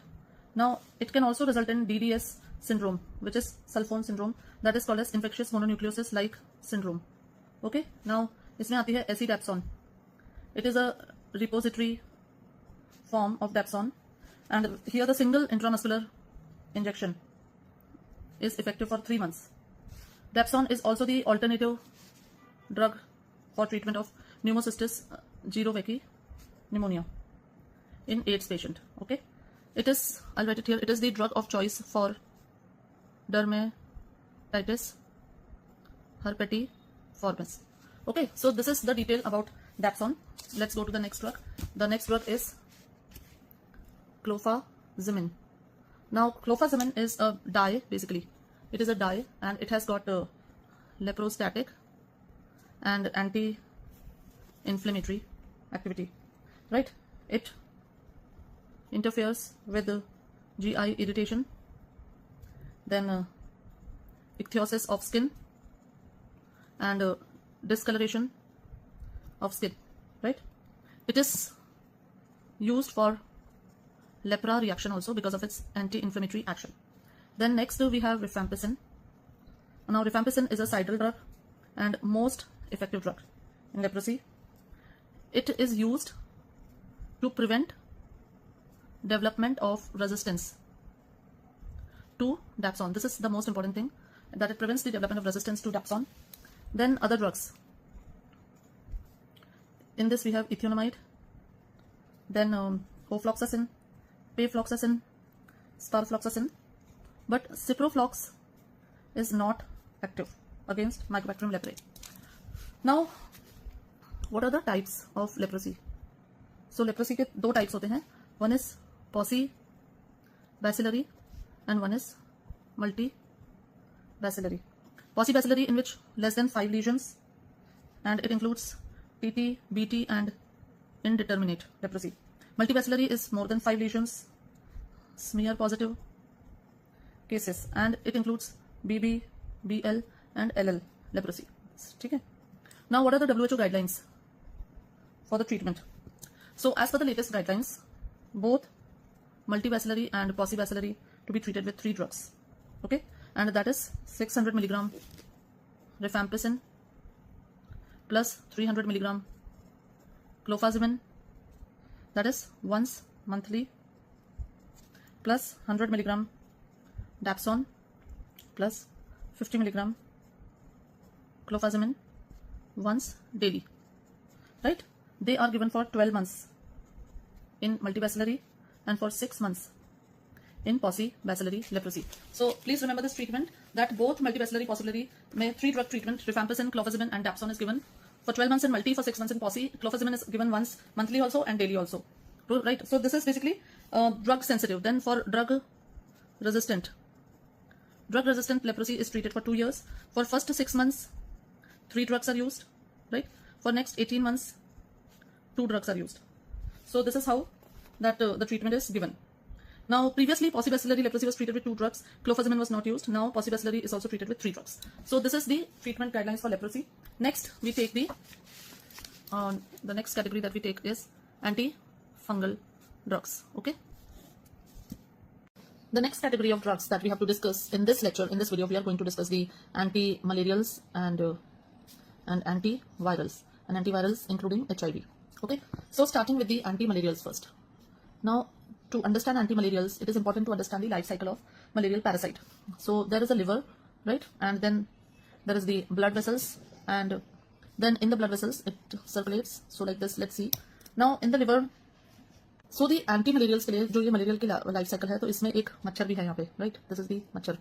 Now see, when the female Anopheles mosquito bites, then it injects the sporozoites. The sporozoites are injected into the bloodstream. They travel to the liver. Liver में they undergo development in the hepatocytes. So in the hepatocytes, these sporozoites, they are called as hypnozoites, and then they develop into more hypnozoites, and they are injected then into the bloodstream again. So they now again go into the bloodstream, and then this is the stage where the fever etc. develops in the blood. Now some of them, they go into a sexual mode also. So I'll make it here. That is, they form gametes. So these are called as gametocytes. Now these gametocytes are taken up by the female Anopheles mosquito. Here in the mosquito, it sucks on the blood goes into the intestine where this zygote develops. These gametocytes fuse, form zygote, oocyst forms, then sporozoites are released, they again go to the salivary gland, and from there then they are again injected into the bloodstream of the human beings. So this is how this cycle goes on. Okay, hypnozoites इधर. So अब इसमें जो stages हमने develop study किए, तो इसमें the first stage, that is infection by the female mosquito, and then sporozoites are entered into the blood. Then there is a pre-erythrocytic stage. Pre-erythrocytic stage where now they're developing into the cytons are developing into the liver, and they are multiplying asexually to form hypnozoites, right? And then they in the liver में ही एक होती है pre-erythrocytic stage and एक होती है, one is exoerythrocytic stage. Okay, now what is exo? Because these hypnozoites then from the pre-erythrocytic cytons they invade the new liver cells and develop into merozoites. That is it is like a carrier state. So they remain there for a longer time and they are responsible for the relapses, right? Then in the RBCs, now these hypnozoites, they're released, merozoites are released into the red blood cells. There in the RBCs, they develop into trophozoites, and trophozoites say they mature into cytont and they rupture, creating more merozoites or sporozoites, and they infect newer cells, right? So this is what happens in the red blood cell, and this is called as erythrocytic cell. And symptoms of malaria, they depend on this erythrocytic stage, okay? Like fever, chills, and rigors. Now there's one more thing. In the blood, as I told you, gametes are formed. These gametocytes, they're ingested back, and then these gametocytes, they can result in a cycle which is going on and on and on if the gametocytes are there in the body. Now I have told you about pre-erythrocytic stage, exoerythrocytic stage, and erythrocytic stage. Now according to them, so pre-erythrocytic stage, what are the drugs and what is the prophylaxis called as? So when we are targeting the pre-erythrocytic stage, then the treatment is called as causal prophylaxis, because we are trying to kill the cause here. So this causal prophylaxis is when you are targeting the pre-erythrocytic stage. And what are the drugs which are used here? That is proguanil, primaquine, and pyrimethamine. These are the drugs which are found to be active in the causal prophylaxis. Then the second is erythrocytic. Now erythrocytic means in the RBCs. So the treatment which is done in the erythrocytic phase is called as clinical care, right? Or you can also call it as suppressive prophylaxis. So they kill the cytons in the blood and they are used in acute attack and in the suppression of the disease also, right? So these drugs are used for the treatment and not for the prophylaxis. Now here we have a lot of drugs. Here we have chloroquine, mepacrin, quinine, mefloquine, halofentrin. Then we have atovaquone, and even artemisinin derivatives. Then other drugs are also used: proguanil, pyrimethamine, sulfonamides, and tetracyclines. So these are the drugs which are used, which are effective in the erythrocytic phase. Then the next is exoerythrocytic. Now, what are the drugs effective in exoerythrocytic? What is the treatment here called as? It is called as a radical cure. So basically, you are killing the latent or the carrier stage also. So you are actually curing the whole thing. Now, in radical cure, the drug which is found to be very good effective is primaquine, and this is the drug which is gameticidal also, right? And the last is gametocyte. Gametocyte पर अगर हम killing कर रहे हैं, so what is this? We are actually doing prevention of recurrence. So it will not happen again and again. And what are the drugs which are used here? Here we have the drugs which are effective are proguanil, pyrimethamine, primaquine, and artemisinin. Okay, so these are the drugs which basically help in the killing of gametes of vivax and falciparum. Okay. Now coming to the individual drugs, let us see the individual drugs of malaria. The first drug that we have to see is chloroquine. Chloroquine is the main drug which was developed for the treatment of malaria. Now this is the drug having the largest volume of distribution. How much? 1300 liters. It basically accumulates in the food vacuoles of the plasmodium. Now it is, what is the mechanism of action? This drug gets concentrated in the parasitized erythrocyte. Okay, and in the parasitized erythrocyte, it prevents the polymerization of heme to hemazoin.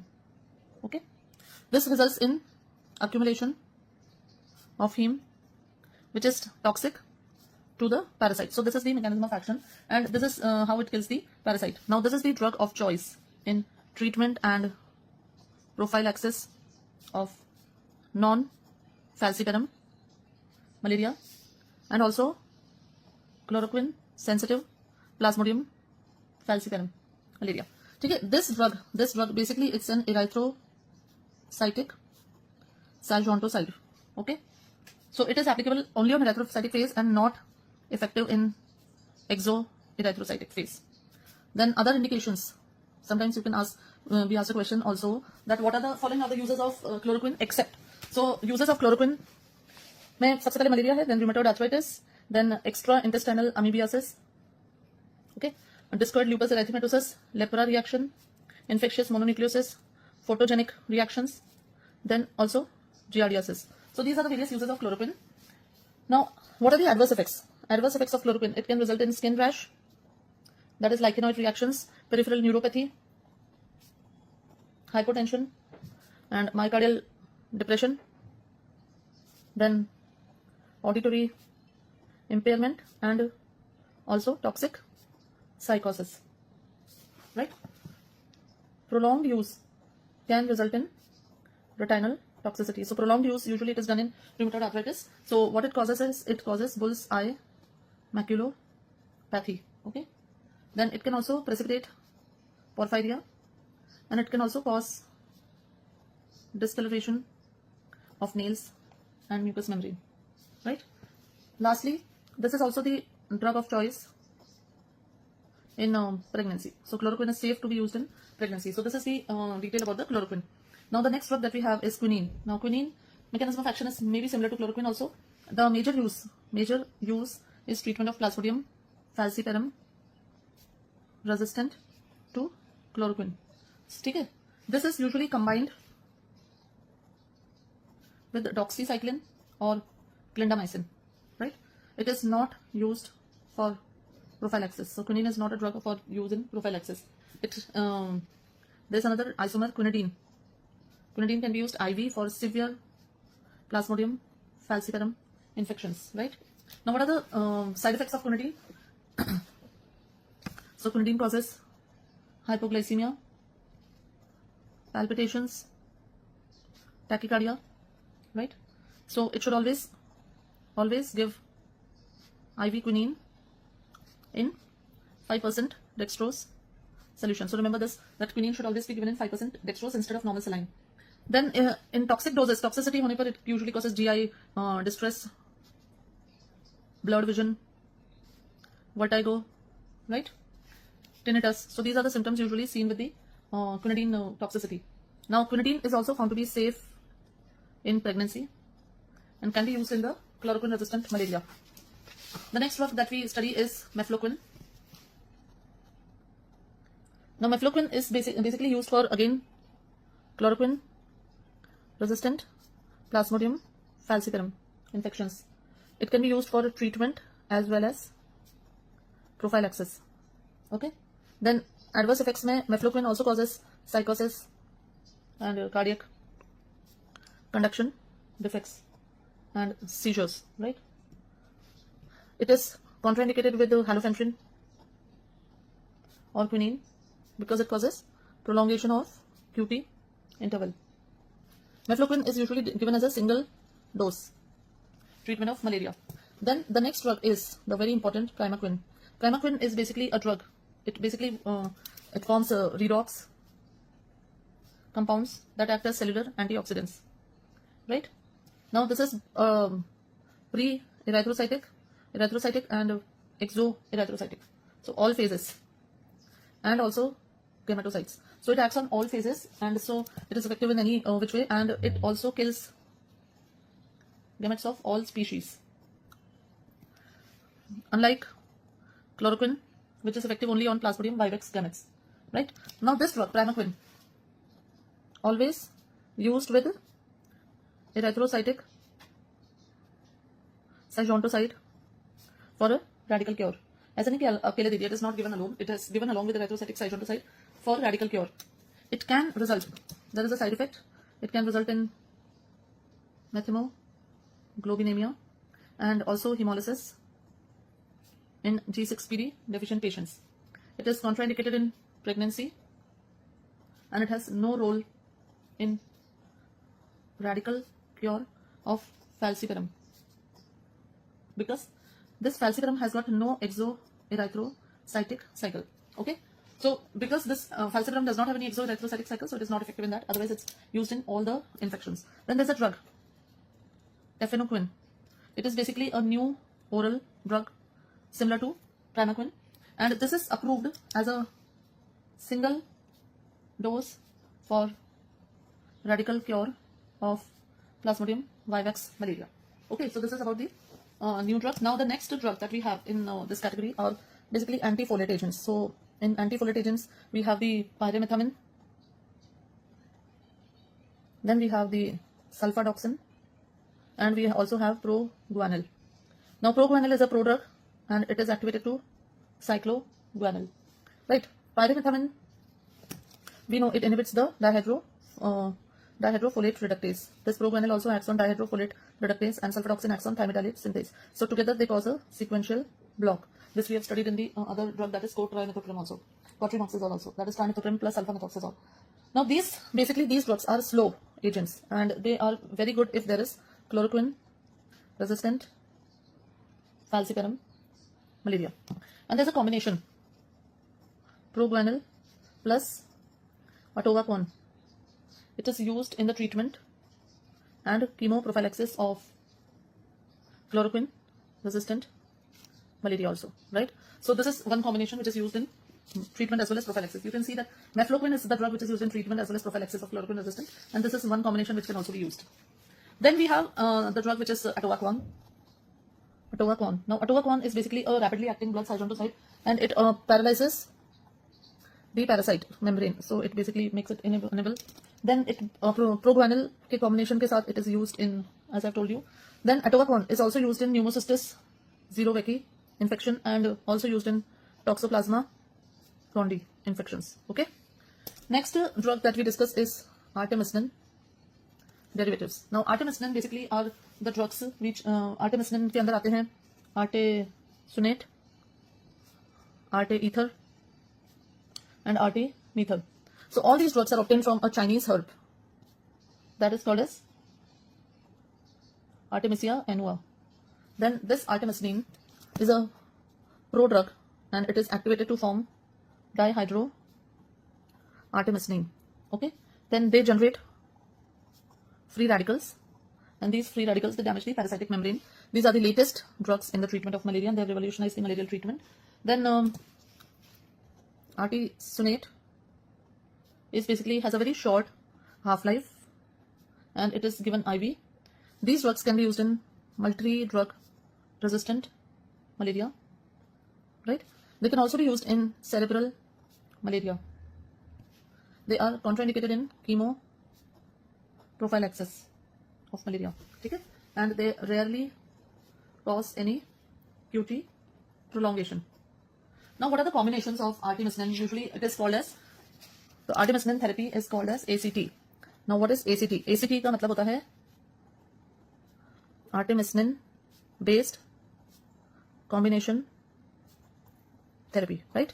Now, artemisinin based combination therapy में the drug that we have is artemether plus lumefantrine, okay? The other drug is artesunate plus sulfadoxine, pyrimethamine. Now, this combination is said to be used in northeastern states, and this combination is used in rest of India. ठीक है?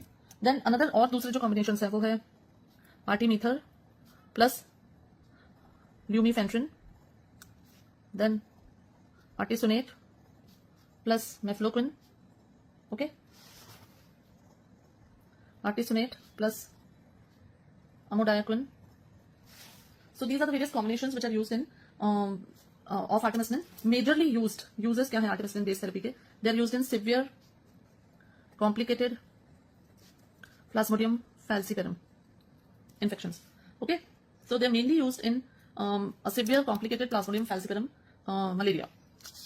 The next very important another new drug that has come up for the treatment of malaria is halofentrin and lumefantrine. So they are halofentrin and lumefantrine. Okay, these are the drugs. Halofentrin and lumefantrine, these are new drugs. Now they are basically, halofentrin is known to cause severe cardiotoxicity.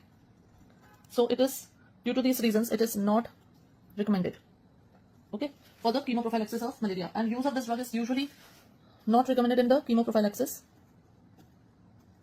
And usually the use is restricted to multi-drug resistant malaria. Okay. Now lumefantrine is a new drug which is similar and is used always with artemether. So this is lumefantrine used always with artemether. This is also important. Now let us see the treatment plans or the treatment regime. So when we talk about chemo prophylaxis, what are the drug of choice? For less than 6 weeks, we use doxycycline. For more than 6 weeks, we use mefloquine. Okay. Treatment of malaria, what is the normal regimen? If it is Plasmodium vivax, okay, then we usually use chloroquine plus primaquine. If you want to remove the this thing, dermatocytes also, radical cure and complete cure के लिए, we can add primaquine also. Pregnancy है, pregnancy you can give chloroquine, right? Then if it is Plasmodium falciparum infection, then in Plasmodium falciparum you give artemisinin combination therapy plus primaquine. If the patient is pregnant में in the first trimester you can give quinine. In the second and third trimester you can give artemisinin based therapy, right? So this is the combination therapy which is approved nowadays, and so that is basically the drug therapy of malaria. Now next we come to the drug therapy of viral diseases, various viral diseases, and in that we will complete the HIV also.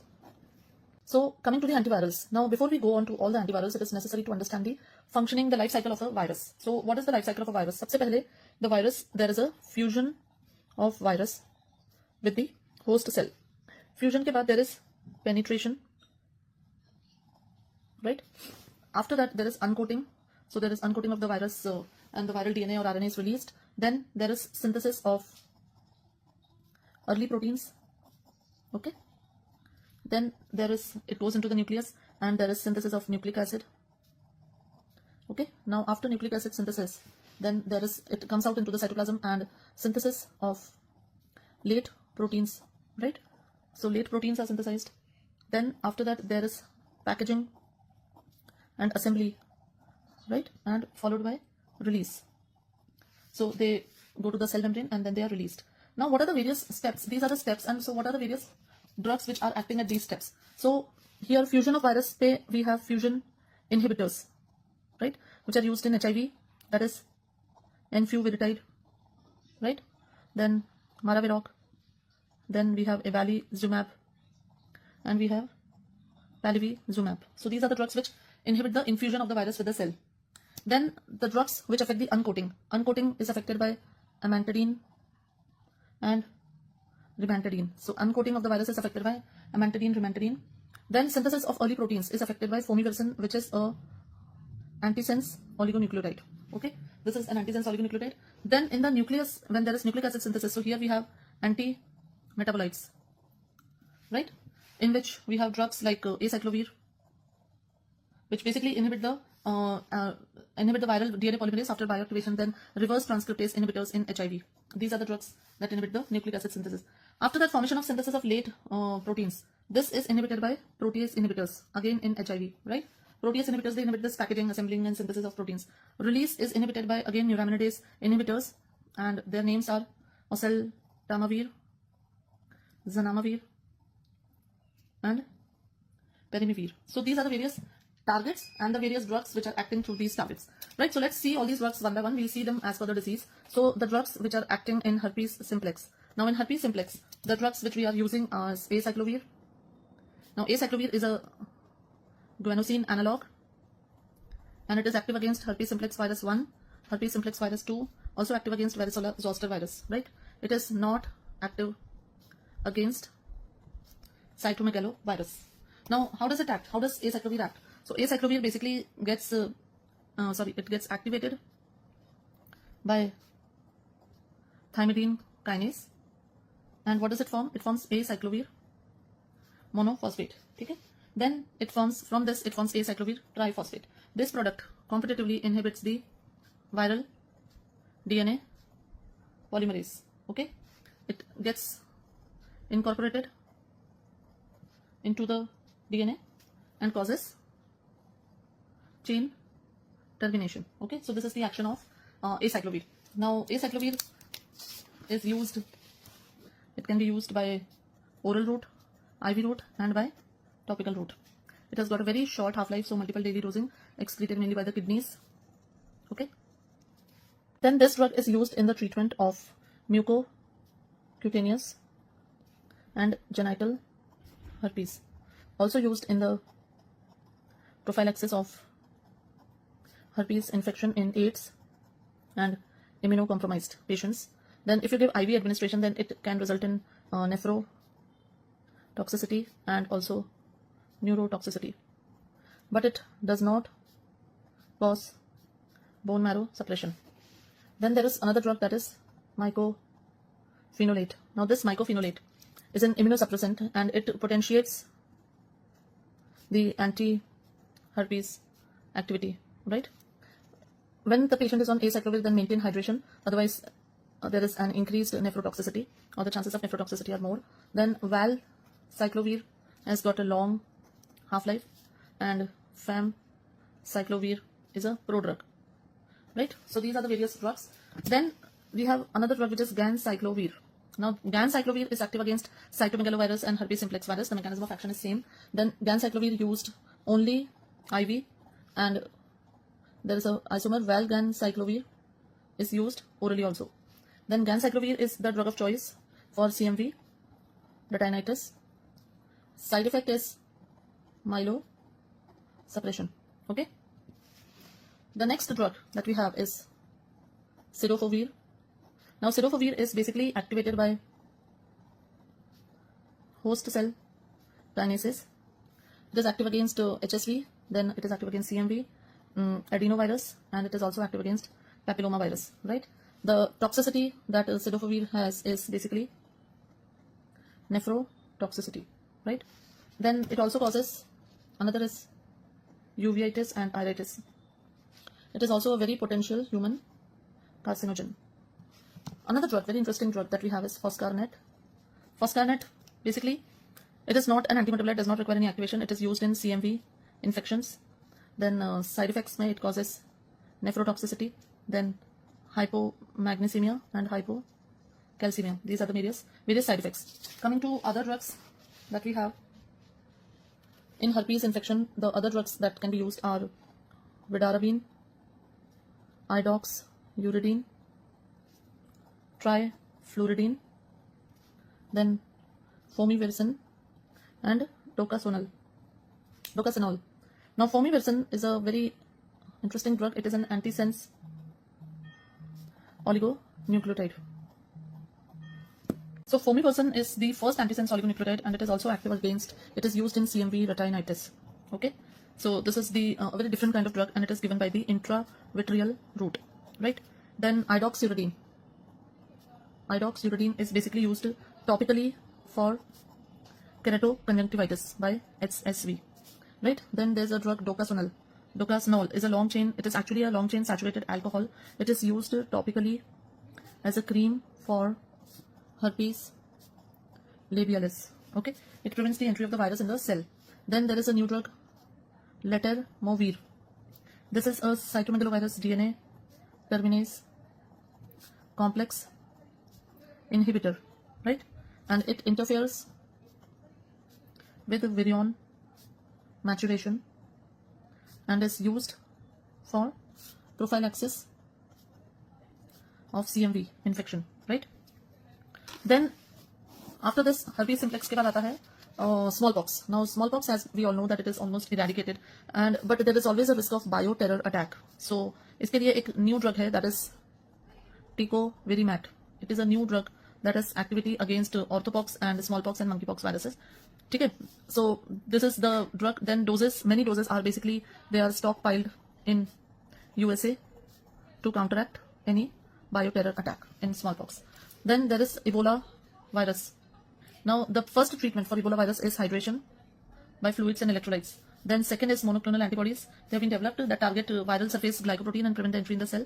Then all these drugs are approved for the Ebola virus, Zaire Ebola virus. The drugs that are given are atoltevimab plus maftivimab plus odesivimab. So these are the drugs which are approved. A new drug is there, that is ansuvimab. This is also used, approved for this particular indication. Okay, next we have anti-influenza. So the drugs which are active against influenza, H influenzae. Isme the drugs that we have are amantadine and rimantadine. Now, as we have seen earlier, they basically inhibit or prevent the uncoating, right? So now rimantadine here is longer acting than amantadine, and इसके जो इनके adverse effects होते हैं usually GI upset and minor CNS effect. Amantadine is also used in Parkinsonism. Okay. The other drug that is used in influenza is oseltamivir and zanamivir. Now these drugs, they are basically neuraminidase inhibitors, right? They are what? Neuraminidase inhibitors, right? They prevent the release of the virion. They are active against both influenza A and influenza B. Oseltamivir. Now, let's take another page. Oseltamivir is a prodrug, right? And this is mainly given by the oral route, and zanamivir is given by inhalation, and a major side effect it causes is bronchospasm. Then there are neuropsychiatric disturbances like suicidal tendency also. They can be used prophylactically. They're used in epidemic. Then oseltamivir is the drug of choice for bird flu, that the current one is H5N1, and also for swine flu, that is H1N1, right? Then we have peramavir. It's a new drug which is administered intravenously. And then we have laninamivir, which is a long-acting inhaled neuraminidase inhibitor, right? Then there is, sorry, don't see it. A new drug is also there, which is baloxavir. This is single dose oral treatment of acute uncomplicated influenza, right? It interferes basically with the endonuclease activity, and so it inhibits the viral replication, right? So these are the drugs which are used in influenza. Now let's come to the hepatitis. Hepatitis, we know, are of hepatitis A, B, C, D, and E. So what are the drugs which are used in hepatitis? The drugs which are used in hepatitis are interferon alpha, then lamivudine, ribavirin, and entecavir, adifovir, and telbivudin. right? Now, the goal of HBV therapy is to suppress, and goal of HCV therapy is to eradicate. Okay. Now, what are interferons? Interferon, they basically act by the JAK-STAT pathway, and to basically increase the antiviral proteins, right? They also increase the NK cells, that is the natural killer cells. Now, they are used in chronic HBV infections.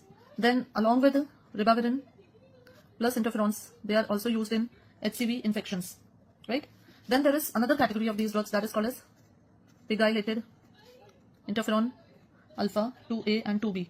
They are superior to conventional interferons. Okay. Now, pegylated ones are more superior. Another thing that we have intralesional interferons are also used in verruca vulgaris and condyloma acuminata.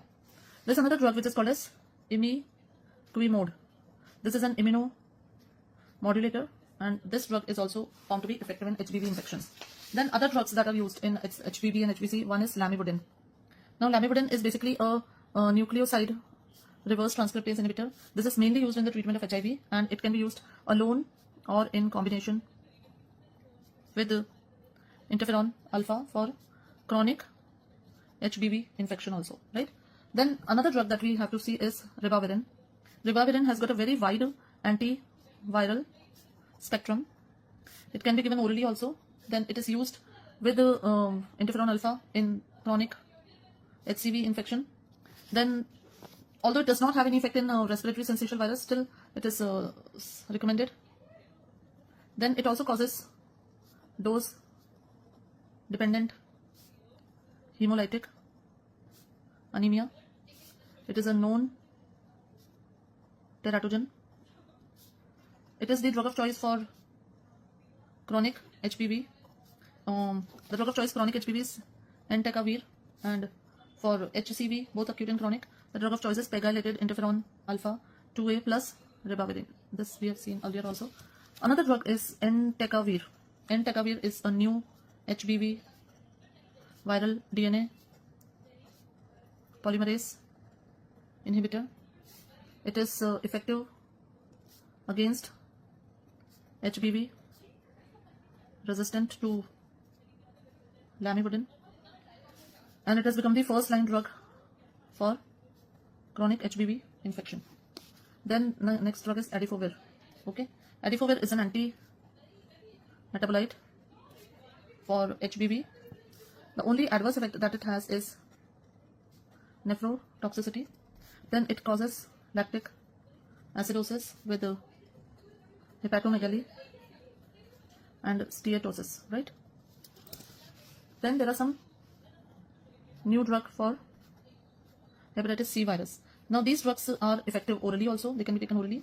They have HCV protease inhibitors, which are called as NS3A/4 inhibitors. Then we have NS5A inhibitors. Then we have RNA polymerase NS5B inhibitors. They are used as first line drugs for hepatitis C in different combinations. Okay, so these are the drugs which are used in HCV. Now we come to just an overview of drugs which were used in COVID-19. So here the targets, various targets of drug therapy are first is virus entry inhibitor, then second is RD/RP inhibitor, third is importin inhibitor, and fourth is immunomodulator. So these are the targets for COVID-19. So in virus entry inhibitors, we have chloroquine, which is effective. Then a new drug was there, omifenovir. Along with chloroquine, even hydroxychloroquine is found to be effective. And then we have chemostat and nefamostat. And then we have monoclonal antibodies. Right? So these are the drugs which they will inhibit the entry of the virus into the cells. The second, that is RNA dependent RNA polymerase inhibitors. So इसमें जो drugs हैं वो है remdesivir and favipiravir. Okay, so remdesivir is basically an adenosine analog. It is administered IV and it is FDA approved for the treatment of COVID-19, not WHO approved, right? So this remdesivir was indicated in moderate to severe COVID-19, hospitalized patients, then patients on oxygen therapy, and within less than 10 days of disease onset. So this was about remdesivir. Then the third category, important inhibitors, right? So important inhibitors. What are the drugs which come in that? In this we have ivermectin. Ivermectin is supposed to inhibit the important protein, and by this mechanism it prevents the hijacking of the cell by the virus. Then it was discontinued due to lack of efficacy. And the fourth category is immunomodulators. Now in immunomodulators, several drugs are used to inhibit the overactive immune system in the patients. Then steroids were there. Steroids were used to decrease the mortality. It was seen that they are the only drugs which decrease the mortality, right? And adverse effects, like in what were the adverse effects of steroids? It was mucormycosis. Then another very important drug was used, tocilizumab. And what is tocilizumab? Tocilizumab is basically interleukin-6 monoclonal antibody. So it is used intravenously, and it was seen in patients with cytokine storm, especially to prevent the cytokine storm. And also tocilizumab to be avoided in immunocompromised patients, and a lot of other indications are also there. So overall, in mild COVID, basically the drug that is given in is inhalational budesonide that can be given antidepressives. These, if it is moderate, that is SpO2 is less, then you give steroids, you give anticoagulants, okay, and other therapies. Then if it is severe, so respiratory rate is high, SpO2 is less than 19, then oxygen to dena hi hai, steroids have to be given, anticoagulants to be given, and other drugs also, and other drugs, right? So this is the basic treatment for COVID-19. Now let's go to the main viral infection, that is HIV. So what are the drugs which are used in the treatment of HIV, and what therapies to be given? So now talking about HIV drugs. HIV drugs are very interesting, and I really love this topic. So let's discuss first to see the life cycle of HIV virus. So if I say this is the cell, right? Now the HIV virus is coming from here. So this is the entry. Entry mein yahan pe they usually affect the CD4 plus helper T cells. Now CD4 molecule is one major important thing. So there is this receptor, say CD4, and then there are co-receptors CCR5 and CXCR4. These are the receptors through which the HIV virus it attaches. Okay, so this is the HIV virus, right? Now this is attaching here. So now this entry point or fusion inhibitors. एक यहाँ पर target आएगा fusion inhibitors, right? Now fusion inhibitors में the drugs that we have are enfuviritide, okay? Then we have CXCR4 antagonist, that is maraviroc, and also ibalizumab. So these are the drugs which are in entry or fusion inhibitors. Next, after that, this virus comes inside. Now this virus comes, I'll make it with blue, and there is viral RNA is released, that is uncoating of the virus. After this, viral RNA is then converted to DNA, right? So this RNA to DNA conversion takes place by reverse transcriptase enzyme, right? So we have this reverse transcriptase inhibitors here. And what are these reverse transcriptase inhibitors? Now there's a full classification of reverse transcriptase inhibitors. We'll see that in detail. In this we have nucleoside reverse transcriptase inhibitors. Then we that is nucleoside reverse transcriptase. Then we have non-nucleoside reverse transcriptase inhibitors, and we also have a nucleotide reverse transcriptase inhibitor. Okay. After that, so here we are inhibiting the conversion of viral mRNA to DNA. Now this viral mRNA DNA is now going to integrate in the nuclear genome. The nucleus of the cell is here, and in this the host genome is there. So this goes and it undergoes integration, that is integrase enzyme, which carries out the integration into the host genome. And this integrase enzyme is inhibited by drugs which are raltegravir, elvitegravir, cabotegravir. Sorry. So these are the integrase inhibitors. Now suppose the virus has got integrated and then it undergoes DNA बनता है. यहाँ पे सब कुछ हो गया. DNA से फिर बनेगा RNA. So this produces viral RNA, which is integrated with the host, and then after replication it comes out. Then it forms proteins by translation, and these are inactive or immature proteins, and then they get converted into active viral proteins. And just like I told earlier also, that there is packaging and assembling will happen, and then finally a virus will be formed, and this will be released, which is called as budding, right? So here this proteins packaging and assembling, so this is inhibited by protease.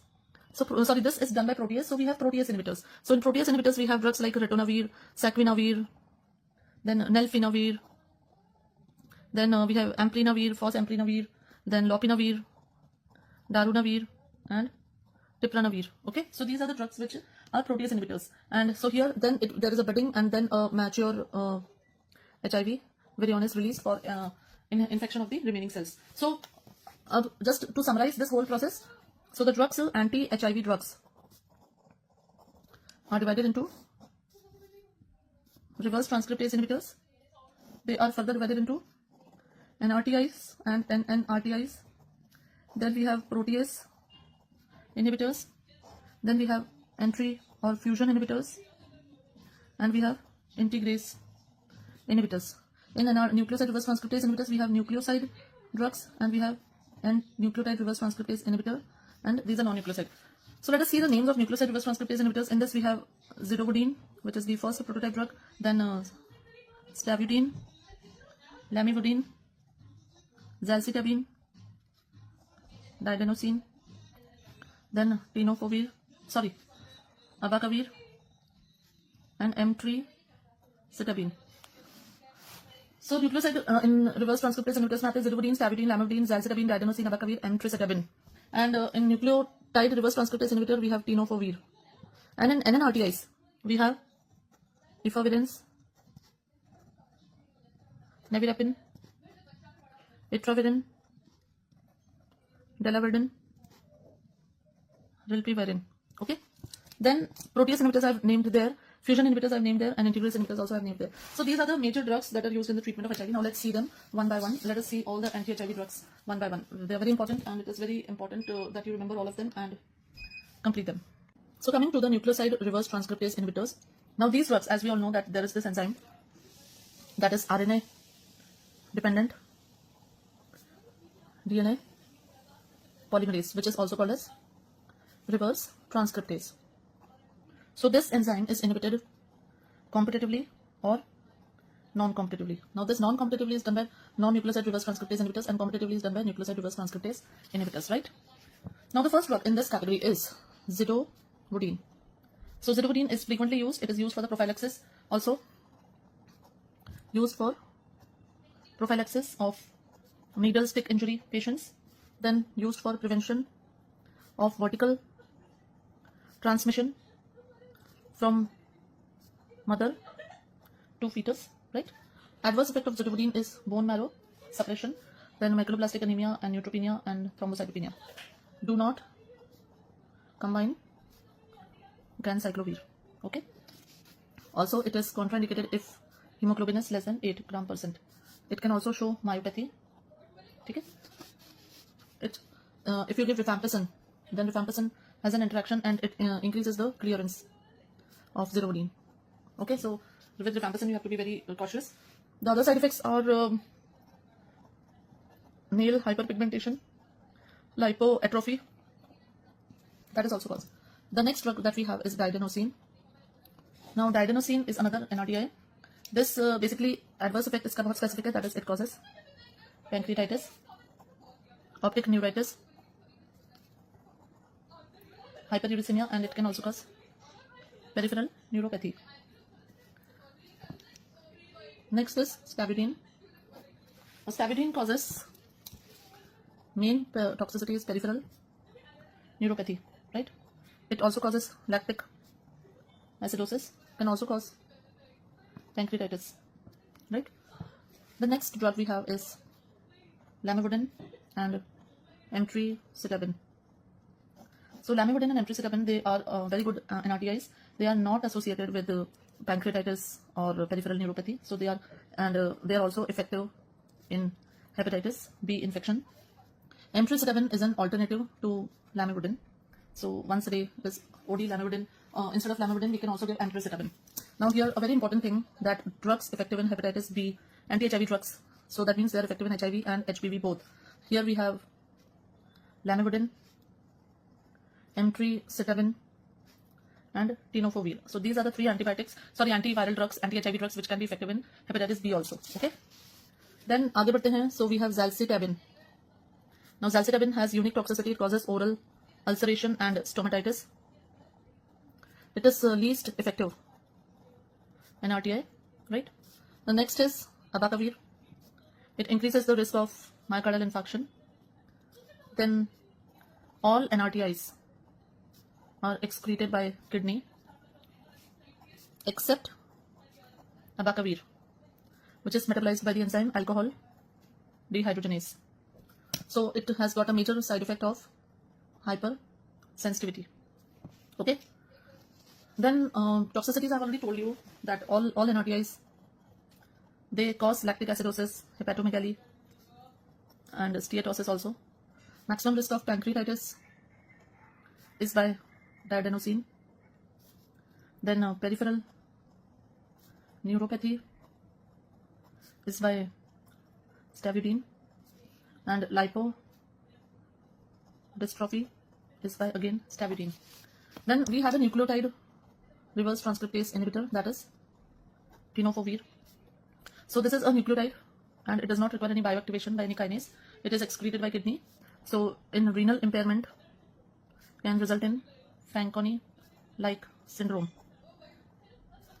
Oral bioavailability increases with meals, causes flatulence. This is the only significant side effect, and it is also used in hepatitis B viral infections. Okay, then we have NNRTI. So in these drugs, they basically inhibit the reverse transcriptase by acting at allosteric site. They are selective for HIV1 and no action on HIV2. Resistance develops rapidly. So the drugs in this group are efavirenz, nevirapine, etravirine and delavirdine. Okay. Now individually अगर देखें, so nevirapine is used in pregnancy to prevent vertical transmission.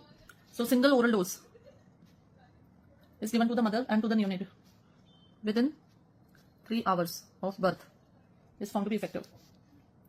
Then it also decreases transmission to 13%. However, it causes hepatotoxicity, so it is not really preferred. Then efavirenz is basically neurotoxic, and it also results in hallucinations and vivid dreams. So this is one problem with the efavirenz. Etravirine is a recently new approved drug है. It's a second generation. This is active against HIV, which is resistant HIV बोल सकते हैं, resistant to the first generation drugs. And another new drug that has come is rilpivirine. Okay, and there's another drug that is doravirine. So these are recently approved NNRTIs, right? Now delavirdine is again a first generation drug, उसमें भी ज़्यादा इनके use नहीं होते. Secondly, these drugs can also cause skin rash. Rash is one major problem, Stevens-Johnson syndrome and toxic epidermal necrolysis. These are the side effects of NNRTIs. Okay, now coming to the protease inhibitors. So in protease inhibitors,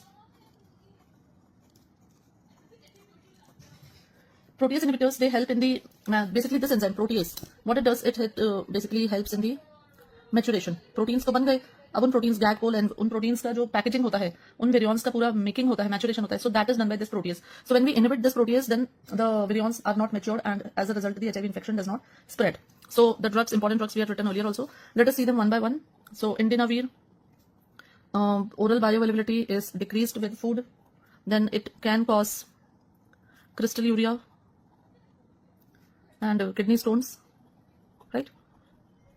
So good hydration is required. So when you are giving indinavir to a patient, give good hydration. It can also cause asymptomatic hyperbilirubinemia. Okay. Then next, basically these protease inhibitors, they inhibit the cytochrome P3A4 enzyme, and so they inhibit the metabolism of many drugs. So a lot of drug interactions are seen. Now ritonavir in low doses is used with a protease inhibitor to increase their plasma concentration. Now currently the guidelines say that add ritonavir to all protease inhibitors, right? Only 2 drugs, nalfinavir and atazanavir, are used safely without ritonavir boosting. Then concentration of, there is a drug amprenavir, and इसका congener है fos-amprenavir. So concentration decreases with ethinyl estradiol if they are taken together. Then tipranavir is the only non-peptide protease inhibitor, right? It is effective against HIV, which is resistant to other protease inhibitor. But tipranavir can cause hepatotoxicity, and it also causes intracranial hemorrhage, right? Then we have atazanavir. Then atazanavir causes asymptomatic unconjugated hyperbilirubinemia, and it also increases the PR interval in ECG, right? Next, amplinavir can also cause Stevens-Johnson syndrome. That is also there. Then they also can cause metabolic abnormalities like hypercholesterol, diabetes mellitus, hyperlipidemia, etc. Atazanavir does not cause these side effects. Then there is a drug tesamorelin, which is basically synthetic. This we had studied in the endocrine. Synthetic analog of growth hormone releasing hormone, which is indicated to reduce excess abdominal fat in HIV patients with lipoatrophy.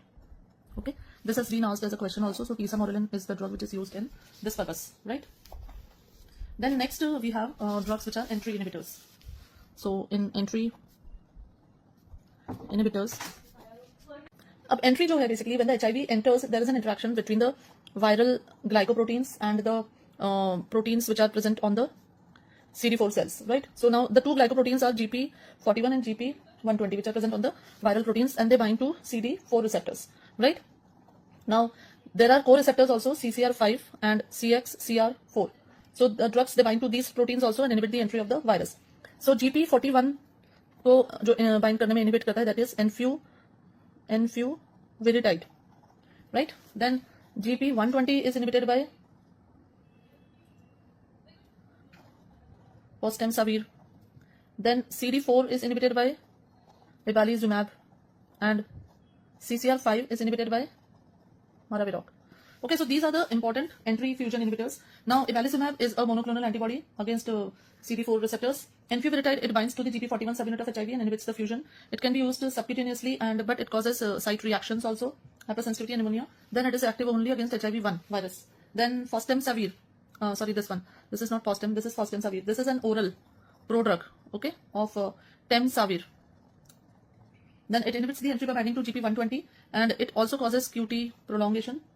Then increase in hepatic transaminase and immune reconstitution syndrome. Then maraviroc is the first CCR5 co-receptor antagonist, and it is active only against CCR5 tropic virus, right? And it can be given orally also. So these are the fusion or entry inhibitors. Now the next category of drugs that we have to discuss is the integrase inhibitors, right? Now what are integrase inhibitors? The drugs that are there are raltegravir, elvitegravir, and bictegravir. Now these are basically these are oral drugs. They are approved by FDA for the use in HIV. And there is a drug which is called as cobicistat. It is used to boost the effect of elvitegravir, right? So cobicistat also increases the effect of other darunavir, and also atazanavir. Okay. Then we have another combination, that is rilpivirine plus cabotegravir. This is used in once monthly IM injections for HIV. Okay. This is also one new drug. Then there is another compound that is called as ilapegadimase. Now this is a recombinant adenosine deaminase ADA enzyme, right? It is indicated for intramuscular injection in severe combined immunodeficiency syndrome due to ADA deficiency. Okay. Now let us see what is the therapy. The therapy for HIV is called as HAART, heart. That is highly active antiretroviral therapy. It is also called as combination ART. It is recommended. The primary goal is to reduce the viral load to less than 50 copies per ml. Okay. Now what is the latest regulation regarding HIV? Let's see that. So the first thing is when to start ART. Now when to start ART? ART to be started in all HIV positive patients regardless of the stage and CD4 cell count, right? This is the first thing that has changed now. Earlier they used to start it late. Then if patient is having TB plus HIV, then start treatment of TB first, followed by ART as soon as possible. in 8 weeks of treatment, right? So this is very important and a lot of questions have been asked on this also. Then next होता है what to start, मतलब क्या शुरू करना है, what is the first line therapy and what is the second line therapy. So in adults, now please listen to this carefully. Adults में the preferred first line ART, we have to start 2 NRTI plus 1 NNRTI. Okay, so this is the treatment plan. Now in this, usually the combination that is given is tenofovir plus lamivudine or emtricitabine plus efavirenz. So this is the treatment plan, the first treatment plan. Second line may you can give 2 NRTI plus you give a boosted PI. What is the booster? The booster is that drug which I just told you, that is cobicistat. Then what is the treatment plan in adolescents? In adolescents, again the treatment plan is same, 2 NRTI plus 1 NNRTI, or you and oblique में integrase inhibitors. Second line में it is 2 NRTI plus 1 boosted PI. Okay, and here you give tenofovir plus lamivudine plus efavirenz, or you can give tenofovir plus lamivudine or emtricitabine plus D से आता है अपना dolutegravir. Okay, then the next in children 3 to 10 years, we give 2 NRTI plus 1 NNRTI. So here we give abacavir plus lamivudine plus efavirenz. Okay, and in children less than 3 years, we give 2 NRTI plus 1 PI, or we can give integrase inhibitor. Here it is 2 NRTI plus raltegravir can be given, and in children I forgot 2 NRTI plus boosted PI. So here the drug is abacavir plus lamivudine plus lopinavir, okay, plus ritonavir. So this can be, these are the treatment prophylaxis. If it is an infant, infant में prophylaxis हम क्या देंगे? We give zidovudine plus nevirapine for 6 weeks. Okay. Then post exposure prophylaxis, what will we give? For 28 days, start in 72 hours. Okay. Now in adults, we will give tenofovir plus lamivudine plus protease inhibitor. Alternative can be raltegravir or oblique, it can be lopinavir, ritonavir, or it can be efavirenz also. Then in children less than 10 years, it is zidovudine plus lamivudine plus lopinavir, ritonavir. Okay, and here abacavir can be used for zidovudine. So this is the therapy which we give for the prophylactic and treatment therapy for the patients for HIV. So with this we complete the antibiotics, and in fact we complete the whole of rapid revision series. Okay.